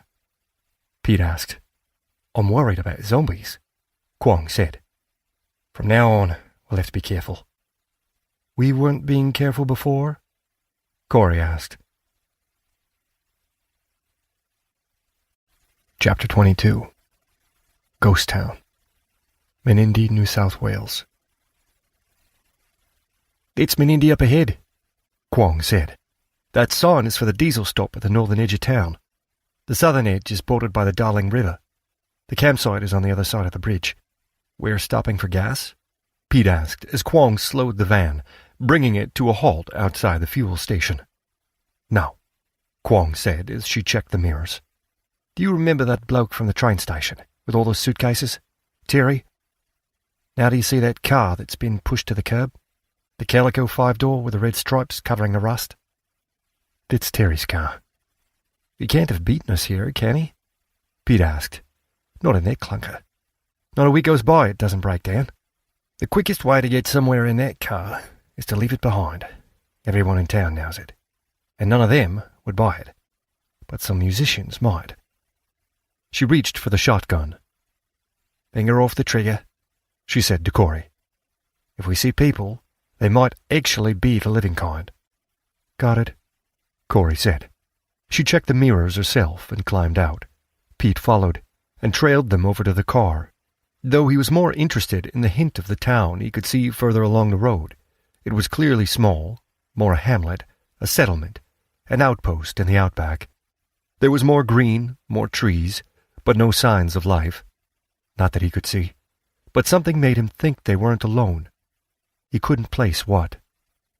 "Doors are locked," Kwong said, trying the driver's side. "Same here," Corey said from the other side. She leaned forward. "There were bags of rice in the back, pasta too. I'm not sure what else, but most of the back seat is full." "The picture is coming into focus," Kwong said. "Well, considering who we're looking for, I should say that the chorus has begun. After they were kicked out of the chalets, I put the musicians up in a string of houses opposite the supermarket. The store was closed, and we'd moved all the food into the stockroom, locking that tight, since that was less labour than moving the food somewhere else. I put some volunteers on guard, not cops or soldiers, but locals. Solid people, reliable, I thought. Then the looting began. The guards had to be redeployed. The stockroom was looted, emptied, and I'd figured it was the people I'd had guarding it, since they disappeared too." "And the musicians stole the food?" Pete asked. "That packaging matches the shop's own brand label," Kwong said. "After they stole the food, carried it across the street, the musicians must have been worried they'd be discovered, charged and prosecuted. That's when they left Broken Hill. As to why they thought they could survive on their own, I think we can blame fear. And I think we can guess what Terry had in his suitcases. Rice must be worth more than its weight in gold. That's how they bought his car." "But there's only one car here," Pete said. "And the food is still in the back." "That's precisely it, isn't it?" Corey said. "They would have purchased other vehicles, more reliable vehicles, and they had space for the people from this car, but not for the food as well. It's not far from here to the campsite," Kwong said. "They probably decided they could come back for this food, assuming that when they got to the campsite, they didn't keep going. If they did, how would we find them?" Pete asked. "We won't," Kwong said, heading back to the van. "We'll leave the police van here and continue on foot. The engine noise would cover the sound of voices and lose us the element of surprise." She reached inside the van and took out a pair of police windbreakers. "Put these on. Let's look as official as we can. And Pete, you better take this." She handed him her shotgun, and then took the third from the box. "It's not that I think you'll need it, but I don't want to leave the weapons unattended. If they stole all that food, we don't need to worry about this turning into an amateur production of Lord of the Flies. But they might be taking their inspiration from Mad Max. Corey, you show them how it works. I'll radio in where we are." "The shotgun's heavier than I was expecting," Pete said, as he and Corey walked a few meters away from the van. "There's the trigger. That's the safety. That's the pump," Corey said. "No, I've got it," Pete said. "Keep the barrel pointed at the ground," Corey said, "and be ready for the recoil." "And so things change again," Pete said. "What's that?" "I preferred it when I was shifting boxes on the airfield. I know everyone dreams of being an action hero, but the last few years I really just wanted a quiet life. But even the definition of quiet has changed. You must feel the same." "I'm not thinking about it," she said. "I'm thinking about finding these musicians, driving back to Broken Hill, and having something to eat. Simple goals, easily attained, with no thought as to what'll happen tomorrow. Trust me, that's the best way." "It's what you did when you were on the run?" he asked. "No, when I got here," Corey said. "On the run, when it was a different city every day, a different country every week, my brain was on fire, always thinking, planning, plotting. It was exhausting, and counterproductive. Back then, I had no idea where the next plane was going to take me, so it was pointless worrying about the flight after that. Now, we didn't expect to come to Menindee this morning, so who knows where we'll be going tomorrow." "Makes sense," Pete said. "Doesn't make me stop worrying." "Me neither. That windbreaker suits you." "Police, yeah," he said, looking down. "A new career, and I was just getting my head around carpets." "What kind of tree is that?" he asked, not really interested, but just wanting to talk about anything that was even vaguely normal. "Eucalyptus," Corey said, "as in koala bears." "Really?" he asked, brightening. "Sorry, I don't mean you'll see any, not around here." "Oh." "Closer to the river. You should see some kangaroos or monitor lizards, maybe some emus. Could be a few wombats." "Bats? In daytime?" "No, wombats. They're like a miniature furry hippo." "You're kidding." "Good news in bed," Kwong said, coming over to join them. "The first train's only just left." "That's the good news?" "The bed," Kwong said.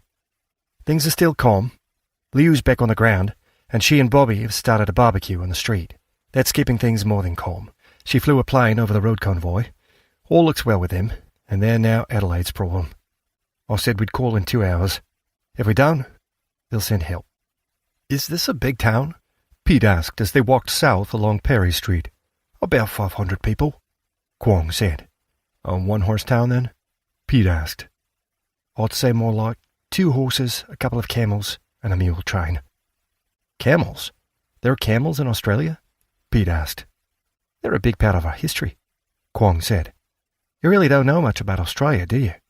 "Boomerangs and kangaroos," Pete said. "But I'm learning." He sniffed. "That's what it was. I knew there was something odd. I can smell burning." "Cooking, I'd say," Kwong said. "That's why we're on foot. When the orders came in to empty towns like this, I came here, told everyone they could take as much fuel as they could fit in the tanks and drive to Broken Hill, or drive south, but they couldn't stay, and I couldn't guarantee the power would stay on. About a quarter came up to Broken Hill and left this morning for Adelaide. I thought everyone else had gone, but I haven't had the time to go door to door to check." Following their noses, they headed towards the scent of charred meat, pausing when they came to more cars, abandoned on the side of the road. "I recognize that bedded Honda," Kwong said. "There's food in the back," Corey said. "They can't be far away." "I can't see smoke," Pete said. "I can't really see the rooftops, not above the trees." A musician, a long way from home, heading for a campsite, came across an abandoned town. Kwong said. "It sounds like the start of a song," Corey said. "Right. So what's the next verse?" Kwong asked. "They'd stop here, sure. Take a look around, someone decides to start cooking. It's meat that's burning, and since they're cooking it here, perhaps they found it here too. But where? Somewhere on Menindee Street, or Yardle, I guess. I don't think they're armed, and we don't want a gunfight. We're not going to shoot anyone. We just want to remind them that there are some laws that haven't changed, that won't change, no matter what else has. Keep the barrel pointing down, and stay on my left. Corey, the right." Pete focused on the hard asphalt, the glaring sun catching on a distant window, the sweat trickling down his neck, but found his focus going back to the gun in his hands. When Kwong raised her hand, pointing at something in the road, he was grateful to have something else to occupy his attention. A meter-long case, 30 centimeters wide and 10 deep, made of scuffed black plastic. Remembering who they were looking for, he guessed it contained a flute or oboe, or something in between. He didn't need to see the tension in Kwong's posture to know it was a bad sign. The car across the alleyway was another. The silver-gray SUV was so close to the corrugated fencing on either side that the vehicle had to have been shoved into that position. Kwong glanced through the car's windows, then cautiously moved to the vehicle's far side. Wordlessly, she motioned them onwards. Pete stole a glance at the vehicle's interior and saw nothing inside except the discarded shreds of shrink-wrap packaging. Kwong whistled, pointing down the alley and to the left. The smell of burning was stronger, but there was only the thinnest wisp of smoke. With Kwong in the lead, they walked soft-footed along the alley, following the corrugated fence until it ended, revealing the bins at the back of the shop and, too close to be at all hygienic, a trio of unmatching barbecues. Meat had been left on the grill.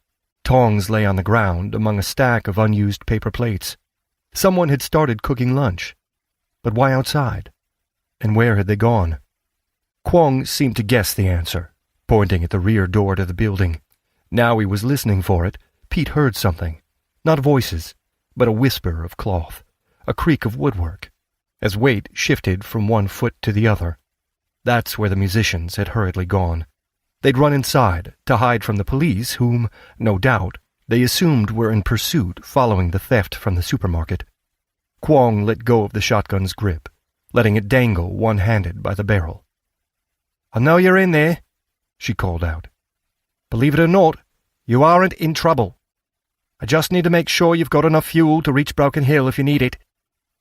The only reply from inside was a soft thump. "You can keep the food you took from Broken Hill," Kwong said, "and you don't need to go back there if you don't want to. But if you're staying here, I need to know how many you are. And I want to do it quickly and get back on the road."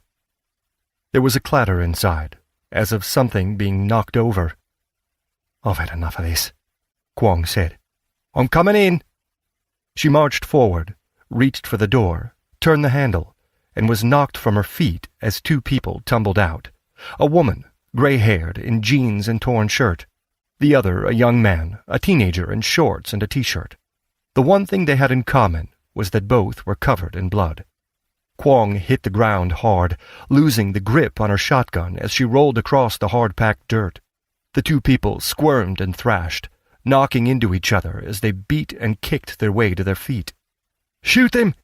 Kwong yelled as she crabbed away from the clawing hands and snapping teeth. Zombies.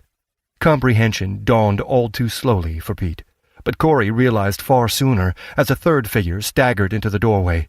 She fired, pivoting the gun back to the two on the ground, moving the gun towards the two zombies near to Kwong. "They're too close. I don't have a clear shot," Corey yelled. Kwong said nothing.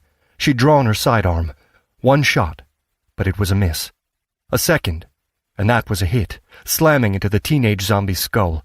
Her third slammed into the older zombie's hip, breaking the bone. The zombie collapsed. Kwong's fourth shot blew the undead woman's head apart. Another zombie staggered out into daylight, in loose-fitting cotton that was beige except where it was coated in dried blood, with a crude bandage around its neck. A shot came from Pete's left as Kwong fired through the doorway. "Pete!" Corey yelled. The bandaged zombie was only 3 paces away. Reflexively, Pete pulled the trigger. The barrel had dropped. The slug fired low, ripping off the young man's foot. The zombie didn't scream, didn't seem to notice, but lurched forward, falling as it tried to put weight on its oozing stump. Its hands caught around the shotgun, not grasping it, but catching against it, knocking it from Pete's grip. He reached down to grab the gun as the zombie's arm swiped up. Its backhand slammed into Pete's jaw, and he fell backward, dazed. Around and above him, gunfire roared as Corey and Kwong shot into the shop. But neither shot at the zombie, whose hands were now curled around Pete's legs. He kicked himself free, scrabbling backwards, but the zombie crawled on, its sightless eyes fixed, unblinking, on Pete. The zombie's mouth snapped open, then closed. Its arms swung out. Its nails tore on the fractured concrete. Its other arm flew towards Pete, while its foot and stump kicked and pushed, and it dragged itself towards him. Pete looked for a weapon, but only saw a tumbled stack of bricks next to the bin. He grabbed one and threw it. The brick hit the zombie's shoulder. Its next hit its head. The zombie twitched but crawled on, pushing itself to its good knee, almost standing until it tried to put weight on its missing leg. It fell down and forward, its hand again curled around Pete's leg. He grabbed another brick, this time slamming it down on the zombie's wrist. Bone broke, and the grip loosened. He pushed himself to his feet, raising the brick. The zombie went limp as Kwong shot it in the back of its head. "Stand back," Kwong said, ejecting the magazine, loading afresh. Pistol held two-handed, she moved cautiously towards the pile of corpses around the door. And there were so many, at least 10. "What?" Pete began, but stopped, uncertain what to ask, since surely Corey would have no better answer than he. "Hello?" Kwong called. "Anyone alive in there?" No response came. Kwong stepped back, eyeing the corpses. She kicked her shotgun free of the pile, and again until it was 3 meters from the nearest zombie. Only then did she pick it up. "I think they're dead," she said. As cautiously as the police officer, Pete retrieved his shotgun. "We need to call this in," Kwong said. "Not all of them were from the orchestra. I recognize one of the other, older people as locals, but not the rest. And however they got infected, it can't be that plane wreck. We have to assume this is a new, major outbreak. We'll go back to the—" But she stopped when a scream rent the air, high-pitched and loud. It came from behind and to the south. "People," Kwong said, and she was already running into danger, Pete and Corey close behind. They ran back down the alley, turning south onto a wide road. Kwong slowed to a jog, a walk, and then stopped completely. It was obvious where the scream had come from. The house had no fence, only a low wall that had proved no impediment to the 5 zombies. They were by the front door, pushing and shoving, clawing at the woodwork, slamming hands and arms into it. Inside, at a window to the left of the door, a curtain moved. "There were people in there," Corey said. A zombie, in the shredded remains of a mostly black uniform, had seen the movement too. The uniformed creature lurched leftwards, towards the window. Pete raised his shotgun. "No!" Corey yelled. "No, don't shoot! The slug will go through the walls!" "Over here!" she yelled, raising her voice. "Over here, behind you!" "Pete," Kwong said, "can you get back to the van? Do you remember how the radio works? We need the army here. The frequency is set. Can you call this in? Up there. Back to Candela Street. Then on to Perry. Back to the diesel stop. Got it?" "Got it." "Go!" Pete ran like he'd never run before, shotgun clutched tight in his hands, elbows pumping, eyes forward, sprinting down the road, skidding as he turned. He caught sight of movement, spun and skipped so he was still moving while he stole a glance, assessed the threat, and discounted it. With one arm missing below the shoulder, it had to be one of the undead, but it was moving at barely more than a shuffle. Pete kept running, through the empty streets of the ghost town that had just become something far worse. He reached Perry Street, and didn't slow. Where was the van? Had he run the wrong way? No, there was the gas station. Beneath the sign was the van, but before it was a zombie. Pete slowed his run to a walk, checking behind and to left and right, but it was just him and the zombie, staggering closer. A man, at least 30, thin but not athletic. The remains of an untidy beard covered the left side of his face. It had been burned off on the right. The clothing was scorched and ragged, its grasping hands gnarled and broken. Its twisted legs shuddered with every dragging footstep. A whispered moan escaped from its broken-toothed mouth. Pete raised the shotgun, lined up his shot, then realized that if he missed, he'd hit the van. He took a step to the side, then another, until there was nothing but Australia behind the zombie. He waited, until the zombie was 5 meters away. He pulled the trigger. The gun clicked. Only then did he remember he'd not pumped a new round. He hastily ratcheted one into the chamber. Just as hastily he fired. The slug flew wide, missing by a meter, and that was as good as a mile. He pumped another round and fired again. The round ripped the fingers from the zombie's outstretched hand. Gore sprayed from its wrecked paw as it swiped the stump through the air, heedless of shock or pain. Pete stepped back, swallowed hard, held his breath, pumped in a new round, and fired from nearly point-blank range. This time he couldn't miss. This time the zombie fell. This time, this zombie. But it hadn't been alone. 2 more of the living dead had staggered out onto the road, both wearing the same black uniform as that creature by the house. Again, They were between him and the van. He raised the shotgun, sighting down the barrel, but he couldn't risk taking the shot. To his right, a single-wire fence marked a plot that had been cleared for development. The ground looked flat, at least for 50 meters. That would be more than far enough. He ran across and easily climbed over the fence. He walked sideways, one eye on the zombies, one eye on the ground. Any hope that single wire would halt the creatures was dashed as they walked into it. The wire grew taut, then snapped, and they continued on, into the vacant plot. Pete raised the shotgun. He had a clear shot now, but he knew to wait. He braced his feet, raised the weapon, marked his target, and lined up his shot. The zombie, a creature, a monster, a ghoul, a demon. Think of it as anything, but not as the person he'd been a few hours before. A man no older than Pete, with different dreams but surely with similar desires. Over the last week, that desire would simply have been to survive another day, but this man before him hadn't survived. He'd been infected. He'd turned, and now he was one of them. Pete fired. The slug slammed into the left shoulder, spinning the zombie around, but it staggered on. He chambered a new round and fired again, this time ripping the head clear from its neck in a fountain of blood, bone, and gore. Pete stepped back, refusing to look, to think, to throw up, or to run, but he dearly wanted to. It was all he could think, a single word, a chant, repeated over and over, a siren song of run, run, run. He forced the shotgun back to his shoulder, watching, waiting, focusing on the ragged gash across the zombie's forehead, so he didn't have to look into those lifeless eyes. He fired. The gun clicked. He pumped the ratchet and pulled the trigger again, and still nothing happened, except that the zombie had staggered another step closer. Pete wasted a second looking at the safety before he realized he was out of ammunition.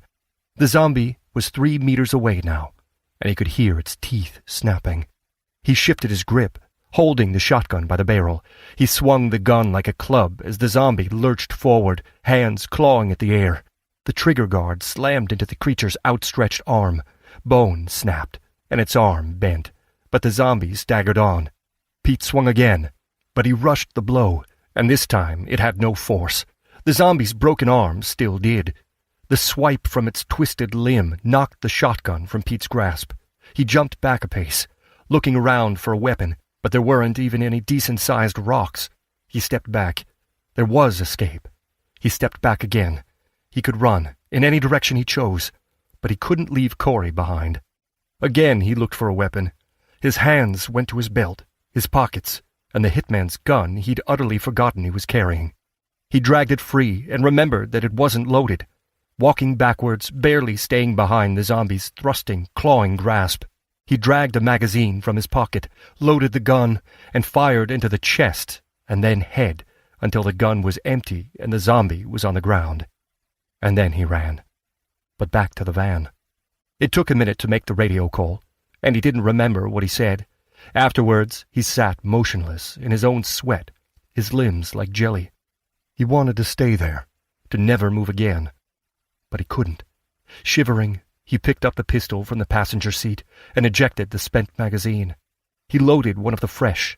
Hand trembling, he found the safety, slid it on, and stepped back outside. Placing one foot in front of the other, picking up his pace with each step, he listened to the voice still commanding him to run, and sprinted back to Corey and Kwong. But their battle was over too. Corey stood in the street, outside the house, shotgun in her hands, dead zombies close to her feet. "I heard shooting," she said. "I'm not bitten," he said. "Me neither," she said. "I guess that's how we're going to say hello from now on." "Were there survivors?" "Some," Corey said. "Tess is checking on them. Did you radio in?" "The army is on its way," he said. "Good, because we need to search the entire town for the rest of the orchestra, and that's a job I'd rather leave to the professionals." But the inspector had other plans. "I spoke to the survivors," Kwong said. "They were searching the houses when the zombies arrived. They scattered, so there might be others who survived, and there are some locals here among them." "What do you mean, when the zombies arrived?" Corey asked. "Hopefully nothing," Kwong said. "The kid doesn't speak English, And my Mandarin's been gathering dust since my mother died.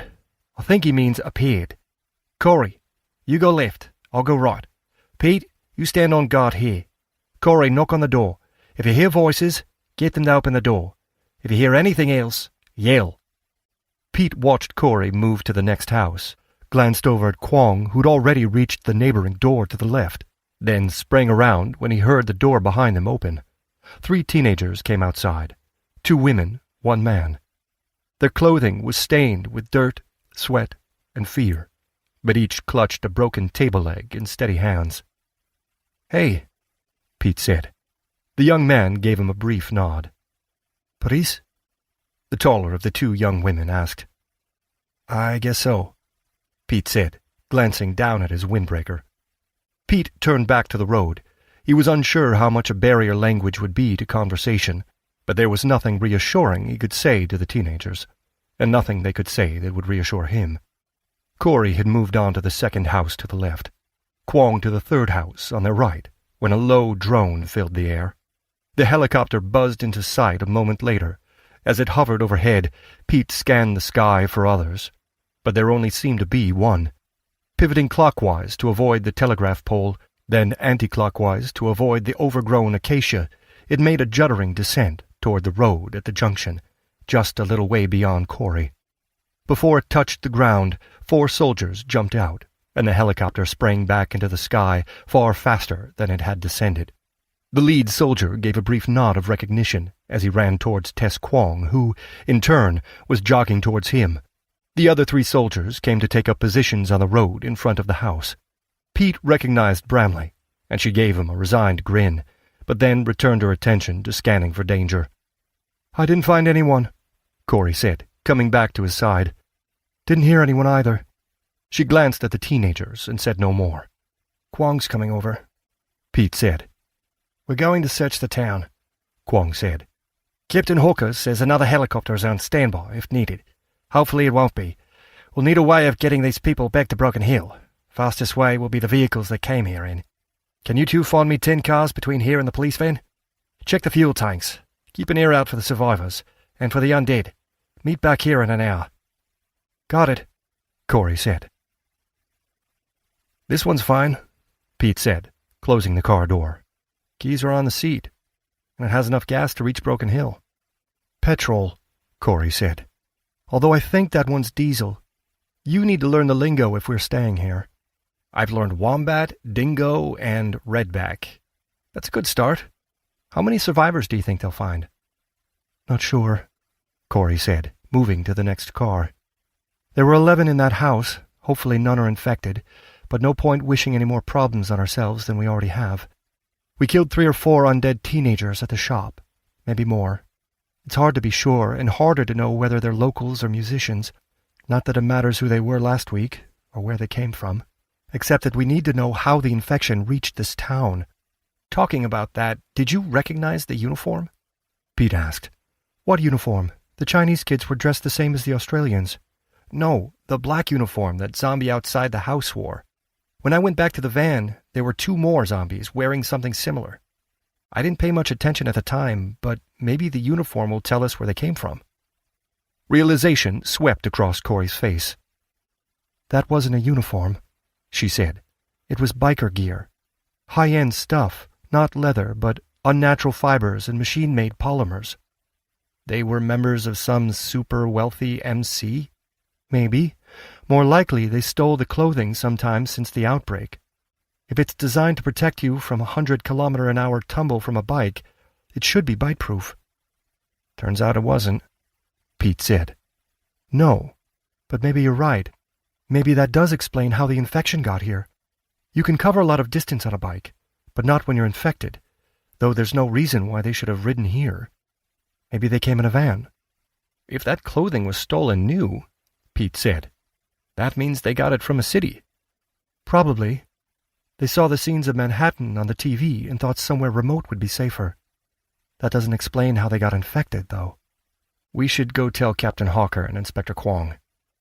"We should finish checking these cars," Corey said. "We only need 2 more, then we'll have enough, and then we'll tell Tess. I'm not sure how much help it'll be, and I don't know that it matters. The zombies are here. And that means they truly are everywhere. Chapter 23. Sanctioned Looting.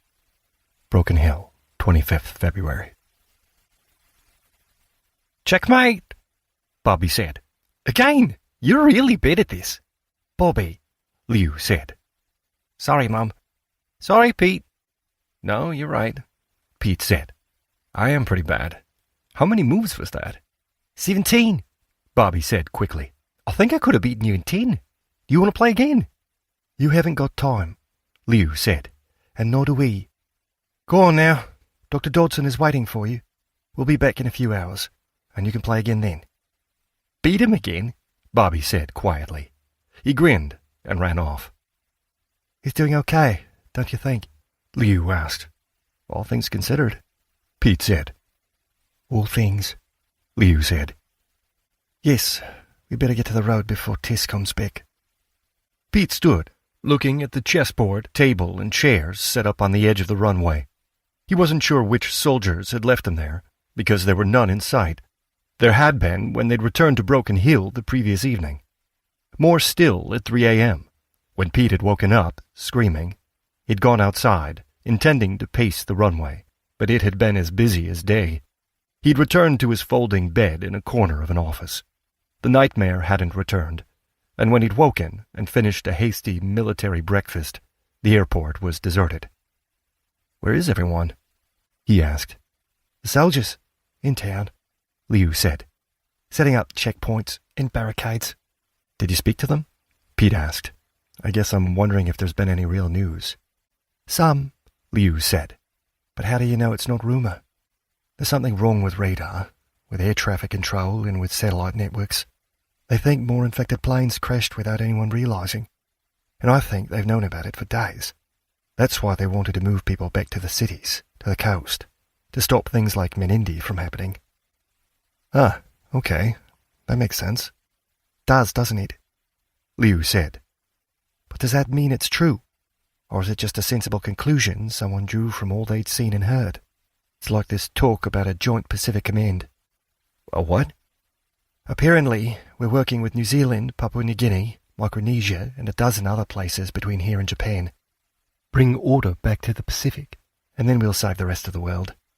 That's the story, but is it true, or wishful thinking? There's another that the ambassador to Beijing is now in Guam and running the US's fleet in the Pacific. That can't be true as well. And why the ambassador to Beijing? Why not an admiral? And why Guam and not Pearl Harbor? Or Washington? I don't know what to believe anymore." "I used to feel that way with the internet," Pete said. "All that comment and gossip headlined as fact, none of it ever made a difference to my life, not really. But I didn't think I'd ever miss it so much." "Dinkum oil," Liu said. "What?" "It means, isn't that the honest truth? There's one thing I don't think the soldiers were lying about. Some of them disappeared last night." "Disappeared? You mean they went AWOL?" "Along with their armoured car and some portable artillery. I don't know what portable artillery is, but I'm more interested why anyone's bringing artillery in to fight zombies. I suppose it's a case of someone in Canberra deciding that since the army has it, they better use it." "How many soldiers left?" 4, Liu said. "I suppose they wanted to be with their families, but it's a worrying sign of what's to come. Ah, it looks like we are late." Corey, Inspector Kwong, and Private Bramley stood on the airport side of the new checkpoint, while a pair of refrigerated trucks stood on the other. A quartet of armed sentries stood in between, their attention mostly on the town. "Did those musicians we rescued leave Broken Hill?" Pete asked. "On the last train," Kwong said. "and that left about 2 hours ago." "How many people are still in town?" Liu asked. "That I don't know," Kwong said. "A better question is how many people are still left around and about in the outback. We're still not sure who half the infected in Menindi were, or how they got there. I'd say at least a few hundred people have stuck around. Maybe as many as 1,000, but maybe not. Are you up to speed with what we're doing?"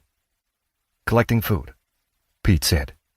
"Partly, but mostly I want the people who are still here to see us collecting it," Kwong said. "We'll make a record of the non-perishables left in the restaurants and cafes, and we'll take anything frozen or chilled that hasn't spoiled. We'll shut off water and power as we go. If you see any people, tell them to head to the hospital. They'll get food and water there, and work. But don't tell them that. Anyone who's staying is going to have to earn their keep. And if they don't like it, we've a train due in a couple of days. I'd like to pop home and pick up some clothes for Bobby, Liu said. We can manage that, Kwong said. Corey, you're with Josie and me. Pete, you're with Liu. Hang on. She walked over to the truck and took out a shotgun. Here. This time, Pete didn't hesitate in taking it, though he did hesitate when he looked for somewhere to stow it within the cab of the second refrigerated truck. Is the safety on?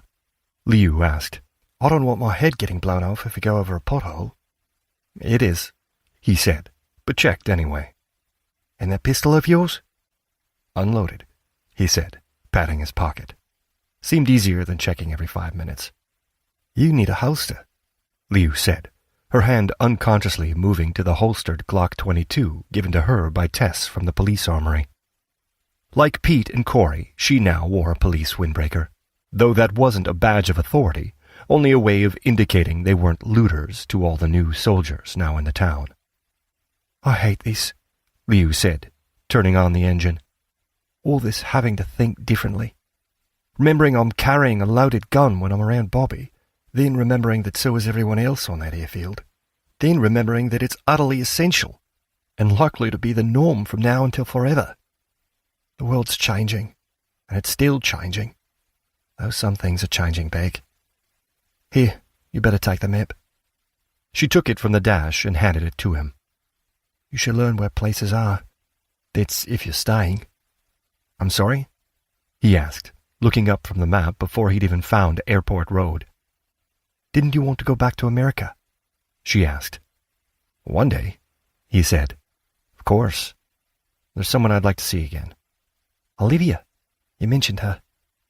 I did? So much has happened in so short a space of time. It's hard to keep it all straight.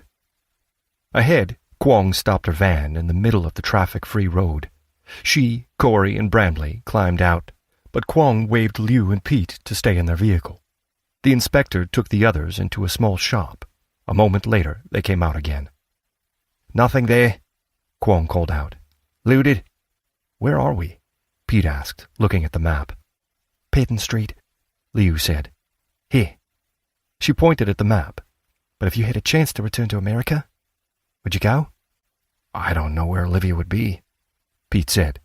And even if I did, how much help would I be to her? What do I know about survival? You've done all right so far, Liu said. Only by luck, Pete said. And I think mine has run out. Anyway, it's academic. It's going to be a very long time before there are any flights. That's exactly what I was thinking, Liu said. She started the van again.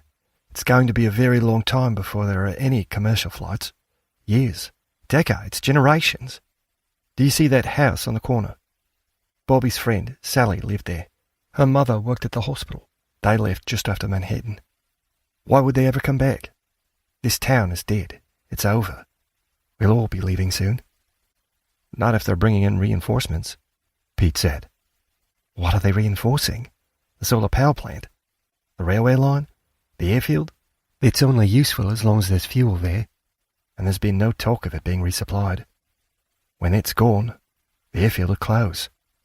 If they're really sending people to mine coal, why leave a few hundred people to guard a solar power plant? Because that's better than trying to repair it a few years from now? Exactly, Liu said. I don't know where spare parts for a solar power plant station come from, but I doubt it's ours. Why bother trying when you can build a coal power station with the parts lying around a scrapyard?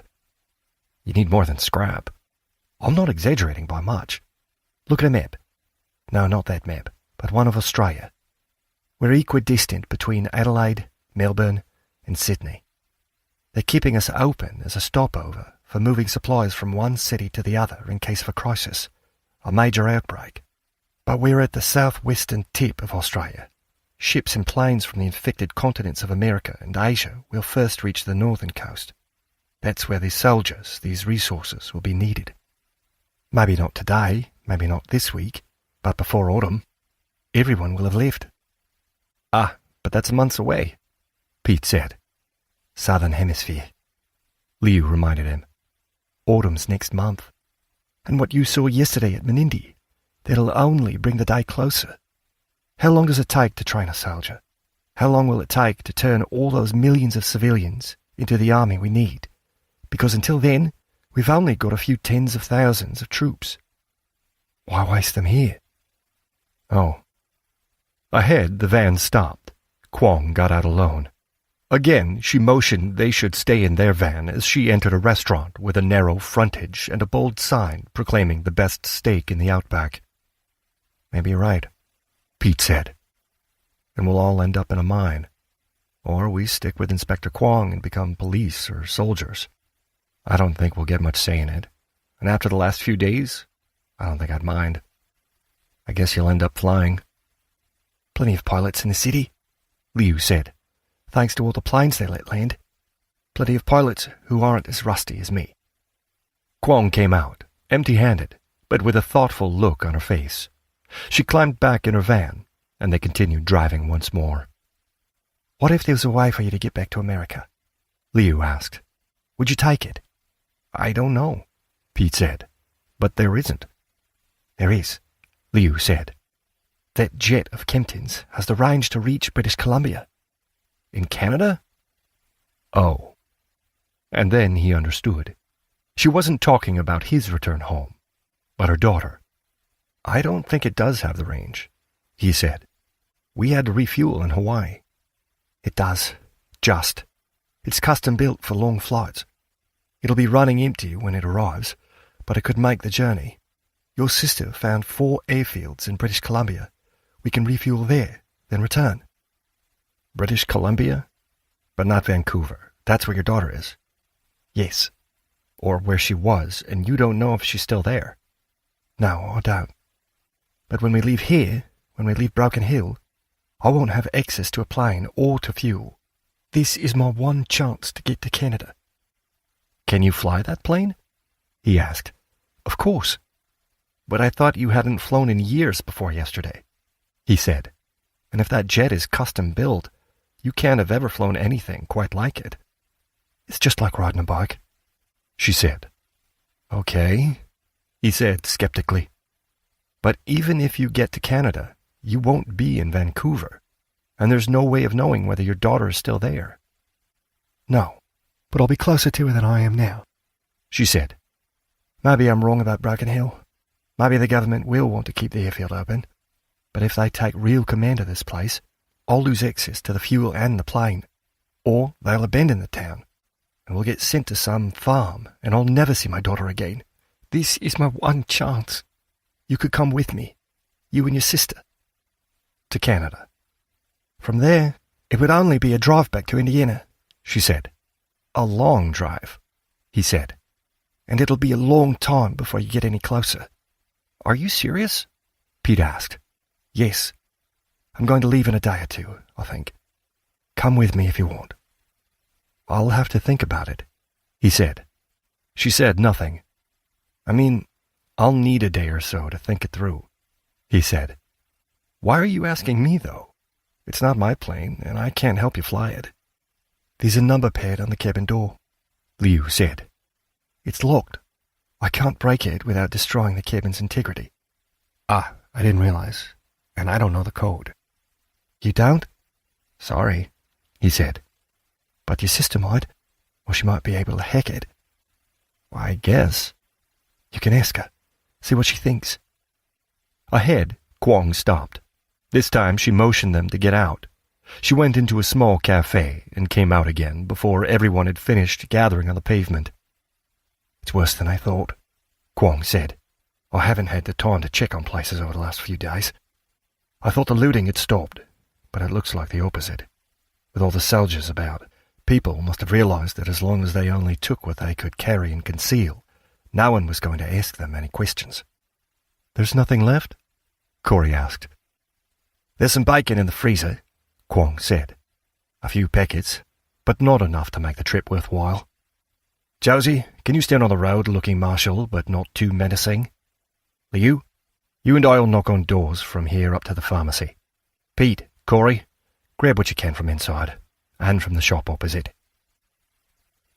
"Wish I'd brought the shotgun," Pete said, as he stepped into the gloomy interior. The overhead lighting was off, and little daylight made it through the tinted windows. A crinkling rustle came from the floor to his left. He jumped. "You hear that?"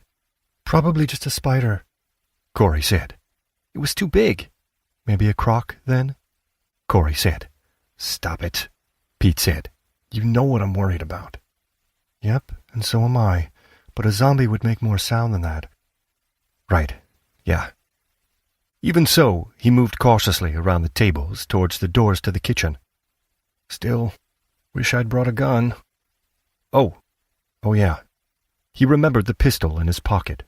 He didn't draw it, but kept his hand on the grip as he pushed the door open. The kitchen was as empty as the dining room. "Tess was right," Corey said.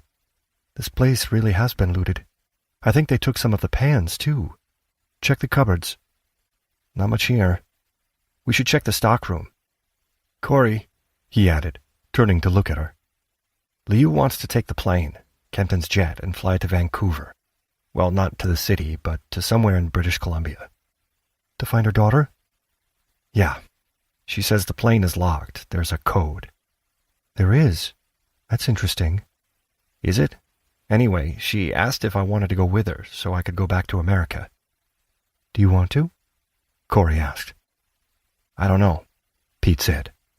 "Theoretically, yes, I'd like to see Olivia again. Realistically, after all we've seen, how likely is it that I'd ever find her? Anyway, it doesn't matter because I don't know the code, but she asked me whether you could hack it." "Maybe. I'd have to take a look. But maybe we know the code." "We do?" "Check the back. Let me think for a moment." It didn't take long to box up the few meager items rejected by successive groups of looters. That the freezer contained the most told them that the looters had been looking for ready-to-eat food for their long journey by train, road convoy, or alone.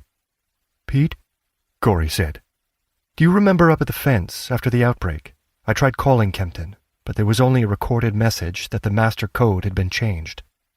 I wonder if that's the code for the plane." "Why would they have changed the code?" Pete asked. "Good question, but it's the wrong one," Corey said. "The only question that matters is whether you want to go with Liu. There's nothing else here. We'll try that grocery store opposite." They took their meager haul to the van, then continued across the road to the small shop. Again, it had been looted, though not as thoroughly. Packets and tins had been knocked from the shelves, and now lined the floor. "It's crazy, isn't it?" Pete said. "Flying halfway around the world in the vague hope she might find her daughter." "You dropped everything at the first chance to come see me," Corey said. "That's different. I didn't really have a choice." "You did. But yes, it is different. Clemmy is Liu's daughter." "Fine, but it's still crazy," he said. "Back when we were staying at Liu's house, she asked me to find the security feeds for airfields near Vancouver," Corey said. "This has to be why." "She was planning it then?" "Planning to take the plane, I guess so," Corey said. "There are airfields then? With clear runways, I mean?" "There were," Corey said. "Who knows what they're like now?" "She thinks the jet has the range," Pete said. "She said it was modified for distance." "Probably. Kempton refitted a cruise ship, so why not a plane?" "So it's not crazy." He picked up a basket and began collecting the packets from the floor. "I don't know," Corey said. "The first question is whether we can get into the plane. If the master code worked, then she's got to refuel, taxi onto the runway, and take off. I guess she thinks no one would stop her. I don't know who's running things at the airfield, but I bet she'll get Dr. Dodson on her side, and then he can tell the soldiers that the orders are coming from his daughter." "Would they believe that?" "I would hope not, but with everything so chaotic, they might. Did you hear that some soldiers disappeared last night? Took a Hawkeye, 2 mortars, and a heavy machine gun with them? Josie told me. And she said that the Air Force was shooting down planes. That's planes coming to Australia, not leaving. And I don't know if it's true, but that is problem number 3. I guess actually flying north is easy enough, and finding North America should be possible, but finding a specific airfield in British Columbia would be next to impossible without any kind of beacon or satellite navigation. That's problem 4. 5 is landing. But if she can take off, I guess she can land. But maybe not at an airfield. Who knows what condition they're in? Could you go online and check? He asked. Probably not now. Maybe. Worst case, she has to land on a road or crash in a field. Either way, and even if she finds a runway that's not full of crashed planes, there's no way of knowing if there's any fuel to return. So returning is problem 6. Add in a 7th because we don't know if Canada or America are shooting down planes, not to mention anywhere else we fly over. Where would we fly over? There. That's problem 8. If there's any engine trouble, we'll crash in the sea. 9 is finding her daughter, but that's her problem, not ours. That just leaves 10. Getting to Indiana, finding Olivia, and then getting back to the plane before Liu leaves. I take it that what you mean by going back to America, it's to find her. I guess. I don't know. I mean, yes, I'd like to find her, but I don't know where she is. Liu said this would be her only chance to get a plane and fly north. She's probably right, which means it'll be my only chance to go find Olivia. It's not that I want to be some knight riding in to save her. It's something else, Liu said. This really will be the last flight for a long time. Things are changing. I might end up on a farm or down a mine or stuck here for the next 50 years, never traveling more than a few dozen miles. It's dumb risking my life on the thin chance a girl likes me, but it's not that. It's that my life was finally turning around. I felt I had something. Not the job, not the promotion. That was a lie. But I finally had more happy days than sad ones. I had hope more often than despair. The way I see it, Olivia is the last surviving piece of that. Assuming she is alive. Assuming she wants to leave. Assuming America is worse than here. It is. Or it was last time I checked. And you're assuming you can find her. It would take 3 days to drive from Vancouver to South Bend. Let's say the same back. If we want to return to Australia, and despite everything over the last couple of days, because of Menindee and what happened up at the fence, I'd rather not live any closer to Manhattan than this. Then we need to tell you how long to wait for us.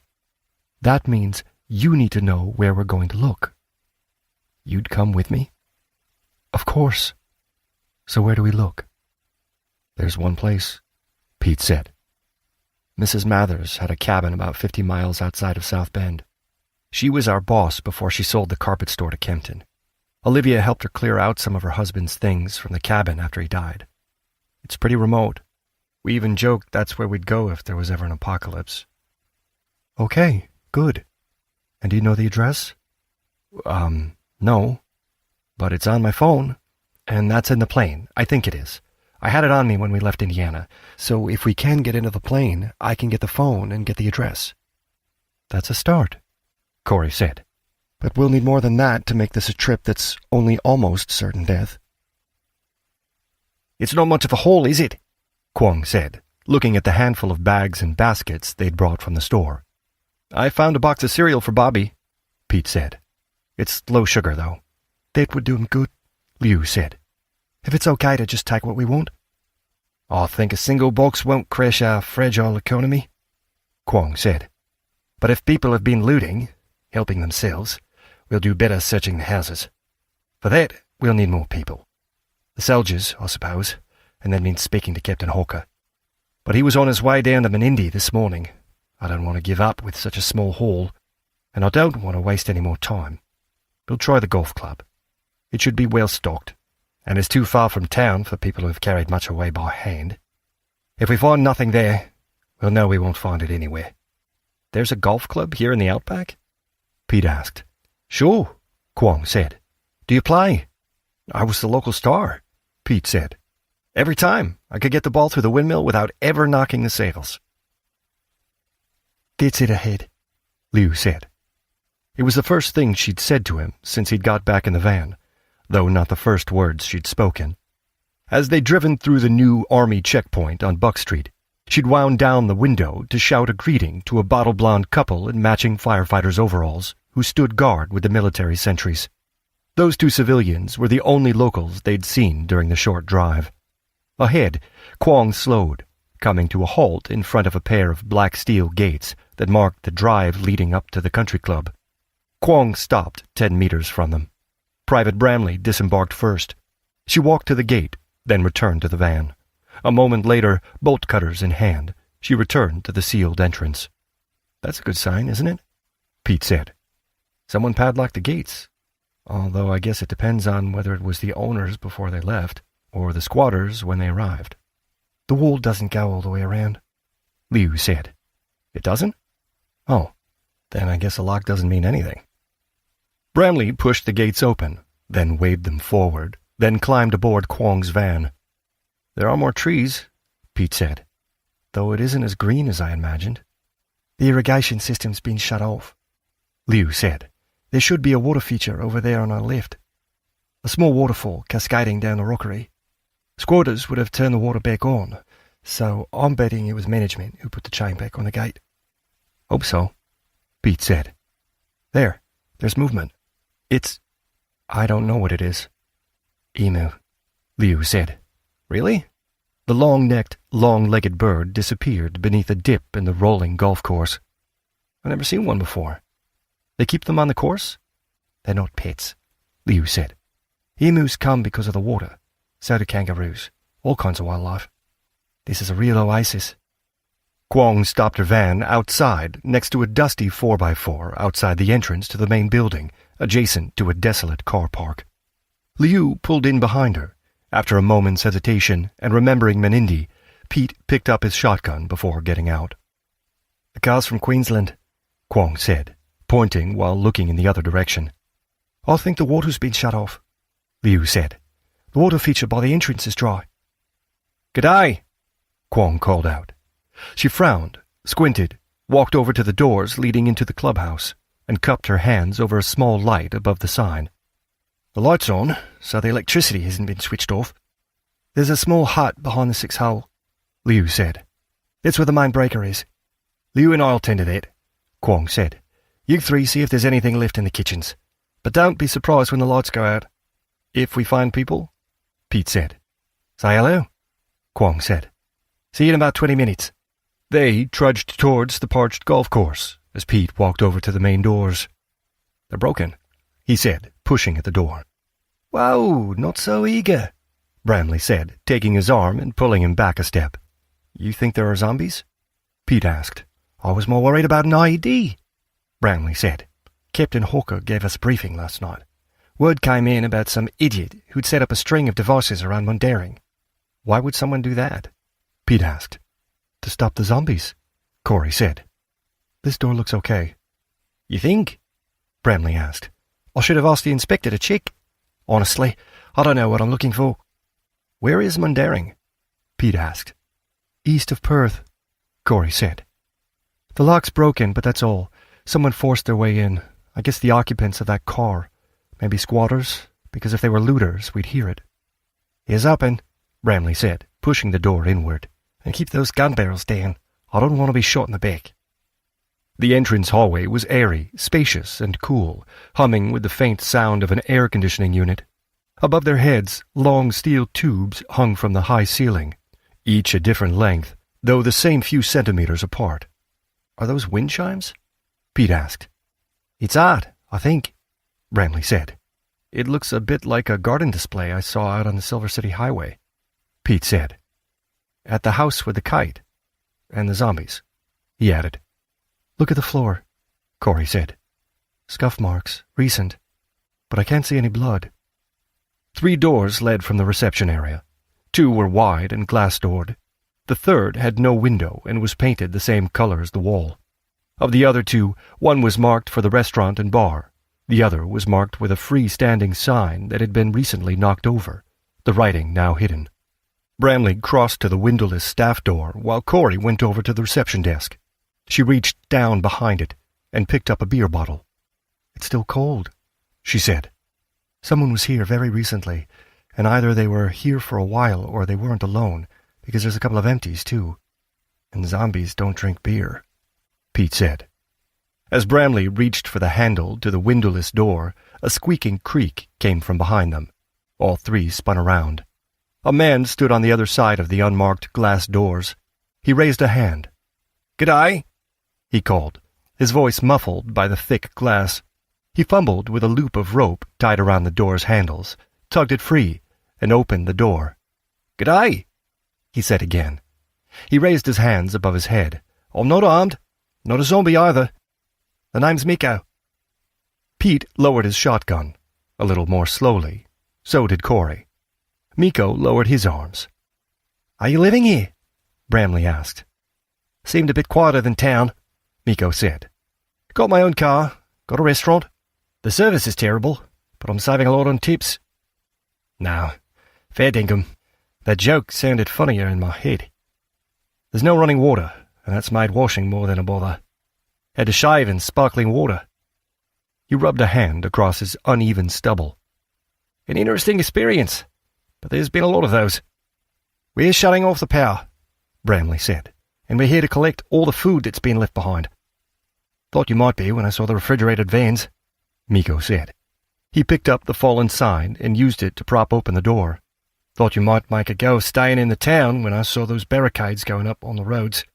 Odd times, aren't they? Zombies! Who'd have thought it?" "If you can give us a hand loading the vans, we'll find you somewhere to sleep down in town," Corey said. "Somewhere with a shower and a decent bed. We need more hands, more help." "That's kind of you to offer," Miko said. "I've got a counter-proposal for you, Miss Corey Gwynn." His grin widened. "How do you know her name?" Pete asked. "There's no short answer to that question," Miko said. "First, let me apologize for—" A burst of gunfire interrupted him. A 3-shot burst. The first 2 bullets slammed into Bramley's back, the third into her neck. Corey raised her gun as she spun around, firing behind. Pete reflexively pulled the trigger. He'd not had time to aim. The slug went high, slamming into the ceiling. Miko dived through the propped-open door. "Get Josie!" Corey yelled, firing another shot high, towards the ceiling. Pete dropped the shotgun and hauled the soldier behind the reception desk. It was only then that he realized the gunfire had stopped. "Pressure!" Corey hissed, grabbing Pete's hand and pressing it onto Bramley's neck. "No more shooting!"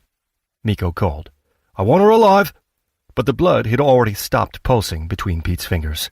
He kept his eyes fixed on the dying soldiers until the last spark of life went out. "She's dead," Pete said. "She's dead. I meant your sister," Miko called conversationally. "You hit Miss Gwynn." Corey raised the shotgun above the thin wood and fired a slug in the direction of the propped-open door. Glass shattered, tinkling to the floor. "It wasn't a nice thing to do," Miko said. Bullets sprayed splinters as they traveled straight through the wooden desk, stitching a line in the painted wall 10 centimeters above their heads. "I said don't shoot," Miko called. "I need her alive." "Why?" Corey called out. "Who are you?" "Like I said, there's no short answer to that," Miko said. Corey shook her head, then pointed at Pete's pocket. He frowned, then realized. He'd dropped the shotgun when he'd grabbed the dying soldier, and Bramley had dropped a rifle when she'd been shot. But that didn't mean he was unarmed. He pulled the small pistol from his pocket. Corey pointed at the doors behind the reception desk, marked as leading to a restaurant and bar. "What do you want?" she called out. "I didn't mean for your mate to be shot," Miko called. "Sorry about that. My orders were to bring you back with me." "Back to where?" Corey asked. "Ask no questions, you'll be told no lies," Miko said. "Not good enough." "We're flying out of here," Miko said. "You and me. That plane at Kempton's." Corey nodded as if it all made sense. It didn't to Pete.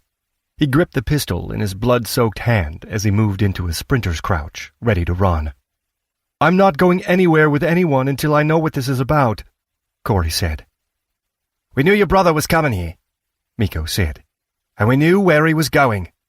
We knew where you were, Coriander. If it hadn't been for that plane crash, we'd have had this conversation a few days ago. It's a lesson for you, Parsley. You should always fly commercial." "My name's Pete." "Fine. Pete and Corey. We can get to know one another on the flight. I'm sorry about Rogers, too. He shouldn't have come after you. If you'd not killed him, I would have.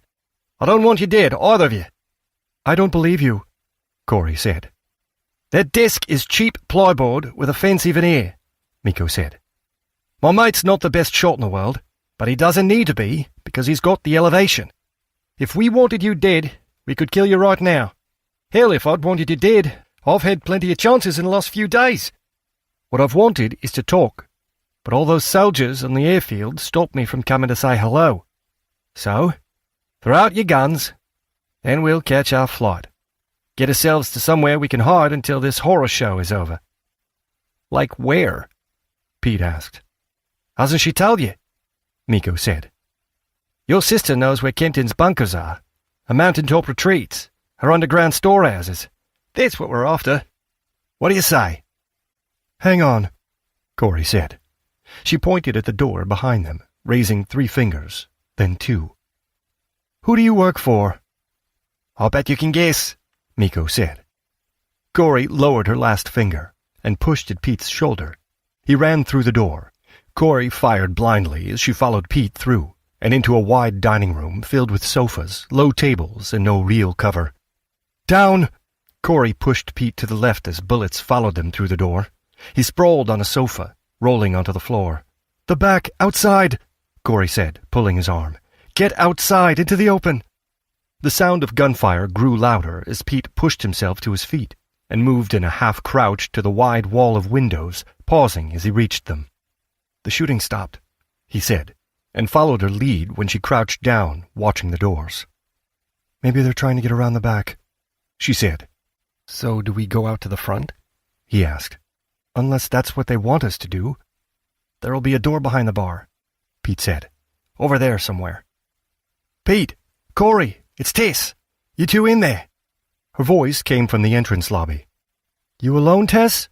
Corey called. Alone and safe, what's going on? Come on, Corey said. She pushed herself to her feet. Kwong stood by the body of Private Bramley. How many looters? She asked. At least 2, Corey said. They're not looters, Pete said. They're cartel, Corey said. Same as the guy in the restaurant. Tell me later, Kwong said. Get outside to cover the vans. Move! Bringing up the rear, she followed them outside and to where Liu was waiting by the refrigerated vans, the Glock 22 in an iron grip aimed at the entrance. Stay by the wheel arch. Get down, Liu, Kwong said. What the hell just happened? I don't know, Corey said. I really don't. But it began like this. Chapter 24. Too late for reinforcements. The golf club, Broken Hill. Even as Corey and Pete ran through their confrontation with Miko, Kwong radioed for backup. 3 minutes later, a Bushmaster PMV barreled through the gates, a smaller Hawkeye 4x4 just behind. 8 soldiers spilled out of the vehicles as another climbed up into the Bushmaster's turret, taking up station behind the machine gun. Kwong led the soldiers inside, leaving Pete, Corey, and Liu outside in the shelter of the refrigerated vans and the shadow of the armored vehicle's machine gun. 5 minutes after that, a pair of soldiers came out. "Clear," one called. Then both jogged around the side of the building, disappearing into the golf course. 10 minutes after that, Kwong came outside. You better come and see this, she said. Did you get them? Corey asked. No, Kwong said. You don't want to go inside, Liu, she added. Is it zombies? Liu asked. Worse, Kwong said. Trust me, Liu. You don't want to know. Pete and Corey followed Kwong back inside. I think there were 3 of them, Kwong said. That's based on the plates and crockery that's been used. Miko, the one who did the talking, was over there, behind those doors, Corey said. But he didn't shoot Bramley. That was the bloke up there, Kwong said. Near the ceiling, there's a small hatch that gives access to the lights. Behind the wall, there's a crawl space. In one direction, it leads to a set of narrow stairs, accessible through that door behind the desk. In the other, it leads outside. There's a door hidden in the facade, a walkway that's more a lip than a ledge, for use when they want to change the bulbs in the lights or clean a sign. That hatch up there is where he fired from. That installation hanging from the ceiling restricted the view. It's one of Jono's. Shooting stars, he called it. I think that's all that saved you. He said he didn't want to kill Corey, Pete said. Never trust the word of a murderer, Kwong said. They saw us arrive, Corey said. Saw us? and then got into position, Kwong said. The casings are 4.6 by 30 millimeters. According to the sergeant, that's likely to have come from a Heckler & Koch MP7. It's a military-grade machine pistol. Serious firepower. Not the kind of thing your average farmer might have. Not even the kind of weapon your everyday criminal might buy. And I thought my luck had run out, Pete said. Then he saw Bramley's body, now covered with a ground sheet. I don't think the boss, Miko, wanted to kill her. It was the other guy who shot her. You're wrong, Kwong said. He came out talking. Yes? You said his hands were raised? That was to get you three to stop moving and to focus on him. That meant you weren't moving and weren't looking while the other bloke got into position. They saw us arrive and didn't have time to come up with a better plan. But I would guess that the reason they talked for so long was that they were waiting on a third bloke to get behind you. He didn't, and so you're still alive.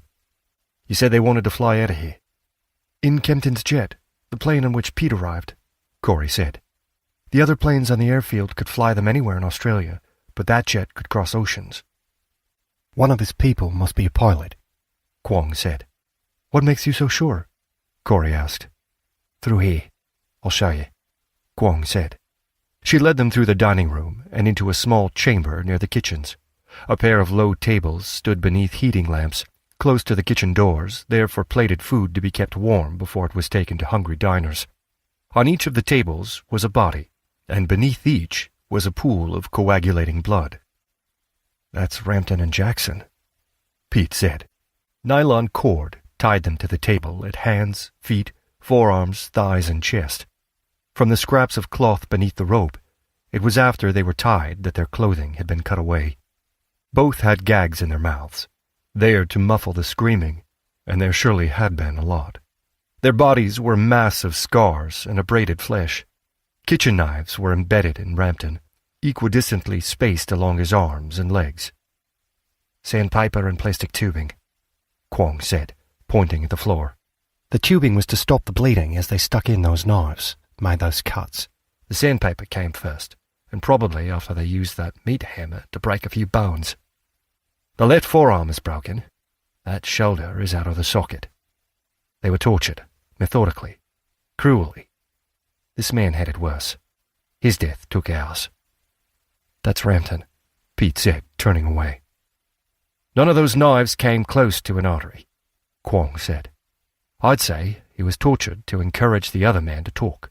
This wasn't the first time they'd done this, but they'd made do with the items they found here. I would say this has been going on for days. But death came quickly in the end. They both had their throats cut. Rampton died at least 4 hours ago. Jackson had his throat cut about half an hour ago. Probably when they saw us arrive. There's 2 more people dead in that room over there. Both shot. A man and a woman. Can you take a look? She walked over to the door and opened it. No, I don't know them, Pete said. He turned around, but he found he was once again looking at the pilots. Corey? Kwong asked. I've never seen them before.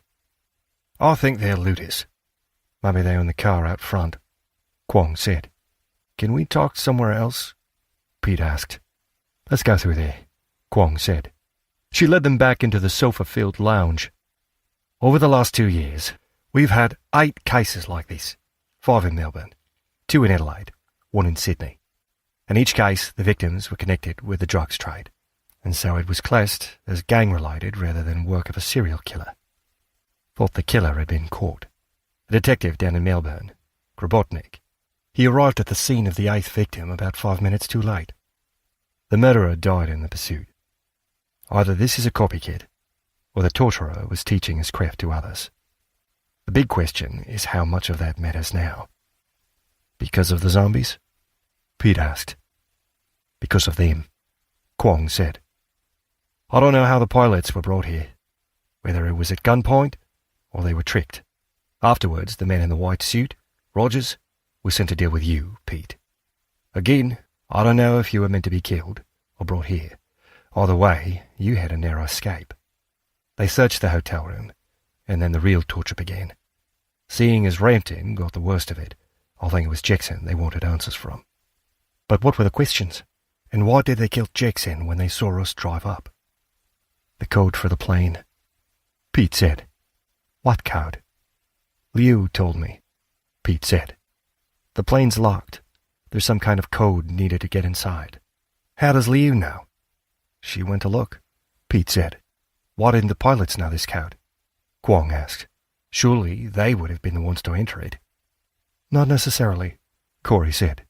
It could have been reset remotely. Do you know the code? Kwong asked. I don't know it, Corey said. I might be able to guess, but until I try, I don't know if it's correct. Why would the code be reset? Kwong asked. I don't know, Corey said. And take that as a blanket response to explain any of this. They were tortured for hours, right? They would have said absolutely everything they know, yes? Then they know Pete was just some guy who sells carpets. I can't think of anything we know that they would want. Chapter 25. Joining the SASR. The airport. Broken Hill. Pete sat by the office window, watching the clouds scud across the sky above the airfield. Dr. Dodson said that the rains were coming. Pete had no idea if that was good news. He didn't know if it was an official weather report or a guess. He didn't know anything anymore. Every time he thought that things were as bad as they could get, they got worse. He wanted to talk with Corey, to get her to explain, or at least share what she knew. Clearly, she knew a lot more than she'd already said. He hadn't had the opportunity. As soon as they'd returned to the airfield, she and Liu had gone straight to Kempton's plane. Pete hadn't gone with them, but had retreated to the office, seeking comfort in being inside. He'd still not found it when, half an hour later, Corey and Liu entered. I'm going to find Bobby, Liu said. I'll be with you in a bit. Corey sat opposite Pete. The code works, she said. We got into the plane. Here. She held out his phone. My phone? Thanks. Oh, it's out of power. You used the code Sorcia Locke told you over that sat phone?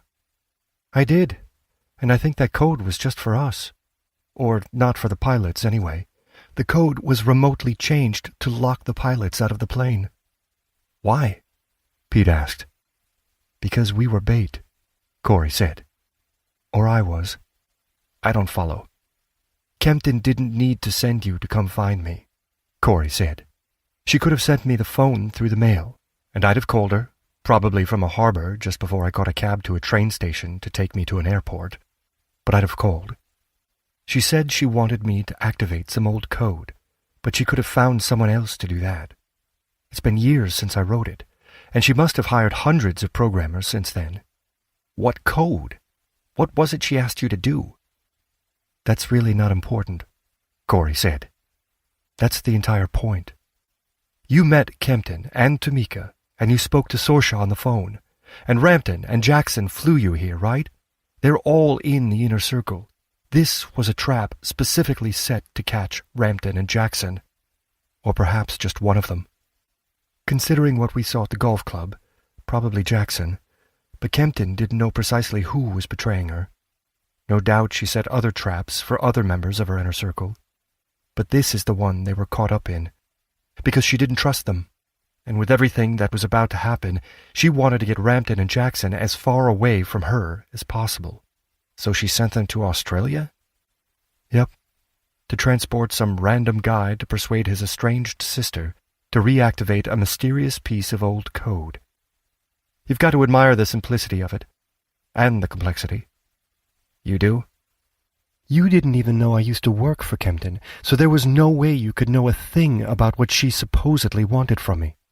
That meant they, or he, had no choice but to do as ordered. Bring you here, let you travel onward to hand me that phone. I don't know what Kempton planned to do next, but the outbreak changed everything. And that's why Sorcia Locke left that message with the new master code. Assuming that message was for us, Pete said. Maybe it was meant for Jackson. Maybe Locke's another one of the traitors, if that's the right word. Maybe she is. But we've got the code, and so we have access to the plane, Corey said. The outbreak changes everything, Pete echoed. So Kempton bought the carpet store just so she had an excuse to get the pilots out of the way? That's extreme, isn't it? Not for her, Corey said. It's not like she'd missed the money, Besides, if you're going to bluff, always bluff big." "She was planning this for a while, though," Pete said. "Mrs. Mathers sold the company to her before Christmas." "She's probably been planning it for longer than that," Corey said. "She didn't know who among her people she could trust, and thought she was preventing a nuclear war, but couldn't go to the authorities. Just because they really are after you doesn't mean you're not paranoid." "I don't think that's quite the saying," Pete said. "Miko said he was waiting for me when the plane arrived." "Because Jackson told him," Corey said. "You might not have known where you were going, but the pilot had to. And maybe that's why you and I were chosen as bait. I bet Kempton has a ton of burned-out former employees she could have used for this. But I lived somewhere remote, hiding in plain sight, somewhere you can see people coming for miles. Somewhere strangers get noticed. Jackson couldn't follow you into the outback, and that gave Kempton time." "Time to do what?" Pete asked. "No idea. But the outbreak came first. Of course, that's why she sent her plane, not just so she could get rid of those 2 pilots, but a plane like that on an airfield like this, it's bound to be noticed. It was meant to be seen. She wanted everyone looking at that jet in one hand, while wondering what the pilots were up to in the other, while the real trick was being played out thousands of kilometers away. In Manhattan? Maybe, I don't know. Even for Kempton, the outbreak seems too much." "It's a different world," Pete said. "Throwing millions of dollars around like it means nothing, using people and private jets as props in a secret war. I want to know the rest of the story, all of it. From when you started working for Kempton to when you disappeared, right up until I arrived, all of it." "That's fair," she said. "But can it wait a little longer? I still haven't told you the bad news." "You mean what you just said was the good news?" "Clearly, the pilots were told a story about me, that I know something important. They were tortured for a long time. I bet they shared every secret they knew. Whatever they said, it was enough for Miko to take an absurd amount of risk, sticking around Broken Hill after everyone left. Then, today, he must have seen Liu and Tess arrive with us. But they sprang the trap anyway." "I don't know he would have if that guy hadn't started shooting," Pete said. "Maybe not," Corey said. "But if the outbreak changed everything, why is Miko still here?" "He said something about bunkers and mountaintop retreats," Pete said. "That's what he's after." "No. He works for the cartel, and the cartel has been working with Kempton. I quit years ago. Anything I know is out of date. He's probably chasing a lie, a story, something told to the pilots that made it seem bringing me back from Australia was worth Kempton sending the 2 of them halfway around the world. Either way, whether he's chasing a lie or some fragment of truth, Miko won't give up. We have to leave. We found him by chance today, but we won't get lucky again. You heard what Tess said. This man is a serial killer the police thought they'd stopped. If he can evade the police, he can escape the soldiers, no matter how many are sent to look for him. Remember the other 2 bodies in the golf club? The couple he shot? Remember Josie? That's what'll happen to anyone who gets in his way." "We've got to leave," Pete said. "Of course we do. As fast as we can, getting as far away from here as we can." He stood up. Corey smiled. "I hoped you'd say that. But sit down. We've got to wait for Liu." "You mean we're flying?" Pete asked. "Like you said, as far and as fast as we can." A soul-grinding half-hour later, Liu returned. She sat opposite. "It took a while to get through, but I spoke to Anna. We've got the approval for the flight to Canada." Pete frowned. "I don't follow." "Anna Dodson," Liu said. "Mick's daughter. The politician. Mick placed the call so I could speak to her. She approved the mission on the spot. We've just got to wait for the pilots and soldiers." "What soldiers?" Pete asked. "For the flight to Canada," Liu said. "Like I told you in the van earlier." "Wait. Did you think we were going alone?" She laughed. "You did. You thought it was just you 2 and me. Sorry, but compared to everything else that happened today, it is funny. But, of course, you turned in early last night, so you don't know the other half of the conversation. They want staging grounds across the Pacific, places we can bring in supplies and troops while evacuating refugees. British Columbia is perfectly placed for moving people to Alaska, which is ideally situated due to the lack of roads and impassable terrain. before you get your hopes up, this isn't a plan for an immediate offensive. It's after the zombies die, and that could take weeks. But then they'll need to bring in the aid and troops to protect it while it's being distributed. They'll need to hold the airfields between now and then, airfields and ports, hence why they need to send someone up to Canada. And I already know about 4 airfields in British Columbia, thanks to Corey. I used the location of the airfields, and me being a co-pilot, and that we have a plane to bargain my way onto the flight. So this is going to be a proper expedition? Pete asked. Very much so, Liu said. We lucked out on that jet. There are hundreds of planes and pilots, of course, but not with a clear runway, with fuel in the storage tanks, and with a range for a direct flight while retaining the capacity to land on a short runway. And what about Corey and me? We're allowed to come? It's agreed that you two should leave with the plane. Whatever this psycho wants, if you're gone, and the plane's gone, he can't get it. They're sending more soldiers up to search for him. But they're also sending some Marines from your embassy in Canberra. You're going to lead them east to get some solid information about what's happening inland and in the US. I might have fudged your knowledge of the western United States, its terrain and backwoods trails. After persuading Anna that I should be allowed to go on the trip, I needed a reason that you should go other than you were chasing down your one true love. You can tell the Marines the truth when we're in the air. They're not planning to go to Indiana? Pete asked. I don't know, Liu said. I can't see why. It would make more sense to find out what's happening in Seattle or Portland. Once we're in the air, we won't turn around. And once we land, I doubt they'll mind if you two head off on your own. And maybe it would be useful to know what's actually happening in the Midwest. And when we land, they'll protect the airfield? Corey asked. That solves another problem. I don't know how long it'll take us to get to Indiana, or to find Olivia, let alone get back. But we won't need to rush, not if they're securing that runway. If we miss the flight back with you, we can wait for the next plane. But how do we know the jet can refuel there? For that matter, how do we know it can land? Military intelligence, Liu said. By the time we land, they'll have the Canadian military securing the runway, and with a beacon set up, so landing will be a piece of cake. This isn't going to be a suicide mission. And when are we leaving? Corey asked. When the soldiers arrive, Liu said. It should be sometime tonight. There's a price to pay for this flight. I promised Anna I'd send her dead back to Canberra. Bobby's going with him. I can hardly take him with me, but he's not happy about it, so I better go see if he's calmed down a bit. Pete looked out at the clouds. I'm going home. We're going home, though it hasn't been that for me for a long time, Corey said. She stood. Where are you going? He asked. We've got ourselves a flight back to North America, Corey said, and we've got a way back here afterwards. That just leaves us the small matter of traveling from British Columbia all the way to Indiana.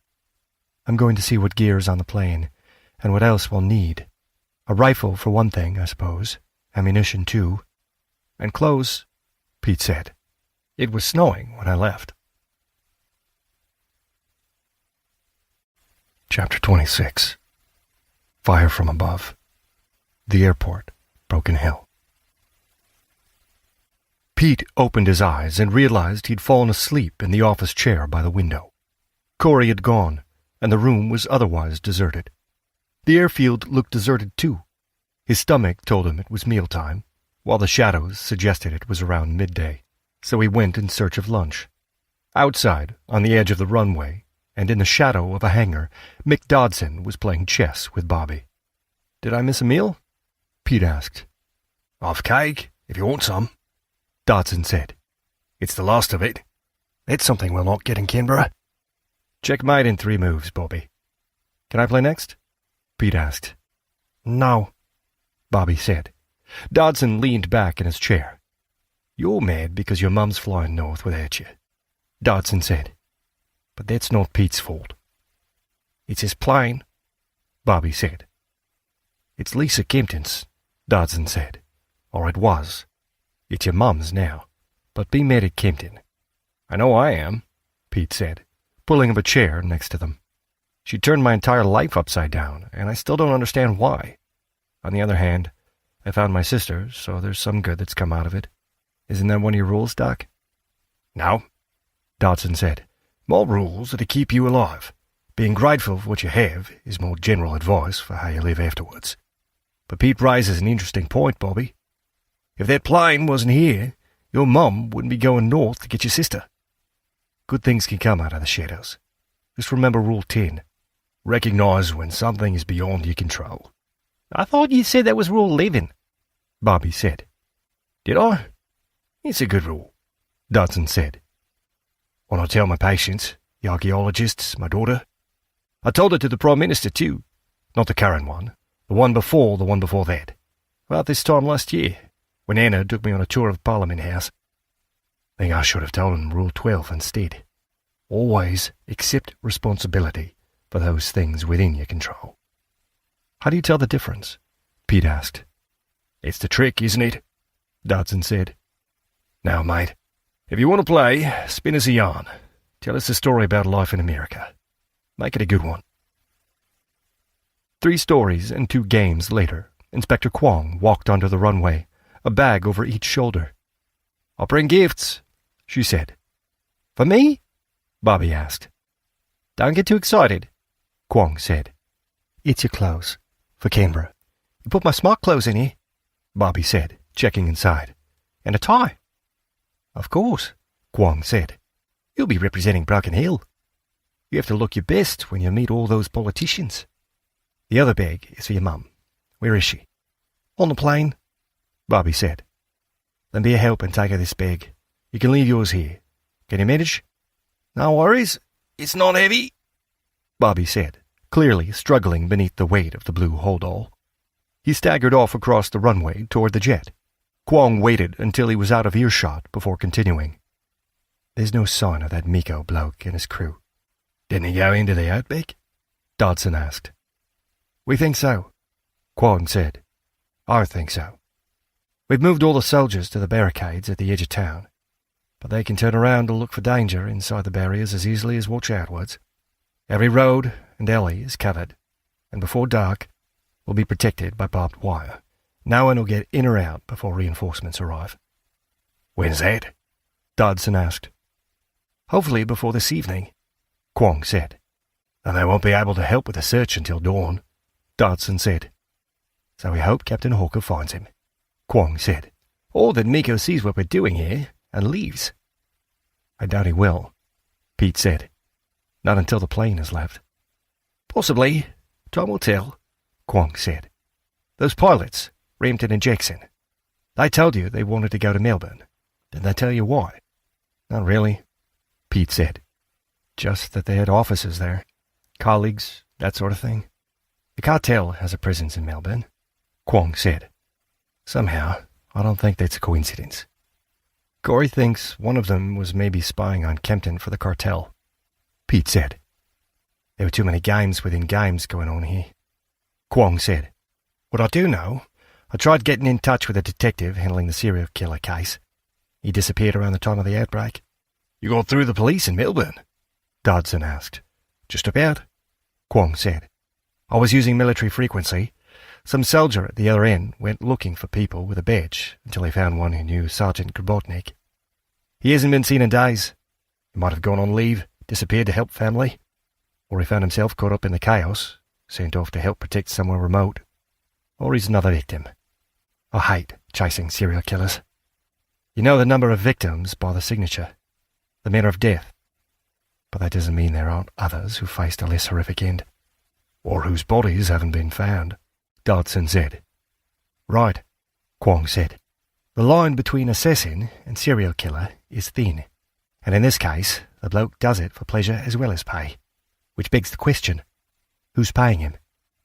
The cartel, Pete said. They're an international gang, right?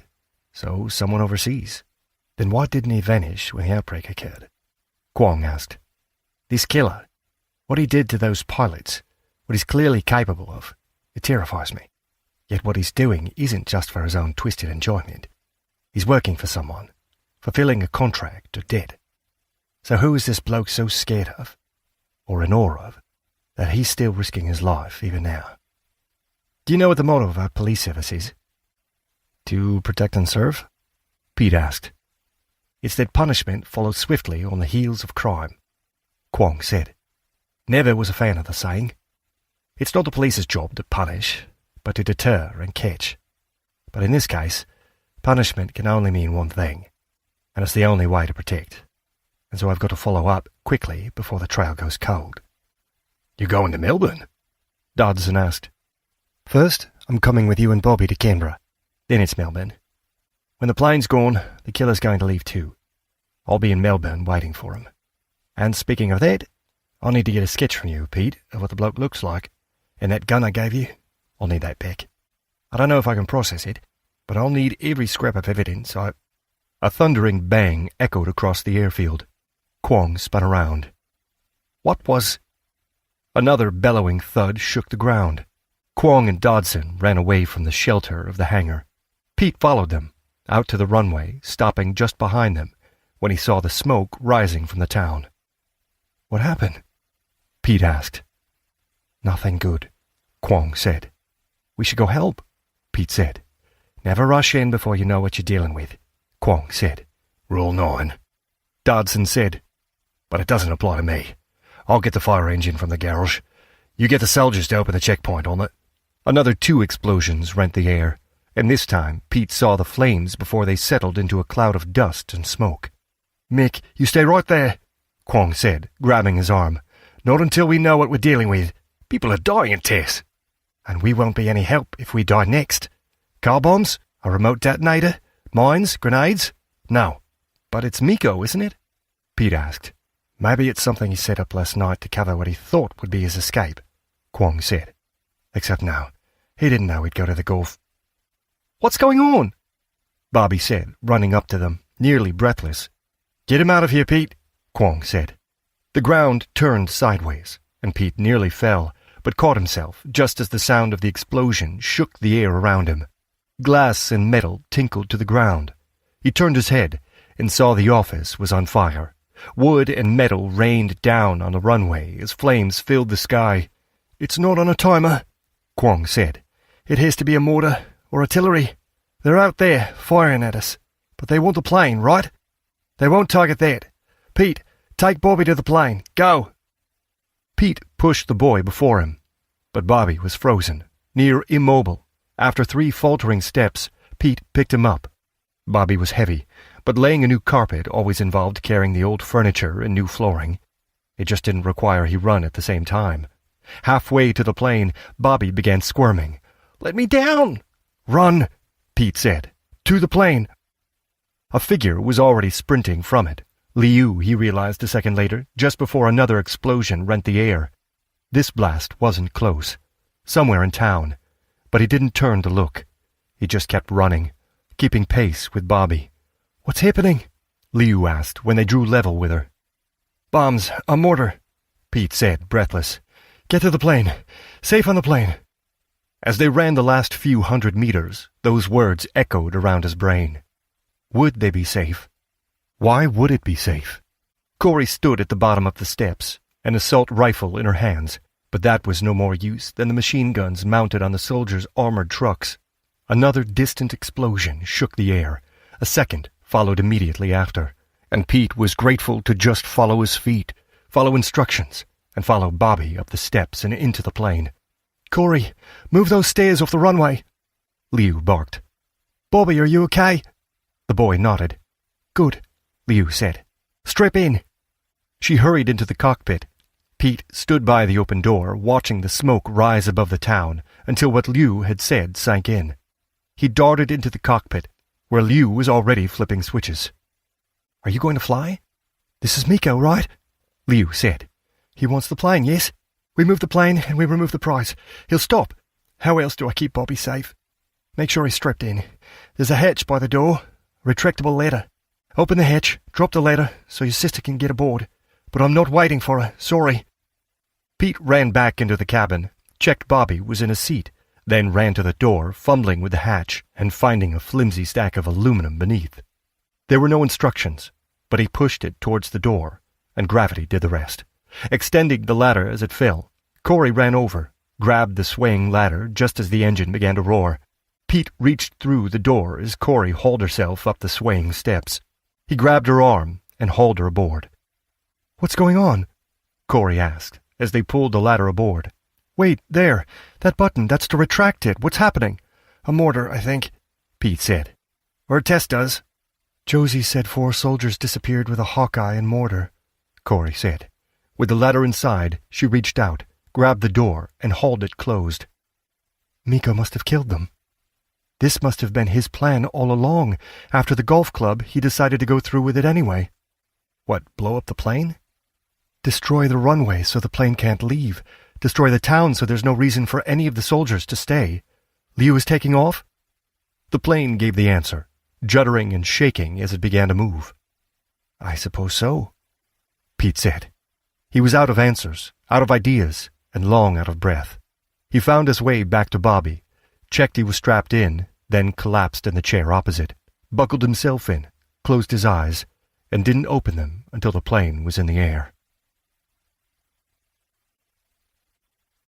Chapter 27. Road Warrior. Broken Hill. Tess Kwong dropped to one knee as an explosion detonated near the airport's entrance. A secondary explosion followed, and a sharp, piercing scream followed that. Without thinking, she ran.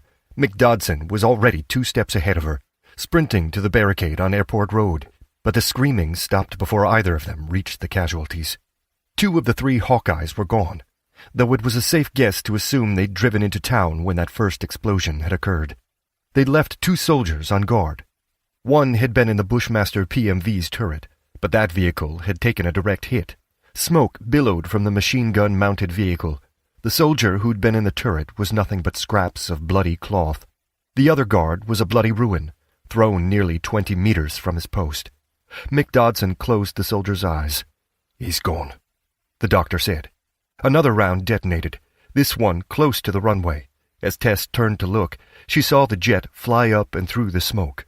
Another shell detonated, a third, a fourth, all within meters of each other on the runway.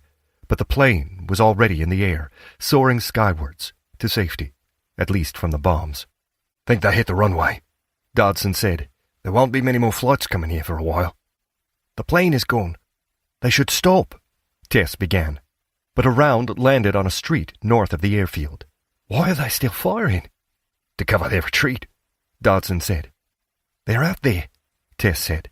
"Out there in the outback. Somewhere right there." She pointed at the scrubby dust. Dodson picked up the soldier's bloody rifle. He raised it to his shoulder and fired a shot. "Still works." "Give me that." "Fine. Then I'll drive," Dodson said. "What do they call that 4x4? A Hawkeye? You think they can manage off-road?" Tess wiped the blood and gore from the rifle as a secondary explosion erupted, bigger than anything they'd seen before, sending a plume of fire and smoke 100 meters into the air. "Knock straight," Tess said instantly. "Bet that was Christy Bradley's place. I don't know if we can stop them, but we can chase them away." She grabbed a magazine from the dead soldier's webbing, then followed the doctor to the 4x4. "Here's the plane," Dodson said as he started the engine. "Find them, shoot them, in this." "Nice plane," Tess said. "Simple and doable. I've some questions I'd like answered, though." "We call that Plan B," Dodson said. "We've got to get outside the barbed wire."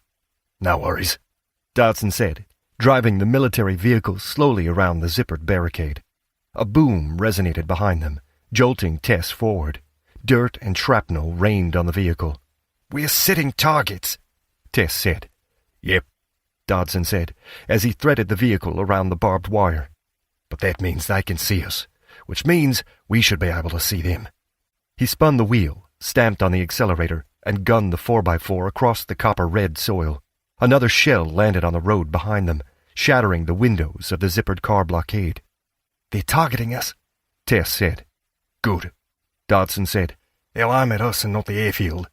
Blowing up my airfield," he muttered, his hands tightly gripping the wheel. "Blowing up my town. Who do they think they are?" "That's what they want, isn't it? Destroy the runway and enough of the town that Broken Hill has abandoned, leaving them free rein to get to that plane. No chance of that now. Captain Hawker said that vehicle and mortar disappeared a couple of days ago. He thought the crew had gone AWOL." "More victims," Dodson said. "Easy on, this isn't your prop plane," Tess said as the Hawkeye bounced over a rock, going airborne for a long second. She grabbed the strap above her head. Now I know why they make soldiers wear helmets. Does that rifle have its safety on? Rule 44. Don't get shot by your own gun.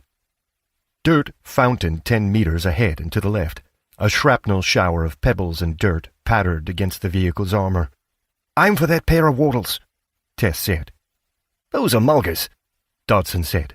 You think they're behind there? No, 20 meters beyond the trees. Bank, hard right. There's a depression 100 meters beyond. That's where they are. I remembered something else. Turn, now! Dodson threw the wheel as dirt spiraled up in front of them. What did you remember? Straight on. I remembered that they had a machine gun in the missing Hawkeye. When they disappeared, they were meant to be setting up a checkpoint near Fowler's Gap. There, I see them. Not in a straight line. No worries, Dodson said. Rule 45. Never drive in a straight line while charging a mortar position. A bit of a specialised rule, that one. You really do make them up as you're going along, don't you? Adapt to the circumstances, he said. They're running. They weren't. They were driving, but not in a military Hawkeye. A dune buggy bounced out of the depression, driving due east, away from Broken Hill across the uneven ground. There was one seat occupied by a driver, with a solitary passenger behind, standing in an uncomfortable crouch, holding onto the roll bars the vehicle had in lieu of a roof. I can only see 2 of them, Tess said, turning around, peering through the soil-splattered window. Where's the third?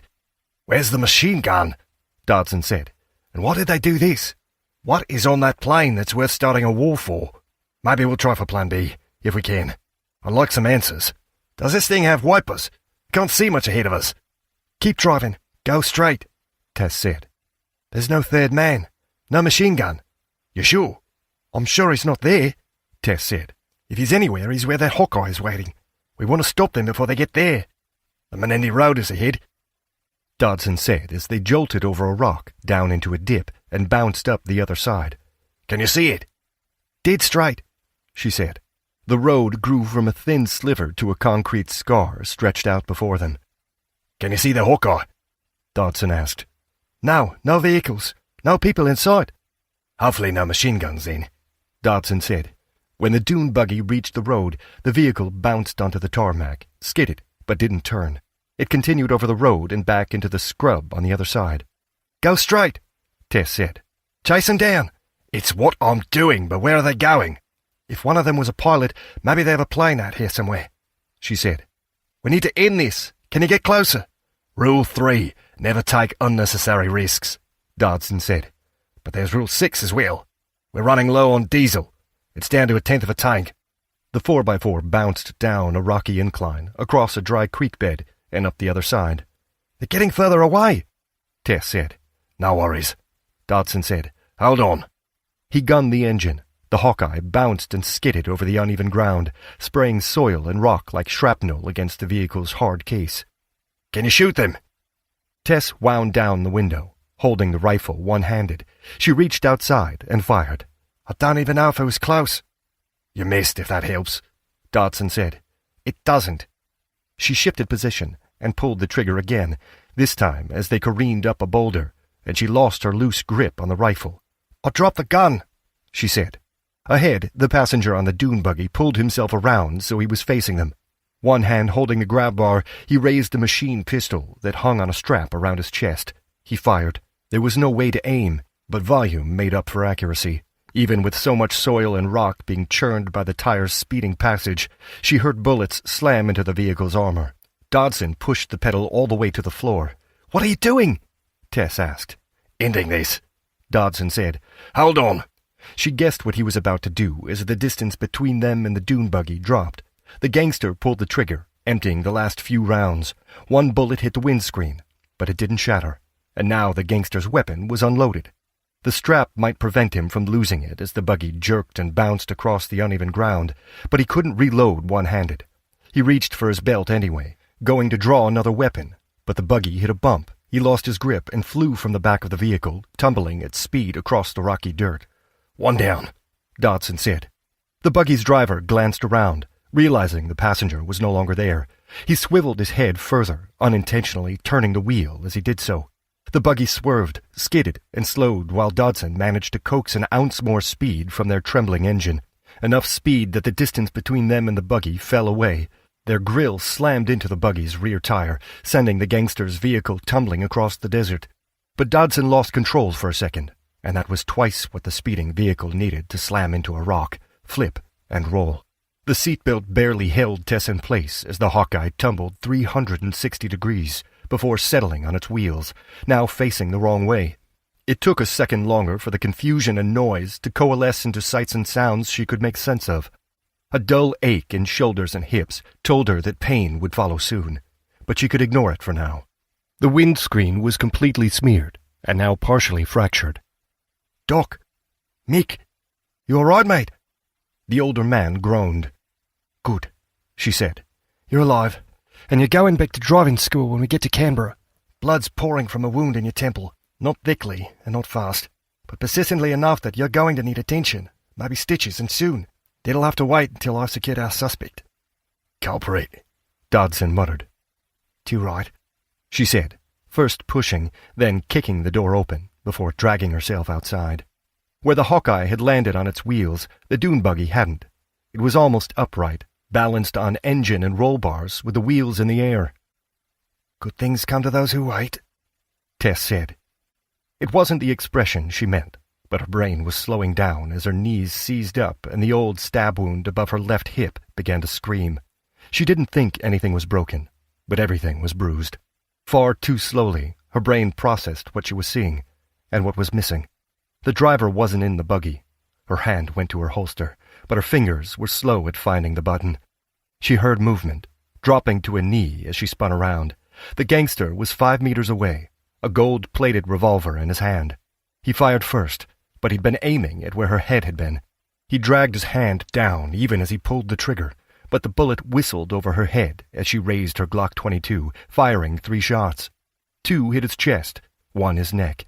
He fell, and she, wearily, achingly, pushed herself to her feet. Keeping her weapon trained on him, she walked slowly over to the body. But it was a body, unblinking and unmoving. She kicked the gun from his hand. "Gold-plated. Not a 38, something bigger. A gun as ostentatious as that. Does that mean you're the boss? Are you Miko?" She holstered her weapon and began to bend down to pick up the gun, but heard a footstep crunch on the dirt. She turned and saw the barrel of a compact pistol in the hand of the dune buggy's passenger. His blond hair was plastered across his face by the same blood and dirt that covered his crash-shredded jeans. His left arm hung loose by his side, but his right was steady, and there was a calm madness behind his eyes. Her gun was holstered.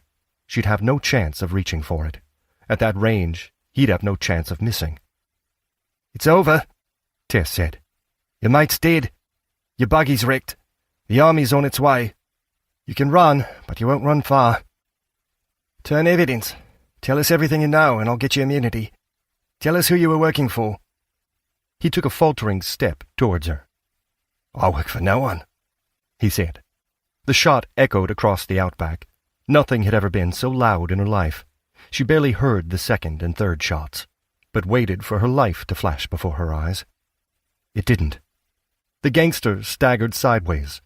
Dr. Dodson's 4th shot took him in the head. The thug collapsed.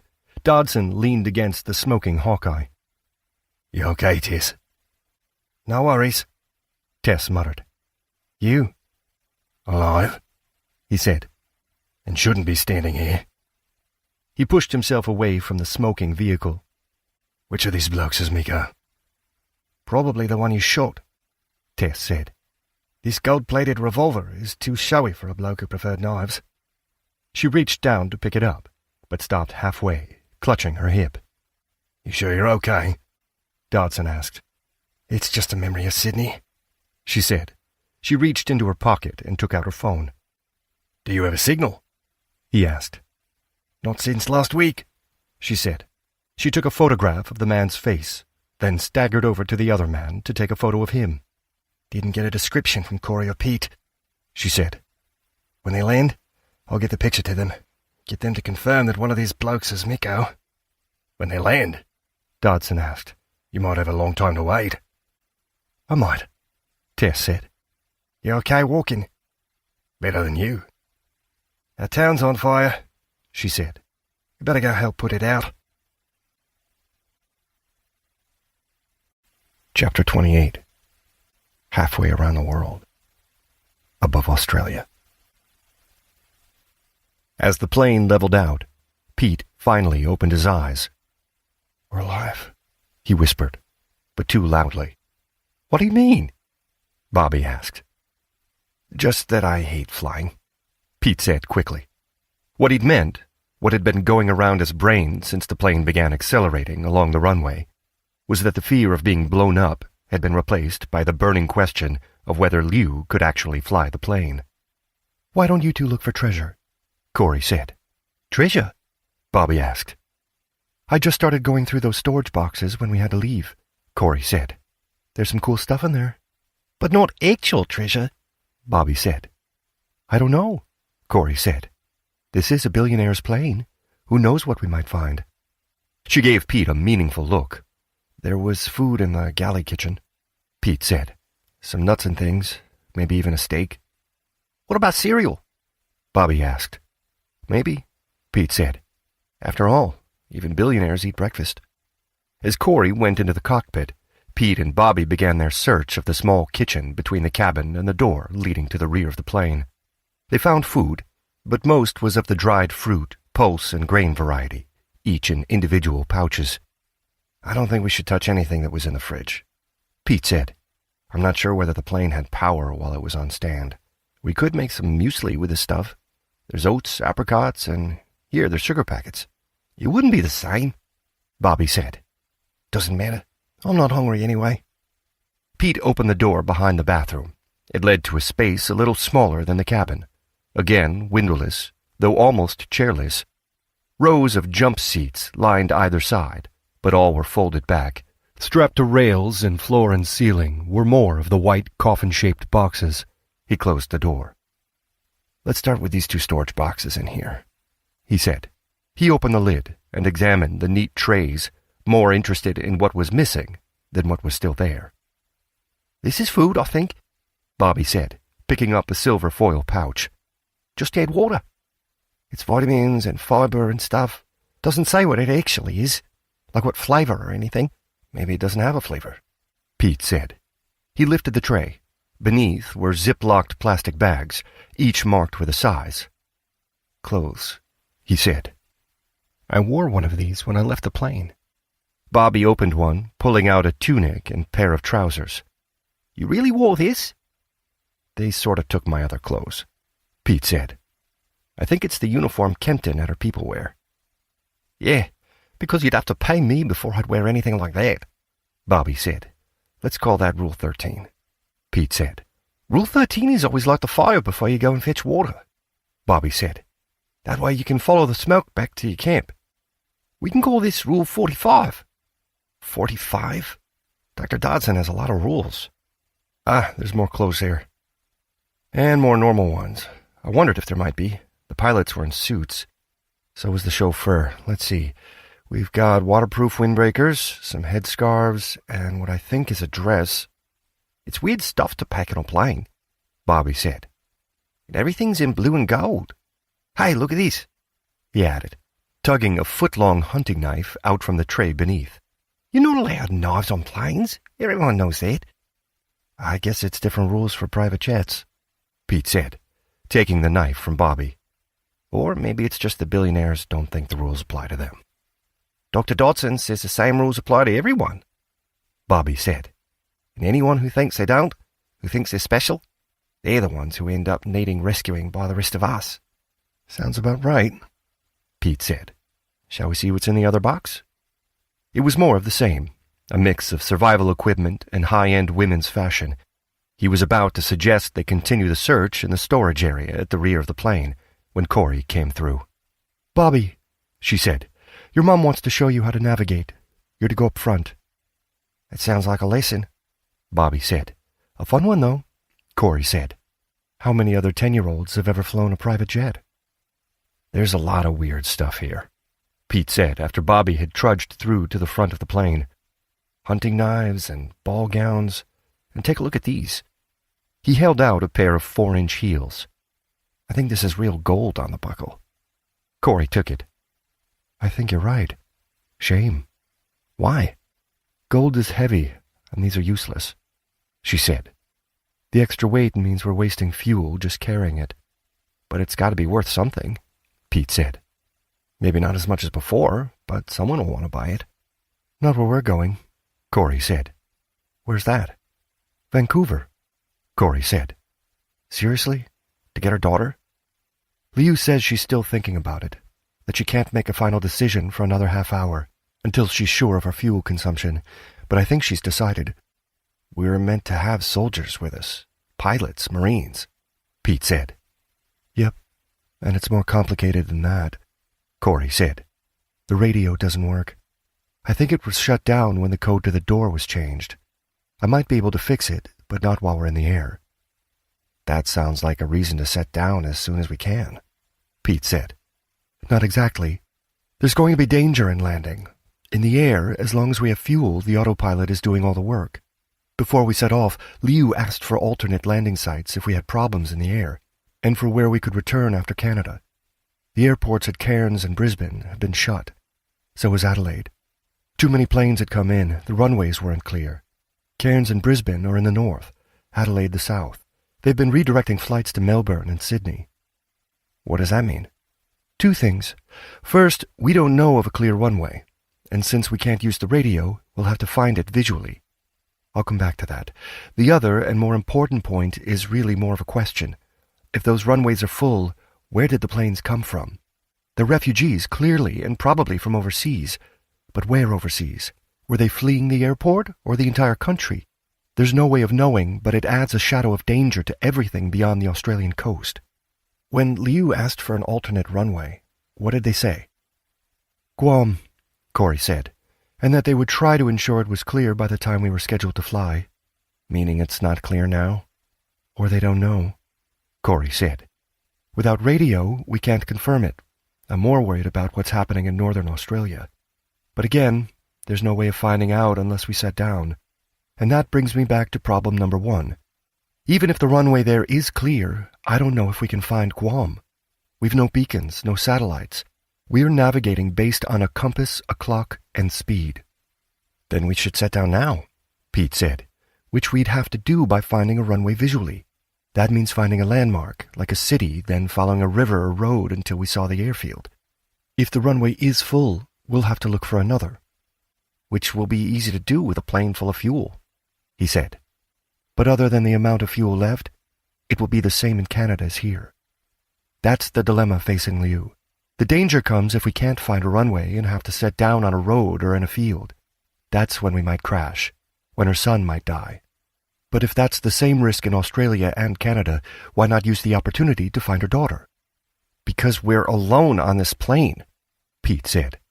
"There's no point in getting angry with me," Corey said. "This isn't my decision to make, it's Liu's, and I'm just explaining her logic. She says that there are 2 runways in Canada, in British Columbia, where there are soldiers waiting for us. One's to the west of Vancouver, the other's to the east. We might not be able to find Guam, but we can find North America. Portland, Seattle, then Vancouver, then the runways." "I bet Guam is bigger than Portland," Pete said. "And are there really soldiers in these airfields?" "I hope so. Now we're in the air, Tess or Dr. Dodson will call Canberra and tell them we've left. So hopefully they'll pass the message north, however they're managing that." "If there are empty airfields at all," Pete said. "I think there are," Corey said. "If Bobby wasn't aboard, I might say differently, but I don't think Liu would risk her son's life. Anyway, it's out of our hands. I can't fly, and I don't think you've learned in the last few days. The plane did most of the work during takeoff, and it's doing it all now. But we'll need Liu for the landing." "Fair enough," Pete said. He sat in the nearest seat. "So we're going to Canada, then Indiana, I guess." "If you want to," Corey said. "It was an idea," Pete said. "One I hadn't really thought through, one I didn't really think would come true, like ever seeing you again." "But you did see me. You found me. We can find Olivia. There'll be vehicles at an airfield, soldiers too, hopefully, so it's not like we'll be setting out completely alone." "We'll be unarmed," Pete said. He reached for his pocket. "I've got the pistol. Do you still have the shotgun?" "Just the assault rifle," she said. "But I've only got 1 spare magazine." How many zombies do you think there are in America?" "That's a sum I don't want to calculate," she said. "When we land, we can get a car and enough gas to reach Indiana and return. It sounds crazy, but I think we can do it. We can try." "Yeah, we can try." "And we'll bring back real intel on what's going on in America," Corey said. "That's what the Marines were meant to do. That should buy us enough goodwill to cancel out the fact that some gangsters were blowing up Broken Hill to get us and this plane." I hadn't thought of that. He stood and walked back to the boxes. "Give me a hand." "What with?" "It's going to be cold in Canada," he said. "We're going to need some of those coats." Epilogue. Hello and bonjour. Nanaimo Airport, British Columbia, 26th February. "It's a 5-hour time difference and a 13-hour flight," Pete said. "So are we 18 hours ahead, or does that mean we've traveled back in time?" "Time zones aren't the same as time travel," Bobby said. "Hey, but imagine if they were," Pete said. The further they'd traveled, the increasingly grumpy the boy had become. Both boys, if Pete was being truthful, but he was feeling too tetchy to be honest with himself. The decision to continue north-northeast up across the Pacific to Canada had been inevitable, made swiftly, and, ultimately, anticlimactic. The lack of windows in the cabin masked the true passage of time and distance. Bobby had spent some time up in the cockpit, but there was little for Liu to do but hope the autopilot didn't break, and so less for her to teach her son. Corey had spent more time up there, calculating and recalculating a course that was surely little more than a guess. Pete had taken one look at the wide blue ocean, another at the wider blue sky, and retreated back into the windowless chamber, where he distracted himself as best he could, and entertained Bobby as best he knew how. "We've crossed the international date line," Pete said. "So I think that means it's tomorrow." Corey's good at math. Always was. I'm terrible. "What are you good at?" Bobby asked. I didn't mean..." "I know what you mean, and I don't know," Pete said. "I stopped asking myself that a few years ago. I don't think it matters whether you're good at one thing or another, just that you enjoy what you do." "Like selling carpets?" Bobby asked. "Did you really enjoy that?" "Honestly? Yes. Some days I worked sales, some days I did fittings, so there was variety, but not too much unfamiliarity. The pay was okay, which, compared to some places I worked, was pretty good. I was tired when I went home, but not exhausted, and the people I worked with made it a place I didn't mind going back to the next day." "Oh." Bobby mulled that over. "And is that what you want to do?" "You know, after." "If that's what I end up doing, I'd be more than happy," Pete said. "Shall we watch another movie? Kempton seems to have everything that's just been released. What about Race Against Time 2? "I haven't seen the first one," Bobby said. "I suppose I can when I get back to Australia. But it was meant to be a big trilogy. They'll never make the final film, will they?" "Why couldn't they? One day?" Bobby didn't reply, and Pete didn't press. He wasn't in the mood to watch a movie either. "What about something to eat?" Pete said. "Not hungry," Bobby said. "Me neither," Pete said, and he'd run out of ways to entertain the boy, or distract himself, so it was a welcome relief when Corey came through from the cockpit. "Still can't figure out how the intercom works," she said with forced cheer. "But good news, we've got land ahead of us." "Is it Canada?" Bobby asked. "Or the U.S., Corey said. "We've been in the air longer than we expected, which we can blame on the crosswinds, but it's hard to gauge what impact they had on our course. We can see snow on the mountainsides, so that's a good indication we're in very northern climes. But we can see green, too, so we've not flown all the way to the North Pole." She grinned. Bobby didn't. "Then we're not in Canada?" he asked. "We're looking for a city," Corey said. "It'll be Portland, Seattle, or Vancouver. The terrain immediately before we reach it will confirm which. From there, we know what we're looking for. So we'll be setting down within an hour. Buckle up, because we're going to fly low, and there won't be any warning before we set down, not unless I can figure out the intercom." Pete had questions, but didn't want to ask any in case they made Bobby realize that Corey hadn't answered his. They didn't know where they were going to land, or what they'd find when they did, assuming it was a landing and not a crash. "Wish there were windows," Bobby said. "Have you been abroad before?" Pete asked. "Oh, sure. Dad took me with him to a mine in China last year. It was super weird, but in a good way. Then we went to visit Clemmy on our way home." "That's taking a long way home," Pete said. "Australia was my second time out of the U.S.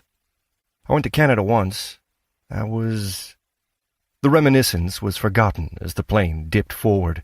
The engine noise, a dull background rumble he'd grown to ignore, rose in intensity.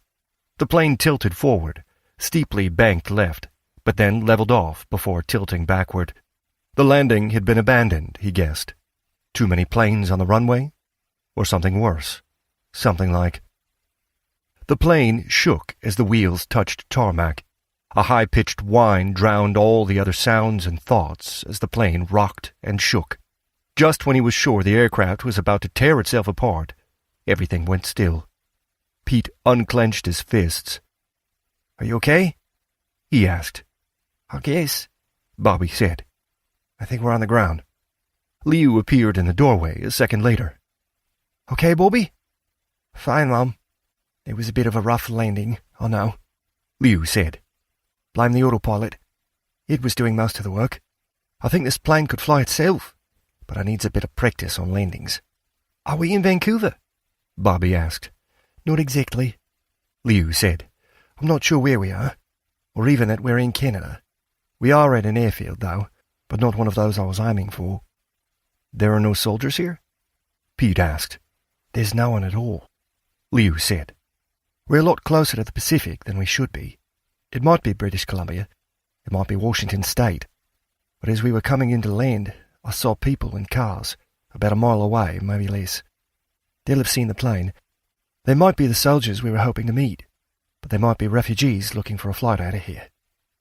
"Pete and I'll take care of them," Corey said, coming through from the cockpit. "You're not going to shoot them?" Bobby asked. "What?" "No, of course not," Corey said. "I'm not even going to take the rifle. We need to appear friendly, and we'll stick to the truth, more or less. There's a plan to put together a relief effort for the Pacific. Australia, New Zealand, Papua New Guinea, and other places between there and here. We're looking for a runway that can be used as a staging post to bring in supplies. We're expecting to meet Canadian soldiers, and we want to survey the ground.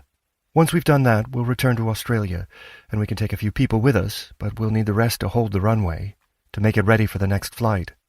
We left Australia without the soldiers because some idiots tried to steal the plane. We stick to that story, and we shouldn't have much trouble." Pete might have believed her if she didn't have concern written across her face. He zipped up his coat, followed her to the door, and helped her with the floor hatch beneath which the ladder was concealed. "How bad is it really?" he whispered. "I'll tell you in a moment," she said, reaching for the door handle. "You ready for this?" "Sure," he said. She pushed open the door, and a cold blast of frozen air slammed into his lungs. "Ugh, talk about bracing. We're not in Oz anymore. It's freezing," Corey said, flinging the ladder out the open doorway. It clattered and clanked itself open as it fell. "No, it's perfect weather," Pete said. "It's what weather should be this time of year." "You're fooling no one," she said. "You're shivering, trembling with joy," he said. "Can't see anyone out there." "No, and I couldn't see anyone from the cockpit. Ladies first." She climbed down the ladder. He followed and nearly slipped on the icy runway. "Okay," Corey said. She glanced up. "Come on, careful of the ice."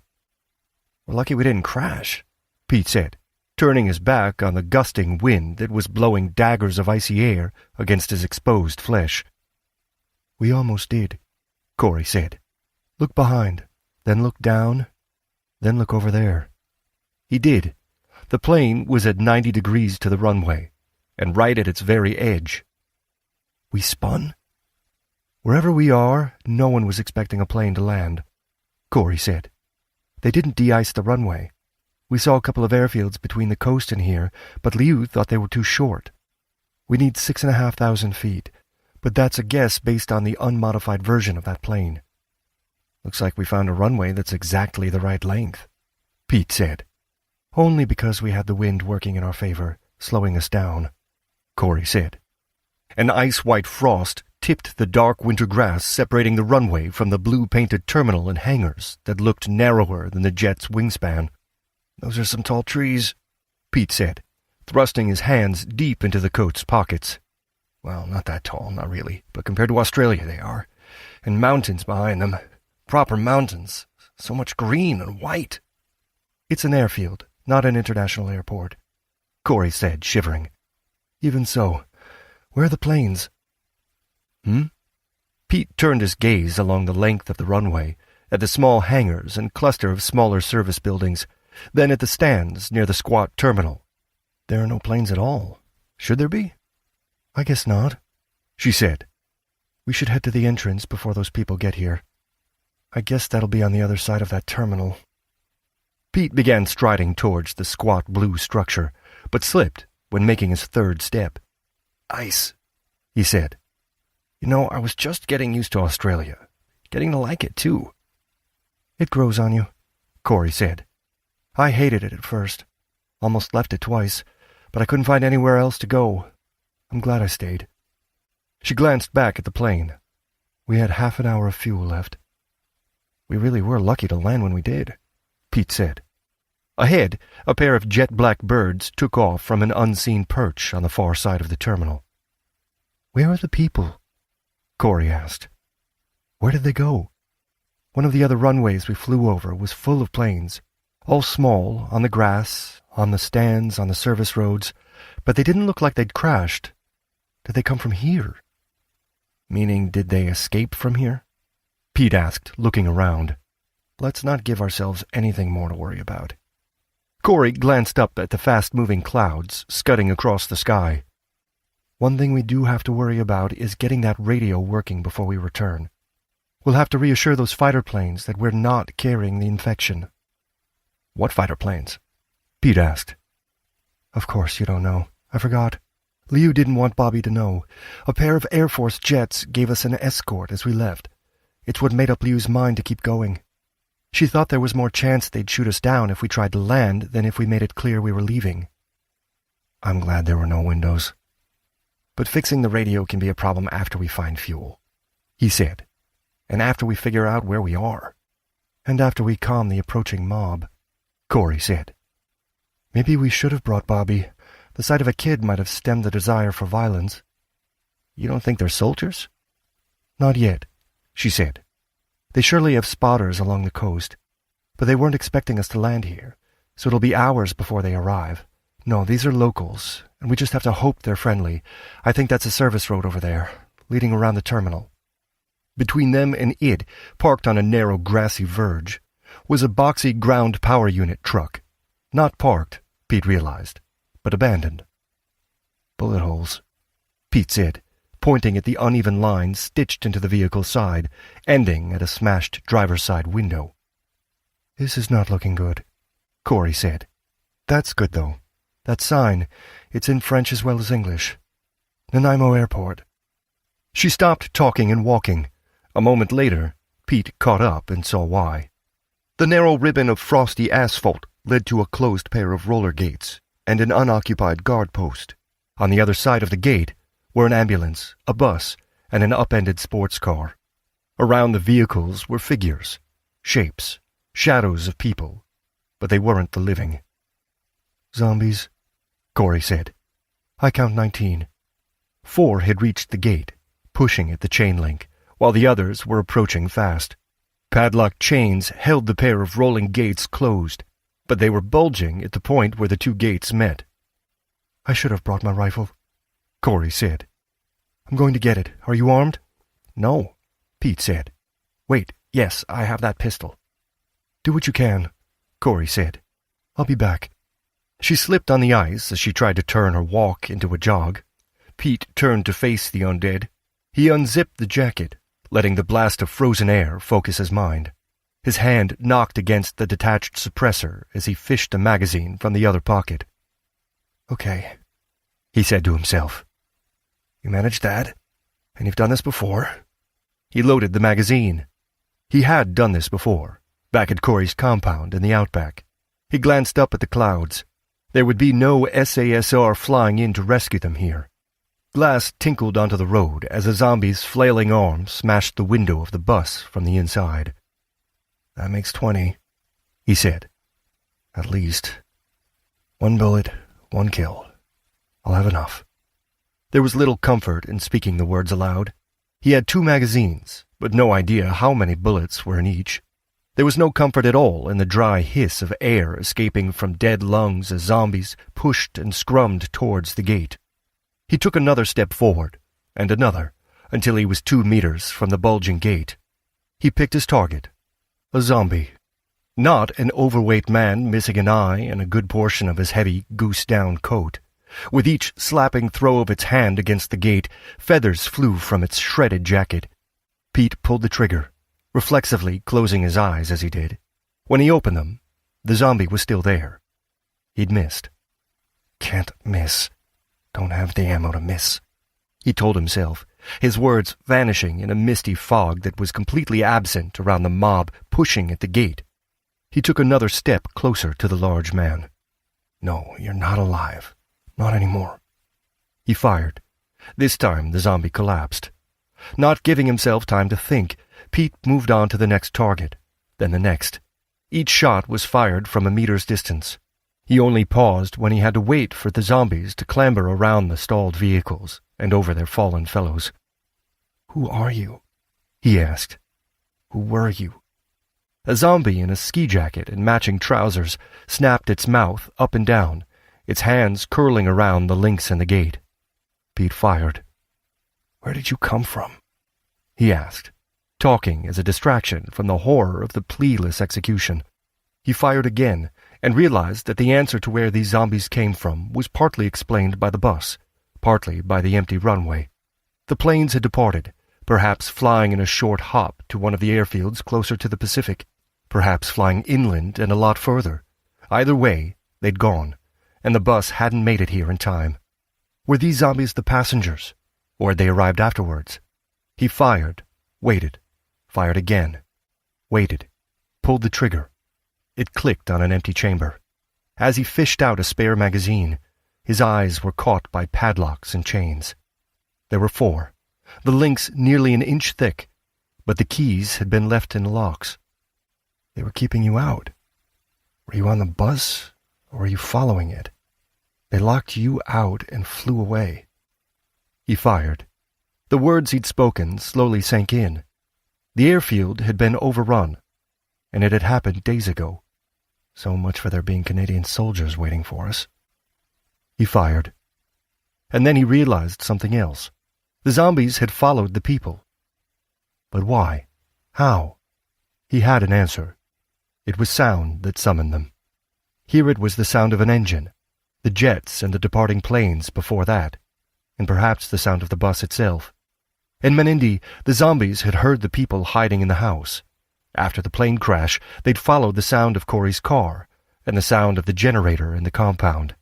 Sight might be important too, but sound was key. He reached into his pocket and found the suppressor. He fumbled with his frozen hands as he attached it, and fired. The bullet flew with a near-silent whisper. He took a step closer, fired, then turned around when he heard running footsteps behind him. It was Corey, rifle in hands. "It's sound," Pete said. "They follow what they can hear, I'm sure of it. Our plane, cars, engines, generators, gunshots. Good theory," she said. "But how many bullets do you have left?" Not sure. 7 or 8, I guess." "There's too many," she said, as a zombie crawled out from beneath the bus. A second creature appeared in the vehicle's doorway, stepping on the prone and squirming figure, tumbling onto the gore-soaked roadway. "Way too many. And they've already heard us." She raised her rifle and fired. 5 minutes later, silence returned. "It's easy with guns," Corey said. "But what are we going to do when the ammunition is gone?" "The people who flew out of here left the keys in the padlocks," Pete said. "I think they locked the zombies out before they flew away. We're not going to find any soldiers anywhere near here. We need to refuel the jet. Wherever we are, it's not Vancouver, and if that's where we're going, that plane is the quickest way to get there." It might be the fastest, but I don't know if it's the safest, Corey said. But yeah, we need to know if there's any fuel here or not. Liu and I'll take care of that. Can you look in the terminal building, see if whoever was last here left any notes saying where they went or what happened here? We'll meet back at the plane in half an hour and figure out what to do next. Alone again, he walked along the ice-covered path towards the blue-clad terminal building, a 2-story structure smaller than most grocery stores. Taken with the size of the hangars and what little had been gleaned from his days at Broken Hill, this had to be an island-hopping runway for prop planes. The planes couldn't have gone far, but a more pressing question was why had no planes from elsewhere come here? The large glass doors leading from the terminal to the runway were closed, with metal shutters drawn behind them. Littering the ground, gathering dust, lay a hammer, a few chisels, and a smattering of screwdrivers, suggesting someone else had already tried to force the lock. He didn't bother trying, but continued along the perimeter until he reached a windowless door with a sign forbidding unauthorized entry in both English and French. He tried the handle. It was unlocked. The door opened easily, explaining why that person's attempt to break in had been abandoned. The door opened into a wide, windowless corridor, littered with discarded high-vis vests. A closed door led to the right, with a second door at the far end. To the left was a rack of emergency equipment. Most of it was missing. A lonely fireproof jacket hung above a solitary thick boot. A pair of wide snow shovels kept a trio of fire extinguishers company, while a box of flares lay open and empty. The mat of high-vis vests crinkled and crunched as he retrieved a fire extinguisher with which he propped open the outside door. With one option as good as any other, he tried the door at the corridor's far end. It led into a break room, though with a metal staircase taking up center stage. Around the walls were counters, and by the dim second-hand light bouncing off the high-vis jacket's reflector strips, he saw the empty coffee pots, the mugs, the moldering tray of half-eaten donuts, chairs, tables, posters, a work schedule, and then he caught sight of the lantern on the counter on the far side of the table. He took 2 steps towards it when he heard the noise, a shuffling rustle, a sniffing wheeze. He spun around, raising the gun, but the corridor was empty, with nothing outside. He took a step back towards the door, in 2 minds about abandoning the search, when he heard the sound again. Not from outside, but inside. Not from behind him, but above. He swiveled to his left, raising the gun to aim up the stairs just as a shadowy figure appeared at the top. He fired, pulling the trigger twice before he thought to ask if the figure was one of the alive or the living dead. The figure twitched, falling forward, toppling down the stairs.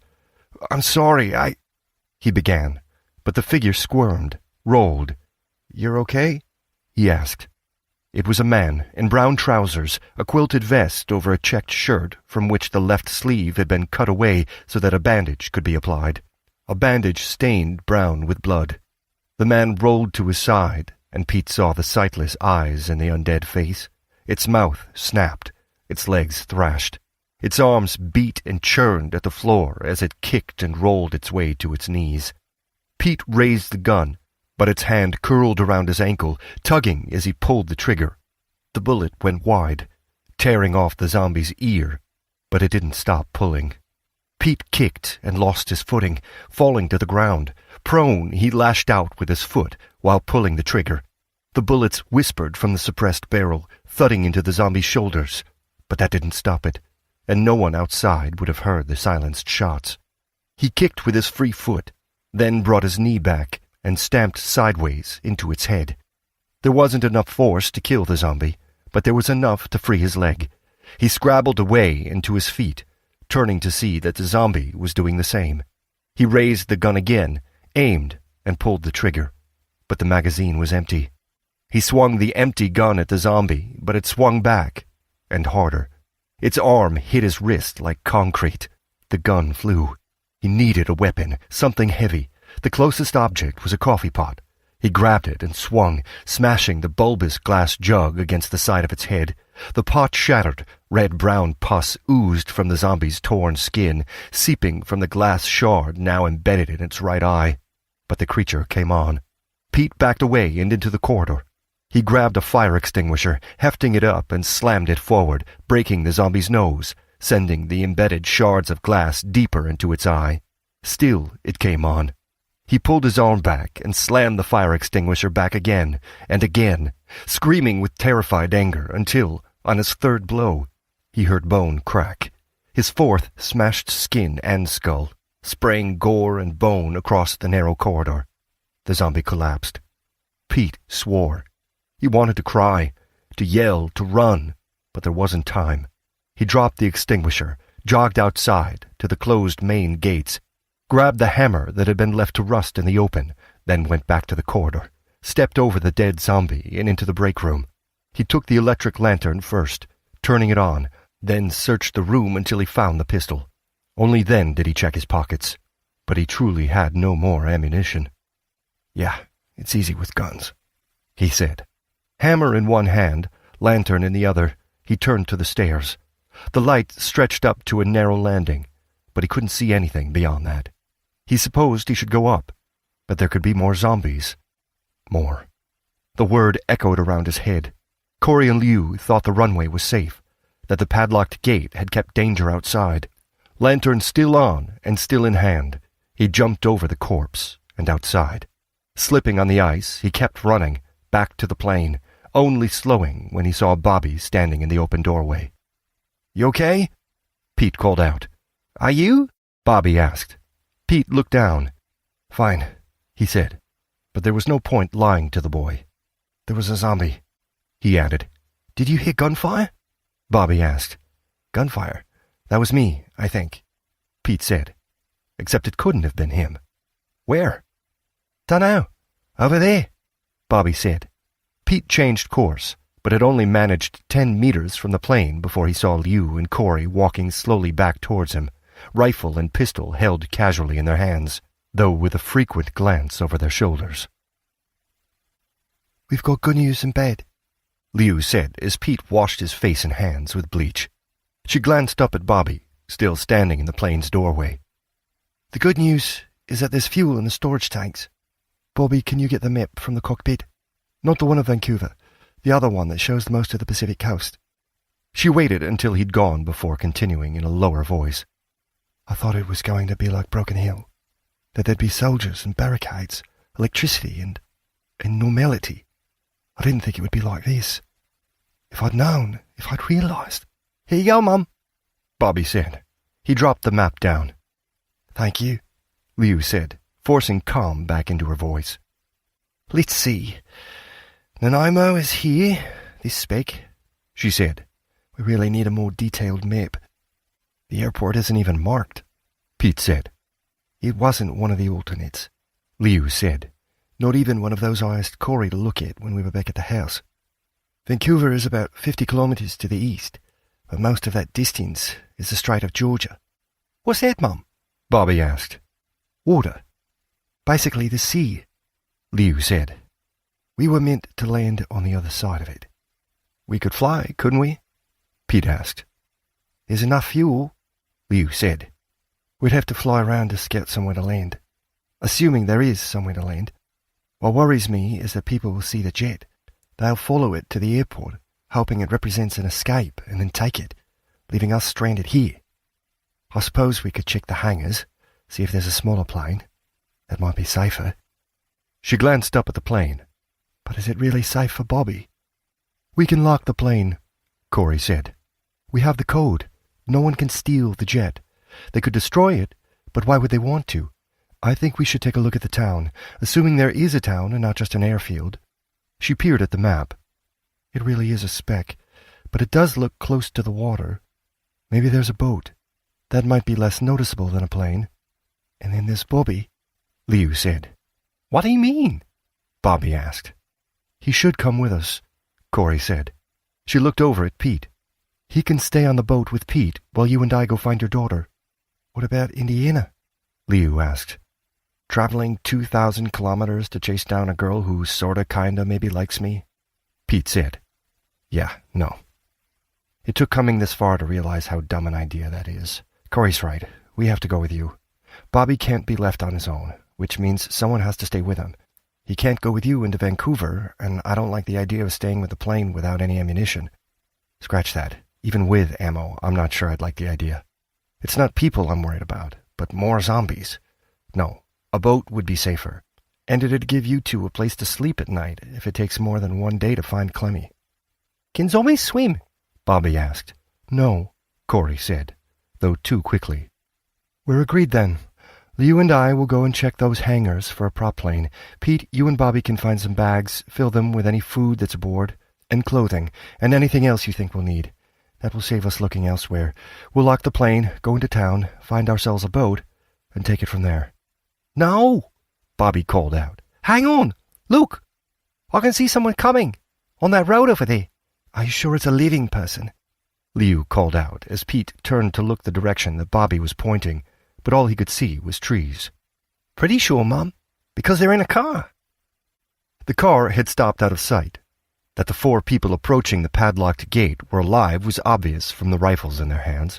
A young woman in a near-luminous yellow jacket casually held a hunting rifle. An older man with a fur-flap hat and thick suede coat carried an identical rifle far more cautiously. A man about Pete's age and a woman older than Liu both carried military-grade rifles. Those two were dressed in uniform, but not that of soldiers. The four of them slowed as they reached the pile of dead zombies between the gate and the bus. Pete wondered what he should say that could possibly diffuse the growing tension. "G'day," Liu called. That caused all four of the newcomers to stop. Even from a distance of 30 meters, Pete saw the puzzled expression on all but the older woman's face. It was she who spoke. "Where are you from?" she asked. "Australia," Liu called. "You didn't fly all the way here?" the young woman asked. "We did, all the way," Liu said. "No way," the young woman said with genuine excitement. "That is so cool." "Are you the soldiers?" Liu asked. "We were told there would be soldiers waiting, but I think we've come to the wrong airfield." "I'm Sergeant MacDonald, RCMP," the older woman said. "We're none of us soldiers. Why did you come all the way from Australia?" "It's a long story," Liu said. "Me, personally, I came to pick up my daughter. She's studying in Vancouver, but our plane is part of a mission to find runways across the Pacific so supplies and troops can be brought in." "Troops? From Australia?" MacDonald asked. "And Guam, New Zealand, Papua New Guinea," Liu said. "Other places as well, I think. The runway was attacked while we were waiting for the soldiers who were meant to be leading this expedition. I was worried we'd lose the plane, so I took off, and decided we might as well land here as somewhere closer to home." "And the boy? How old are you?" MacDonald asked. 10 and a quarter, Bobby said. "My son," Liu shrugged. "We were expecting to have soldiers waiting for us. I thought Canada would be like Australia. If I'd known, I'd have done differently, but we're here now." "How about we continue this when we're all on the same side of the locked fence, eh?" MacDonald said. It took nearly half an hour to explain, more or less truthfully, who they were and how they'd come to fly halfway around the world. "And you two were meant to lead some U.S. Marines to Indiana?" MacDonald asked. "What's in Indiana?" "Nothing, really," Pete said, extemporizing on his increasingly cold and weary feet.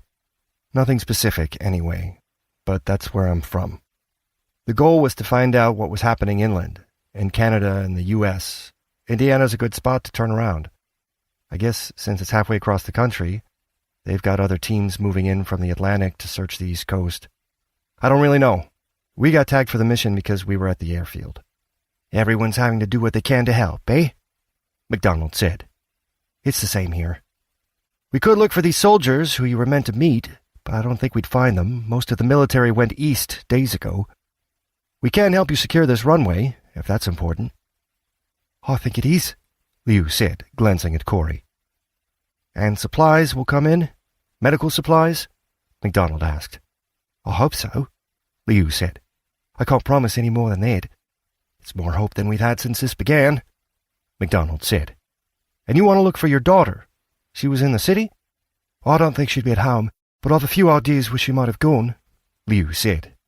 "Vancouver is a real mess," MacDonald said. "We've had rioting and looting and people fleeing into the countryside, taking the chaos with them. The living dead are in the city now. I don't know if you'll find your daughter, and the search won't be easy. I've got to try, Liu said. I understand, MacDonald said. I have a deal for you. You two want to go to Indiana. Andrea can take you. She has a boat plane. I do, the young woman grinned. Where's Indiana? You can fly them to Lake Michigan, MacDonald said, and they can go overland from there to wherever they need to go.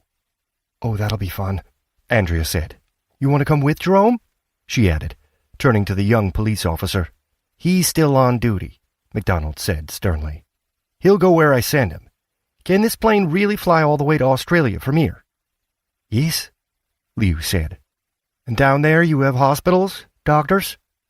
Of course. We don't, MacDonald said.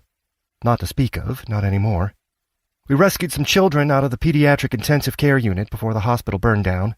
3 are still alive, but they won't be for much longer if we can't get them proper treatment. If you can take them back to Australia, I'll find your daughter. She'll be here waiting for you when you come back north. Liu looked over at Bobby, then at the plane. Of course. There you go, Martin. Help from above, MacDonald said. The older man closed his eyes and whispered a silent prayer. Pete pushed the cart into the corner of the hangar, once again enjoying the familiarity of a mundane task. The storage boxes were being removed from the plane, since they were both extra weight and space needed by the sick passengers on the return leg. He strolled back to the hangar's entrance and met Corey wheeling a similar cart. This is the last one, she said. 2 more trucks have arrived. Pickups, with another 8 people aboard. MacDonald has 6 standing sentry. The other 2 are going back to the town to get more people. How many are there nearby? I'm not sure, Corey said. 100, maybe, perhaps more. They've been running boats to rescue them from Vancouver, but sending them on elsewhere. Not sure where. I was eavesdropping rather than asking because I didn't want people asking me questions in return. Not until we're on our way to Michigan. What I did hear is that they're talking about moving everyone from the town to the airfield, so I guess there can't be too many more than 100. Are you and I still going to fly out of here? Pete asked. At dawn, but we'll be leaving this airfield within the hour. We should take as much of that dried food as we can carry. Save us having to loot on the way. Loot? Yeah, it's really bad out there, she said. It sounds like the military were all sent east because they thought the danger would come closer to New York. They fortified the border, but there were too many refugees to quarantine them, and too long a border to defend. Too many planes as well. That's how the infection reached Vancouver. That's how they lost control of the city. Who is in control of it now, then? No one, she said. People have either left or they're hiding. I don't rate the chances of anyone finding Clemmy, so I think this has turned out for the best. Liu can keep her son safe while taking comfort in the notion someone else is searching for her daughter. What about the soldiers we were meant to meet? Pete asked. There are none, Corey said. There are soldiers, but they're basically refugees like everyone else. I'm not certain, but I don't think Canberra was in contact with anyone here. They lied? Maybe Anna Dodson just said yes to everything Liu said, just to stop her doing something stupid like flying the plane halfway around the world. Maybe she was always meant to be stuck on a plane with Mick Dodson and flown to Canberra. Or maybe it was Anna who was lied to by someone in military intelligence. Or maybe there is some group of soldiers in contact with someone, but they're not in contact with MacDonald. Who knows? I guess it's not important, Pete said. No. Do you think Liu will fly back here? I think the jet will, and it would make sense that she's at least the co-pilot. And what else are they going to do with the aviation fuel? I suppose it depends what's going on in Australia. Really going on. But I've given Liu a message to pass on, a reason they should send the plane back for us. You have? Phones, she said. Or the cameras on them, anyway. We'll strap them on like body cams and record everything over the next few days. Those Marines, assuming they were real, they were meant to mount an expedition to learn what was happening in the interior. We'll give them video footage, which has to be worth something. There's plenty of that online, Pete said. There was, she said. But this will be verified and accurate, and we'll be able to mark down on a map precisely where the images relate to. Yeah, maybe it won't be much use, but after Broken Hill, It's the only thing I can think of that will make them let the three of us carve out a happy life down some mine or hacking dirt in a field. I don't think they'll punish Liu, Pete said. I was counting Olivia, Corey said. Oh, yeah. The more I think about it, the more I realize how dumb an idea this is. It's not dumb. It's just stupidly romantic. There's a difference? He asked. Not really. We're getting flown to Lake Michigan, so that's safe enough. Then drive from there to Indiana. I guess that'll be dangerous. We should make sure to get some ammunition to add to the food. But as for looking for her, there aren't many places we can search. I don't know if we'll find her, but within a day, one way or another, we'll be heading back to that plane. Whether it's the three of us or just two, we'll have the camera footage, and whatever use that might be to Canberra, it'll prove that we had no nefarious purpose, just a young bloke following his damn fool heart. It'll be a good yarn to tell. If we live that long, Pete said. You actually seem cheerful. I guess I am, she said. Cheerful isn't the right word. I'd say I was content. I spent so much of the last few years hiding and running, worrying about Kempton and the cartel, and about politicians plotting their nuclear war. It's over now. None of that matters. The outbreak has changed everything, and for me, I guess it means my life can begin again. I'm looking forward to it. Tomorrow, when we're stuck in the middle of an undead America, I'll feel a whole lot different. Today, though, I'm genuinely grateful for everything I have. Especially you. Thanks for coming to find me. You're welcome, he said. But maybe you should save the thanks until we're safely on our way back to Australia. To be continued. From ancient stone a hill tree claimed, once glorious, now worn and tamed. The sea has etched its silent mark on a relic lost in the deep and dark. Waves have washed away its pride, erosion's touch it cannot hide. Once it shone with warrior's grace, now the sea has changed its face. Oh, the hilltops slowly rolling by the sea, once a symbol of victory, now it tells a tale of time, worn away by nature's rhyme. Washed his face and hands with bleach. She glanced up at Bobby, still standing in the plane's doorway. The good news is that there's fuel in the storage tanks. Bobby, can you get the map from the cockpit? Not the one of Vancouver, the other one that shows most of the Pacific coast. She waited until he'd gone before continuing in a lower voice. I thought it was going to be like Broken Hill, that there'd be soldiers and barricades, electricity and normality. I didn't think it would be like this. If I'd known, if I'd realized. Here you go, Mum, Bobby said. He dropped the map down. Thank you, Liu said, forcing calm back into her voice. Let's see. Nanaimo is here, this spec, she said. We really need a more detailed map.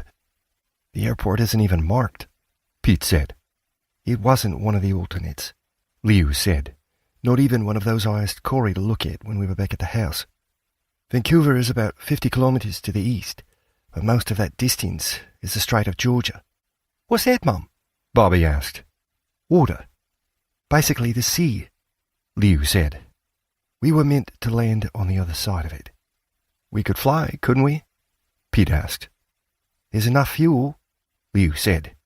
We'd have to fly around to scout somewhere to land. Assuming there is somewhere to land.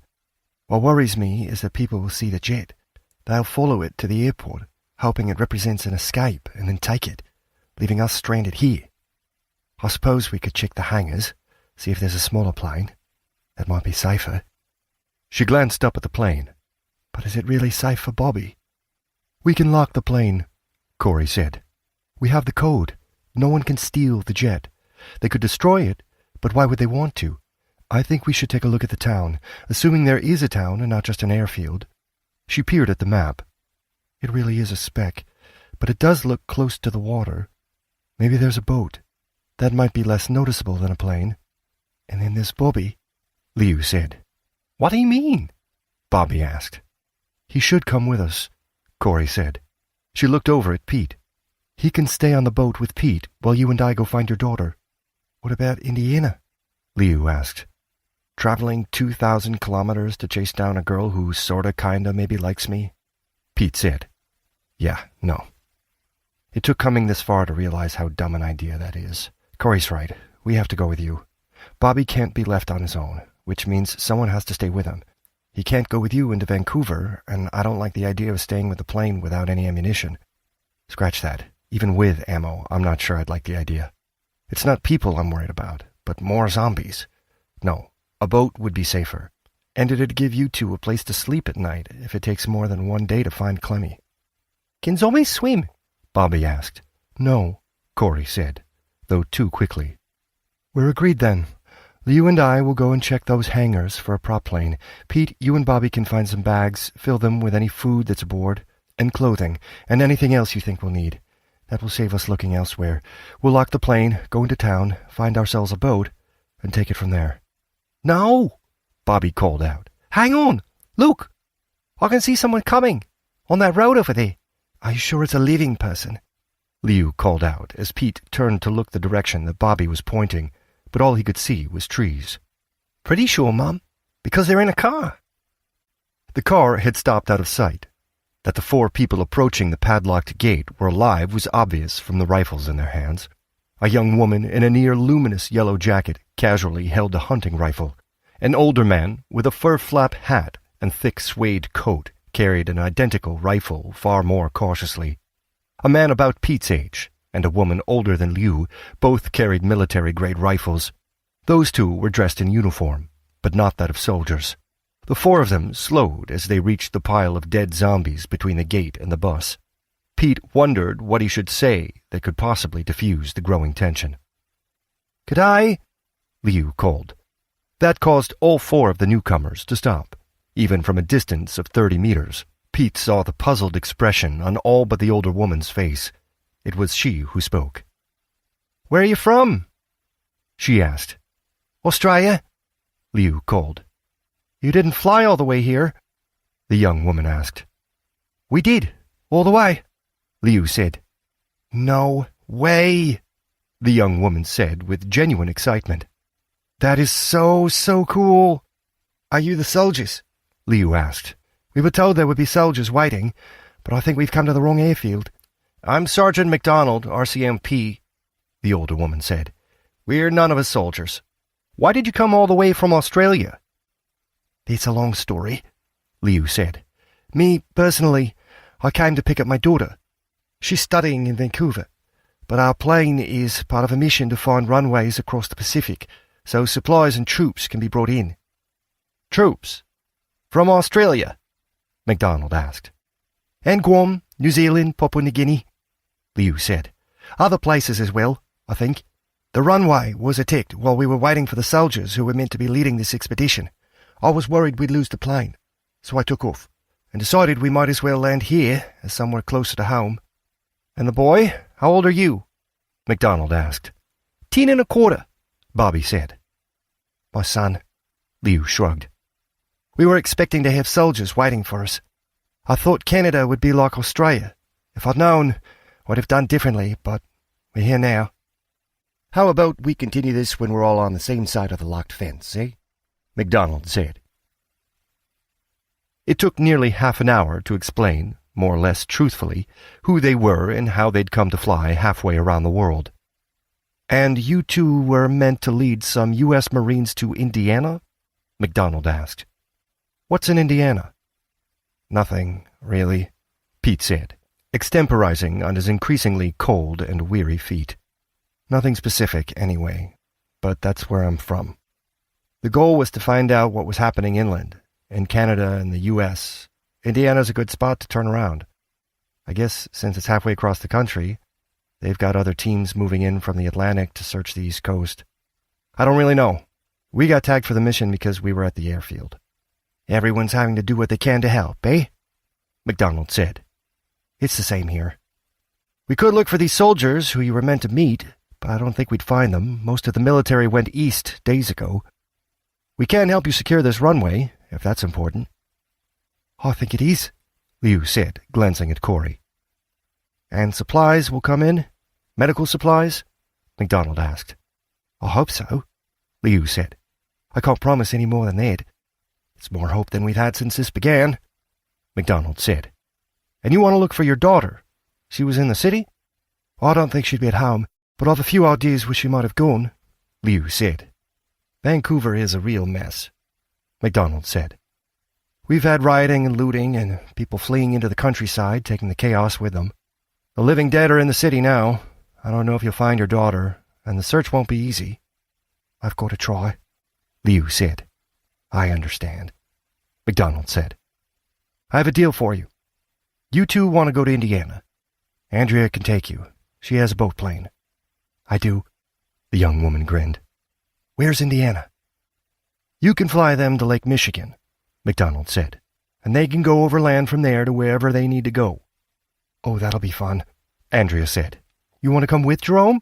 She added, turning to the young police officer. He's still on duty, MacDonald said sternly. He'll go where I send him. Can this plane really fly all the way to Australia from here? Yes, Liu said. And down there you have hospitals, doctors? Of course. We don't, MacDonald said. Not to speak of, not anymore. We rescued some children out of the pediatric intensive care unit before the hospital burned down. 3 are still alive, but they won't be for much longer if we can't get them proper treatment. If you can take them back to Australia, I'll find your daughter. She'll be here waiting for you when you come back north. Liu looked over at Bobby, then at the plane. Of course. There you go, Martin. Help from above, MacDonald said. The older man closed his eyes and whispered a silent prayer. Pete pushed the cart into the corner of the hangar, once again enjoying the familiarity of a mundane task. The storage boxes were being removed from the plane, since they were both extra weight and space needed by the sick passengers on the return leg. He strolled back to the hangar's entrance and met Corey wheeling a similar cart. This is the last one, she said. 2 more trucks have arrived. Pickups, with another 8 people aboard. MacDonald has 6 standing sentry. The other 2 are going back to the town to get more people. How many are there nearby? I'm not sure, Corey said. 100, maybe, perhaps more. They've been running boats to rescue them from Vancouver, but sending them on elsewhere, not sure where. I was eavesdropping rather than asking because I didn't want people asking me questions in return. Not until we're on our way to Michigan. What I did hear is that they're talking about moving everyone from the town to the airfield, so I guess there can't be too many more than 100. Are you and I still going to fly out of here? Pete asked. At dawn, but we'll be leaving this airfield within the hour. We should take as much of that dried food as we can carry. Save us having to loot on the way. Loot? Yeah, it's really bad out there, she said. It sounds like the military were all sent east because they thought the danger would come closer to New York. They fortified the border, but there were too many refugees to quarantine them, and too long a border to defend. Too many planes as well. That's how the infection reached Vancouver. That's how they lost control of the city. Who is in control of it now, then? No one, she said. People have either left or they're hiding. I don't rate the chances of anyone finding Clemmy, so I think this has turned out for the best. Liu can keep her son safe while taking comfort in the notion someone else is searching for her daughter. What about the soldiers we were meant to meet? Pete asked. There are none, Corey said. There are soldiers, but they're basically refugees like everyone else. I'm not certain, but I don't think Canberra was in contact with anyone here. They lied? Maybe Anna Dodson just said yes to everything Liu said, just to stop her doing something stupid like flying the plane halfway around the world. Maybe she was always meant to be stuck on a plane with Mick Dodson and flown to Canberra. Or maybe it was Anna who was lied to by someone in military intelligence. Or maybe there is some group of soldiers in contact with someone, but they're not in contact with MacDonald. Who knows? I guess it's not important, Pete said. No. Do you think Liu will fly back here? I think the jet will, and it would make sense that she's at least the co-pilot. And what else are they going to do with the aviation fuel? I suppose it depends what's going on in Australia. Really going on. But I've given Liu a message to pass on, a reason they should send the plane back for us. You have? Phones, she said. Or the cameras on them, anyway. We'll strap them on like body cams and record everything over the next few days. Those Marines, assuming they were real, they were meant to mount an expedition to learn what was happening in the interior. We'll give them video footage, which has to be worth something.